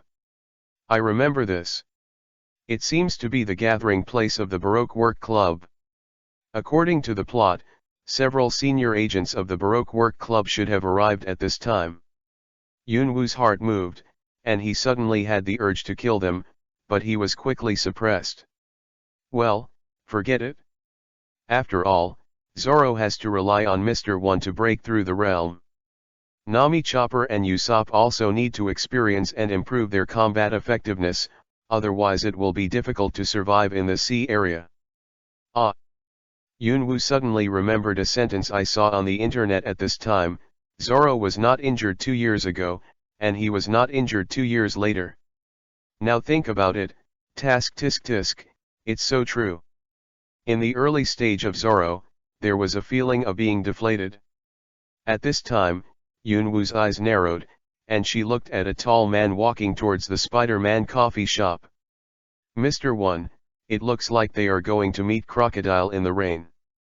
Yunwoo murmured, secretly following behind him. After thinking about it, he still found an opportunity to sneak in. Let me see, Mr. 2, Mr. 4, Mr. Christmas, Mr. Fingers, and Mr. 1 who just arrived. Is there 5 people? Yunwoo watched the conversation of the 5 people from the dark. Just like in the plot, Mr. 1 and Mr. 2 fought, but Yunwoo didn't care much. Suddenly, Yunwoo's hand seemed to touch something fleshy, and she frowned and looked around. What is this? What the hell? Yunwoo only remembered at this time. In this episode, Mr. 3 has been hiding in the dark, but Mr. 3 has a confused look on his face. Originally, Yunwoo appeared here inexplicably. After talking for a long time, he didn't find him, and he didn't remind him. After all, everyone in this room wanted to catch him. Although he didn't know Yunwoo, he was afraid that Yunwoo would be discovered. Chapter 20 Mr. 3. However, Mr. 3's inner thoughts seemed to have played the role of poisonous milk. Although Yunwoo's words were not loud, they were still noticed by Mr. 1, and immediately his right arm turned into a knife and slashed at the head. Yunwoo and Mr. 3 was all shocked. Mr. 3 raised his hands directly, white wax poured out of his hands, and the wax solidified in an instant, turning into a prototype white barrier. You are quite capable, Mr. 3. Yunwoo grinned at Mr. 3 and praised. Now is not the time to say such things. Mr. 3 roared angrily, if it wasn't for your yelling, how could I have been discovered? Damn Navy, Navy. Only then did Mr. 3 notice the navy cape on Yunwoo's body, and only then did he know that Yunwoo's identity was actually a navy, and he was also a major. We'll sneak in a navy. Navy? Mr. 3? Why are you two together? Mr. 1 has already folded his arms and frowned. Mr. 3 is already a turtle among tiles, but the navy is also here, so it needs to be pondered. For a moment. Cough cough. Yunwoo coughed twice, patted the dust on her body, and pretended to be dissatisfied. I just happened to see a coffee shop here, and the desert at night is very cold, so I plan to come in and get some warm up, eat something, and then go to the shore to look for the patrolling warships, just because you are chatting, so I didn't bother. But, Bald, what the hell are you doing? Mr. 1's face darkened. This was the first time he was called bald, but now he didn't care about this trivial matter. After all, he was certain that their conversation just now was definitely taken by Yunwoo and Mr. One heard it. If that's the case, let's not let them get out of here. When unexpectedly, Mr. One's arms turned into blades and stabbed Yunwoo, but Yunwoo was not a good person. She naturally saw Mr. One's sneak attack, and Yunwoo had already prepared for the attack, so she immediately pumped out land blocked in front of him. Ping! Mr. One's expression finally changed, and he exclaimed, "You are a swordsman." Yunwoo raised her eyebrows lightly, "So what is it, so what is it not?" Mr. One was silent for a moment, his eyes narrowed and he said, "Everyone, let's go together, I am not her opponent." "What? This bastard is not a match for the little navy girl?" Fanfiction said in surprise, but he also assumed an attacking posture. "Lazy someone wrote it and only remembered until now, these goods have names. Mr. is so troublesome." Shemale dash. Fanfiction rushed to Yunwoo's side at a high speed, and immediately grinned when he saw that Yunwoo had no reaction. Ballet boxing, gorgeous swan dance. Immediately, Fanfiction spun on the spot, kicked and struck again. Yunwoo had to keep blocking with his knife, but he also had a figure for the combat power of the two in his heart. Although it was not easy to deal with, in the end, the winning side definitely myself. Seeing that he and Fanfiction couldn't attack for a long time, Dawes had to shout at the other three, "Don't be stunned, come and help, 2 fingers, Christmas, Mr. 4. Tisk." Yunwoo frowned slightly. Although these people are not her opponents, she can't get too much benefit. Besides, her purpose is not to kill them, but to come and talk about the limelight. By the way, see a glance at Mr. with both fingers, this royal sister who looks and has a good figure. Now that his goal has been achieved, he has no plans to continue fighting. After a sword energy forced the crowd away, he picked up the collar of Mr. 3 next to him and ran into the distance. As for why bring Mr. 3? He played a very crucial role during the top war, how could he keep him in such a dangerous place? "Did you run away?" Dawes looked at Yunwoo and Mr. 3 who had run far away and muttered, his eyes were bloodshot. On the other side, somewhere in the desert, Yunwoo raised a fire on the ground, and only after getting her hand close to the fire did she feel a hint of warmth. Although it was said that he was wearing a leather jacket purchased in the System Mall, the effect of cold protection was still a little worse. "Ah, by the way, how did Mr. 3 get into Push City?" Yunwoo pinched her chin and pondered, but she couldn't think of anything. She clearly felt that the answer was right in front of her. Yunwoo is like this a lot of times, even if he is very familiar with the matter or the answer, but when he needs it, he suddenly can't remember it. "That." Mr. 3, who was holding his legs, said weakly. "Shut up and think about something." Yunwoo snorted without looking back, then continued to think. Time, half an hour passed like this. "Damn, I can't remember, forget it, that's it?" Yunwoo sighed faintly, and then she remembered that she seemed to have brought Mr. 3 out, and, also handcuffed him with Halishy handcuffs. Yunwoo hurriedly turned her head to look aside, and she couldn't help but twitch at the corner of her mouth. It won't be like this for too long and it will freeze to death. After 5 minutes of manual, setting fire, heating, Mr. 3 was completely awake and watched Yunwoo staring at him with a cute face. "Yo, Xiao-san, you are awake." Yunwoo smiled and said hello to Mr. 3. "I'm not called Xiao-san." Mr. 3's first reaction was to sit up and retort, completely forgetting the question he wanted to ask in the first place. Yunwoo was silent, blinked her eyes and continued, "I know Xiao-san, I understand Xiao-san, Xiao-san, you can rest assured." Mr. 3 was furious and spit out a mouthful of blood. Seeing this, Yunwoo hurried forward to check on him. "Nonsense, I still have to rely on this stuff in the future. If I really want to be angry with myself, I will play with the hammer. After the inspection, Yunwoo found that Xiao San's body was fine, so she felt relieved.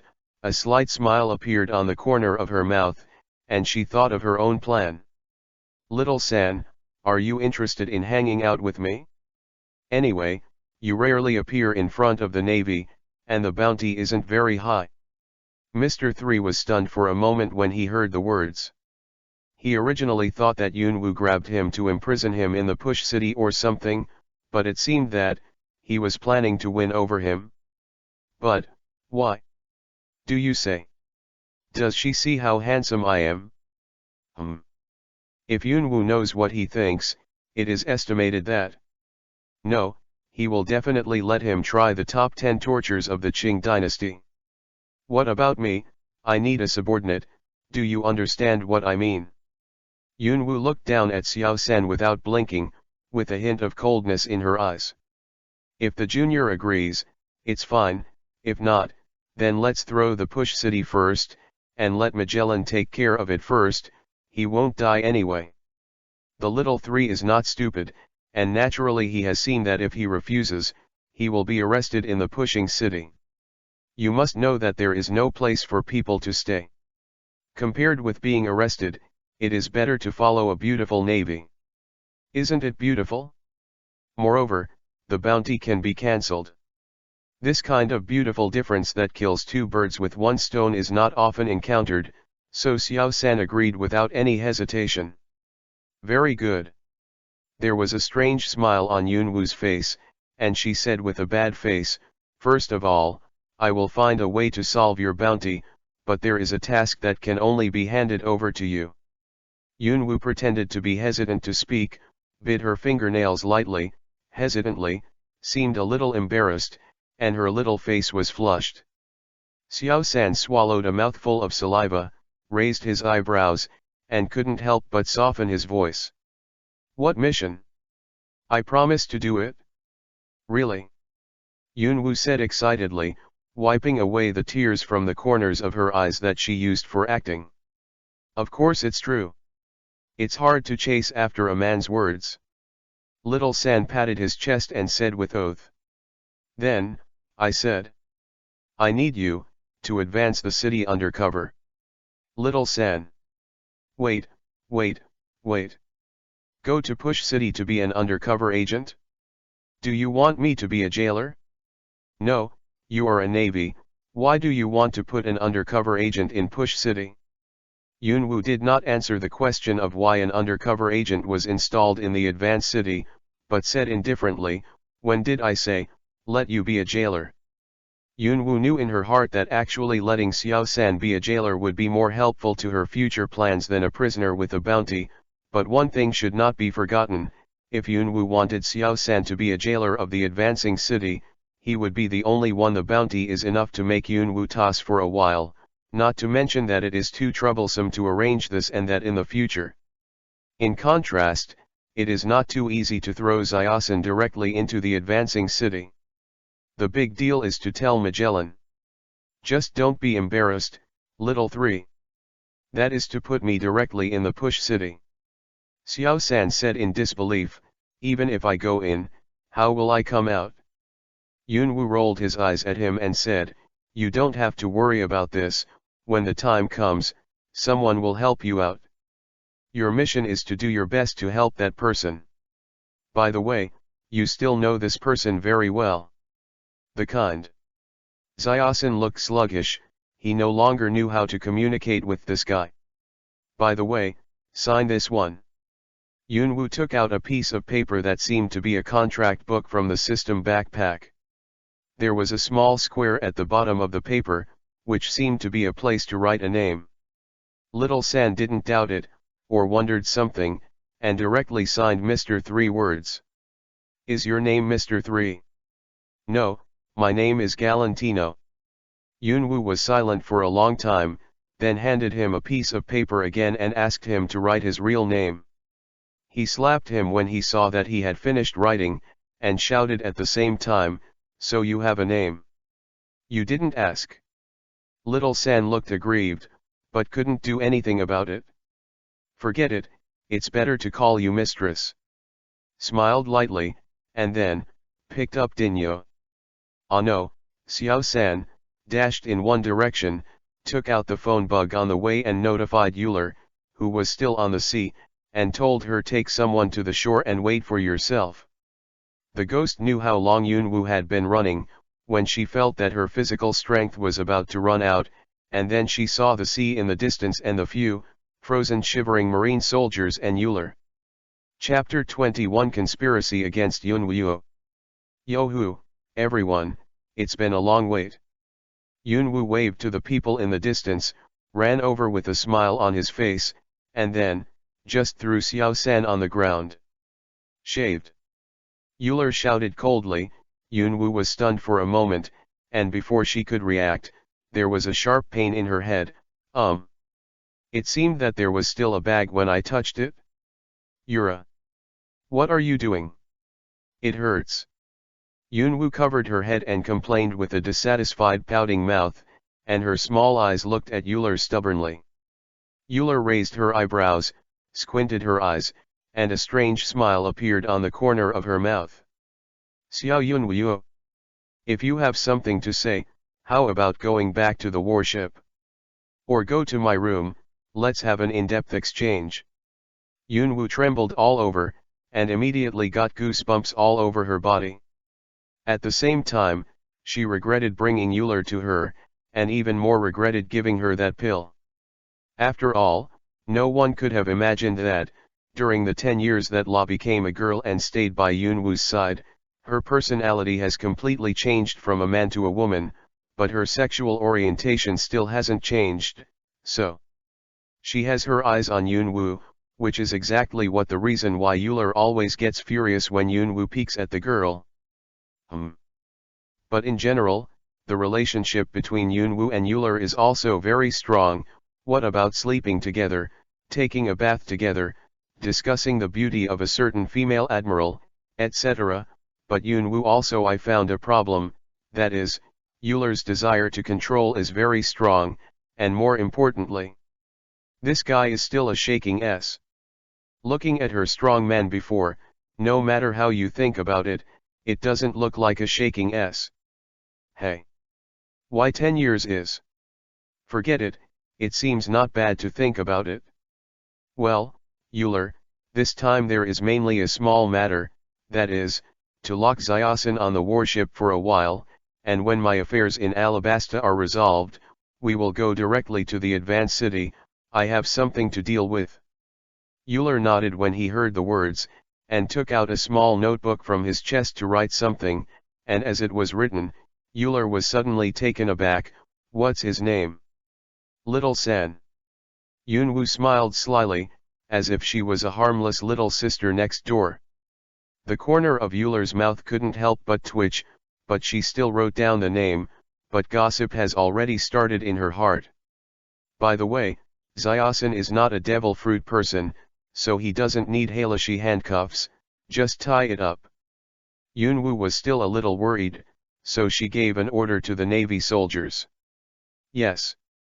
The sailors saluted, then pulled out a rope out of nowhere, and performed an inhumane, binding training play on Xiao-san. The picture is too beautiful, please make up your own mind. Lazy someone, come on, switch the camera. Su-san, you, what are you doing? Don't come here. I repeat, don't come here. Hayuka fell. Lazy someone, forget it, let's skip it. A few minutes later, Yunwoo looked at the little three who had already been tied into a zongzi and nodded with satisfaction. It seemed that the soldiers under his command still had great potential, so he could train him. After training Xiaosan, Yunwoo still decided to let him leave temporarily. After all, Xiaosan will still appear in the subsequent plots. After arranging the mistress, the warship docked directly on the shore, and Yunwoo also followed Euler into the cabin, and decided to wait until tomorrow morning to set off.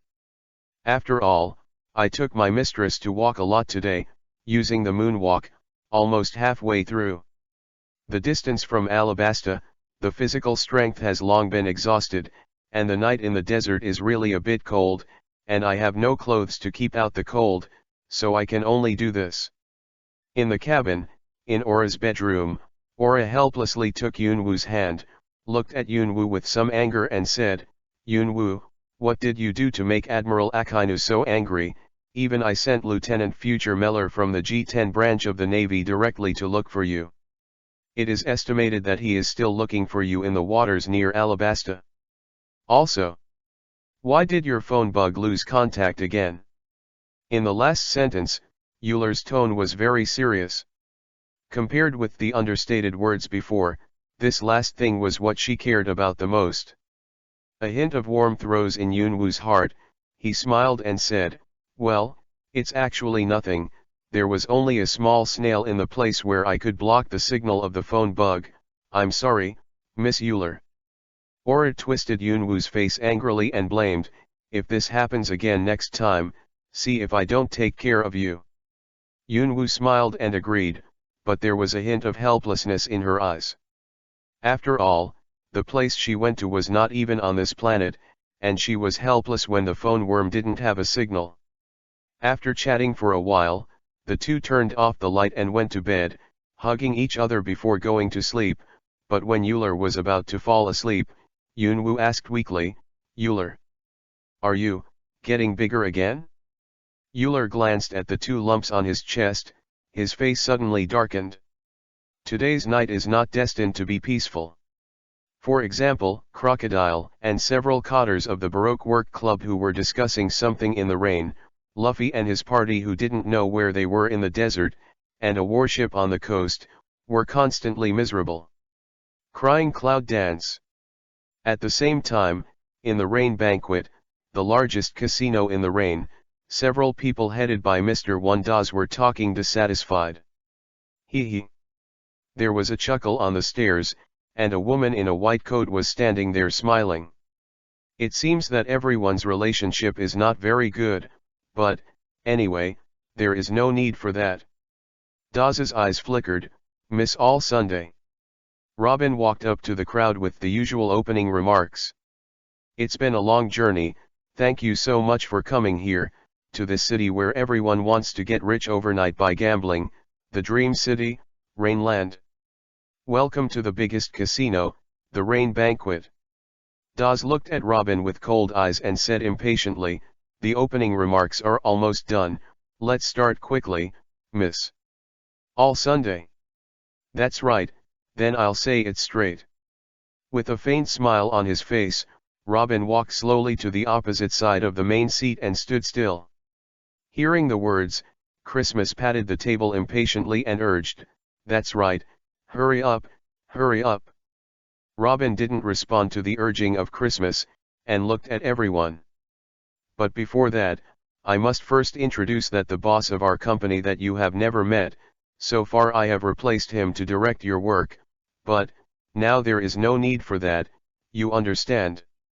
Suddenly, a gust of wind hung from outside the house, and several people in the house looked at the chair in the main seat at the same time. "In other words, the time is ripe." A rebellious voice rang in the ears of everyone, and at the same time, the chair of the main seat was turned around, and a man in a coat and a scar on his face appeared in front of them, with a disdainful smile on the man's face. He didn't know what was on his mind. "The name of the battle is Utopia." When they saw this man, the expressions of the five people changed, and cold sweat fell on their foreheads. Daz frowned, and said in a very serious voice, "Crocodile."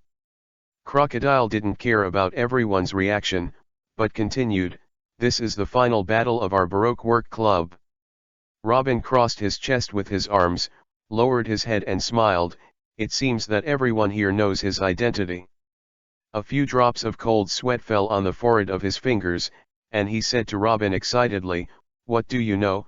Why, the pirate who is the king of the Kaiwahe is our boss." Christmas's expression has returned to calm, and he also echoed, "There really is a big man." Fenkili I had an unbelievable expression, "So we are all pirates' subordinates. So you are our boss." In contrast, Dawes was the most calm, and he was just surprised that his real boss was a pirate. Crocodile's face sank, and he asked coldly, "Aren't you satisfied?"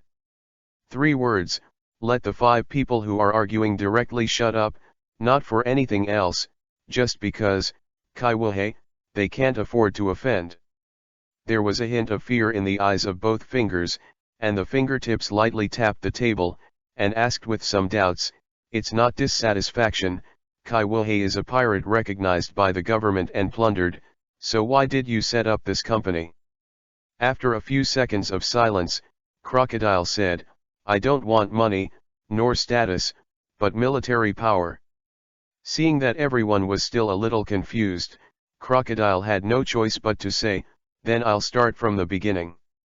About my real purpose, and the final battle of the Baroque Work Society. Utopia battle. No failure is allowed. Start the operation at 12 o'clock tomorrow, I wish you success." Crocodile's face was filled with a heart-wrenching smile, he seemed to have seen that this country was completely his own that day. "Wait a minute," Dawes said suddenly, looking at Crocodile in the main seat, "are gathering this time. The Navy already knows, will they make any moves?" Crocodile's face sank, "Navy? How would they know?" Dawes's expression was indifferent, and he told the story of himself and the others fighting Yunwu at the Spider-Man Cafe, and Crocodile's face couldn't help but turn gloomy again. "Navy, Major, swordsman. She should be a genius in the Navy headquarters, Carp's granddaughter, but no matter how talented she is, if she can't be armed with arrogance, you can't be my opponent, but since if you want to intervene, then I'm welcome." Crocodile sneered, the prototype of the plan already in mind. Early the next morning, Yunwu said goodbye to Euler, and after stuffing a water polo in her mouth, she walked slowly towards the direction she came from. But Yunwu is leisurely and happy, but what kind of animals, crabs, weird plants, and so on along the way? Food. Ha! You ask if this is done because there is no food? No, no, no, Yunwu said that he had to change his taste occasionally, didn't he? Chapter 22 Battle with Sauron. Xiao San's words. "I used the props I gave him last night. I should have spoken to Crocodile and the others. According to the lines I gave him, I can completely integrate back into it and act as an undercover." Yunwu took a bite of the meat, lowered her head and said to herself, "If there were no accidents, Crocodile should have known that Luffy and the others are still alive, and the news of my appearance here, presumably, this guy Crocodile will also make a plan for me." Suddenly, Yunwu's face changed abruptly, "Damn. Crocodile seems to have shot at Xiao San. Although he still lives." Yunwu sighed, although he forgot what happened to Xiao San, but since he survived, he would be able to find it, so Yunwu didn't worry too much. Thinking of this, Yunwu directly raised his speed and left behind a cloud of dust. A few dozen minutes later, somewhere in the desert, Luffy sat down on the ground and said seriously, "I'm quitting." Luffy's words made everyone stunned, and some didn't understand what Luffy meant. "Don't do it?" Nami repeated in confusion, but she became more and more puzzled. Wei Wei's expression tightened. "Luffy, what do you mean?" Usopp's brows were also raised, and there was some blame in his voice. "Hey Luffy, we have no time to play with you here, hurry up." "Aren't we going back?" Chopper asked blankly, looking confused. "That's right. We have to follow the road we came from yesterday to stop the rebel army in Katla City. If there is any violent conflict between the millions of people in such a country, the consequences will be disastrous." Sanji looked. "I was a little tired, and I was a little excited that my group had walked for so long. If I went back on the same road, I might not know how long it would take." Everyone nodded in agreement when they heard Sanji's words, but Sanji silently added, "This is for Vivi, get up and go." Having said that, Sanji stepped forward and grabbed Luffy by the collar to pull him up, only to be pushed away by Luffy with a frown. It's so boring. Luffy looked at Wei Wei with a rare seriousness. Vivi, I want to fly Crocodile. Even if you can stop the rebel army, can you stop Crocodile? Even if we reach Catlea, there is nothing to do, because we are pirates. It's better not to go. Sanji folded his arms, cold sweat on his forehead, and spit out, although this guy speaks without going through his brain, he often hits the nail on the head. Usopp looked at Sanji and said in a funny way, it's obviously that stupid Lu what Faye said. That. Wai Wei's expression suddenly became a little flustered, but she was about to say something but was interrupted by Luffy. You hope that no one will be killed in this war, the people and all of us. Our enemy is a member of Kaiwahe. It's already a rioting war involving millions of people, but you still think that everyone will be safe. Luffy stared straight at Wai Wei. Eyes, don't you think it's too naive? Nami looked at Wai Wei, whose body was trembling slightly, and quickly interjected, I said Luffy, you should also think about Wai Wei's mood. Sanji didn't wait for Nami to finish his sentence, then reached out to block, and said lightly, Miss Nami, wait. But Nami wanted to say something, but seeing Sanji's expression, she held back her words and looked at Wai Wei with a little worry. Is something wrong? Wai Wei also endured to the limit, took off her hat and yelled at Luffy, I don't want anyone to die. What's wrong? Everyone dies. Luffy's face was flat, still staring at Wai Wei. Wai Wei's face changed, she raised her arm, and slapped Luffy. Shut up. Don't say that, Wai Wei's arm didn't fall, but was tightly grasped by a small white hand. Vivi, what Luffy said is right, is there anything wrong with people dying? It's just that the way of dying is different. Cloud dance. Fortunately I caught up. Wai Wei's face froze, the strength in her hand slowly faded, Yunwu also let go of her arm, sat beside Luffy, and after sorting out some messy clothes for him, she said with a gloomy expression, I served in the Navy, and I have seen countless lives and deaths, battles with pirates, natural disasters, beasts, the hands of sea kings, and so far, the naval martyrs who have died in the sea, I don't want to admit it, but they are indeed dead, and even me, it is very likely that one day in the future, I will become one of the dead. Even if all of us want to prevent this kind of thing from happening, it's not the simple villagers who are at fault, nor the righteous Navy soldiers, but why do they have to die? Maybe you'd say. Stop talking. Yunwu's voice stopped abruptly, and there were also dangerous signs in his eyes. It's not the rebel army, the king's army, or the citizens of this country, why must someone die? It's all Crocodile's fault. Luffy's eyes narrowed, and he knocked Wai Wei to the ground with a punch, and roared up to the sky, then why are you risking your own life? Just look at this country and you'll know. Wai Wei stood up trembling, threw the unsuspecting Luffy under her body, beat Luffy continuously, and said with a hint of tears, why? Think about what you should do the most. Luffy endured the pain and shouted again, just your life is not enough to gamble. Then, what should I bet on? Yunwu frowned, and stepped forward to control Wei Wei's arms, with a faint trace of anger that could not be concealed in her eyes, but she resisted the anger and did not continue to interrupt. However, Wai Wei also calmed down at this time, with tears in the corners of her eyes, and muttered, I already have no other capital to gamble. Luffy frowned, at least we should risk our lives. Are we not partners? Wai Wei stared blankly and covered her mouth, tears welling up in her eyes. What, doesn't this also cry, tears like that? Luffy picked up the straw hat that fell on the ground, patted the sand on it lightly, and said lightly, I know that you are actually the most unwilling. The one who wants to fly that guy the most. Yunwu suppressed the trace of anger towards Wei Wei in her heart, sighed lightly, handed Wei Wei a towel, and looked at Luffy with a faint smile on her face, Luffy, crocodile's position. I know very well. Everyone who saw Yunwu's eyes trembled, and a fear came from their hearts.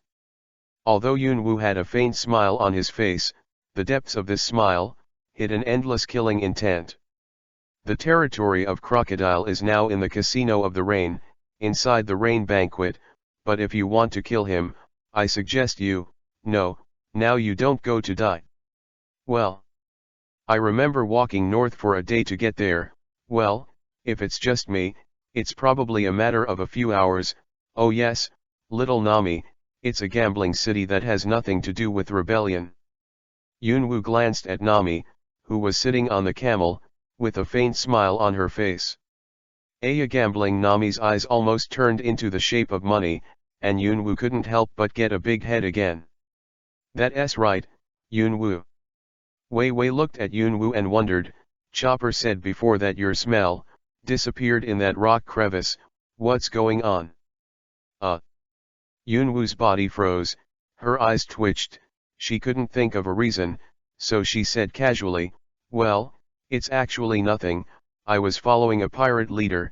In order to be more concealed, I just used something that can remove the smell, and Chopper feels that it is normal that it has disappeared. After listening to Yunwu's explanation, everyone let out an "oh," and looked like they were suddenly enlightened, but Chopper was still confused, but he didn't say anything. That's right, Sauron. Yunwu suddenly stopped Zoro as if he had remembered something, with a hint of danger in his eyes. What? Sauron asked in confusion. The moment he saw Yunwu's gaze, a coldness rose from the bottom of his heart, and at the same time there was an ominous premonition. Let's try it out. Yunwu stopped, took offland from his waist, and pointed the tip of the knife at Zoro's neck. In fact, Yunwu's challenge to Sauron was premeditated, not only because of curiosity about Sauron's strength, but more, because of Yunwu's experience.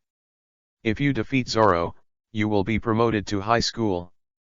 Yunwu's eyes flickered with excitement, although Zoro didn't know that he had been used by Yunwu as a guinea pig for upgrading. Are you here? But Nami was stunned for a moment, and just planned to stop it. After all, she was in the desert, and it was better to keep some physical strength, but before she could finish speaking, Luffy reached out and blocked it. Sauron pondered for a moment and responded with action. Zoro bit the word Hideo in his mouth, took the snow in his left hand and walked away, and in his right hand was holding 3 generations of ghosts. What? Zoro, don't you need 4 generations of ghosts? Zoro shook his head and said, since it is a competition, there is no need to take out such a dangerous weapon. Yunwu was stunned for a moment. She didn't know why Zoro used the word dangerous to describe this knife, but it would be fine if she knew it. Yunwu held Lan in her hand, her eyes narrowed, and a sneer appeared on the corner of her mouth. Shave. What? Yunwu dodged to Sauron, but Sauron couldn't keep up with Yunwu's speed, and avoided Yunwu's knife in a dangerous way, but there was a slit in his clothes. The response is good, but it's not enough. One shot, cut off the head. Yunwu put the knife across her shoulder, and then swung it out. The speed seemed to be slow, but it was close to Sauron's neck in just an instant. Sauron hurriedly waved his knife to block it. Cold sweat had covered his forehead. He knew very well that Yunwu had shown mercy. If this was not a competition, but a duel of life and death, when Yunwu attacked for the first time, he would have already a corpse. Sauron, if you can't even keep up with the speed of shaving, how can you fight against the Admiral in the future? Yunwu said while slashing constantly, and Sauron could only keep parrying and resisting, and there was absolutely no chance to counterattack. Chapter 23 Cast yourself into the net? Ping. After a crisp sound, Shuego and Sanji Gish in Sauron's hands were picked up by Yunwu and dropped to the ground, and the blade in Yunwu's hand also stopped beside Sauron's neck. You lost, Zoro. Yunwu laughed lightly, and then there was a burst of crackling sound all over her body, which shocked everyone, but Yunwu knew in her heart that her rank had reached 1/100 of the lieutenant colonel. His own strength has also increased a lot. Oh! It's amazing, Yunwu! Luffy exclaimed. He knew Sauron's strength very well, but he was still defeated by Yunwu so easily. Yunwu didn't even use his full strength. Green algae head, he lost so fast. Sanji also looked incredulous. Although he had already guessed that Zoro would lose, he did not expect to lose so neatly. Miss Yunwu is indeed the first genius of the Navy headquarters. Sanji lit a cigarette, and his eyes were hard to hide. Admiration, although he did this to every beautiful woman. It's really powerful and scary. Is this kind of powerful strength only a major in the Navy? The guy with the axe in the East China Sea seems to be a colonel, but his strength is very weak. Sauron put away the knife, full of doubtful face. Yunwu chuckled and explained, well, in fact, my strength is higher than that of a major, but I don't have enough merits to improve my rank. As for the guy with the axe you mentioned, it should be Navy Donghai 153. Colonel Monka, the axeman of the branch, he is just a rank, but he has no strength, and now, he should have been expelled from the Navy, and the naval branch of the Four Seas and the naval headquarters on the Great Route. The strength gap between the two is still a bit big, you would think so. It's actually quite normal, after all, you haven't fought against the officers of the Navy headquarters other than Smog and Dusky. After Yunwu explained, everyone came to understand and nodded thoughtfully, and the doubts in their hearts dissipated a little. Continue on the road, there is still some distance from the rain. Yunwu once again took out a few water balls and distributed them to the crowd, and then she looked at the desert in front of her. Damn! I'm afraid this distance won't kill me. This time, the other side? Lieutenant General Mo Yun, the tea used in this cup was brought by Yunwu. It seems to be called Biluakun. After Ora poured another cup of tea for Mary Yuen, he pondered for a moment before asking, what task did General Akainu assign you? After taking a sip of tea, Mori Yuen let out a sigh of admiration, and then said to Ora, Admiral Akainu asked me to come here to bring Yunwu back, and after it is closed for a week, I will let you all return to the Navy headquarters. Ora was speechless for a while. She could see that Akainu really takes care of Yunwu. So, what is Lieutenant General Melbourne going to do? A dangerous light flashed in Ora's eyes, with a smile on her face, as if she didn't care much about this matter, but she was already planning in her heart. If Mori Yuen chose to bring Yunwu back, then she would use all kinds of methods to keep Mo Yuen on the boat. If you can't keep it, then Euler has to let Yunwu do it herself. Mori Yuen narrowed his eyes, naturally understood Euler's plan, and laughed secretly in his heart. What about Yunwu? I will look for it, but it is too troublesome to find someone. What human and material resources? Let's talk about it. Alabaston is so big, I can't find it for a while, so I might as well wait for her to come back, so that I can taste this one here.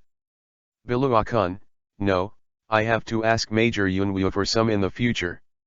Compared with this, the tea leaves in my place are like heaven and earth. Euler, let me tell you. The corners of Euler's mouth couldn't help twitching. If she has enough strength, she must throw this bastard lieutenant into the sea to feed the sea kings. On the other side, Yunwu and his party who had reached the edge of the rain ground also slowed down a bit, their faces full of relaxation and dazzle. Nami, you must have met Mr. 2, right? It's the guy, dressed like a swan. Yunwu curled her lips, seemingly helpless. If you have met him, then get in touch with him. Yes, the looks are definitely exposed. So what? Luffy obviously didn't understand the meaning of Yunwu's words, and his face was cold. Usopp squinted at Luffy and said helplessly, our appearance has been seen through, which means that there is no way to move freely in the rain. Why? Usopp had to explain to Luffy's question, if we were discovered earlier by them, Wouldn't crocodile use all means to deal with us? Zoro agreed. After all, assassination is their area of expertise. Yunwu looked at the people discussing and couldn't help but interjected, well, I have also played against those guys, such as Mr. 1 and Mr. 2, although the time is very short, but I can still be sure, it's only a matter of time before I defeat them, but you guys. I'm afraid it will take a lot of work and may even be life-threatening. After thinking for less than a second, Luffy raised his head and shouted, hey! Get out of crocodile for me. You don't care about the main point at all. Yunwu's mouth twitched. Even if she had the perspective of God, she couldn't stand such a messed up brother. In short, no matter who goes out and how powerful, I will protect the three ladies, please call me a prince. Yunwu couldn't help but chuckle when she looked at the idiot like Sanji, and said softly, aren't you, a prince? W. Sanji. Damn. I almost slipped my tongue.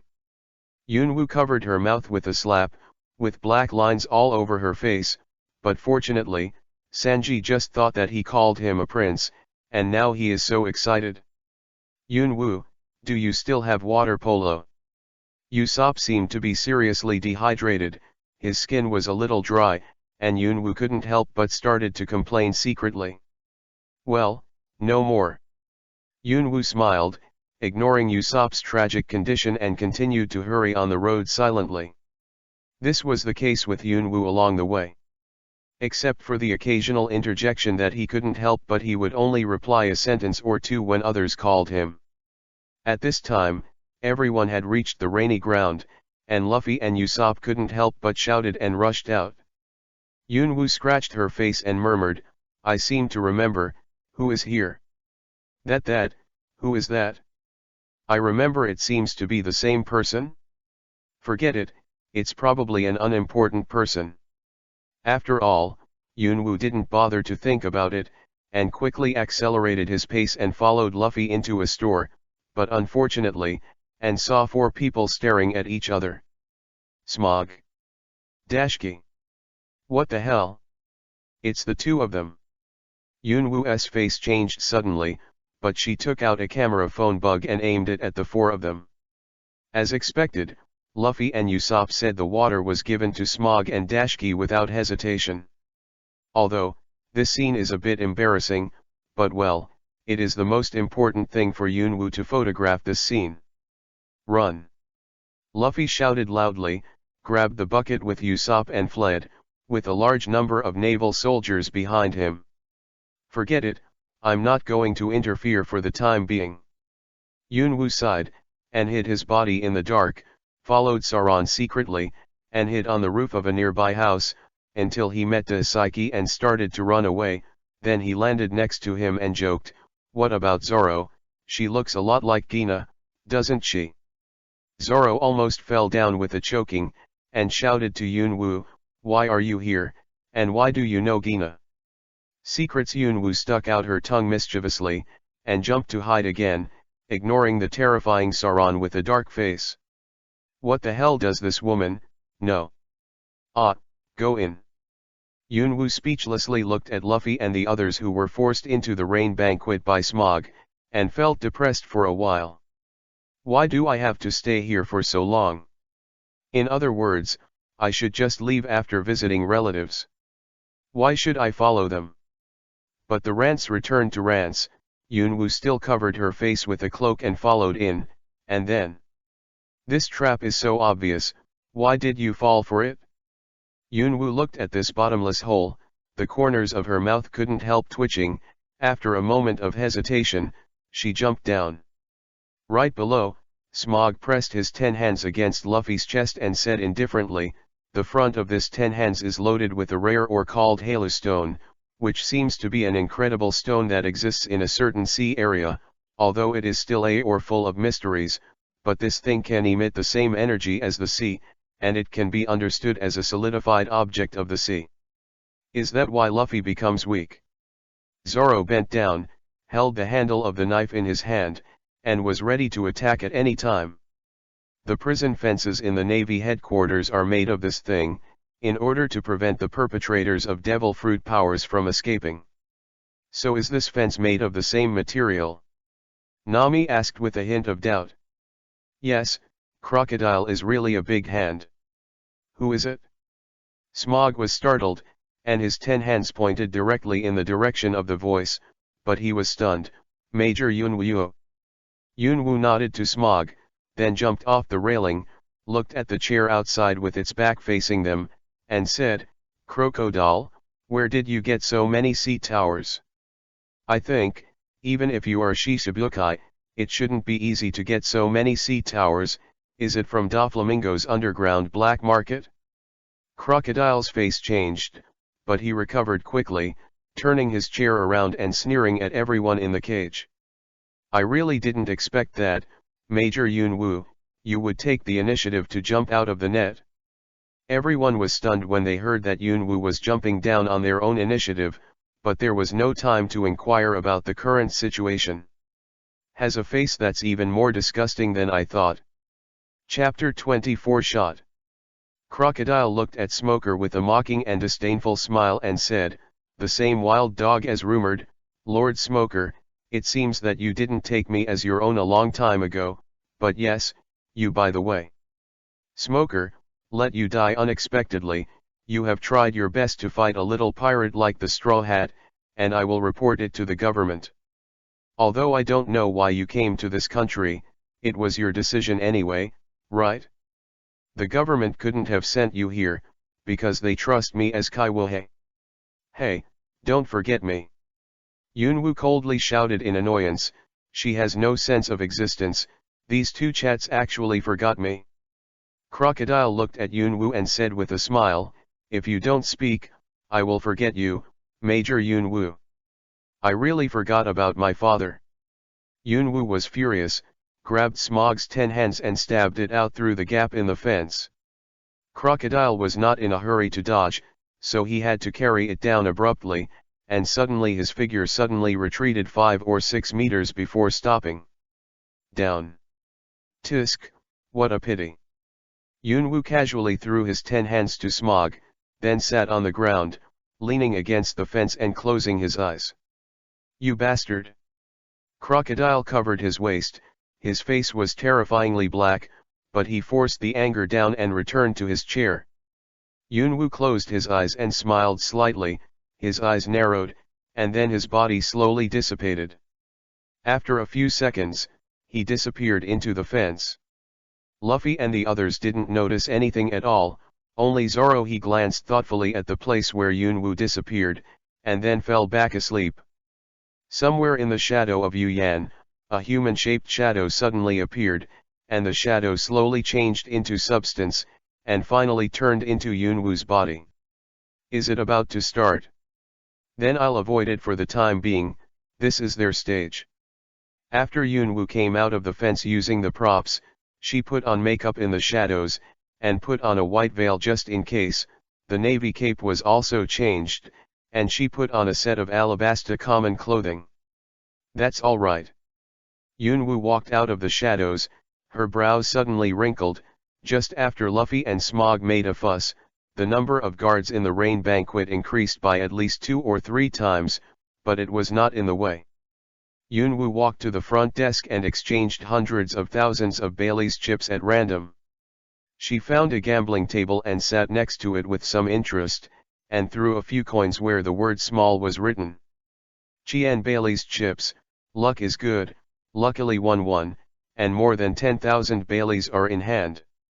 A gleam of light flashed in Yunwoo's eyes. At this speed, if you win a few hundred more rounds, you will be able to buy some pretty good props. After having this idea, Yunwoo raised her chest and raised her head. The face on her chest was rippling. The men nearby all swallowed a saliva, and just wanted to strike up a conversation, but when she saw the long knife on Yunwoo's waist, the color courage that just emerged shrank back again. Although Yunwoo found it, he ignored it. As long as he didn't provoke him, Yunwoo would not deliberately seek trouble. 5 minutes later. Lanjiao, Half Moon / In the rain banquet, a silver slash flashed by, and after a moment of silence, there was a panicked cry for help. Yunwoo walked out of the rain banquet with a livid face, followed by countless customers. When the customers ran away, the scene inside the rain banquet was also revealed. A large number of stumps and broken arms can be vaguely seen from the clothes above. These are the body fragments of some Yuan security guards, but these are nothing. The ground inside the Yuan has been completely stained with blood. Damn, you're actually making a fool of yourself in front of Lao Tzu. You want to arrest me so much? It's really boring. Do you think I'm easy to bully or what? Yunwoo scolded all the way. She was already skilled at gambling, and it was no problem to win the ordinary guess size, but after playing a few games, she found a clue. It was the dealer and a few hidden gamblers. The accomplices in the middle are out of the old 1,000, and Yunwoo directly exposed them in a rage. As a result, the security guard of Yuan will take her away. If it is not because of Yunwoo's strength, it is estimated that she is disabled now. Suddenly, Yunwoo seemed to remember something, her eyes narrowed, and she flew directly to a certain city. As for Luffy, they are now almost developing according to the original plot, and it is not a good thing to have themselves. Be sure to catch up.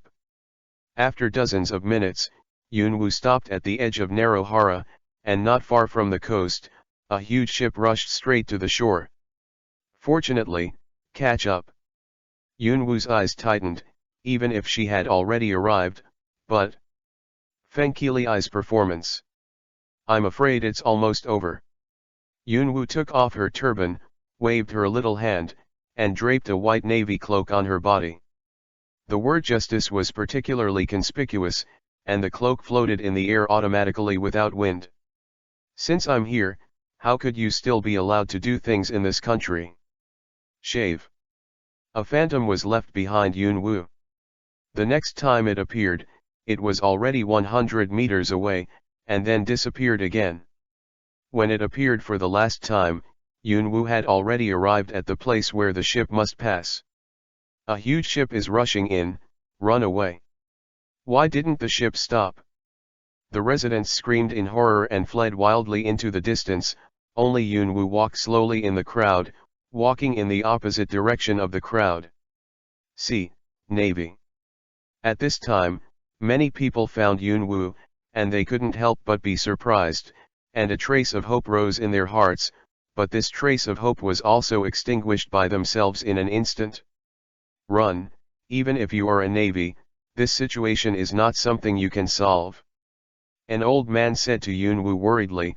Yunwoo stopped and looked at the old man with a gentle smile on his face.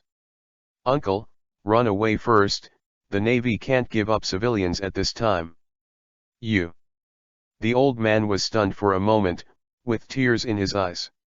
He didn't know whether it was because his hometown was going to be destroyed or something else, but seeing that the giant ship was getting closer and closer, he had to grit his teeth and turned away, but because of his age, the speed of the old man very slowly, almost without thinking, the old man will probably die under the boat.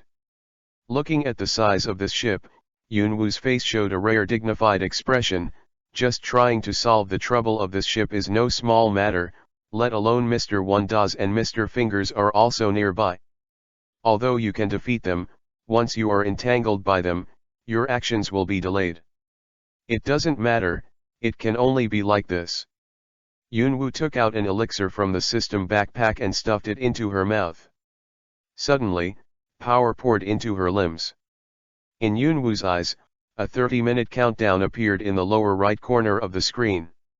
Although the strength will skyrocket, the after effects are a bit uncomfortable. Yunwoo is no stranger to this kind of medicine pill. When I was on the Lu spaceship, I used one when I went to deal with the ships of the Baroque Work Club. As for the original side effects, it's just that the side effects were forcibly endured by Yunwoo herself, and no one else found the abnormality. After seeing the civilians around him have left a distance, Yunwoo pulled out the knife.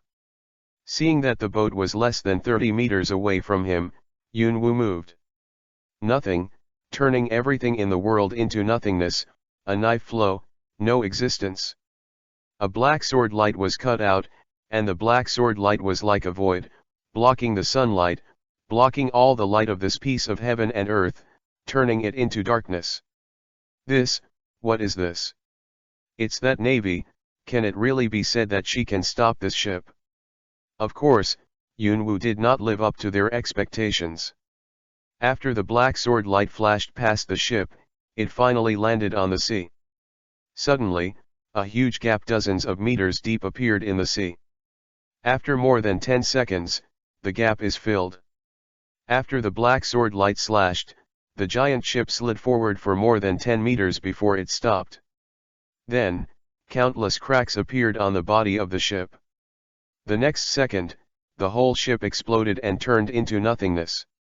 I can no longer find a trace of the existence of this ship. If it weren't for the crashed house, no one would believe that there was a Big Mac here just now. It's resolved. Von Craye doesn't know where he is, but he should point to them with Das to come to me again. Yunwu put the knife into the sheath, adjusted her somewhat chaotic breathing, and slowly calmed down. This trick, even if I use the medicinal herbs, I can use it, but my body still can't hold it. The civilians not far away stopped running away and looked at Yunwu with a dazed expression, all of which were shocked. Such a terrifying power. Even Alabasta's patron saints, Falcon-sama Bell and Gakasama cannot do it. We are saved. Even if he is saved, so what? Lord King he is going to kill us. After hearing this, Yunwu's brows suddenly wrinkled. She walked to the civilian side and said loudly, "Everyone, after the Navy's investigation, this incident was caused by Crocodile, one of the 7 seas under the king. As for your king, please don't doubt him." A commoner interrupted, "But, Lord King, he has already said that." There were tears in the eyes of many people, and no one wanted to believe that their beloved king would actually say such a thing. "Please don't worry." Yunwu's voice seemed to have magic power, and it sounded in everyone's ears, "The real king is not in the city. The one who talked to you just now was a cotter under Crocodile, Mr. Tu Fengkilii, who imitates the fruit ability. He deliberately brought people disguised as Cobra and the king's army to deceive you, in order to make the king lose his position in the country, understand?" Chapter 25 Best Actor Oscar. Really? Yunwu nodded. "Do I have to lie to you?" The civilians cheered immediately when they heard the words, but thinking of some fires caused when the ship washed ashore and crashed into the house, they hurriedly summoned people to fight the fire. But, the number of people who know the truth is not many, and most of them dare to put out the fire, so that the key figure in this war, the leader of the rebel army, Kosha, is completely unaware of the truth, and now he should have wanted to directly attack. Come on. I don't care about that side. It's fine to come as normal. I'd better solve the trouble in front of me. Yunwu turned around and looked at the 3 people coldly and said, "Right? Das, Fengkilii, Pola with 2 fingers." After saying a few words, Yunwu had secretly taken out a capsule-like thing from her backpack and put it on her body, and then the capsule melted like water and merged into Yunwu's body. "The Navy that has tried to disrupt our mission over and over again. It looks like I can't keep you here." Daz's hands and arms turned into blades, flickering with a cold light, and Fengkilii and Paula were also ready. "Ah, it looks like we can only fight." Yunwu glanced at the countdown in the lower right corner of the screen. There were only about 10 minutes left. It would be easy to kill these 3 people. As soon as they die, they only need to make an appearance of doing their best. How long can you hold on? Daz rushed up with a cold face, and his arm that turned into a blade slashed down at Yunwu. Yunwu waved the knife to block it, and his brows suddenly wrinkled, as if he was struggling. The 2 parted as soon as they touched, and Yunwu's face was also very solemn. At the same time, he covered his shoulders and made a look of injury. "It looks like you were injured when you blocked that boat just now." Daz showed a rare smile and said to the 2 behind him, Mr. Fingers, Mr. Two, you all leave first, I'll be there later. What, you bastard is too self-willed. Fenkili, who was at odds with Dawes, cried out in dissatisfaction, with no intention of leaving. You, don't even want to leave. Yunwoo pretended to be angry and waved a sword energy at them, but was easily blocked by Dawes. It looks like you're still badly injured, you should be able to get rid of you sooner, NR.2, as for you, are you trying to disobey the boss's order? Fenkili looked at Dawes with gritted teeth, snorted coldly, and followed Paula away. Don't go, ahem. Yunwoo opened her mouth and spat out a mouthful of blood, her face paled a bit, she barely supported her body with the knife, and Dawes's eyes also brought a touch of contempt. Looked. I really should give myself an Oscar for Best Actor. Yunwoo secretly laughed in her heart, she picked up the knife tremblingly, and slashed at Dawes who was rushing towards her. Dawes waved the blade, and Yunwoo's knife snapped and was split into 2 pieces. Fortunately, I changed a very weak knife in advance. Otherwise, the acting is not like it. Dawes saw that Yunwoo's weapons were cut by himself, and he also lost his fruit ability. After all, the swordsman's strength would drop a lot without weapons, not to mention that Yunwoo was originally in a severely injured state. Okay, it's time to send you on your way. Dawes's arm turned into a blade again, piercing straight into Yunwoo's heart. Yunwoo's body twitched a few times, lowered his head, lost his breath, and let the blood flow out. Dawes took one last look at Yunwoo's body, shook his head, and turned to leave. After Dawes walked away, Yunwoo's body twisted a bit, then began to shrink, and finally turned into a small scarecrow. A one-time item of 100,000 points to fake a scarecrow, the effect is really good, but that Hawkins' fruit ability seems to have a similar ability. Yunwoo got out of the scarecrow's shadow, picked up the scarecrow on the ground and put it back into the system backpack. Although it was useless, it still looked quite cute. At the same time, a sense of weakness spread from the body. Yunwoo suddenly squatted on the ground and panted heavily. Is it about time? Evil side effects. Yunwoo's face darkened. Before his physical strength completely dissipated, he quickly hid in an empty wooden box in the alley. Yunwoo fell asleep as soon as he closed the lid. The next time he wakes up, it will take a few hours later. In less than 5 minutes of Yunwoo's coma, a group of men and horses rushed into the alley. It just so happened that one of them accidentally touched the box that Yunwoo was hiding. I don't know if it was too much strength or Yunwoo and the box. Because it was too light, the box fell down like this, the lid fell aside, and the unconscious Yunwoo was exposed to their sight.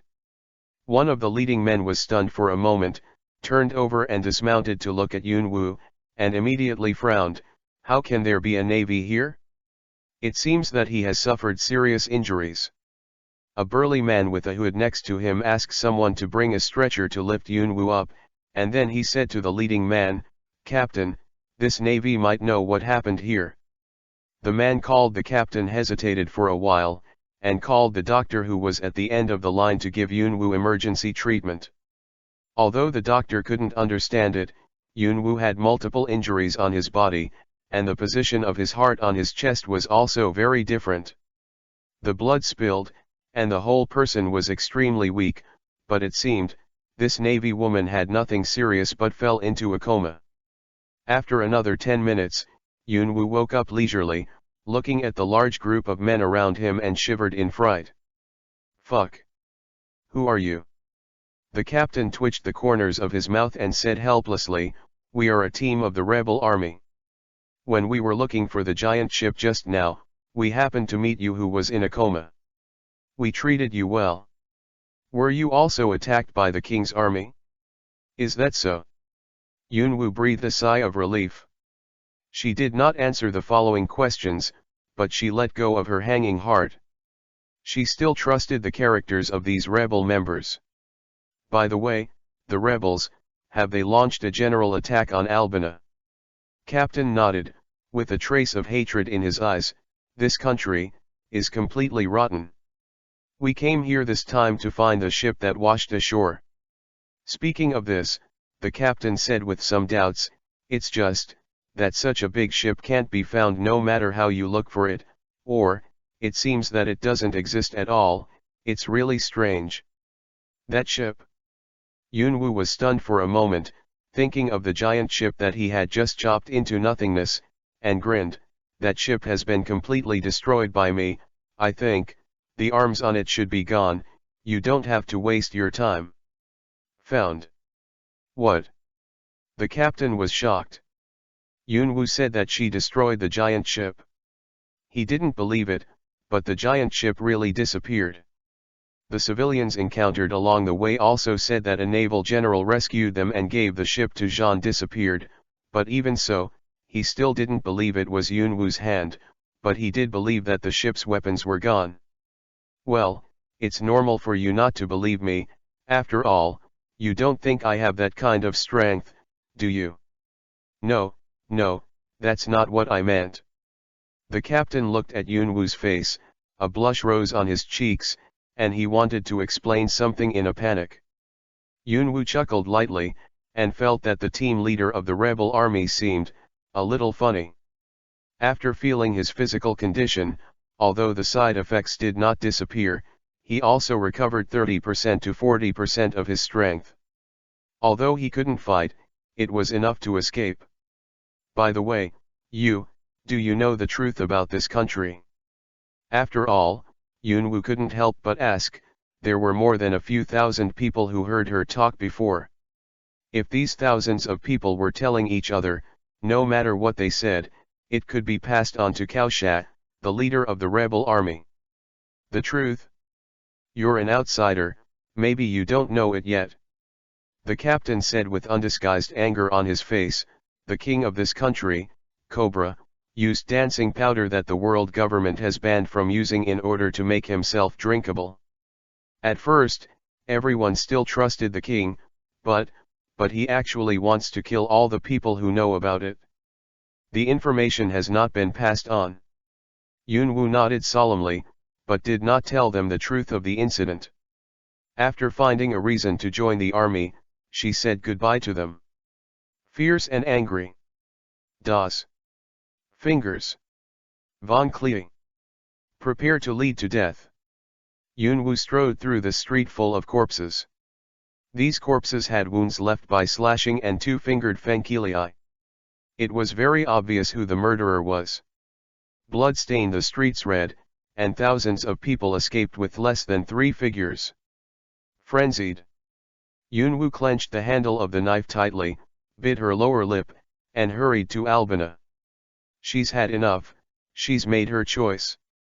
Stop this rebellion caused by Crocodile and kill Crocodile's men. Original plot. I'm going to fuck it. On the other side, after seeing the water in a room from the banana crocodile's stomach, Zyasin suddenly looked happy. After drinking a lot, he suddenly found the key in front of him. Hey, give us the keys back. When Zyasin heard the sound, he was stunned for a moment. After looking in the direction of the sound, the corner of his mouth couldn't help twitching, but thinking of what Luffy and the others said, he raised his brows and calmly thought. There's a torrent of room, an iron cage, and a key. It seems that I am in control of the overall situation now. Sanji put his hands in his pockets and silently walked up to the mistress and asked, Are you Mr. 3? Sanji was startled when he saw Sanji, then patted his chest and panted, It scared me to death. Are you Mr. 3? Hurry up and hand over that key to me. A flash of light. With a malicious smile on his face, Xiao San glanced at the key in his hand and threw it at the banana crocodile in the distance without hesitation. Chapter 26 Support. What? Sanji's face was stunned. He never thought that mistress would throw the key out. The little 3 smiled and looked at Sanji, although I don't know who you are, but it looks like their partner. If you want the key, you can find it yourself, but I can't guarantee that it will be easily found by you. You bastard. Suddenly thought of this trick, San, Your brain is really good. Sanji's face was a little ugly. This bastard actually threw the key away under his nose. To play such a boring trick. Suddenly, as if thinking of something, Usopp hurriedly shouted, "Wait, Sanji, can this guy use his fruit power to make a key to this cage?" Sanji was stunned for a moment, his brows raised, and he showed a malicious smile. "So." The smiling mistress was stunned when she saw Sanji's smile.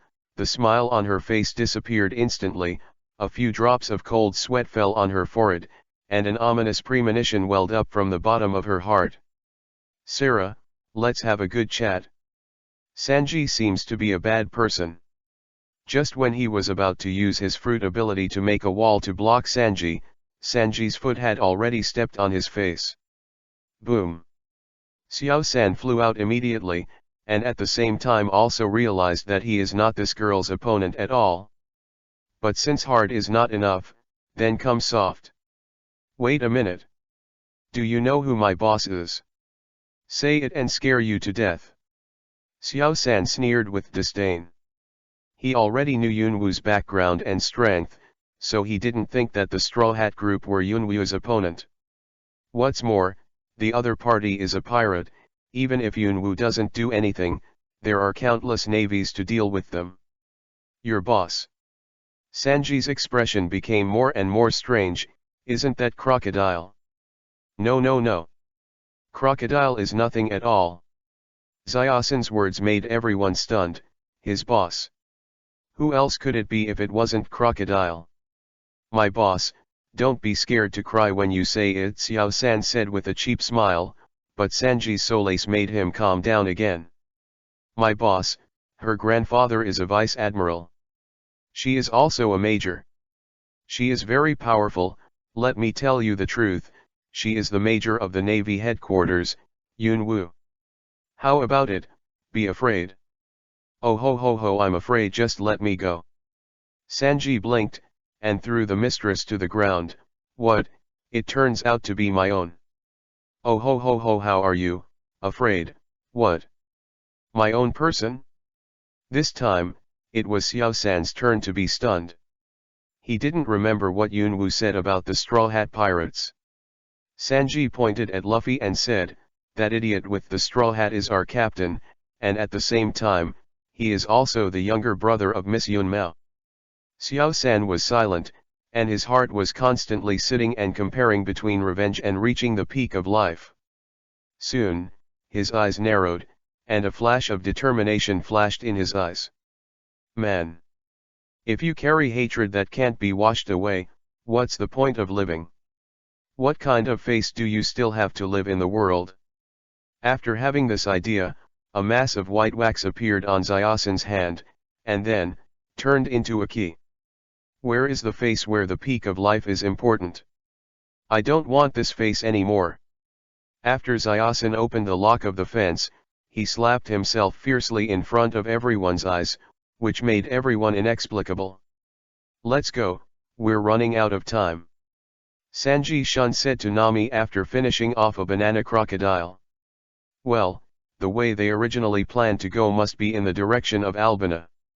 Wei looked around nervously and said, but there are still a lot of banana crocodiles on that road. Not far away, Luffy withdrew his fist, Zoro withdrew the ghost from the scabbard, glanced at the mountain of bananas and crocodiles, and snorted in disdain. Isn't it all gone? I haven't beaten enough. Luffy roared up to the sky, as if to vent his anger, and whipped the corpses to the fainted banana crocodiles. Nami's face was dull. It seems that there is no need to worry. Wei immediately covered her face and cried bitterly, I can't beat even one. No, it's because they are too strong. Don't worry too much. Perhaps in Usopp's eyes, these battle powers are only called perverted monsters. Xiaosan glanced at the wall that was already dissatisfied with the cracks and said nervously, aren't you running away? It's almost impossible to hold here. Yes, thank you San. Luffy held Xiao-san's hand and thanked him moved. Let's go.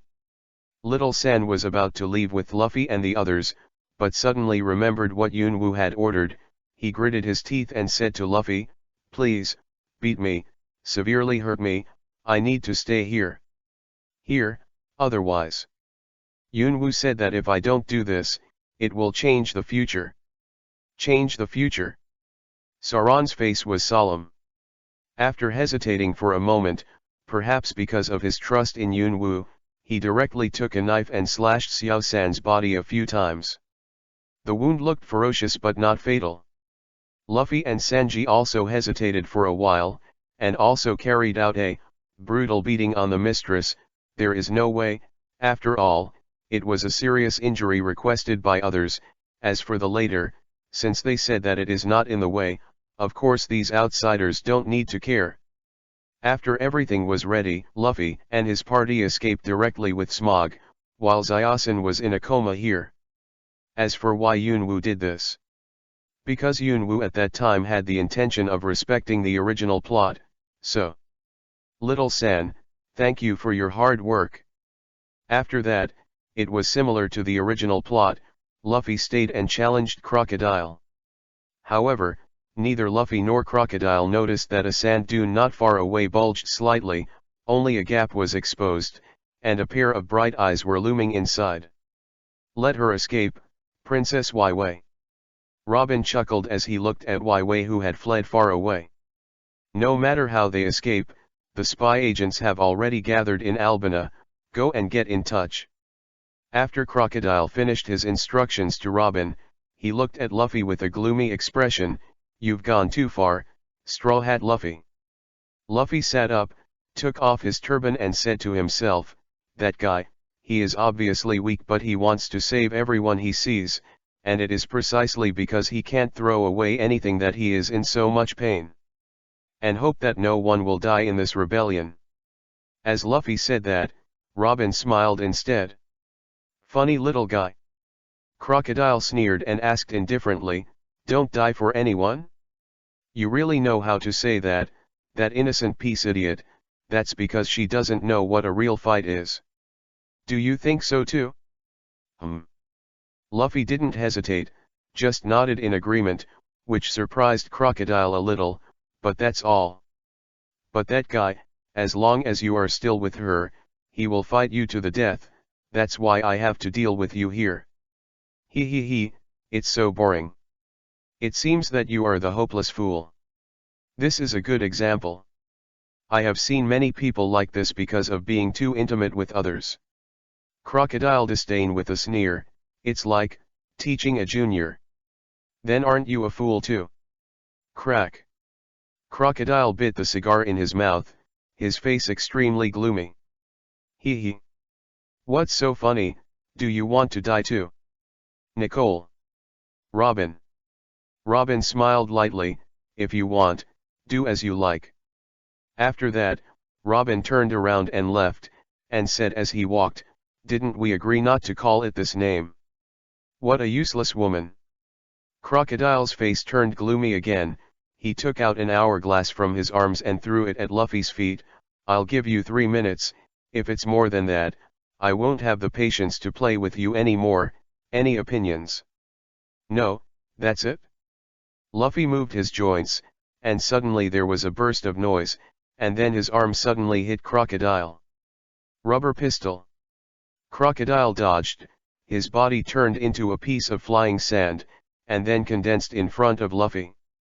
The golden hook in his left hand stabbed out.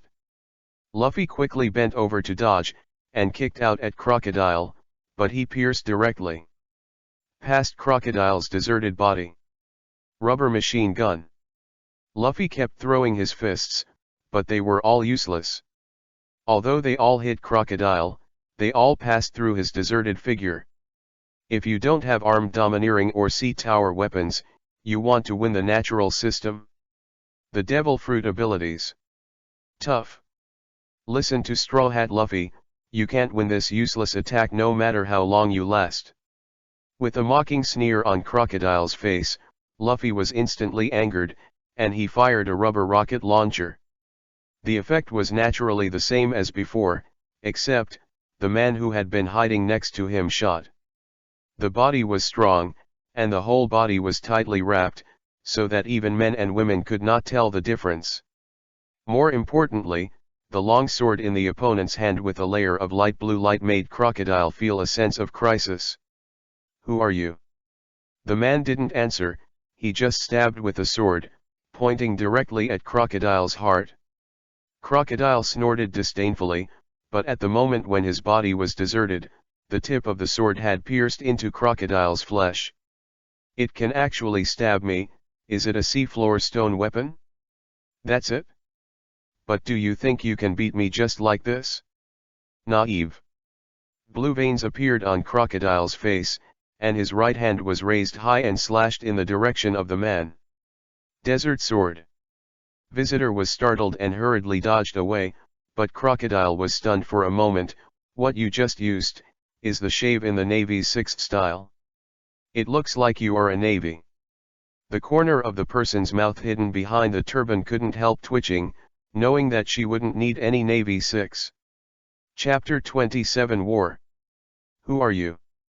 This is my battle, don't interfere." Luffy yelled at the person who came, and then attacked Crocodile non-stop. The visitor shook his head helplessly, his figure flashed, he had disappeared here, and hid back in the dark again. "That bastard!" Crocodile's heart was also on guard. He felt that the opponent's strength was not strong, and he was only able to hurt the nature department by relying on the light blue. It seems to be a weapon made of sea tower stone. But even so, Crocodile was still a little worried about where that person would suddenly pop out to give him a shot. After all, the halostone weapon was the nemesis of every devil fruit person, even Crocodile. "Idiot brother, what a mess." Yes, it was Yunwu who just shot. Yunwu originally planned to go directly to Albina, but suddenly remembered on the way, Luffy seems to be fighting with Crocodile today, and Luffy seems to have suffered a big loss, so he rushed back to the rain at full speed. Fortunately, he seemed to be back in time.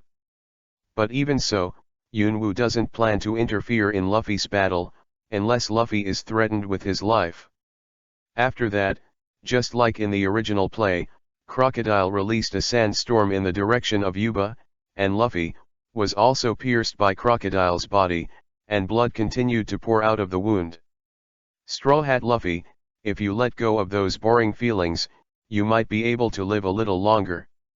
Crocodile looked at Luffy, felt the strangeness on his arm, and raised his eyelids slightly. "Water? You don't need to be grateful for this little water. Asshole." Yunwu, who was hiding in the dark, couldn't hold it any longer, and drew his sword and stabbed it. "Desert sword." Crocodile waved his arms, and the desert under Yunwu's feet suddenly swelled. "Shave." After Yunwu escaped, she did not choose to fight with Crocodile for a long time. After quickly stepping forward to save Luffy, she fled directly to the distance. Her current strength has only recovered by 50 to 60%, even if there is a weapon that can deal with Crocodile, but definitely not its opponent.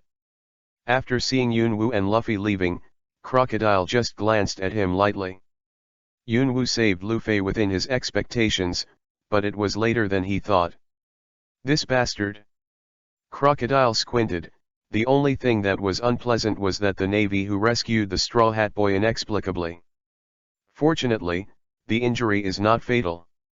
As expected of the protagonist's halo.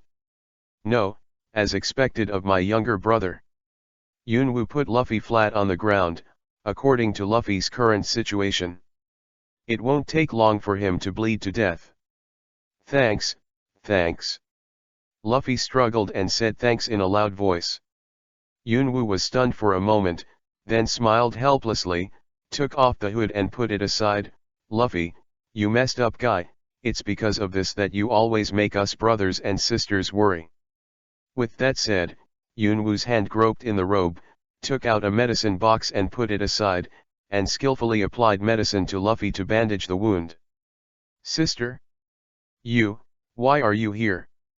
Luffy also recovered some physical strength, and asked in surprise, "How did you get out when you were at the fence before?" "Cloud dance." I said, Luffy, isn't your concern a bit wrong? Is that so? Yunwoo didn't answer. After glancing at Luffy, he quickly completed the dressing and put a concentrated water polo into his mouth. This is water.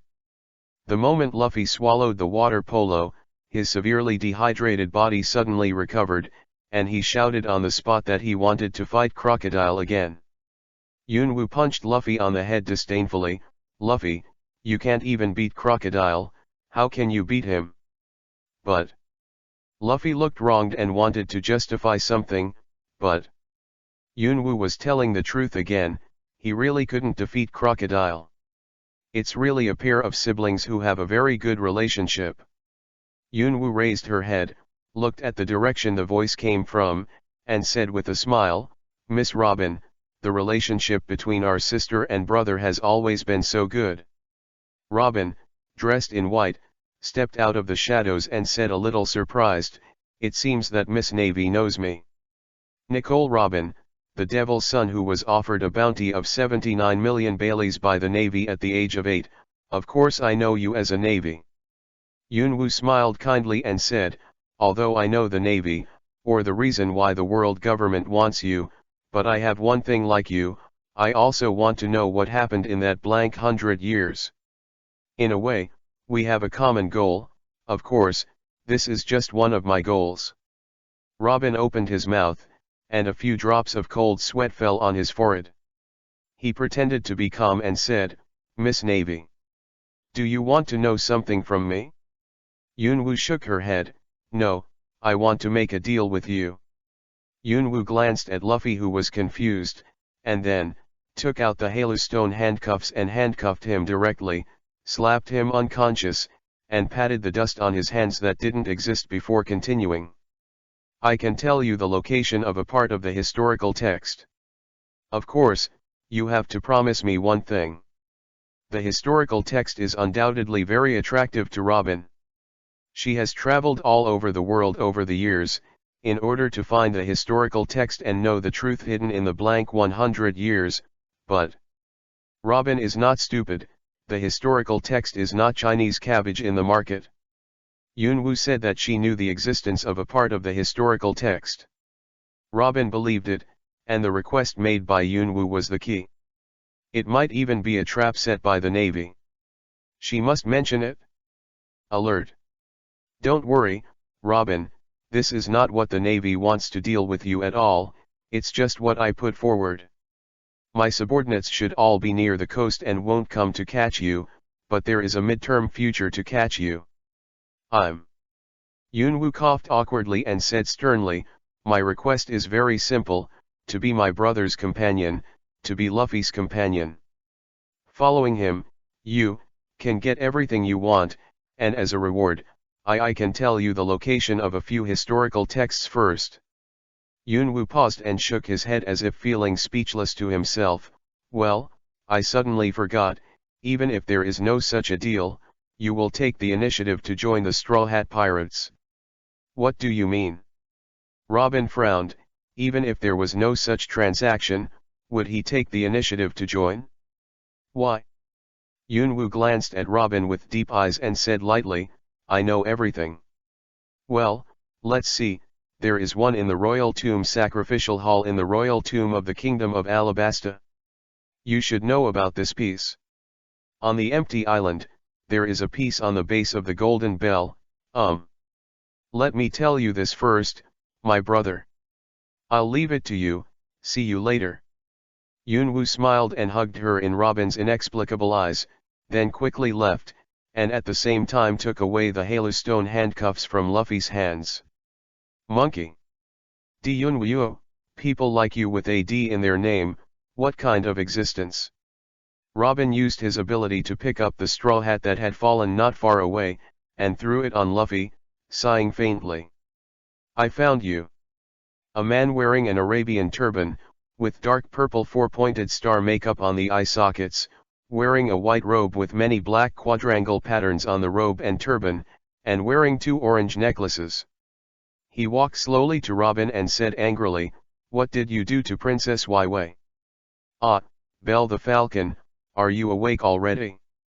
Robin had a faint smile on his face, with a faint hint of helplessness. Since I have mastered your abilities, it won't be like that again. Don't force it, you should be seriously injured.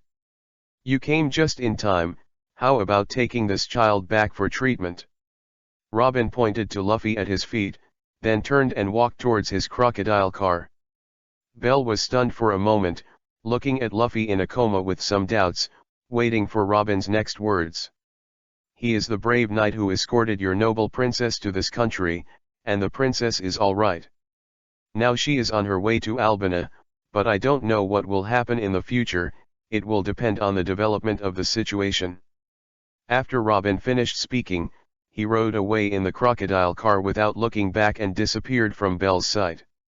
Belle gritted his teeth, knelt on the ground trembling and panted heavily. His body, also seemed to be reaching its limit. If even I can't win, then who will protect Princess Wai? Suddenly, a bloody hand grabbed Belle's sleeve, and after Belle shook it with a confused look, Luffy made a move. Meat? Meat? What are you talking about when you are so virtuous? You wait, I'll go to the doctor now. Somewhere in the desert, Yunwu stopped on a dune, and after waving his fists a few times, a smile appeared on his face.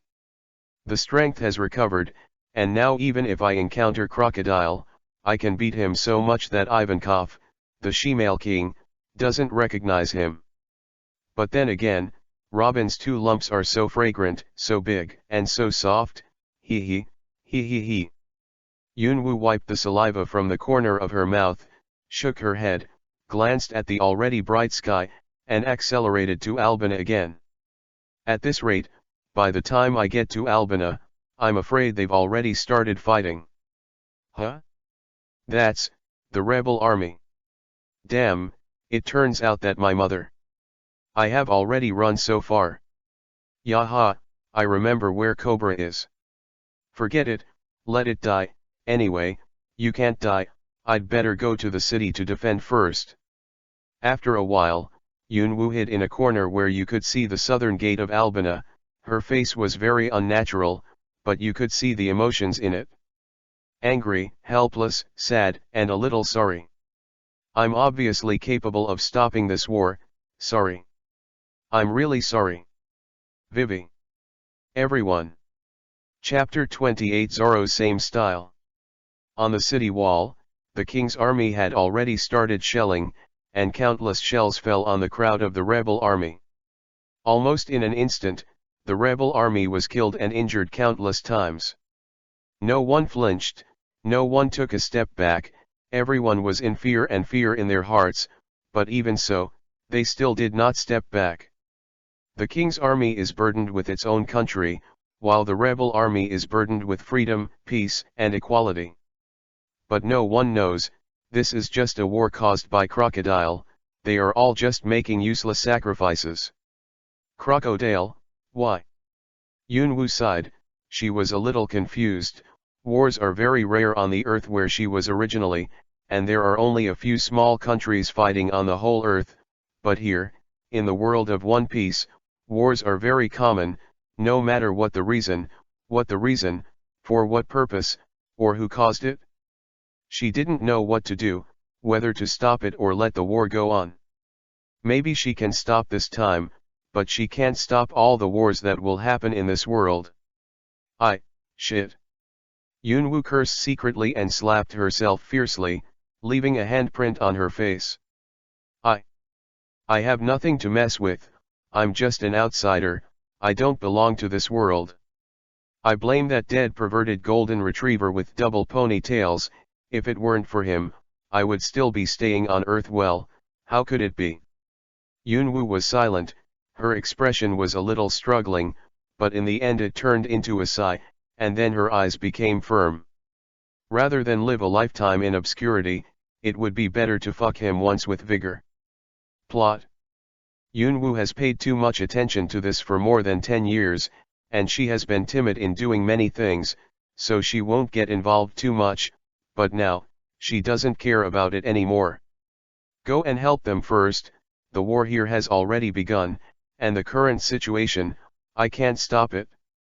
At a certain city gate, Chopper looked around nervously.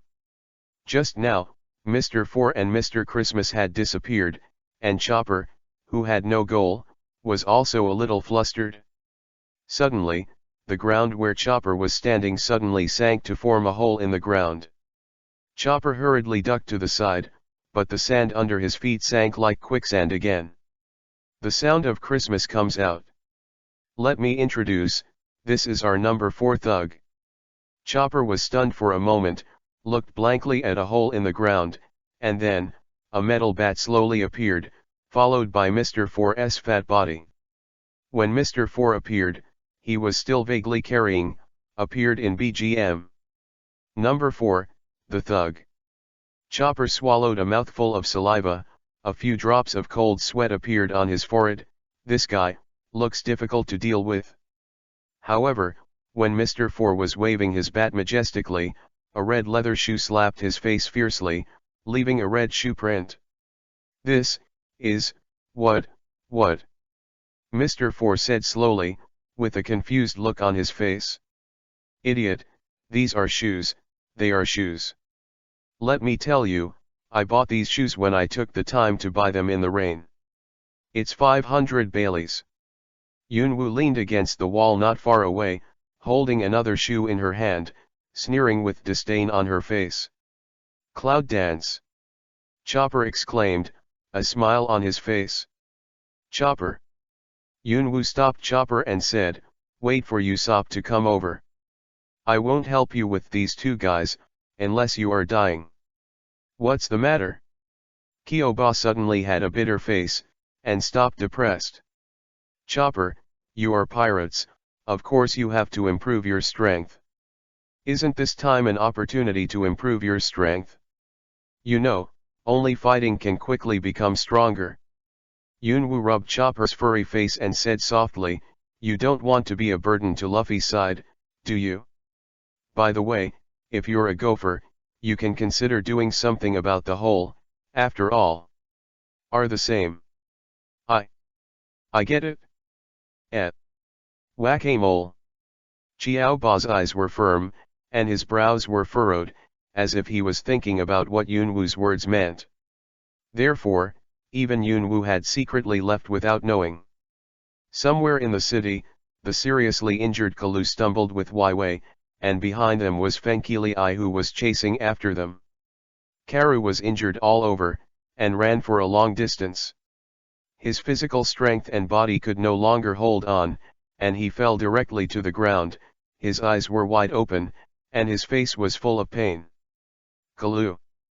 Waiwei exclaimed, looking worried.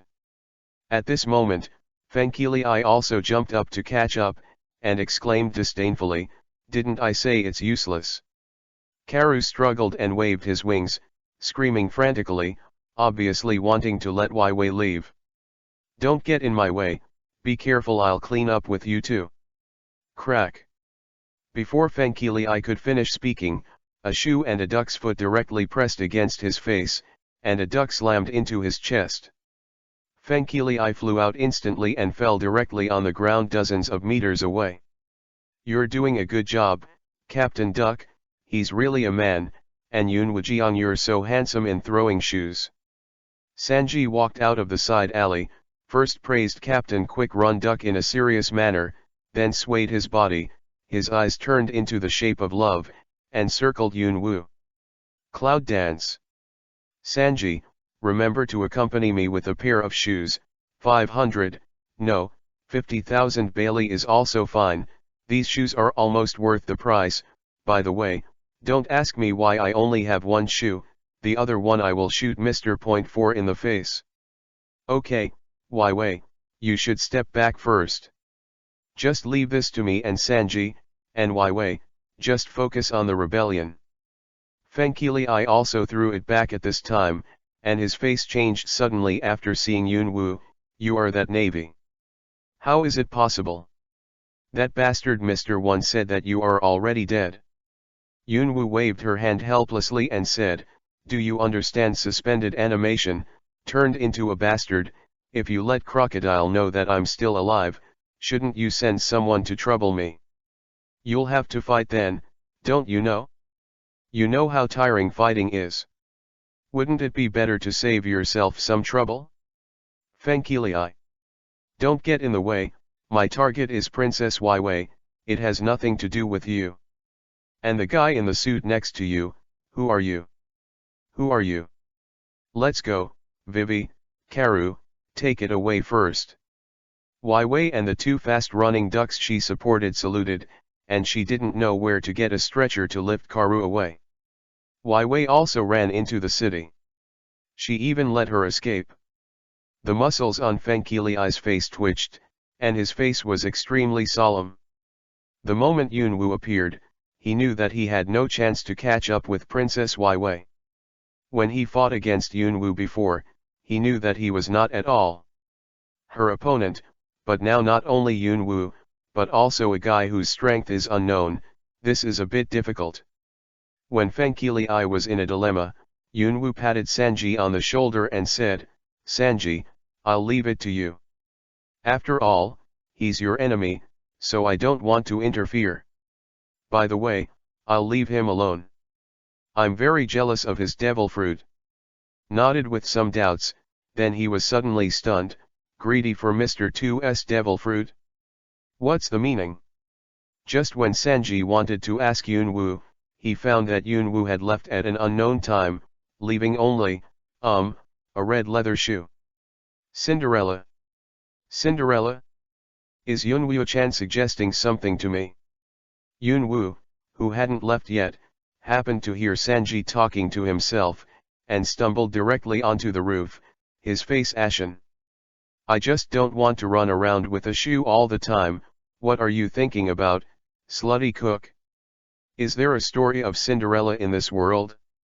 Elsewhere, Zoro looked coldly at Daz and his fingers not far away, and his brows could not help but wrinkle slightly. Nami waved her arms behind Zoro and shouted, Go on, come on, Zoro. What are you doing? Hurry up and get rid of them. Shut up and hide for me. Zoro rolled his eyes at Nami, and suddenly became angry, then looked at Daz with a sneer and said, You must let me enjoy it. As soon as Zoro finished speaking, Daz and his fingers strode towards him, and Zoro's hand also rested on the handle of the knife. Then, the two directly spared Zoro and continued to walk forward. Nami's voice, who was cheering for Zoro, gradually weakened, her brows raised slightly, and she also felt a little uneasy. What do you want to do? Daz said lightly, One of the rules of the killer, the goal is to eliminate the weak first. With a smile on his face with his fingers, he said disdainfully, Let's let you see, our professional technique. Me.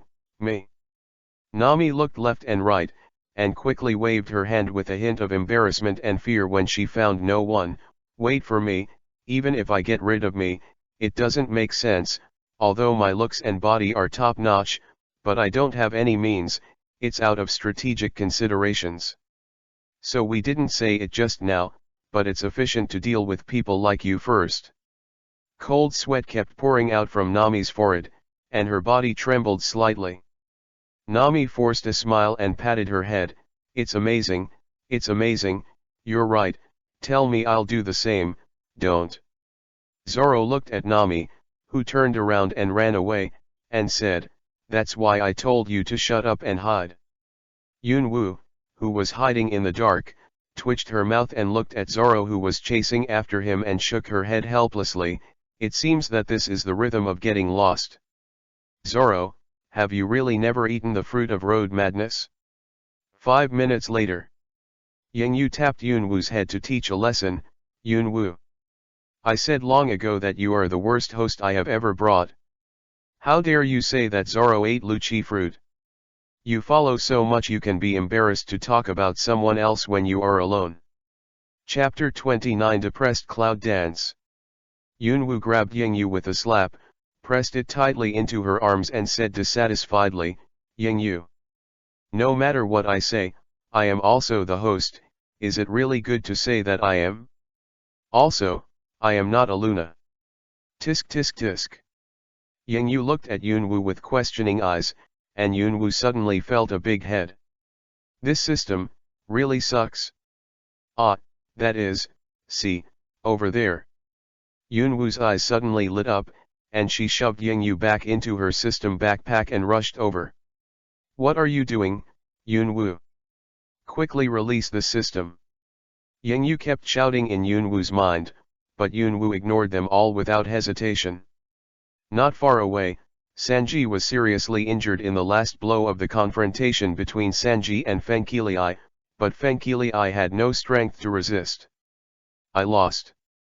Sanji stopped in his tracks and said in surprise, I'm really surprised, you're still alive, how is it? If you become Miss Nami again, I won't give you a fatal blow. What a joke.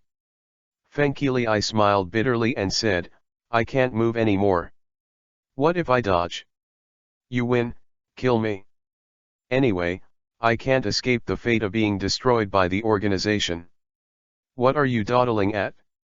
Quickly give me a death.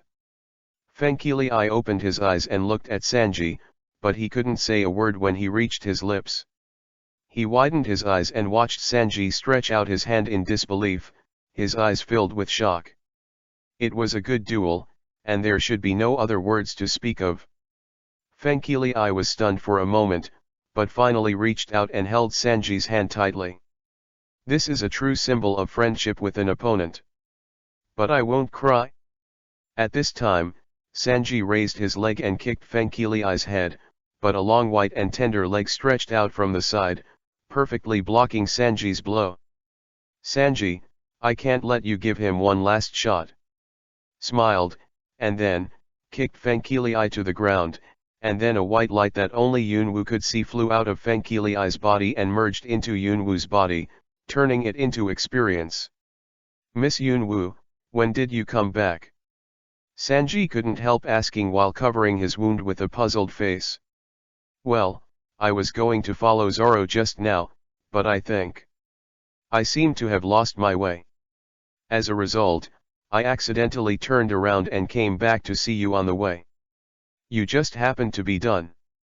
Yunwoo touched embarrassedly. He touched his messy hair, and then his eyes fell on Fengkilii, who had passed out. Oh my god, why is this so dizzy? Miss Yunwoo, it seems, you kicked him just now. Really? I'm not impressed. Sanji's mouth twitched, his face changed, and he sat on the ground panting heavily. Only then did Yunwoo remember Sanji's current state of serious injury.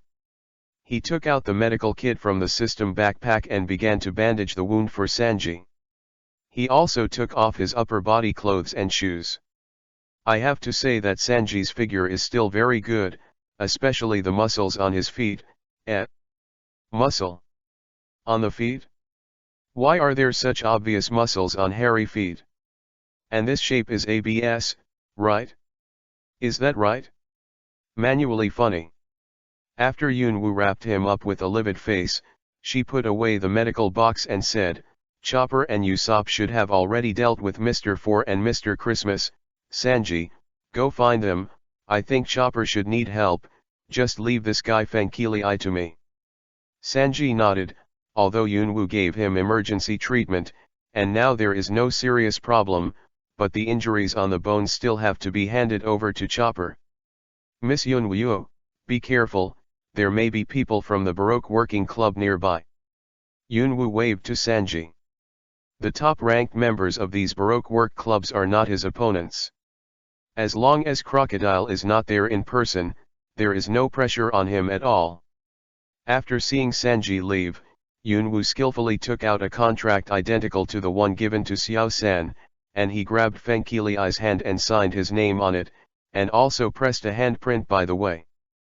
That's alright, I still like Fengkilii's character, but I can't let her be so easily leashed.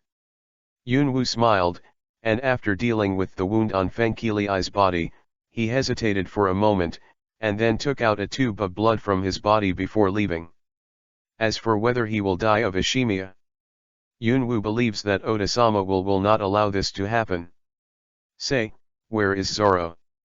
Yunwoo looked at the street, the muscles on her face couldn't help twitching.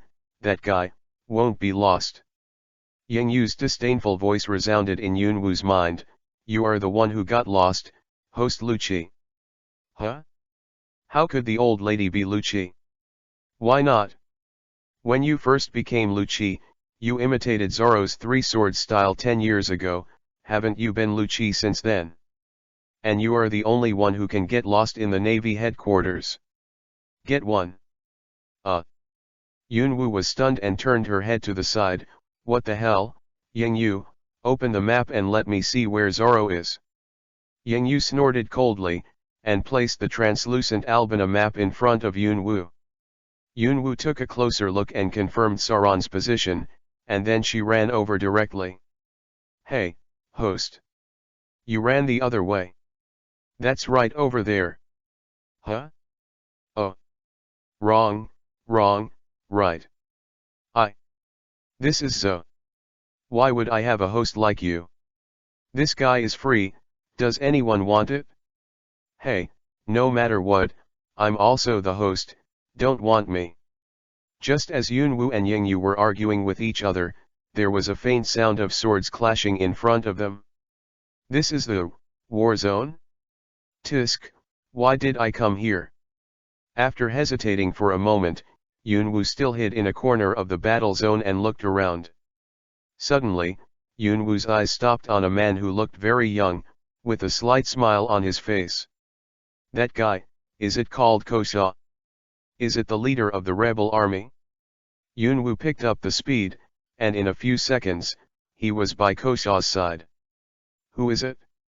Kosha felt the strangeness behind him, and turned around with a knife. Iron block? Damn it, you're making woolen yarn, the Navy will fight? Yun Wu slapped Kosha on the head, and Kosha calmed down. Hi, people from the Navy. How did you come here? Yun Wu rolled her eyes at Kosha and said, I'm here to tell you the truth, idiot rebel leader, I can't just watch you die in Crocodile's conspiracy. Crocodile's conspiracy? Kosha looked confused. He knew who Crocodile was, but, what did he have to do with this war? Yun Wu tugged her hair irritably, and a little frantically repeated what she said to the commoners before, this is probably the case, but I didn't expect that Crocodile's men would actually take all those thousands of people killed to prevent leaks, it's my fault. Cao Sha looked at Yun Wu with suspicion. After all, this news was too exciting, and as the leader of the rebel army, he couldn't easily trust Yun Wu, even if she was a navy. Damn, I knew you wouldn't believe it. A few black lines appeared on Yun Wu's face. The most helpless thing in the world is that you are telling the truth but no one believes it. Kosha, based on what you know about Cobra, is he the kind of person who would do such a thing? Kosha's face stiffened, and he slowly shook his head. I don't want to believe it either, but the fact is, I can only overthrow him. For this country, for the citizens of this country. You are mentally retarded. Yun Wu scolded mercilessly, and in the next 5 minutes, Yun Wu told Cao Sha various truths, and the ending. Yun Wu was killed in battle. Why don't you guys understand? Yun Wu sighed faintly, she could probably guess the reason why Cao Sha didn't believe her. The will of the world. This world was created by Oda, a world that actually exists in a parallel universe. If Yun Wu did not appear, then everything in this world would develop according to the normal plot, but now because there is an additional Yun Wu also changed a part of the plot, but it will not affect the future things too much, and this time, the war between the rebel army and the king's army must happen, so even if Yun Wu finds the leader of the rebel army Cao Sha, but he couldn't change Kosha's thoughts and decisions. All in all, Yun Wu can change the plot, but it is very limited. Of course, Yun Wu can also use strong means to forcefully change the plot, but in this case, the development of the plot will be out of Yun Wu's control, which is not worth the loss. After giving up the communication with Kosha, Yun Wu simply left and followed Yang Yu's navigation to find Zoro and Nami, but, even if Yang Yu came to navigate, they still lost the way to Yun Wu. Crazy property. At this time, somewhere in the city. Take it. My new weapon, the weather is great. What the hell is that? Looking at the blue weather stick in Nami's hand with her fingers, she panicked for no apparent reason. Nami placed the weather stick in a triangle and shouted, "First it's sunny, it's sunny." Suddenly, a stream of energy gathered in the middle of the weather bar, and along with a yellow smoke, 2 white doves flew out from the middle of the weather bar. Nami squatted half squatting with a smile on her face and said, "Wow, it's unbelievable, there are pigeons flying out." "Ahahaha, idiot." A drop of cold sweat fell on the forehead of the fingers. "This little girl, what is it doing? Are you all right?" Nami suddenly looked at the weather bar thoughtfully, as if I already understood. The first shot is this kind of thing, the purpose is to let the opponent relax their vigilance first, right? I get it, Usopp. Mid-Autumn Festival. Today's naval headquarters is the most lively one over the years. Although there were no lanterns everywhere, Yunwoo made a festive look. In the cafeteria of the Navy headquarters, Yunwoo and Rosam were huddled around a table, staring at a round cake with a pattern printed on it on a plate. "Rosam, this is the moon cake. It's still filled with salted egg yolk. If you don't like it, there are some flavors like bean paste with 5 kernels. Moon cakes. Let's not talk about mooncakes first, tell me what the Mid-Autumn Festival is about." Rosam asked with a dark face, nodding Yunwoo's little head in dissatisfaction. Cough cough. Yunwoo cleared her throat. "Once, there was a man named Chu Yuan. No, not this one. According to legend, the ugly girl in the ancient state of Qi had no salt. When she was young, she worshipped the moon devoutly. She was favored. One year on August 15th, when the emperor saw her in the moonlight, he thought she was beautiful and outstanding, and later made her the queen, and the Mid-Autumn Festival came from this. In the middle of the moon, Chang'e was famous for her beauty, so the girl worshipped her. I wish to look like Chang'e, with a face like the bright moon. This seems to have something to do with the Mid-Autumn Festival you mentioned, but it doesn't seem to have much to do with it." Rosam was a little stunned to hear this, but he still had a puzzled look on his face. The corner of Yunwoo's mouth twitched, and she said contemptuously, "Idiot, in general, the moon on August 15th is rounder and brighter than the full moon in other months, plus some other reasons, so there is this festivals, but you don't know it's normal, here, only I have been to that country." Rosam nodded in understanding. "Then this moon cake. Well, why are you asking so many questions? You should just try it." Seeing Yunwoo not wanting to say anything, Rosam curled his lips in disdain, and simply picked up the moon cake and took a bite. Before he could chew a few times, Rosam's expression changed, and he took a few bites of the moon cake. The whole moon cake is solved by dividing it 3 times and 5 times. This taste. I have been the head chef for so long, and I have never tasted such delicious food. Yunwoo, tell me how to do it, I will let the whole Navy headquarters taste it today. Since he can spread the food of his hometown to another world and carry it forward, Yunwoo is naturally willing to discuss the practice of moon cakes with Rosam in the cafeteria, not caring about the passage of time. Inside the Warring States office. The Sengoku and Kappa people have a bag of moon cakes. There are hundreds of moon cakes in this bag, or even more. Warring States. We have never been able to decide whether to eat scallops. Since my granddaughter made these moon cakes today, let's use moon cakes instead of scallops to compete. Humph. Exactly what I want, Carp. Today, we must decide the winner. The two of them stared at each other, reached into the bag with moon cakes at the same time, took out one, and stuffed it into their mouths without hesitation. Cap laughed and said, "You lost in the Warring States period." "I ate bean paste." Warring States helped his glasses and said helplessly, "What I ate was also bean paste, and we were tied again." "Humph, then come again. Come here,